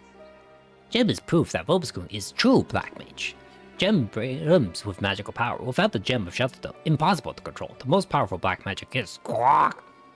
Lost control these mages did. Either within their own bodies ignited, burned alive from the inside. Painful way to die it is.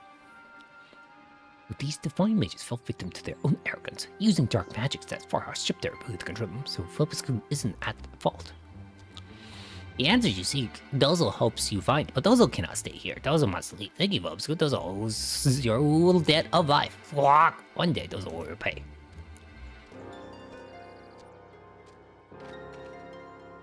So these men were slain not by your hand, but by their own use of powers they can control. But please understand the fact that you can control your powers. There's nothing to resolve the issue at hand. You should return to Lala and explain to her what happened to her. Please accept my apologies for my earlier accusations.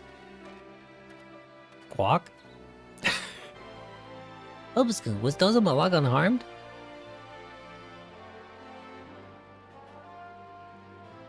I see. Well, if nothing else, it seems that Azad and Hall no longer doubts your innocence, but the Defiant were immolated from within. If Dozo Malak conjecture is accurate, the cult situation becomes quite clear, but I don't need to explain that to you, do I? If you were to explain to me. I suppose one Wu and powers come as second nature. Some of the things are not so easily. The Defiant's numbers cannot continue to grow indefinitely. They will have difficulty falling in the ranks when they cannot use powers without the risk of horrifying death by immolation. As they strive for control over the dark arts, but showing themselves only to our basement friends in the hopes that they might reveal the secrets of controlling these magics. Fortunately, we're preventing them from learning anything. With these avenues now lost, Waddell must realize he's running out of options.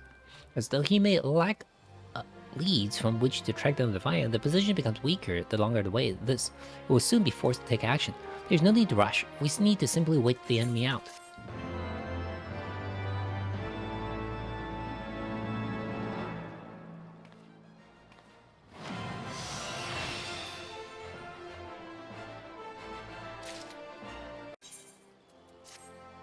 Vobiscum, I just received word from Zaya Nahal. He wants to speak with us. Apparently, he has a secure lodging of the Hourglass and is waiting for us to wake stand. We should head there now. I wonder what he will want.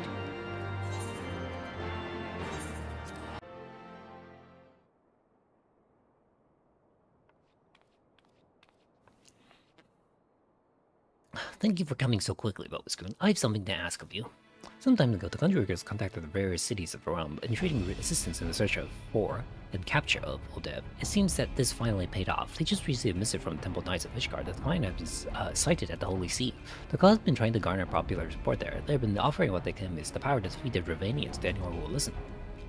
Now that Ishgard has opened its borders, it's no longer difficult to travel the Holy See. However, I still know next to nothing about their lives. Please, Volscombe, would you lend me your assistance in tracking down this evil cult and bring them to justice?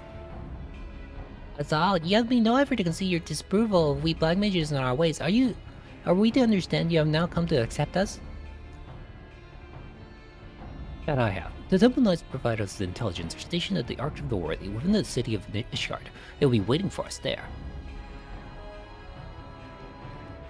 Is he gonna arrest us? Much though I would like to believe that he has had a change of heart, men are not wont to change so simply. One does not live one's whole life hating black magic only to change my mind over the exoneration of a single mage. I know not what this man is plotting, but such to keep a close eye on him.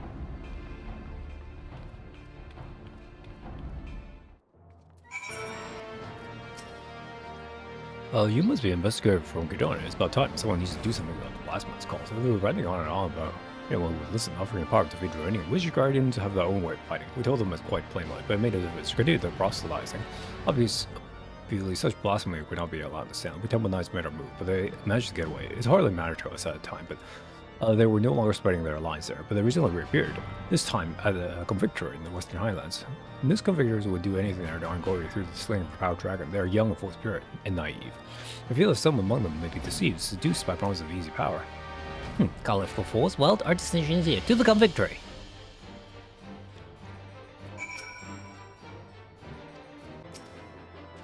Well, there's no obvious sign to fight here. We should split up and question the soldiers.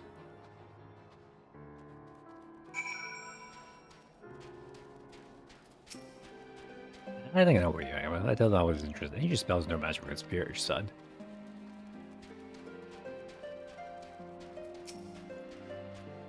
You're going on about it fine too. Well, they spent there a while shouting about their Sheraldon power anyway, joined them, then they left.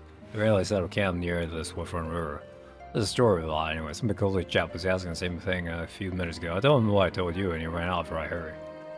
Wait, what? You just left? Okay.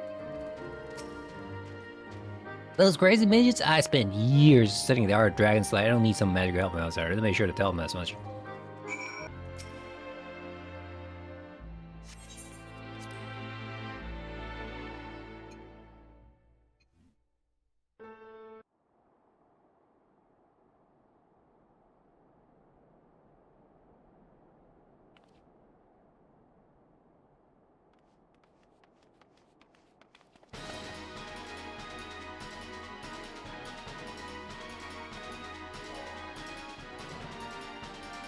He's not gonna do anything?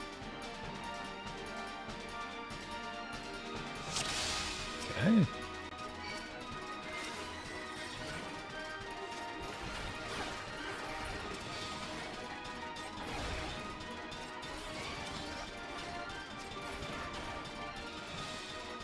Yes.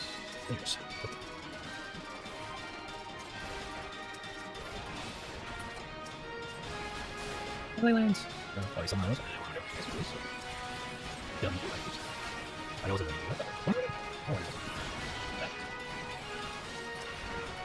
Oh.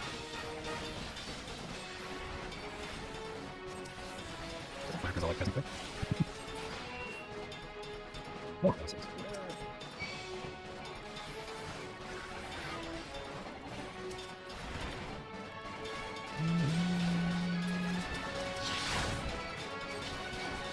Third eye on a Grammy.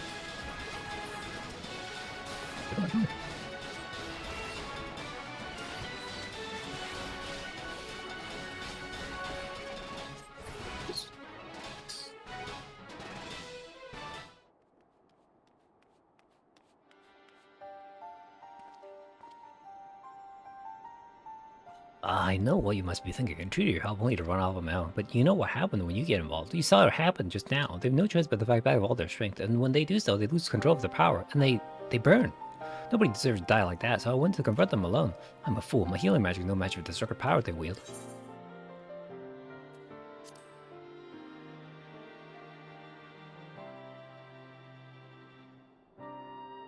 You're right.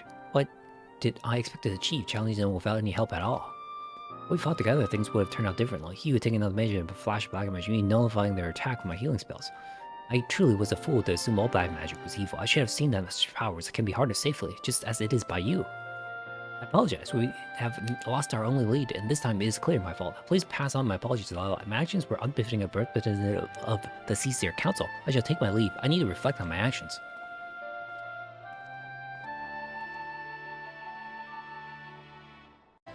Ah, you're back from Ishgar safely, but where is Zion Hall?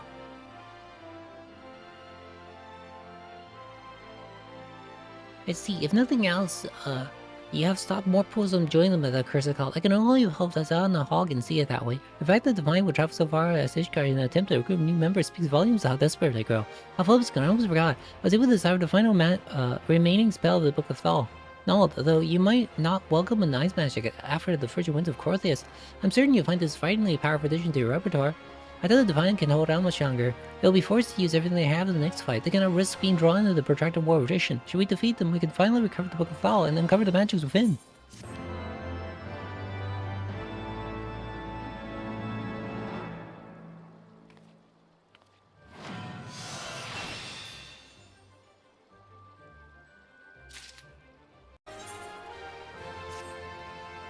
Your timing is impeccable. Just moments ago, Thal in the hall approached me. He ran up me all fast and flurry and told me that he found the Divine's base of operations. He then departed before I could respond. It seems like he's headed to the base itself, so the Divine's forces may have well weakened. It's silly regulars approaching them alone. It's as though you learned not from this incident at Ishgard. We should waste no time in traveling to the Divine's den. Before he left, Thal in the hall mentioned that it was at the burning wall. I should meet you there. The burning. I don't know how it's nowhere to be seen. I fear you may already fallen victim to the Divine's destructive magic, but no choice but to press on. If Zion Hall's intelligence is accurate, then well death must be further down this road. Are you ready? Yes. Just be a trap.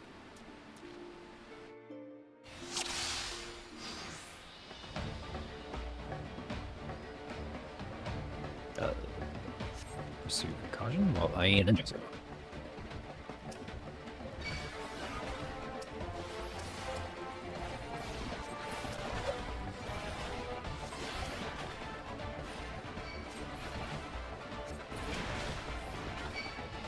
Something to use there, just one.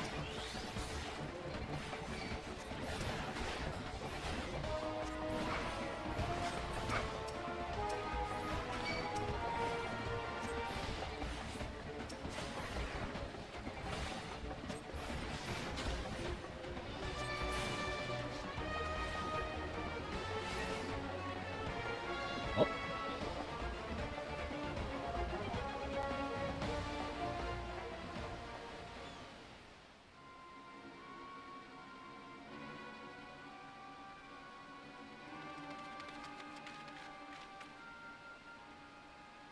Well then, give yourself up. Your followers they defeated. You have nowhere left to run.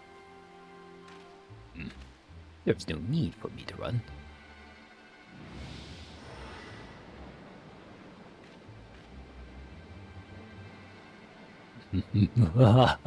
The summoning ritual is complete. All shall congregate and worship on my might.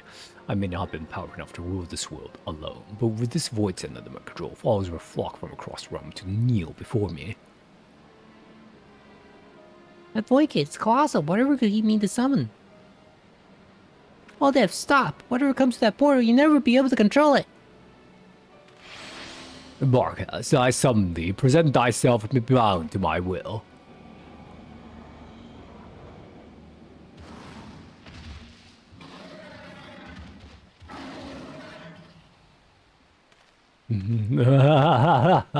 Perhaps it's now you who should run. Do you really think that the two of you can defeat me alone? They're not alone. Your evil plan ends here, Waldiv.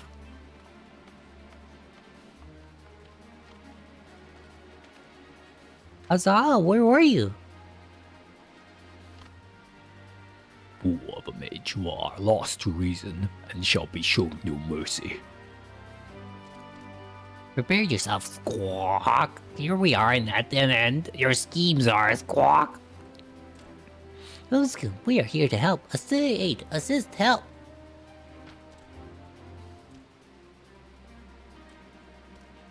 Lipscomb, alive. Forgive me for my late arrival. I hope I am not too late to make a difference. No, you are inconsequential. Bargav, still just stand there. Destroy them. Munchy Munchy? No, not me, them! No!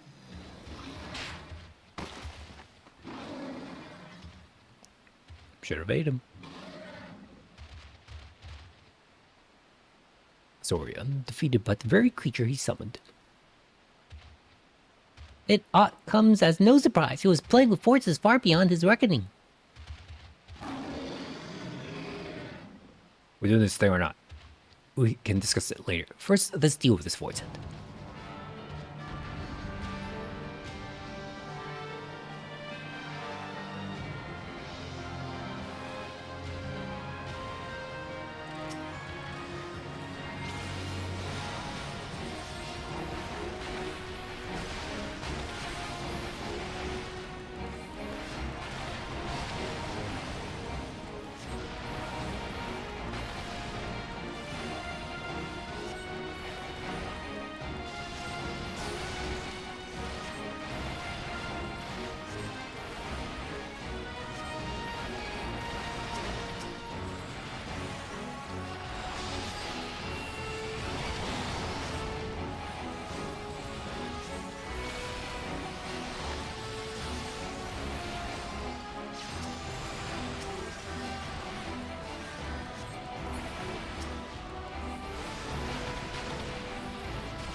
Second. Confused right now.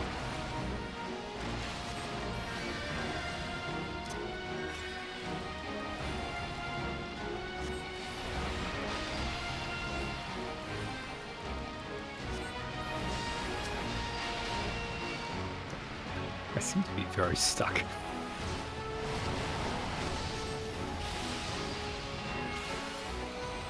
Wait, what? Where's the arrow on me? Take to your job.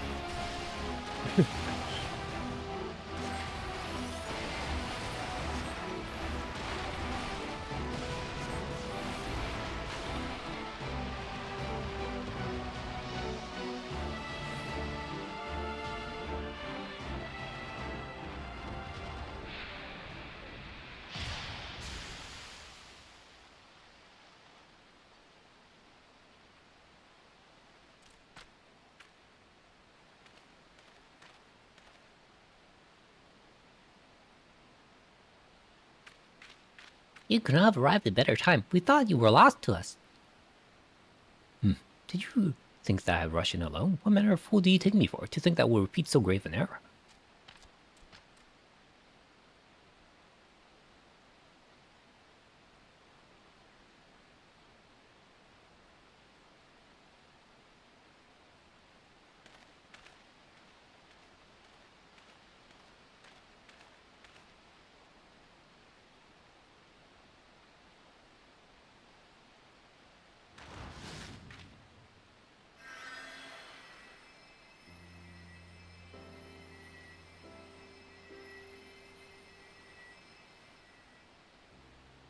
For a moment there, I thought you might strike him. But why? You are responsible for a great many deaths and have been tasked to bring you to justice. I need you alive so that you may atone for your sins.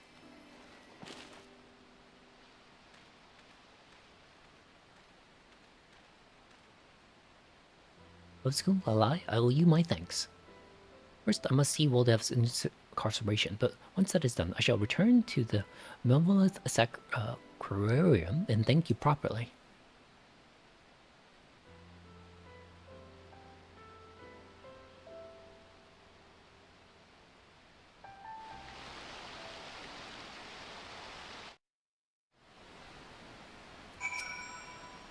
We too should return to the Marvelous Aquarium. I hate to miss something rare as a thank you from us all and all.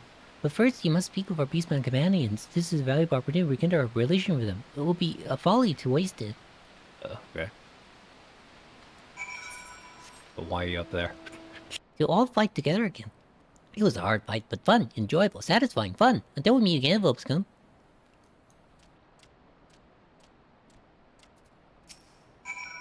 What? Oh, kill the evil black mages are done here, Dozo's. Dozo's debt is now repaid.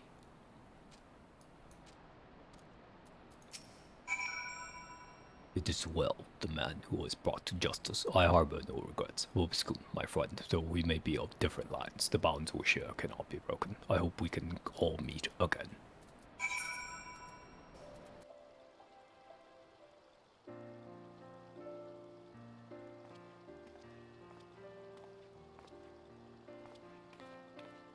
I'm sorry to have kept you waiting. Waldi has been placed under arrest and is awaiting sentence by the Bajas. Volpscombe, thank you for all your help.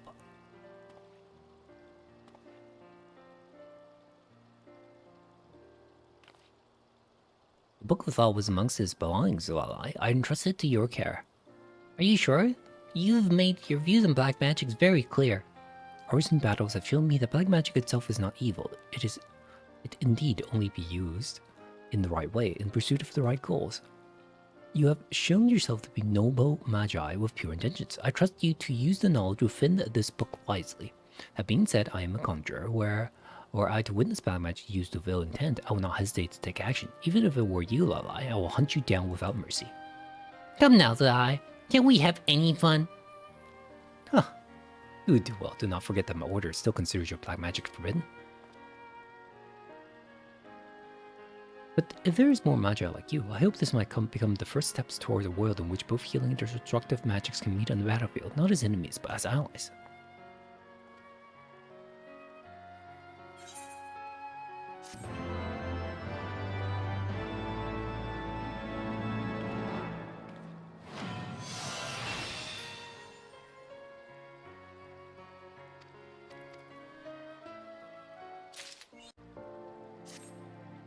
Volpscombe, I'm glad you are here. I will consult with you about a matter that has been gnawing upon my mind. Thanks to no small part of your efforts, the Book of Nalthal have at long last been reunited in these halls. There are long-lost secrets just waiting to be unearthed. Though I've seriously become pouring over the tomes, I have already made a most remarkable discovery. Each of the twin tomes contain a cipher of sorts, the meaning of which can only be deciphered when the two are referenced in tandem. I will share you the details of how I unraveled the message, though it was among my finer moments if I dare say so myself. At any rate, the words once decoded are most evidently an incantation, albeit one entirely unfamiliar to me. Beneath it was a simple directive. Heir to the dark arts, speak these words unto knowledge reflection that memories long forgotten may stir anew. As to what precisely these words are referencing, your guess is mine. As still, Master Kukuruka has preserved incarnation and accompanying message in his records for a reason. And if we are not the heirs to the art of black magic, then who is? So I trust I can expect to see you at knowledge reflection and do try to hurry. Yes, I would prefer not to delay any potentially epoch meaning discovery any longer than necessary.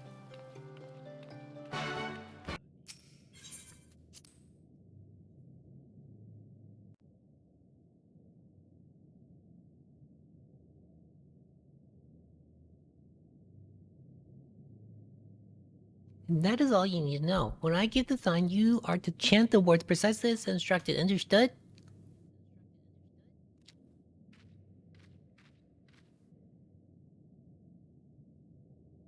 Now, Volpscombe.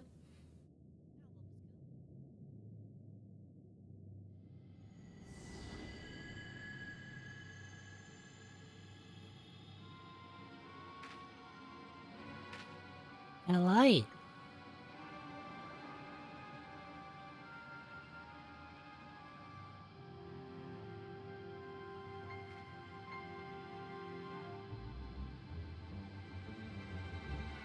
You, yes, you shall serve as the bringer of destruction. As for my vessel, ah yes, that one should suffice.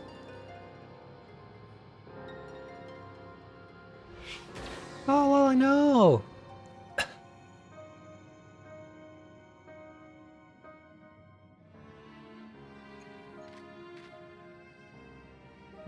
Whatever was that strange sensation? For a moment it was as a great fire burned within me, and then... Oh, now it is as if my very mind is being read into in this voice.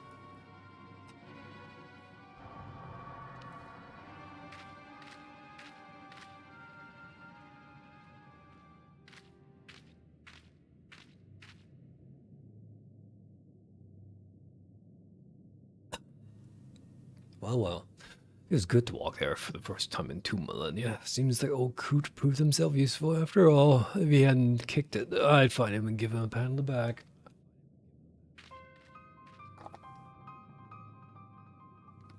What are you gawking at? You are a black mage. Are you not really possess the common sense to recognize the woman who stands before you? Or will you be needing a hint?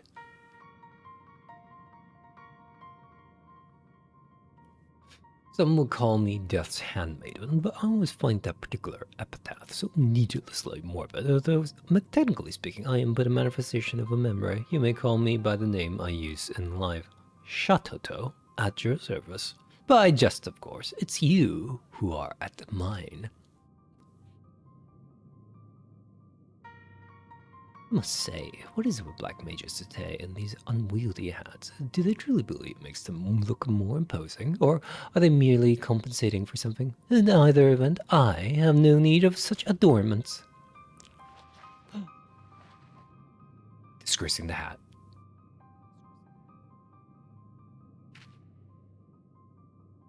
Now that's more like it. Phoboscon, was it? Of course it was. Now that we're on a first-name basis, you'll have to tell me all about yourself. On second thought, let's skip that. Time is short, and to be quite honest, I don't particularly care.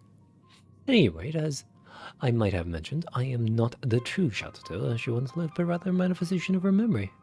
My memory. You'll say that it still makes me the most powerful sorcerer currently existing in your world. You do well to remember that, if you ever have a mind to cross me. Well then, now that we've gotten the pleasantries out of the way, what do you say we have a little fun? Prepare to be blasted into a gazillion itty-bitty pieces.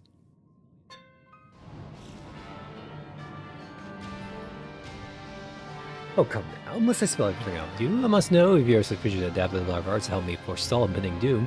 This is by far the easiest way to do so, not to mention the most fun. Prepare for a world of pain. You play the emotional version of the song? But why?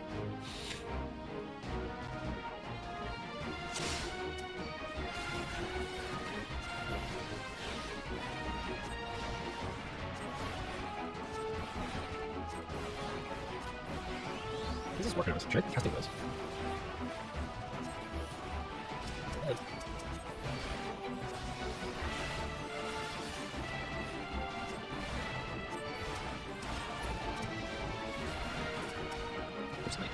Potato. Okay, what's that? Oh, it's not like that. Okay.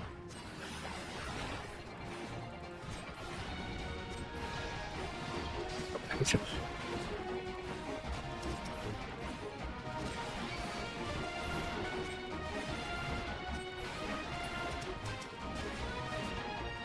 They're not casting.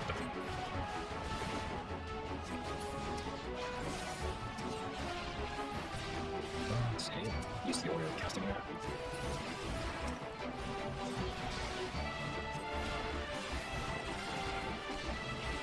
I'm sure what the point of fire is, because at least the other thing gives me access to fire.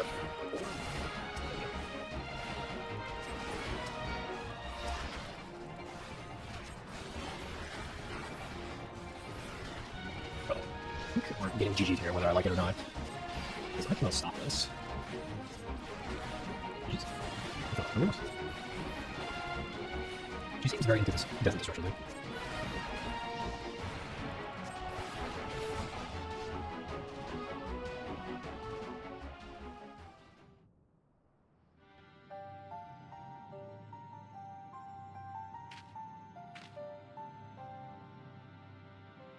Not half bad, I suppose. That painfully dull expression on your face had me worried, but I suppose you will do, after all. Do for what? Try to keep up with you. I poorly repeated myself. Let me start at the beginning. 2,300 years ago, the greatest mage our realm has ever known, that would be me, compiled a choice assortment of the most potent offensive incantations and vocations into the school known as Black Magic. You still seem puzzled. I also devised a spell that will allow me a memory to one day return. My reasons were twofold. For one, I simply had to see for myself what the art of destruction would be handed down arrows after I had inevitably passed. For another, I knew that without my guidance, this realm would one day meet a most certain... Oh, this won't do. I thought that this girl's stronger than this, but these eyelids grow heavy and my consciousness wanes. I suppose I'll just have to take a little nap. Remember this, my beloved destruction. You have an important role to play in the battle to come, a battle that will decide the fate of your very world. Till next I wake, shirk not your study of the art.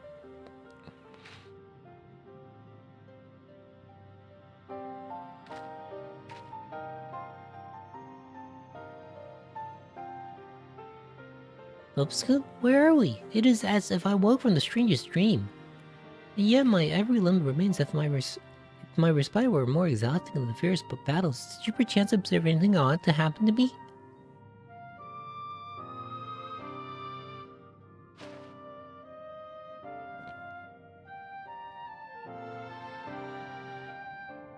Preposterous, or so what most would say, but you have no reason to tell me falsehood, and would certainly explain the curious symptoms I find myself experiencing. Shadow, the mother of our dark arts, she who pursued the power of destruction to and beyond any limits that could be conceived. Has her consciousness truly taken up residence in my own mind?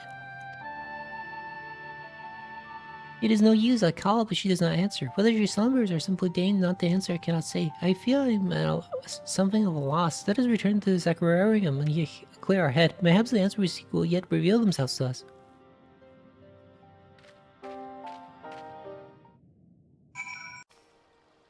I'm afraid it's no use. I've called out the Shadow within my mind time and time again. I'm only man only of silence. Holy Master were still here. Surely he would shed some light on the matter. After all, it was he that recorded for posterity the words we summoned forth Shadow's memory. Wait, that's it. Master himself may not be here, but his writings may yet contain the answer to our queries. Within this statue of knowledge that the memory slumbered. This does not strike me as mere coincidence. I believe that settles it. I will return to the town and see what knowledge can be gleaned, and we might prepare yourself for whatever task awaits us. This holds for you as well, Voskin. Whatever shadow motives are returning to us, I can shake the feeling that ill happenings are afoot. I said you resume studies with the utmost urgency.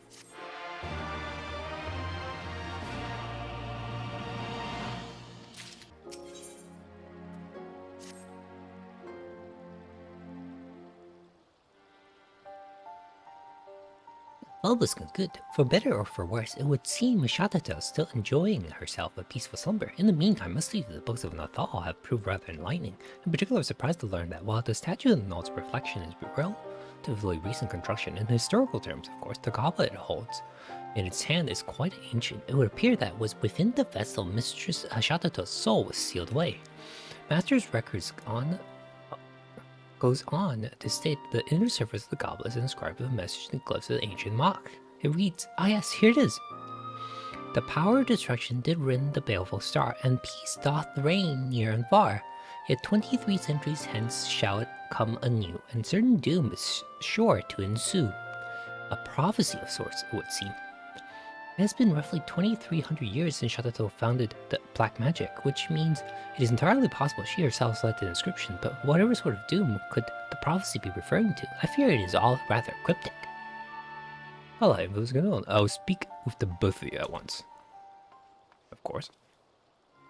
Well, I would like nothing more than to catch up on old times. I come bearing grave news, my friends. Pray lend me your aid. Well, if it isn't our favorite Gubu-headed hero, I would have thought of the seventh hell would freeze over before you cast your lot with the perverse destruction. Why have you done to deserve the honor of your groveling? This is no time to jest or lie. The situation is most dire. Why, a veritable horde of crazed golem has burst forth from the lost city and is wreaking havoc on Twelveswood even as we speak.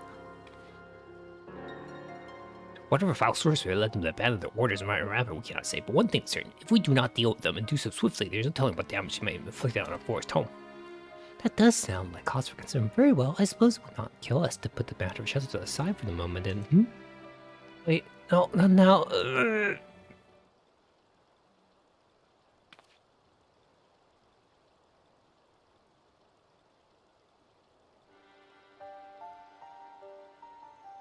I say, how can the girl think straight of this ungodly fool's cap weighing her down? Or perhaps she can't, and that is why. But of course, all makes perfect sense. Oh, hello there. Did you miss me and my prodigal intellect? Of course you did. Now look, we haven't much time, so try to keep pace. The surge of ether, just who or what are you? Yes, I'm sure there's so much you'd like to know, but where would that get us? I've already heard all I need to know through the girl's ears. We are needed in the South Shroud. Yes, Ramage Golem, was it? Indeed. I tasked a whaler named Alphine with looking into the matter. With any luck, he has gleaned some knowledge which might avail us in the plotting of a suitable course of action. Alphine, South Shroud, yes, I believe the Great Shadow has all she needs. Well, come now, no point in standing around like gopping ghouls when there's work to be done, right? Right?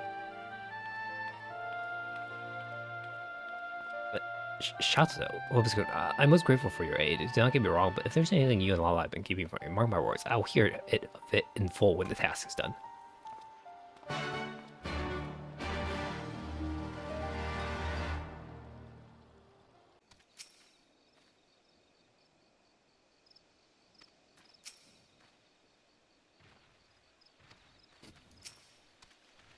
Welcome, friends. You come seeking news of gold, yes. What I have and you give. I fear not a single one of creature has manifested itself before mine eyes.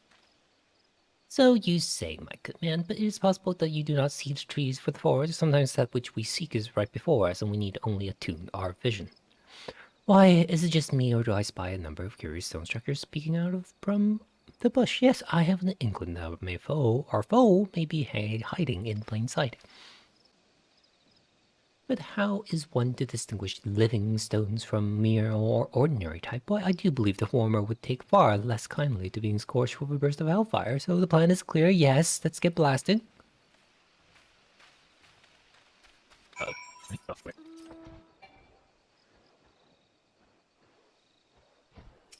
That's fire 3, right?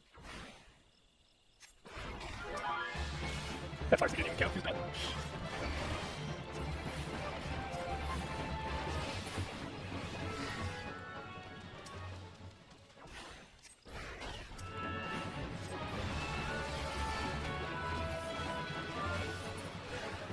You have any guess?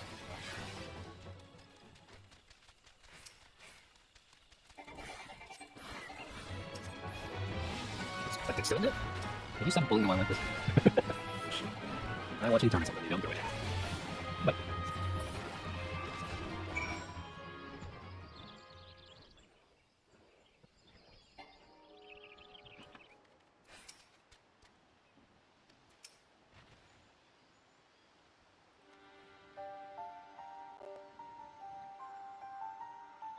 That was fun, wasn't it? Now, well, I'm not one to repeat myself, so I should make an exception for the slower members of our band. You have the privilege of standing before the Archmage Shato, or rather, a memory of the same which has wakened after years of slumber to rescue your realm from a fate most dire.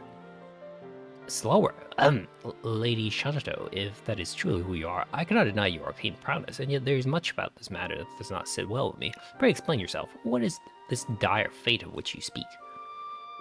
Oh dear, you really aren't very smart. Very well, I shall begin from the very, beginning. Dear me, did I almost rhyme? Who does that anyways? Anyhow, the tale began some 2 millennia ago, when the great civilization of Mocht was still in its infancy. Our scholars are certain to ascertain that a mighty comet, awash with unspeakable ethereal energy, was on the course to strike our fair home and reduce it to so much rubble, and so I thought to rectify the situation the only way I knew how, by blasting the foul rock out of the sky with the most powerful destructive magic our realm has ever seen. This, more than anything, was what spurred me to developing the art of black magic as it is known today. Needless to say, my plan was a remarkable success. A massive chunk of the comet was shattered, knocking it clear off its path and sending it spinning harmlessly off into the heavens.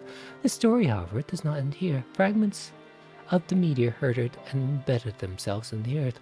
While small enough that their impact caused no significant damage, they remained beneath the surface, brimming with etheric energies, just waiting to be unearthed. Needless to say, those otherworldly stones drew the attentions of the mages far and wide, who sought to claim their powers for their own. These are the stones that gave the golems their souls, by whose powers many a city-state flourished. And yet these stones held yet further secrets. When two of them were brought together, they would call out to one another, ether reacting to ether to augment their mutual powers to still greater heights. Mind you, the power of mere fragments, even a heightened state, would be far too meager to be cause of concern. One threat, however, still lingered. What if the comet, the Mother Stone, as it were to return? Its circuitous orbit, bringing it in shouting distance of our world once more. Would not its remnants, its children, summon it hither in all its destructive glory?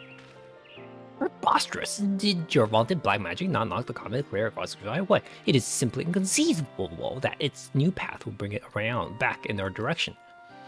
Inconceivable to feebler minds, perhaps, but not my own. In fact, I posit that the comet is drawing near every moment, and it is for this very reason that the golems are now running amok.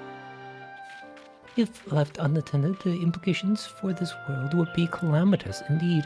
Fortunately, you have an ally in the impending battle, a prodigy who foresaw the danger that was to come, and sent a memory into the future that she might return to save the day.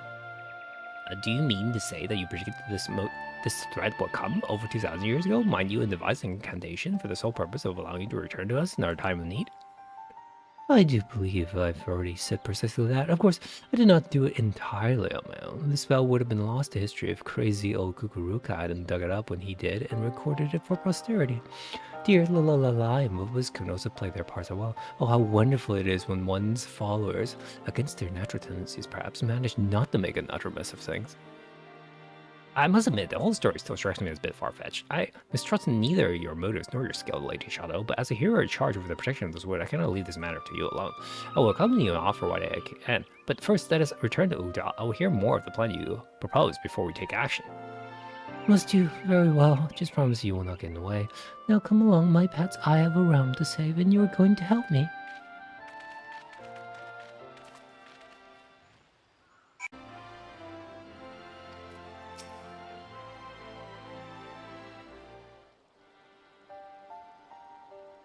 The hero assures me that there have been no golem uprisings elsewhere, and since he clearly is too thick to tell a convincing lie, I am inclined to believe him. This means that we still have time to perform a plan of attack. I do pride myself on my honesty, and so I'll be honest with you when I say this. Your art is, to put it kindly, not looked fondly upon in our day and age, and your story stretches the limits of believability. We cannot stave off this calamity alone, but any entities you might make are not likely to find a receptive audience. I, on the other hand, have friends in the positions of some prominence. I shall reach out to them and see what aid they're willing to offer. How charming. He actually thinks he might prove himself useful. In your spare time, might you not ask your astrologian friends if they have any recent calculations of the comet's path? I have no reason to doubt the accuracy of my own, of course, but I was working off 2 millennia old data. As you wish, forgive me for being forward, but might I inquire as to the well-being of our mutual friend Lalaish? Is she still in there somewhere? Yes? Oh, she most certainly is. Worrying out the girl's consciousness is just enjoying the short respite. Which reminds me, I really am due for a nap myself. Be a dear and do try not to let things go to hells in my present absence, will you? Shadow, motherly art had brought the great flood upon us. Has she truly returned to deliver us from doom?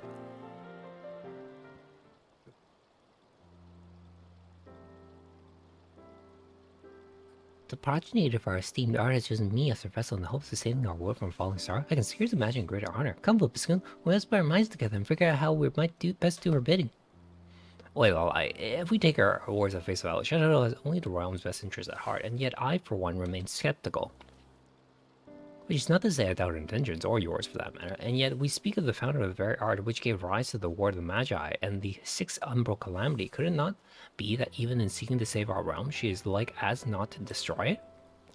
Blasphemy! Why, Lady Shadow had long since passed when the war broke out. Only a blind, blustered halfwit would even think to hold her responsible for. Though, when I put it that way... I understand this. That is why I begrudge neither you nor her my aid, such as it will serve to protect the realm's peace. At the same time, I intend to keep close watch on her. One can never be too wary after all. In any event, I will gather what knowledge I can and of the threat we face, and I would be most grateful if you could do the same. I suggest speaking with your beastmen allies if the idea has not occurred to you, that is.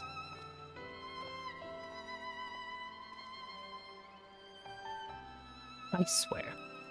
That man's head is made of harder stone than any golem. Still, at least he's cooperating with us, which is progress of some sort. In any event, I'll reach out to our basement friends. I encourage you to return to your studies in the meantime. If one thing is clear, it is the task ahead will test us to our very limits.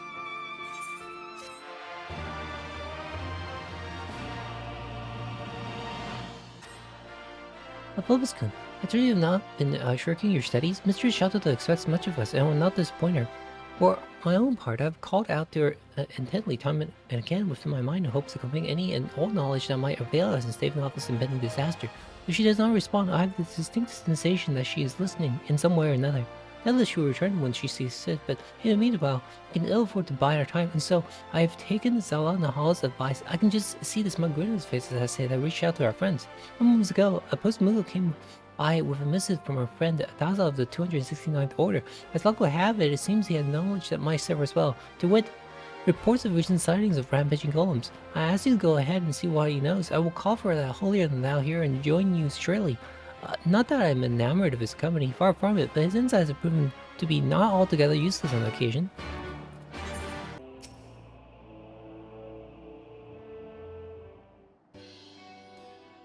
Bulbous-kun has been eons, eras, ages, eons.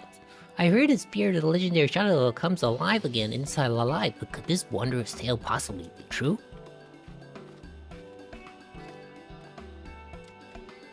It is indeed, friend Daza. She's a capricious type, though, and wakes only when she's mind to. A fact I will have explained some 700 times to this mutton-headed hearer, who still insists beyond all reason that I should be able to summon her at will.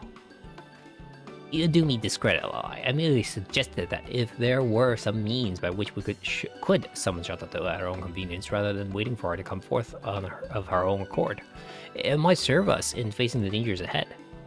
Summon her? You speak of the illustrious founder of my art as she were a mere serving girl. You will watch your tongue in the presence of your betters, Nahal, lest...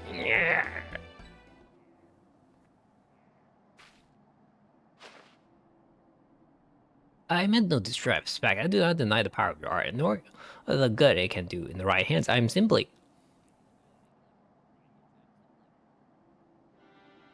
Too stubborn and stupid to fully accept it. Oh well, I suppose none of us are perfect, myself included, of course. 269th Order Mannequin Taza, I presume. Tell me all you have seen or heard about this rampaging golem.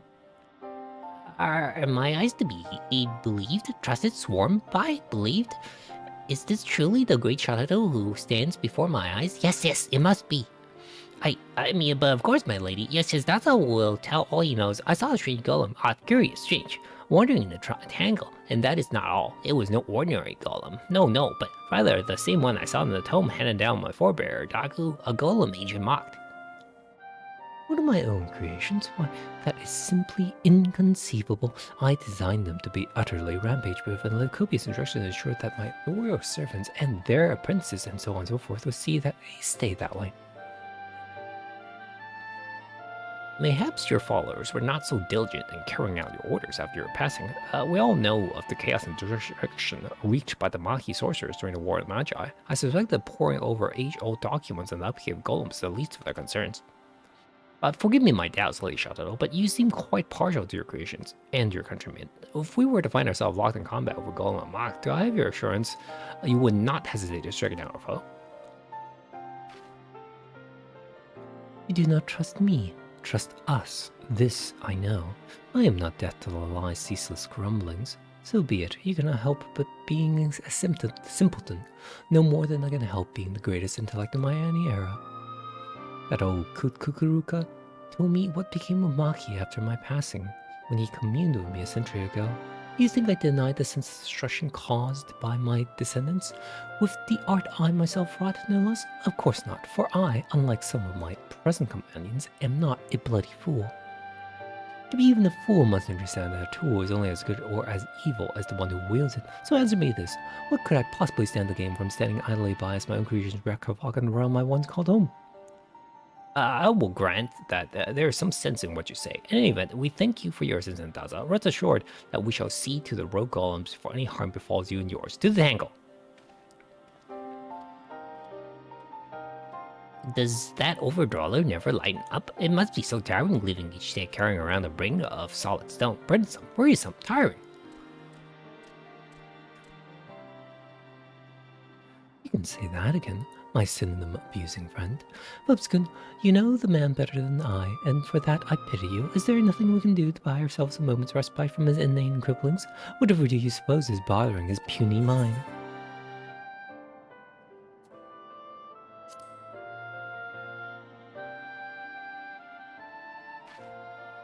Yes, I've observed this as well. Similar minds are quick to burden themselves with hand-wringing concern for the well-being of others, as if it were not evident that the girl is more than capable of taking care of herself. In either event, if he insists on tagging along with us, I suppose it will not hurt to win him over, if only so he does not foul things up at the worst possible time. Anyhow, I do believe we have some golems to smite into oblivion the tangle. Was it? I'll see you there, and do try not to get lost on the way.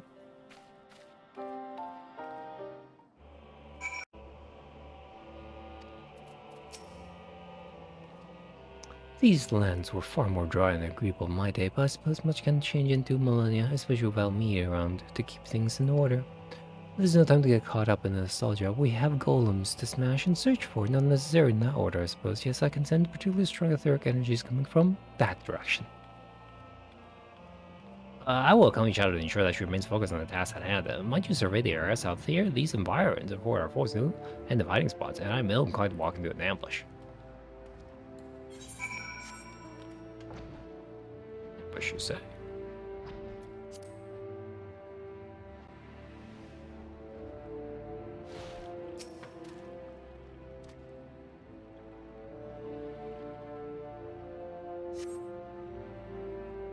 No signs. Return to the Kangle and see how my companions are going.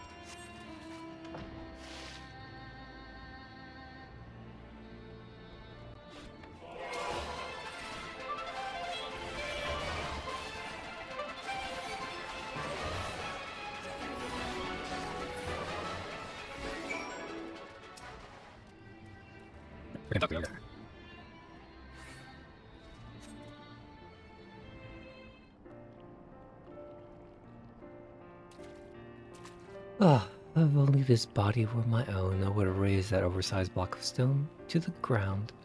I suppose you thank you for coming to my aid. Had I lost consciousness in the midst battle, I would certainly have been done for, and poor the alive with me.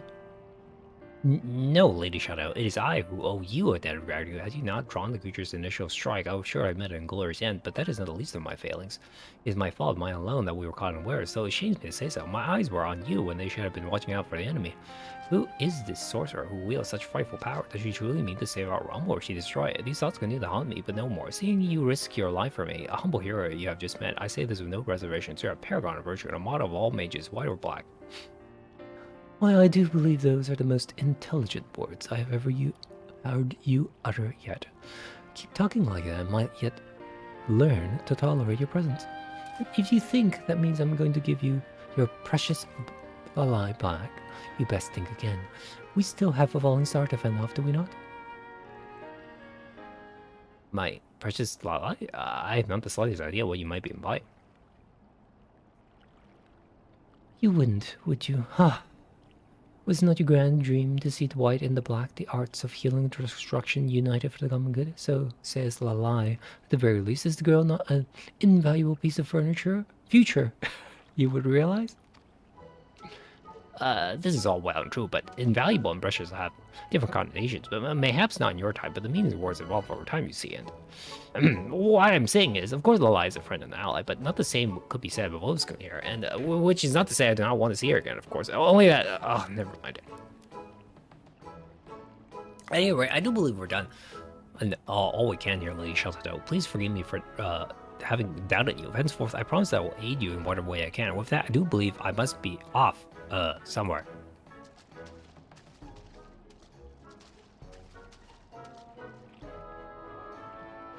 One last thing, if I may, Lady Shadow. While you are awake and speaking with us, what becomes of Lalai's consciousness? That is, say, is she still in there, listening? What a curious question. She is slumbering in the recesses of her mind, much as I am when she is awake. But to answer your question, no, she is not listening, though we do have some rather stimulating conversation from time to time. If you like, and share the details. No, I mean, never mind. I really must be getting off. Right, that place I was going.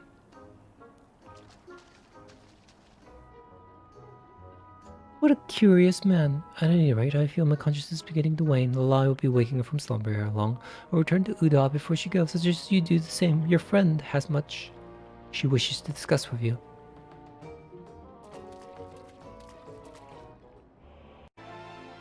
Welcome back, Welcome. As you might have surmised, it is I, the light. Mistress Shadado returned to her repose not moments ago. Retrieving out the slumber, she imparted me some details regarding what she sees as the next phase of our task. To it, she would have us venture forth afield to investigate any global menaces that may be staring out of eye shot. Speaking of menaces, whatever became of the stone-headed hero? I suppose it is too much hope that Mistress Shadado finally set his robes alight.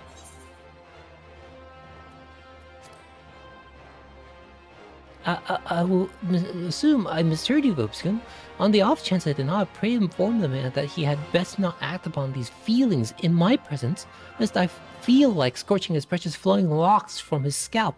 Anyway, I trust you will keep me informed if our hero friends exhibits any more impertinent behavior. I would think of suitable retribution. I dare say putting him to sleep and hiding his glasses would send a clear message and be rather amusing, no less.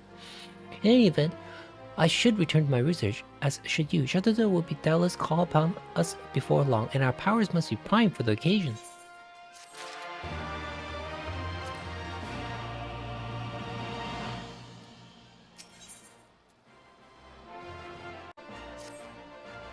Listen, the moment you entered the room, I could feel the air crackling with their energy. Excellent. Your diligence and your training will surely serve us well. And you come at a perfect time. No moments before you arrive, Shadodo's voice called out to me. In the recesses of my consciousness, she will have us begin to lay the groundwork for the final stages of her plan. But she made it quite clear that we will require all the aid we can muster. I have taken the liberty of searching out to our beastmen friends. They have convened at Kazak's Chad's residence and waiting calls where they await our arrival. Let's not keep them waiting.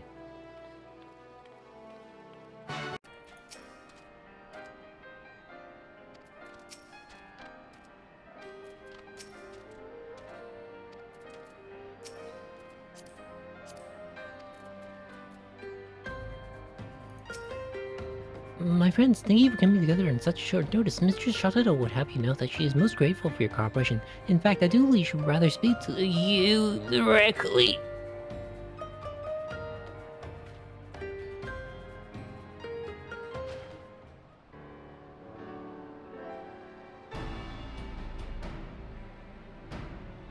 Well, it would seem the gang's all here. I dare say it's time we got this proverbial show on the road. Hero, tell me what you made yourself useful since I last saw your vapid face. Aye, Lady Shadado. According to my colleagues in the Orient Alliance, patrols have decided an increasing number of random colons in the field. Unfortunately, none of us has a significant threat, at least not as of yet. Which brings us to the matter of the comment. A colleague of mine of Zodoria has confirmed that it draws nearer with each passing hour, though there is no immediate danger of collusion if it stays on in its present course. It is too close for comfort, yes. Fortunately, I, as it is my wont, have a plan. I simply hope that you, my friends, are up to the task. If the hero speaks true, the golems that have been causing trouble near the city-states have been more bark than bite, felled with no great difficulty by middling soldiers. From this I surmise that the gems set within them, their soul stones, have been small and meager power at best. And yet, if my theory holds, a more sinister threat lurks in the realm's far reaches, far from the prodding eyes of wars and beastmen alike. This is where we must go. Perplexed also is profoundly, deeply perplexed by people to do the work of people our golems created. To travel so far from their master's domain, these contracts have no reason. True, is it not? Well, I'll be a passably astute observation, but I fear your knowledge is lacking, my squawking friend. Golems come in all shapes and sizes, forms, and not all are wrought by the hand of a mortal creator. Often a gem with sufficient etheric power to attract all manner of matter, plant, mineral, and animal alike, spontaneously animating it and giving rise to new life. With naught to guide them, these feral golems rove and wander at will. It is these unpredictable specimens that pose the greatest danger.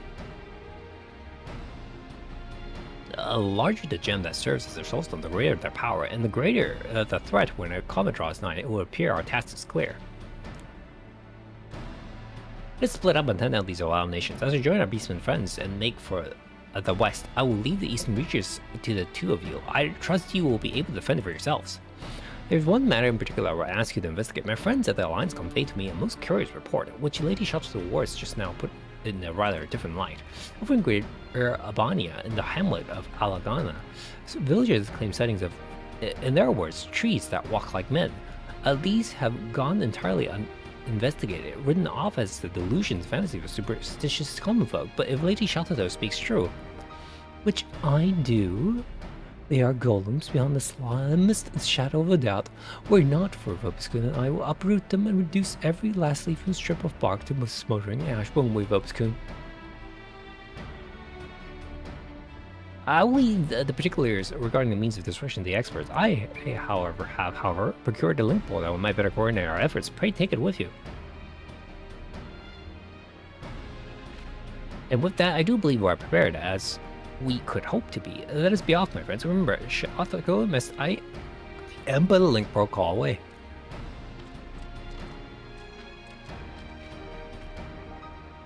The device to allow the pretentious pudding head to talk to me even if I'm 100 miles away. Far be it for me to scoff at technological progress, but some inventions really could have been done without.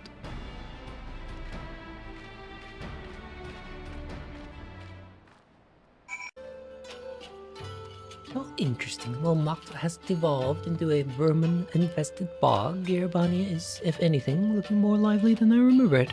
Not that that's saying much, of course. But look at me, getting all nostalgic for no reason. After all, my body has long since returned to dust, and soon even my memory will fade. But before that, we have a job to do, don't we? I can sense no unusual etheric presence here, so let us venture a bit further into the field. Come along now, Vobskun.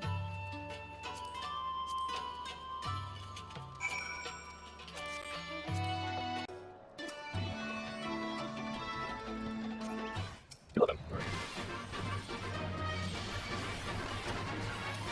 Need to do that, but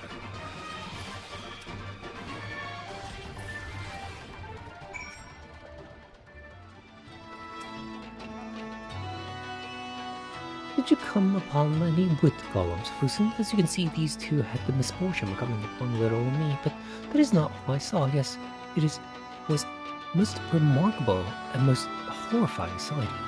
After I delivered more wound to one of these creatures, I saw it extend another limb, and with the last ounce of strength, tried to rip the soul stone from his cohort's chest.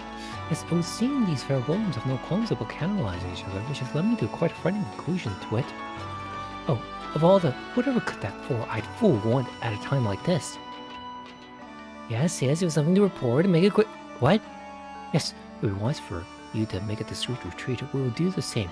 I will evaluate our options in light of these most troubling developments. Very well, I'll be joining you at the observatory shortly to gather all the information you can from your colleagues before I arrive. Gods be good, that hero has actually proven himself useful. With seeing he came upon a most startling scene in the hinterlands, a mass influx of golems of all shapes and sizes have summoned from all reaches of the realm by some unholy force. I have my own theory as to what this means, but I require more knowledge before playing the next step. One thing I can say is that we should immediately begin preparing for the worst. In any event, we must move, and quickly. You are returned to the Burgundy Vaults and prized basement of where we stand. I should go on ahead to the observatorium and see what knowledge and Australians have gleaned, and join you as soon as I'm able.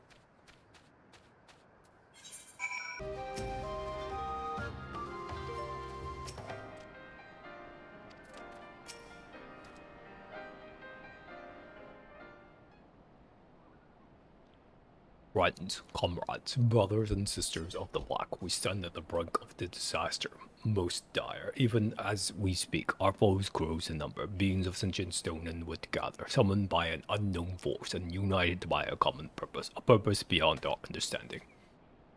Beyond your understanding, perhaps, but not mine. The golems make for somehow. In Gearbania was a most certainly sight, a golem with an almost animal fury tearing at his cohort's chest. Disturbing as it was all too clear what I was witnessing. The creatures sought a stronger soul stone that might augment its strength and prolong its own existence.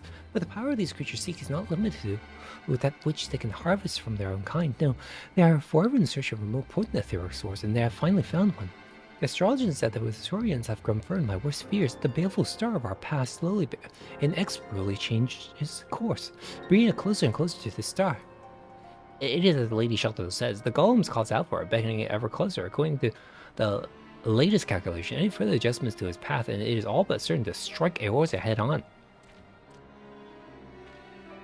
The baleful creatures will climb the highest peak in the land and summon their mother stone to bring disaster to our realm. Inconceivable. And yet it is just so. Just so, my friend. Unless we destroy the lot of them, a collision is all but inevitable, and yet there are simply too many. Even if we could thin their ranks, they would regrow themselves and regroup in no time. So we are done for. Doomed, defeated, done for? Do not give up hope, my frenetic friend, or do you forget the most brilliant mind to ever walk the face of Eorzea stands with you? Allow me to propose a foolproof plan. We do absolutely nothing at all. For now, that is, we know that the golems are feeding on each other in the pursuit of greater and greater power, so why not sit back and let this process of natural selection take its course, till we are left with a single flow. Walk out of her mind, Shadowdoes, or were that to happen, the creature of untold power and puissance that golem would be. Quite so, it would be the mother of all automata, the golden equivalent of yours truly, if you will, and by definition one of the most formidable foes our realm has seen. Fortunately, I do believe there is one among us who might stand half a chance against such a monstrosity. Bulbscoon, Jelly Shadow insists that you hold, nay, you are the key to this entire operation. I'm not inclined to doubt her, but I would hear it from your own lips. Can you say with all certainty that you would emerge victorious over this hypothetical golem mythical proportions? Yes. Thank you, my friend. Your courage inspires me. Pray let me offer my strength, and together we may secure the future of our realm. I doubt Bulbscoon and I will have much needs of your services, but do feel free to tag along. It will be my honor. With that, I should take my leave. I must warn the people of nearby settlements to keep a wide berth of a great peak. Perhaps I will even have occasion to smash a golem or two on my journey. Color me impressed, Bulbscoon. Your friends are proving more reliable by the minute, and with that I shall return to the Sacrarium, and for my grip on consciousness grows more tenuous by the moment. Pray return when you can and speak of the lie upon her awakening.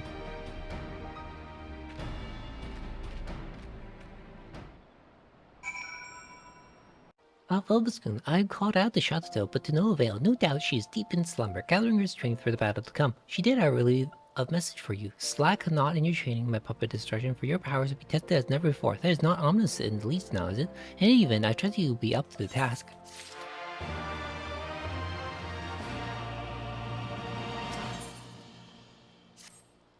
Bulbscoon, I trust you have prepared yourself well. Our foe musters at Ank's shrine. The hour of our final confrontation is nigh. The hero and our beastmen friends are en route to the Forlands as we speak, and I would join them with all haste. Come as soon as you are able. Shadowtail will be awaiting your arrival.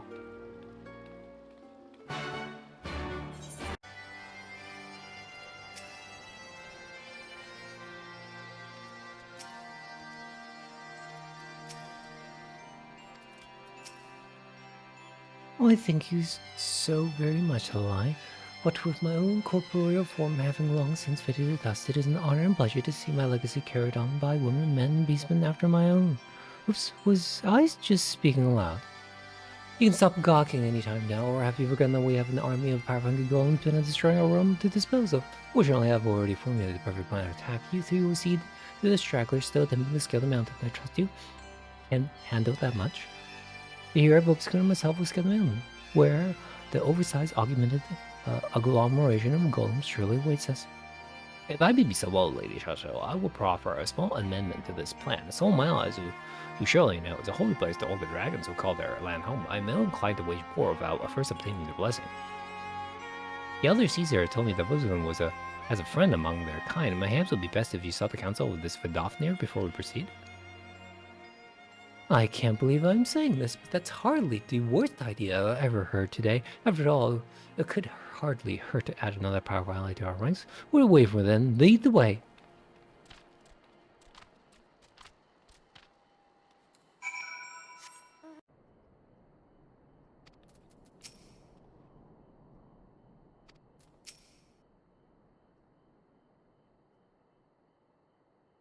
Holy menace doth gather in our midst, threatening to summon doom on from the heavens down upon this realm, such as thy plight. I too did sense the presence of an intruder in our sacred home. At first I was content to observe, but the danger has grown too great.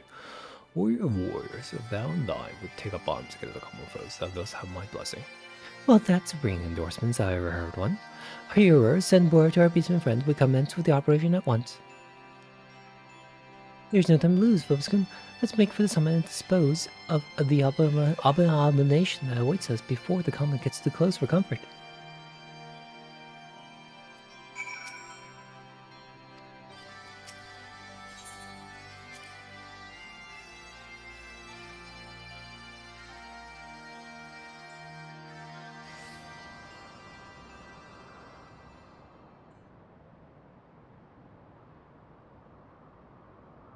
Oh, is the perfect goal or the most powerful one? Understood. Pray leave the rest to us.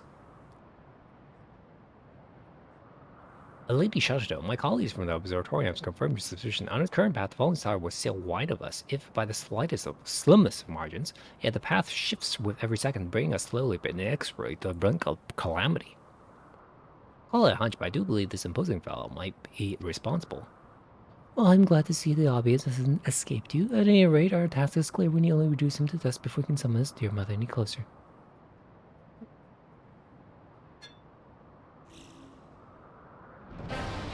Well, Vobiscun, are you ready to stand alongside the greatest mage to ever live in battle for the very future of your world? Look sharp. This is our time to shine.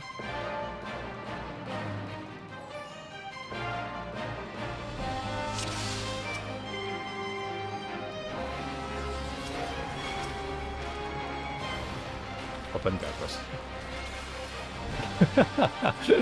Awkward.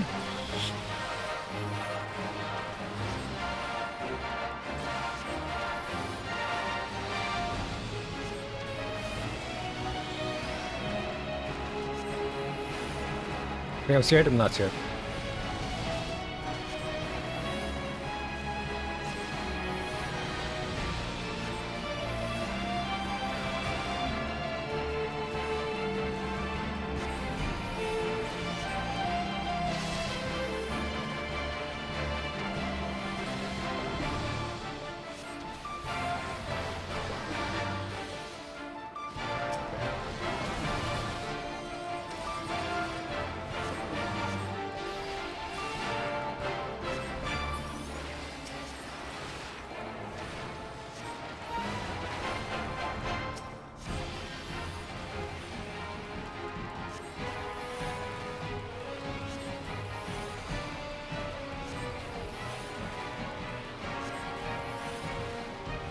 I didn't make it.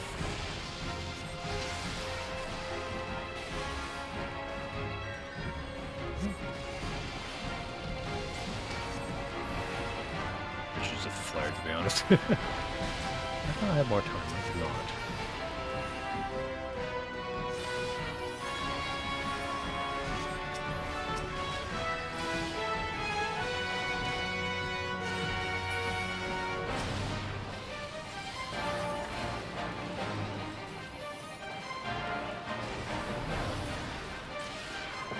I screwed up again. But it's okay, we got the 40% front.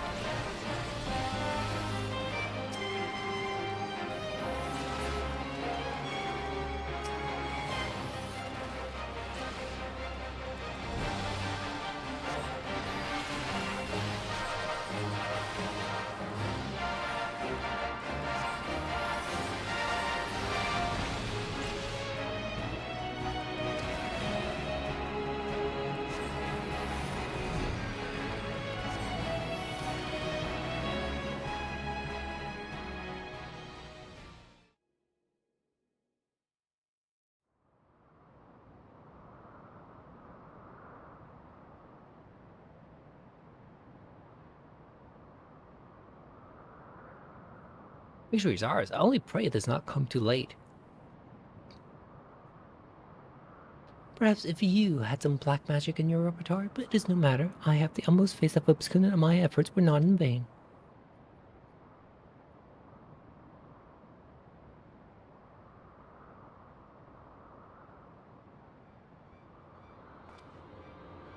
That light, the 12 have mercy.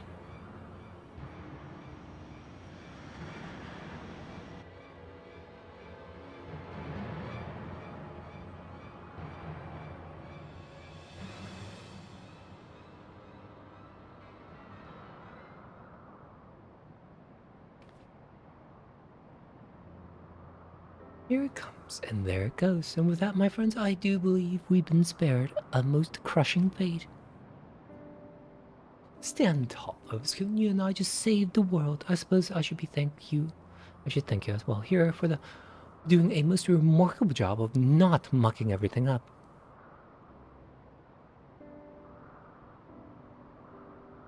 And with that, I believe my work here is done. What I love nothing more than to stay and savor our victory a bit longer. All good things must come to an end. Don't look all sad now. With such promising proteges to carry on my legacy, I can go to rest knowing that I did not mother the art of destruction in vain. You have seen our art wielded for the greatest of good and worst of evil. Having witnessed firsthand your prowess and the sheer strength of your resolve, I am glad we leave the future of our art in your hands. Walk the path well, Obscure, up the black.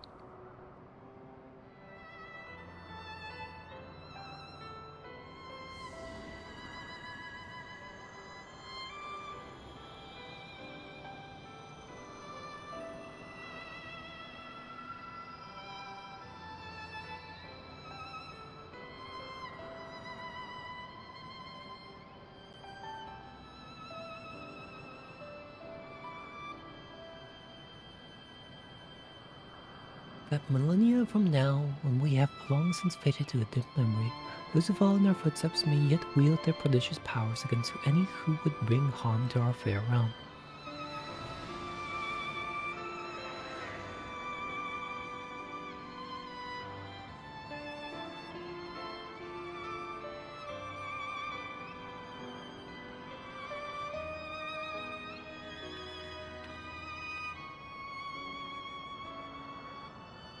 Be proud, Vobiscum. Having shared a mind with Mr. Shadowdell all this time, I can assure you that the effusive praise does not come easily to her lips. I can still scarcely believe she did me the honor of choosing my body as a vessel.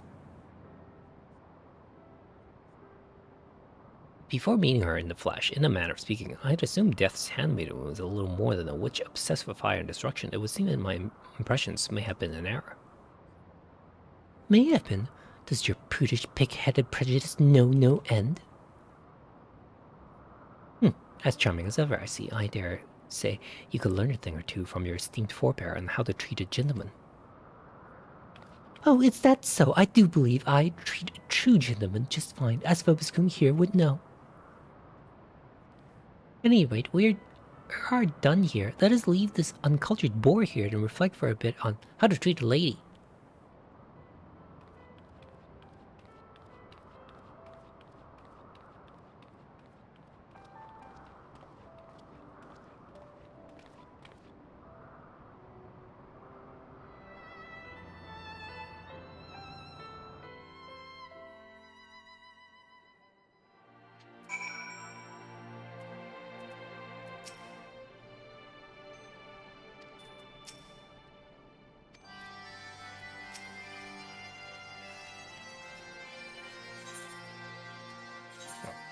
Oops.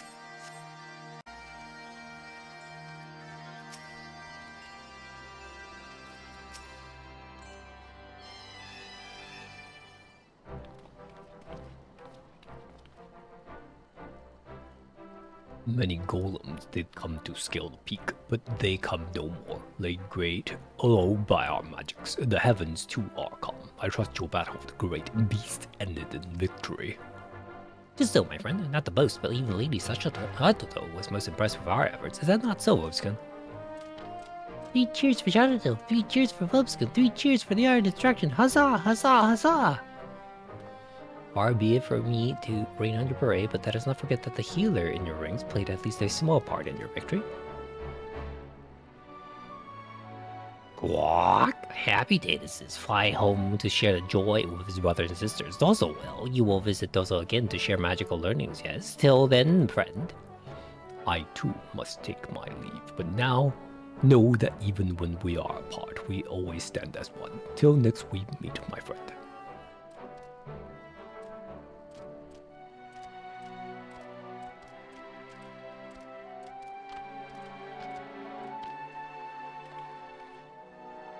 I too must return to Grenada to deliver my official report. I suppose this is too farewell, at least for now. Well, don't let us keep you, though, I was wondering if I might express my gratitude to your colleagues at the Observatorium, on behalf of Mr. Shatoto, that is. Leave that to me. I fear not all my friends are so open-minded. If they were to learn that I ally myself the beastman practitioner of dark arts, there is no telling what sort of twisted rumors might spread. Fear not, Lala. You have my word that as healer and healer, I will do aught I can to work towards a day when you and your fellows can stand proud and receive credit for all the good you have done.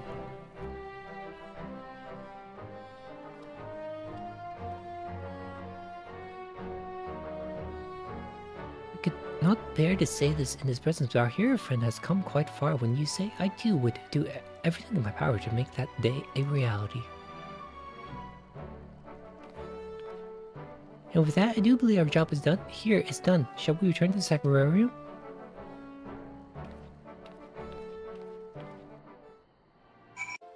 Welcome back, listener. Once again, I must express my gratitude for all you have done, as well as my profound respect. You are mastered the art to agree that few of us will ever attain. Well, it is not like me to dwell on such matters. I was just reflecting on the hero's words. Once again, the truth of the battle we waged would never be known to those who we fought to save. Needless to say, we do not do what we do for accolades or glory. We do it because it must be done, and to sate our own intellectual curiosity, and yet it does not sit well with me. No, I cannot just turn a blind eye while the deeds of my friends and mentors are swallowed by history, never again to see the light. When that day will come and that we emerge from the shadows, I cannot say, but for that day and for the eyes of all who would follow in our footsteps, I would put all I have seen to paper, just as Master Kukuruga did. All we have learned of our realm and the arcane, of course, but that is not all. I would write of the bravery of peacemen and friends, of a stubborn and self-important healer who against all odds proved himself a friend. Most of all, I will write of our illustrious founder of our glorious art and the adventurer who she would personally entrust with carrying on her legacy. Well, I dare say this chapter will write itself.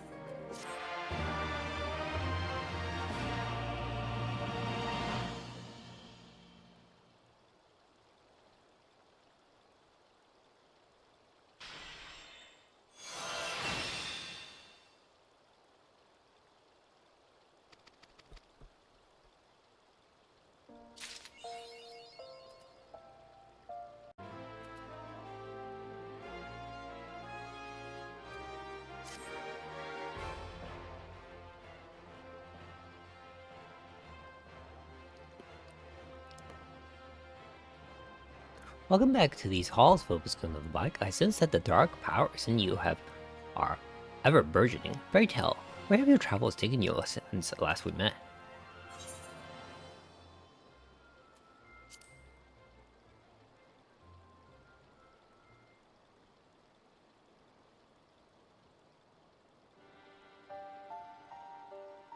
A journey to another world, you say? Intriguing indeed. Consider me impressed and even a bit envious. Well, you were able to peer into the past of the Archmage Neobard and form a bond across the ages with his young friend Taynor.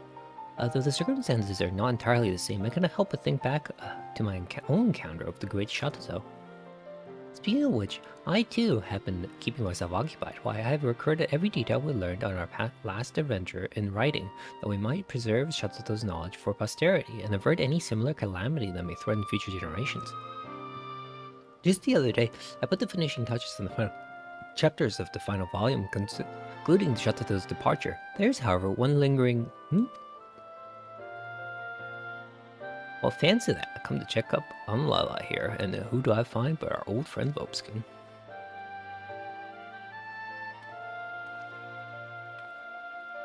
Well, if it isn't everyone's favorite mutton-headed hero, I need neither your support nor your sympathy, but I suppose you've never been one to let that stop you. Come now, Lala. You yourself mentioned that you were at a loss for what to do with the records you had subscribed. Yes, I simply hoped to inquire as to whether there have been any fruitful developments on that front. So you mean to rub salt in my wounds, yes? There have been no developments, fruitful or otherwise. I consulted my brothers and sisters at the Order of Nathal, and to the last man they refused to even entertain the thought. You consulted with... Do you mean to say that you're still a member of the Order? Why, I had always assumed that you had been excommunicated for your pursuit of the dark arts. It's communicated simply for the pursuit of knowledge, perished the thought. Though, to be fair, there are many holier-than-thou types in the Order who share the big-headed hero's opinion. Irrespective of this, the fact remains that the Order sealed away countless tomes in their vaults when they forbid the art of black magic. Storing my own writings with them, I would argue, is the most logical option. No, they are too prudish and prejudiced against yours truly to listen to reason. Then again, perhaps if a Thaumaturge in good standing with the Order were to put a good word on my behalf, you may indeed find a more sympathetic ear. What do you say, Bobscombe? Excellent. Then let us hurry to the ossuary and see if we can convince the stuffy Yelke to seek good sense. A moment, if we please, folks. And to tell the truth of the question of where to store records is nothing of the matter that concerns me about Lala of late. Recently, I cannot help but feel the etheric power within her is shifting, warping in ways that I have not felt before. As to why this is, I cannot yet be sure. Until we discover more, pray look after her, will you?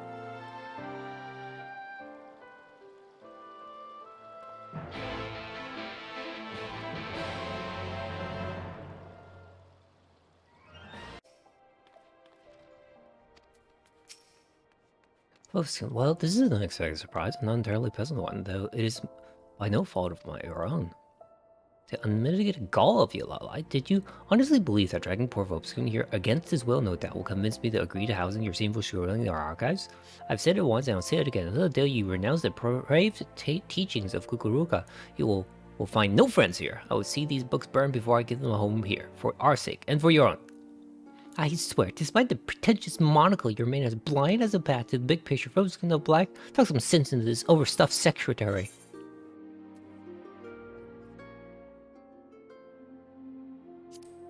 I mean, what about the bros? At least one of us here is capable of communicating like an adult. I'll occasionally admit that there is one other who shares all my sentiments. In fact, it is none other than our very own guildmaster, Master Kokube? What was his name again? Kokaboogie! Ha! This does not surprise me in the least. Come, Vobscombe, let's present our case to someone wise enough to understand it.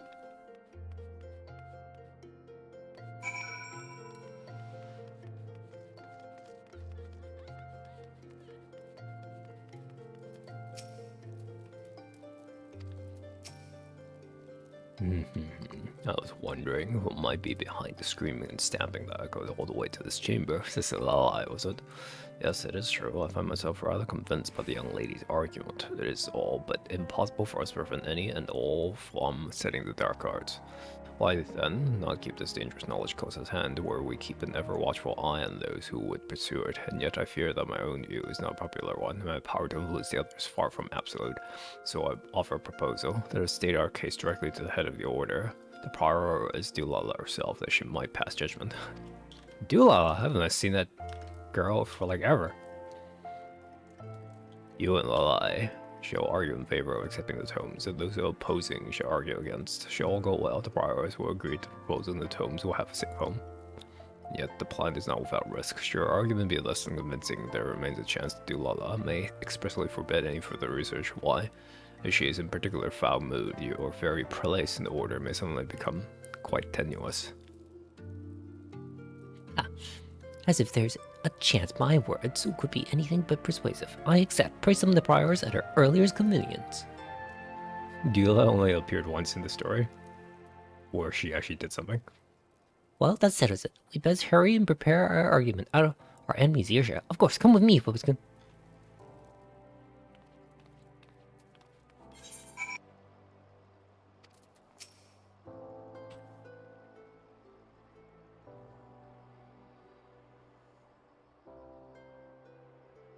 This is our chance, Vobscombe. We simply must convince the priors at all costs. The future of our art depends on it.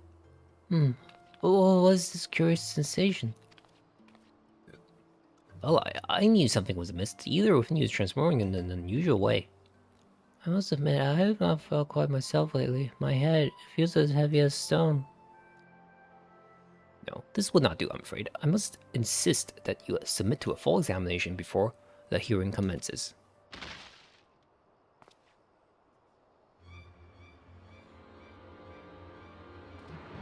Lala, can you hear me? Someone fetch a healer. Wait, that's me. This is no type of panic event. We must carry her to the false history with all speed.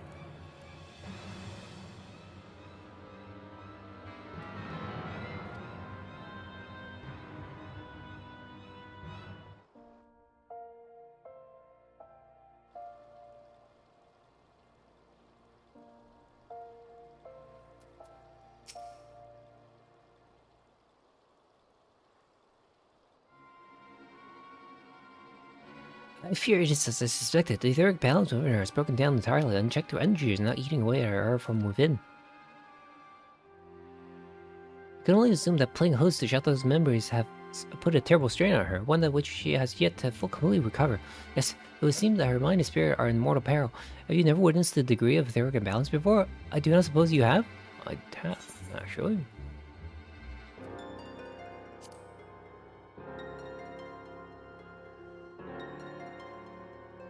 I see, I can seriously imagine all you've witnessed in your travels, but an imbalance either similar to what I have now observed in Lala would appear to be behind the phenomena you describe. If we can assume the memories of the taking presence in Lala's corporeal form stimulated her etheric flow, causing it to shift violently in either astral direction, then it only stands to reason we could restore the balance by introducing and counteracting an umbral aspect. But well, if I got it, yet the process would not be quick nor easy. I suppose we've no choice but to ask Master Kukabuki to delay the hearing.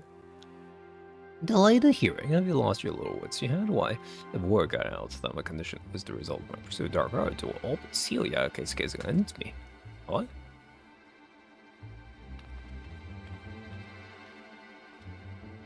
No. We must proceed as planned before our opponents are the wiser. Robeskin, here is my magnum opus, the fruits of all we went through together. I leave them in your capable hands. Go on ahead, I'll be along in due time. Are you mad? You can't possibly mean to attend the proceeding in your current condition. Of course not. Fortunately, I just so happen to know a hero who, despite being an insufferable stick in the mud, has proven himself more than capable in the healing arts. A lie. Very well, leave it to me. I will see that you are back on your feet before the judgment is rendered. Until then, I suppose it's up to the folks going here. Godspeed, my friend.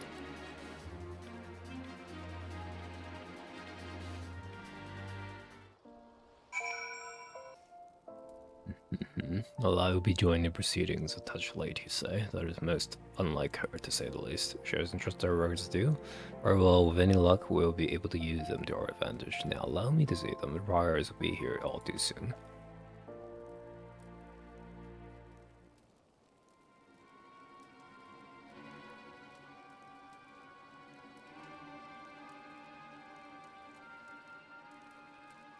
Ella has not even the courtesy to arrive on time in the hearing she herself requested. I swear this woman's selfishness knows no bounds. I move that her request be dismissed immediately. It is for her own good. Own good, yes. It is as I suspected. You speak from your own experience, don't you, child?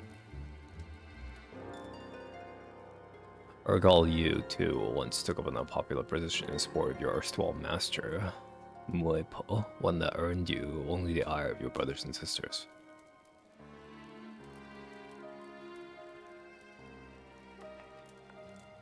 Yes, and what of it? I fought for a hopeless cause that in the end served only to isolate me from my peers. It is so wrong that we should save Lala from a similar fate. She must abandon this farce at once and return to her rightful place in the order. This I cannot agree. In the short time before these proceedings, I perused what I could of these tomes. In the pages are written not only forbidden secrets of black magic, accounts of astounding phenomena, the likes of which even I could scarcely imagine. While I conducted research without the support or interference of the Order, and the fruits of that research has borne cannot be denied. While our guild could not support 1,000 others like her, I see little to gain from stifling one woman's passion and forcing her to work within such rigid rules and regulations.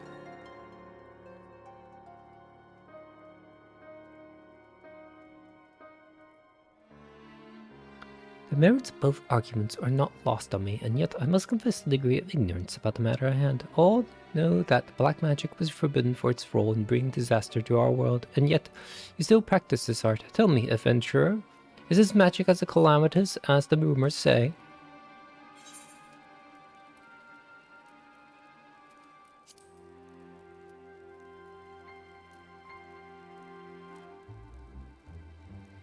There are times when vast destructive powers are needed. This is your claim? From my observations, I suppose you may be right, and yet, how are we to be certain that the sister Lala can be entrusted with such potentially ruinous knowledge?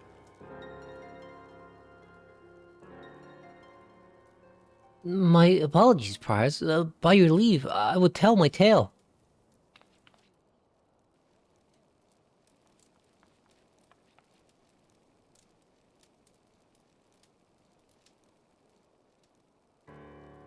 Black magic is an inherently dangerous art. This I cannot and will not deny. Never would I suggest even a single mage pursue this path while full knowledge of the perils that lie ahead. It's precisely why I have recorded in painstaking detail not only the arcane knowledge I have gleaned, but every last one of the myriad phenomena, both wondrous and terrifying, thing I have experienced in its pursuit. Unbreakable bonds formed with beastmen we once saw our sworn enemies, bodies and soul consumed by the pursuit of forbidden knowledge, and unspeakable calamity revisited upon our world after millennia. We must leave this knowledge to posterity, that our sons and daughters do not repeat the mistakes of our past. Those who do not learn from history are doomed to repeat it. This is the crux of your argument, yes?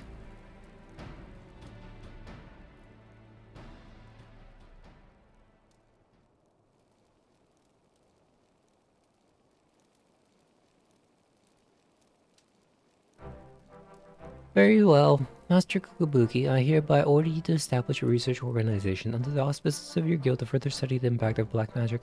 I also grant you permission to store the aforementioned tomes in your archives, under the condition that Sister Lalai oversees them.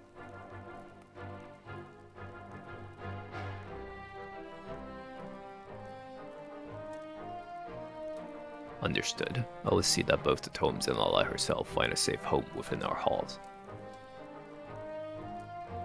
I'm still not entirely convinced, but if Guildmaster herself is willing to accept responsibility, I have no reason to oppose.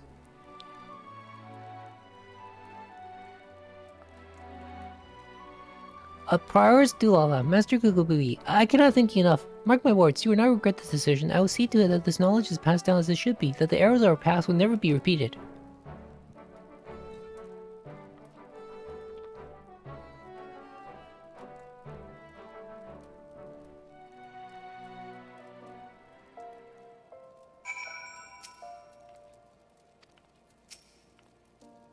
Well, I do believe proceeding went about as well as I could have expected. I suppose this means Lala is now directly under my supervision. I don't think you'll be getting free reign around here simply because I vouch for your child. I expect regular reports on any and all your findings. Only through transparency with black magic will be accepted by doubters and skeptics.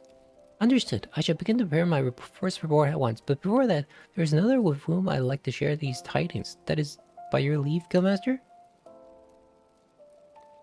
I believe you know whom I speak. He waits at the Sacrarium. Come along, Vupskin.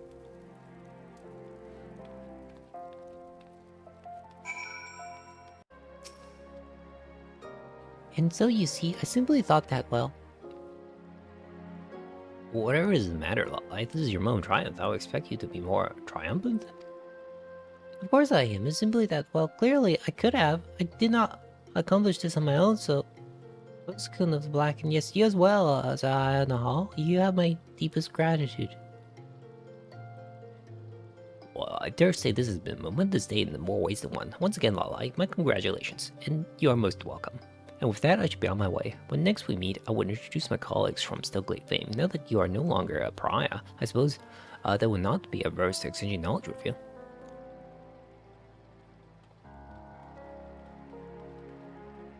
Someone is beginning to take a liking to that toad. At any rate, although my official position may have changed, my mission remains the same. I'll do all in my power to preserve our art for future generations. Big of you that could lend me your aid, Vupskin of the Black.